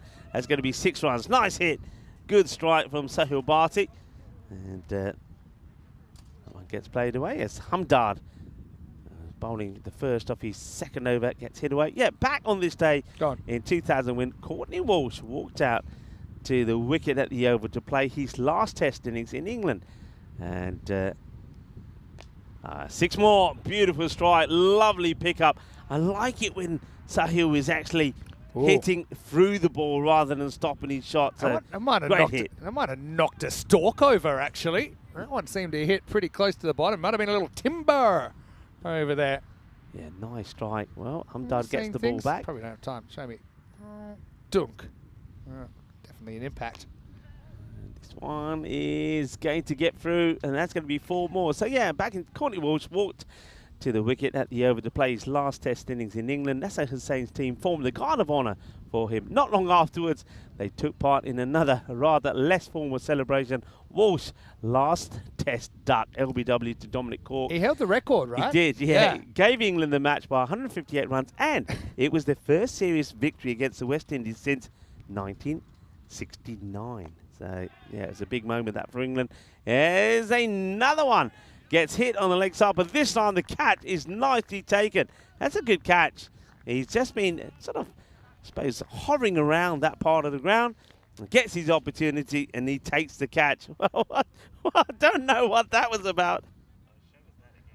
What's going on there? I mean, it's a good catch first up. The catch is good. I don't really know what he's trying to signal here. There's a catch taken. All right. And we missed it. We have to cut away there. Otherwise, We're going to have, we got it. for legal reasons, I think we're going to have to give it a rating if we show the rest of that. Here we go. Watch this. Watch this. Hang on a minute. And, well, you make up what you want about that. I think he's trying to say, that sort of caught me on the chest. That's one way to put it. Anyway, how about the 70? I didn't have time to jinx Barty, but he actually batted really well. He looked on for a ton himself, actually, in that innings, but he'll go for 70 off 25. Courtney Walsh still has the most ducks in Test cricket, by the way, 43. Stuart Broad recently retired, it's 39. And then next, Chris Martin, 36. Glenn McGrath, 35. Ishant Sharma, 34. Shane Warne, 34. Jimmy Anderson, 34. Jimmy Anderson had some long run where he didn't get a duck, which is quite amazing. And then, obviously, it ended. Anyway, this is going to be 4 more. Nice start for Saluja. End of the 7th over. Well, still an outside chance here. For this point, they need about 14 and over for that. End of the 7th, it's 101 for 3. Yeah, well, Jimmy Anderson, though, also, fairness to him, did stick around and put some good partnerships together coming in low down. I was going to say as well, if it's good enough for Bradman to score a duck in his last innings, it's good enough for anyone. Yeah. All right, should we have a look at what's coming up tomorrow? Why don't we do that? Let's do that. Tomorrow's a pretty important start of the day, actually. Match 51. I've put a ring around it in pen, which isn't great because I'm looking on my computer. But tomorrow we'll see Sher-E Punjab taking on Graz Cricket Academy. Those are the two, I think, it's for qualification, depending on how well they go tomorrow. And they play each other in the morning. And then Salzburg and cricketers play. And again, they're basically playing for either top spot or a spot in the top 3. Anyway, Rahimi looks like he's getting a ball. Over number 8, some off spin.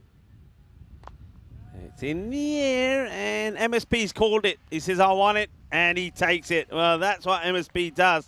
Watch out. Here comes the jockey. Remember, yesterday, Rahimi was galloping over there. This time, lost him. He's just, no real celebration there from Ali Rahimi. I thought he would have been there. MSP, though, look how quickly he calls Amari off this one. Look at the smile on his face. Enjoying his cricket, enjoying his moment, enjoying his day. And why shouldn't he? After scoring a century, his first ever on the European Cricket Network in this match. He comes across and just says to Amari, leave it to me. I mean, Kitam Amari is a very good catcher of the ball as well. But the captain says, leave it to me. It's mine. I'll put my name on it. I want it. Pulling rank. So there's a few more movie tips coming in, and one in particular in the chat. They say you don't just need to watch Happy Gilmore, you also need to watch The Water Boy. That's from Hannah Simpson Parker and others. Okay, The Water Boy, it's also an Adam Sandler movie. Have you seen any of his movies? Yeah. There's a certain style to them. Yeah, I do like his Billy movies. Madison's one. Yeah. You've probably seen some. There's one that Dale Staines in. It's called Blended. Yeah, Blended is very good. Have you seen that? Blended is good. Blended. Dale, as an actor, he's a good Test cricketer. Up and out of the ground. Well, look who it is. It's the villain of the piece. It's Gursavak. Well, how about a chuck of the fat there now? As he smashes that one out of the ground. Maximo gets him off the mark. Well, Gurswak gives it a whack. That's Gurswak Sandhu. Nice hit from him. I love that he's just giving it a bash. Yeah. They've been in a tough situation here. They looked like they'd be chasing even more before he came on. Picked up 3 wickets. Took a good catch. This is their last roll of the dice in the series. Let's see how high they can get. Hang on a minute. And he wants to get a bit more funky. There's a point where the aggression can turn to insanity. I suppose if you're going to try these shots on TV, now's the time. I think the last time we saw him bat, he hit a 6, then he went for a scoop, missed it, then he tried a bit of everything in the few balls that he had. And hits this pretty well. Well, you might as well just stand and deliver and hit it big. So that's another one that gets whacked down. He hit 6 more. I thought there was one Adam Sandler movie I watched. Again, it was to do, I think, with when he was a basketball scout. Okay. And that was a pretty good one. I think, was it called something like Hustle or something? That was a good movie. Hustle. You're right. Hustle, yeah. Hustle. I know Semi-Pro was mentioned in my ear, but that's Will Ferrell. Also an excellent movie where Woody Harrelson gets traded for a washing machine at one point. Full toss. Now, it's going to get over the fielder, but it's going to chase Run, it. Johnny. Stop it. They're Good still throw. running. Good throw.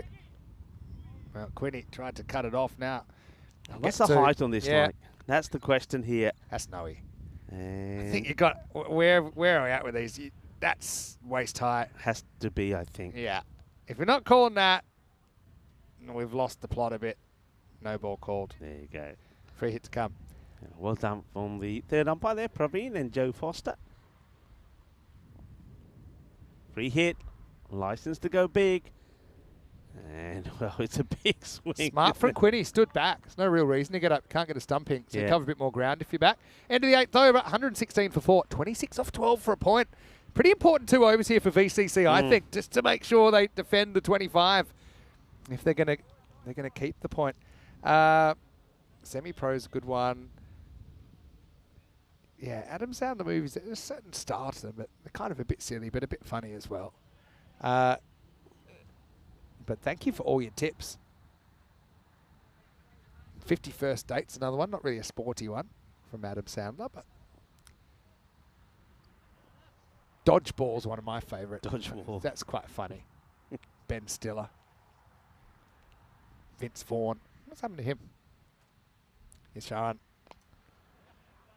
Works this away and just wants to probably give the strike back to the showman at the moment here. Good luck. Sharon's the first player to take a catch and almost me too himself.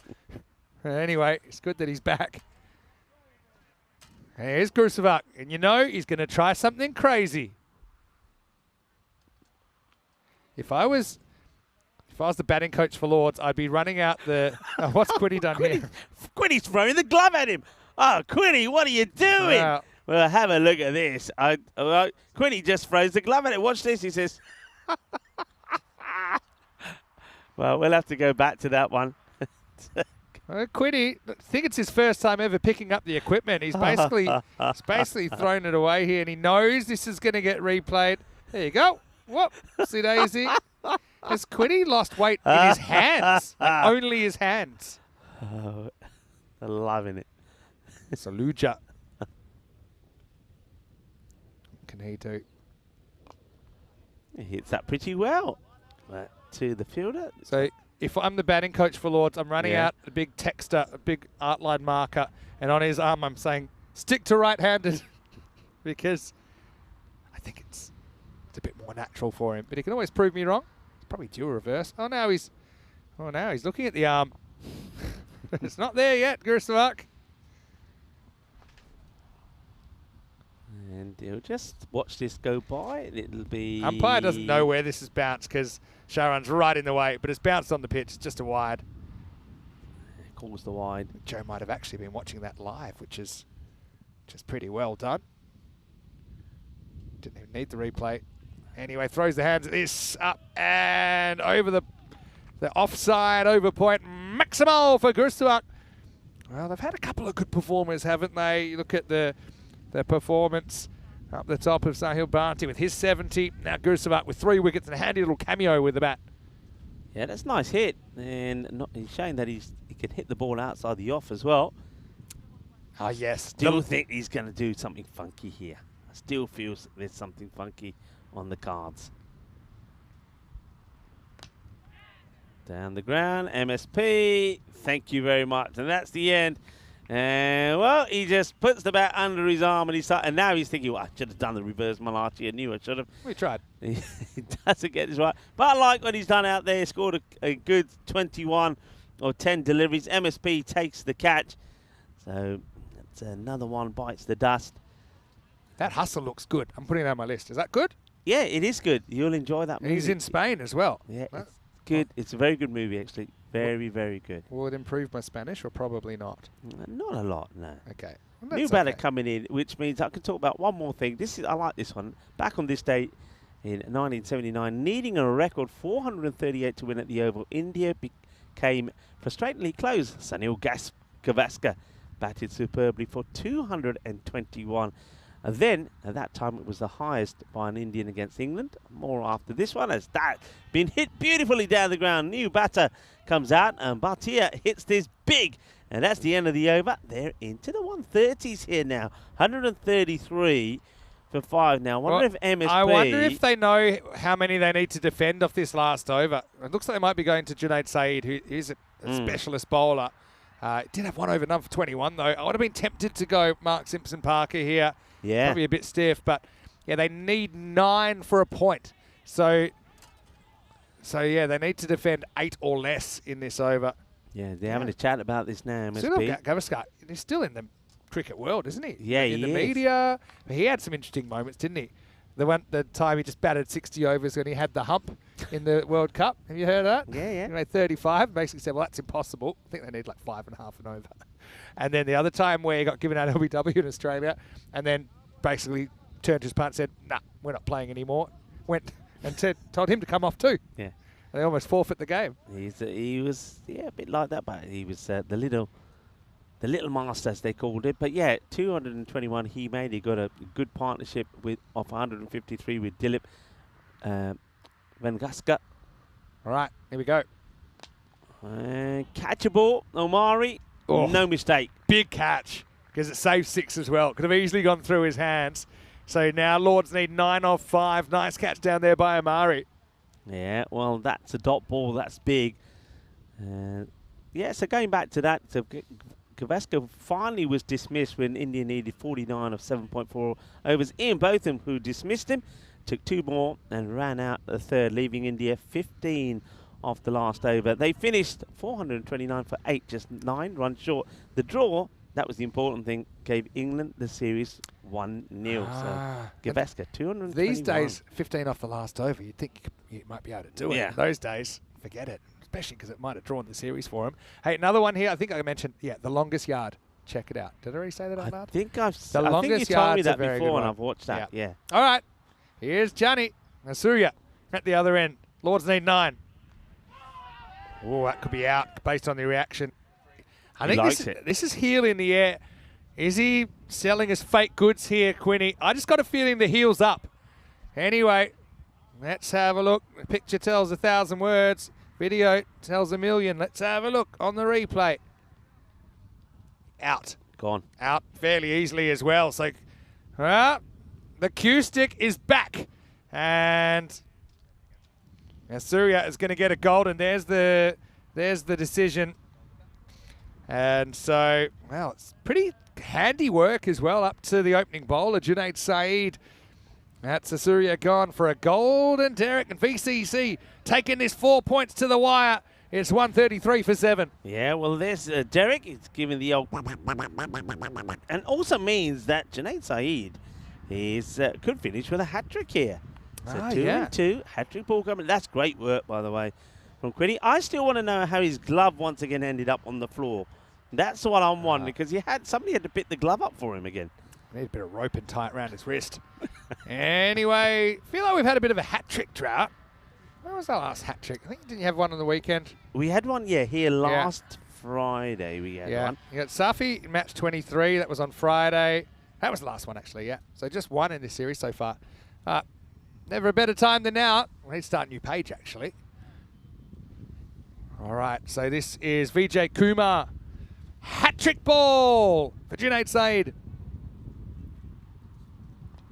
Oh. And, it's going to drop just short. Vijay Kumar, I tell you what, Quinny would love to get Vijay Kumar after Vijay Kumar took that Bollywood style of catch to remove him. Hey, 8 off 3 now for a point. So, Bhatia's faced one ball, but he hit it for 6. Yeah. They need to find a boundary from somewhere, Lords. And I can't stress enough how important this point might be for Vienna CC as well. It's pretty clustered towards the top. Bhatia on strike.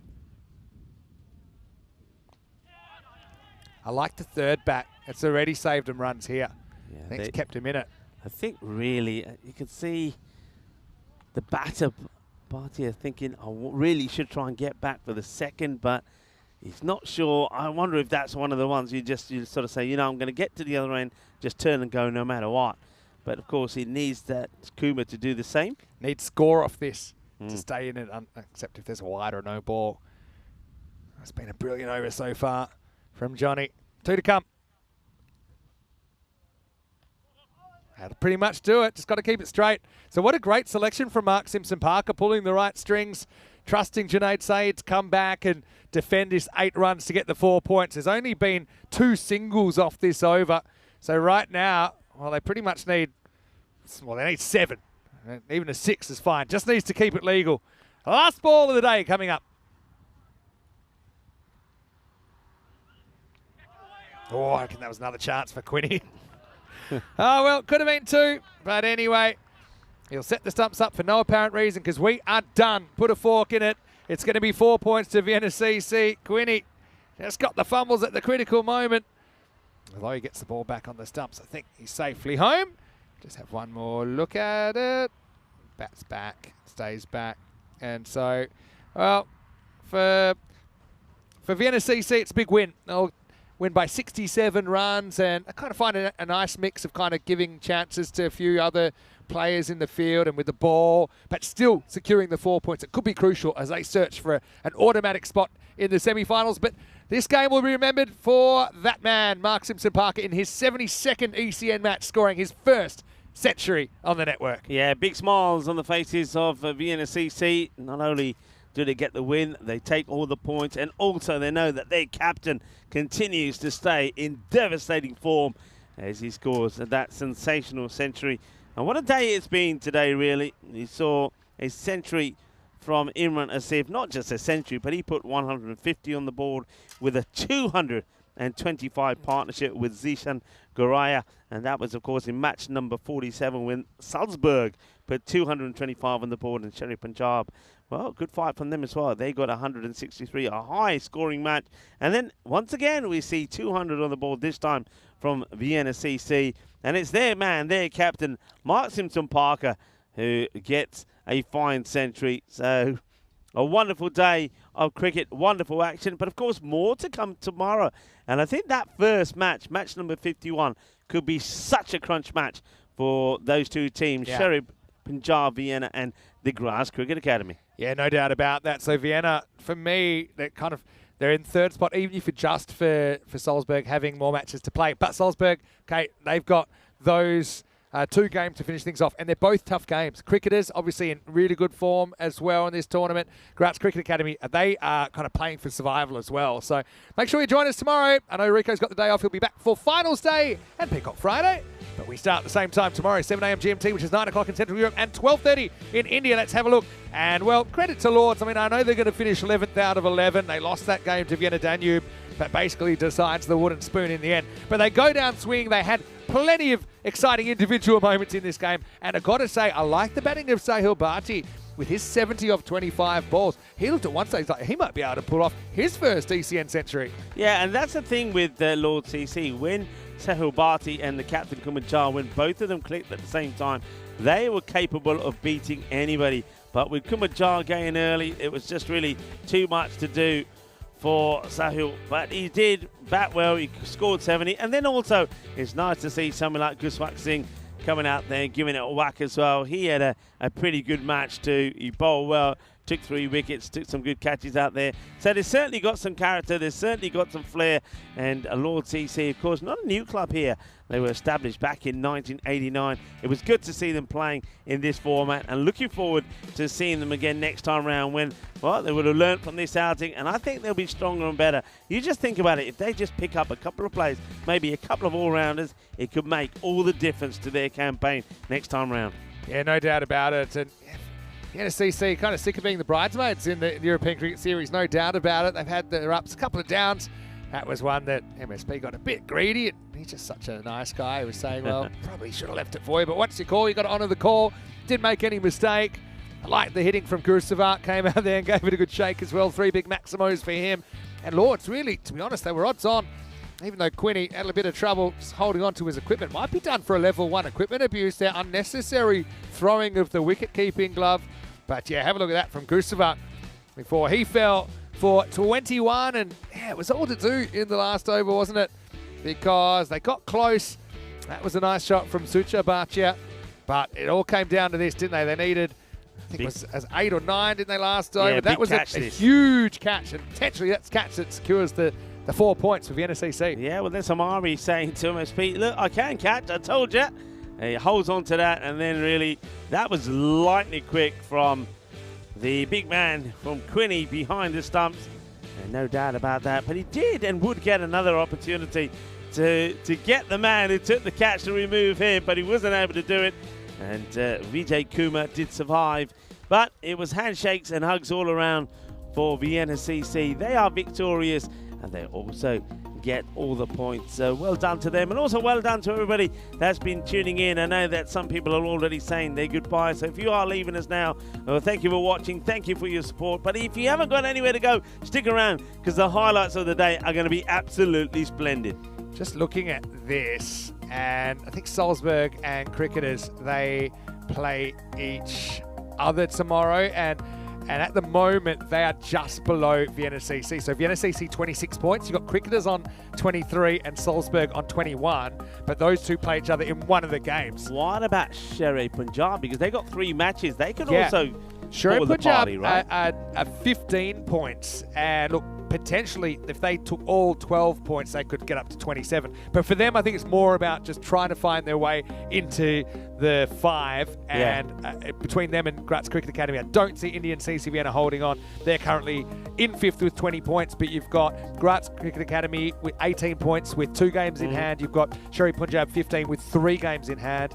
I think Daredevils, obviously, we know are out. Snassi, Danube, and Lords will bring up the rear of the table, unfortunately for them. But it's been a great experience watching them. And of course, even though they were on the wrong end of it, they were involved in a Golden Ball 65 on Sunday afternoon.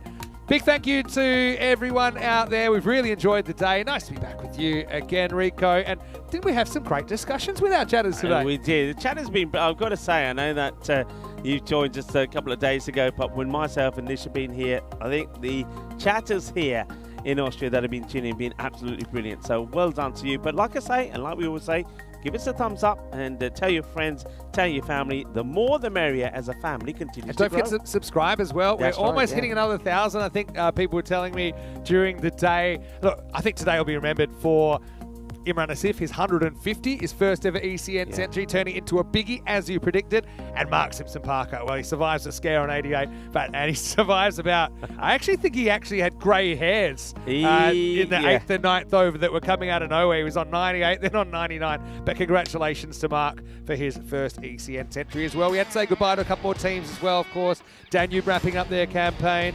Lords wrapping up their campaign as well. But you know, we're going to see more tomorrow. We'll see some teams like Daredevils, for example. We know that they're not going to be in the finals, but they'll get a sign-off tomorrow against Sher-E Punjab, Vienna Cricketers, and Salzburg. I still think they're fighting for top 3. And for Graz Cricket Academy and Sher-E Punjab, who played first up, they're fighting, I think, for a spot in the 5. Well, just want to remind you all that our social media is also there. Great stuff going up all the time at European Cricket. And also don't forget our website, europeancricket.com. Those squads coming in thick and fast as well for the ECI weekend. You can also see the fixtures for Croatia starting on Monday. Rico, enjoy your day off. I will indeed. Tell us very briefly, what do you plan to get up to? I probably overdid it the last day, so a bit more rest tomorrow, but I still will go into the city. I've been told, Chima did tell me of a couple of coffee shops that I've got to go and try out, one next to the cathedral, so I'll be there. Oh, actual coffee shops. Actual Okay, well, coffee wish you shops. all the best with that. What I will say is there's a few movie tips there for you. There is so that if as you want well, to stay yeah. in bed, you can always get onto that. From everyone here at the European Cricket Network and the European Cricket family, stay happy, stay safe, and join me tomorrow for day number 11. Rico back for the finals and the ECI weekend. From everyone here at ECN and the Blue Crew, have a great night. We're off to have a barbecue. We'll enjoy the night. Hope you do too. See you tomorrow for more action. Here's some of the best bits of day 10. Thanks to our fantastic crew at Spring Productions. For now, hasta pronto.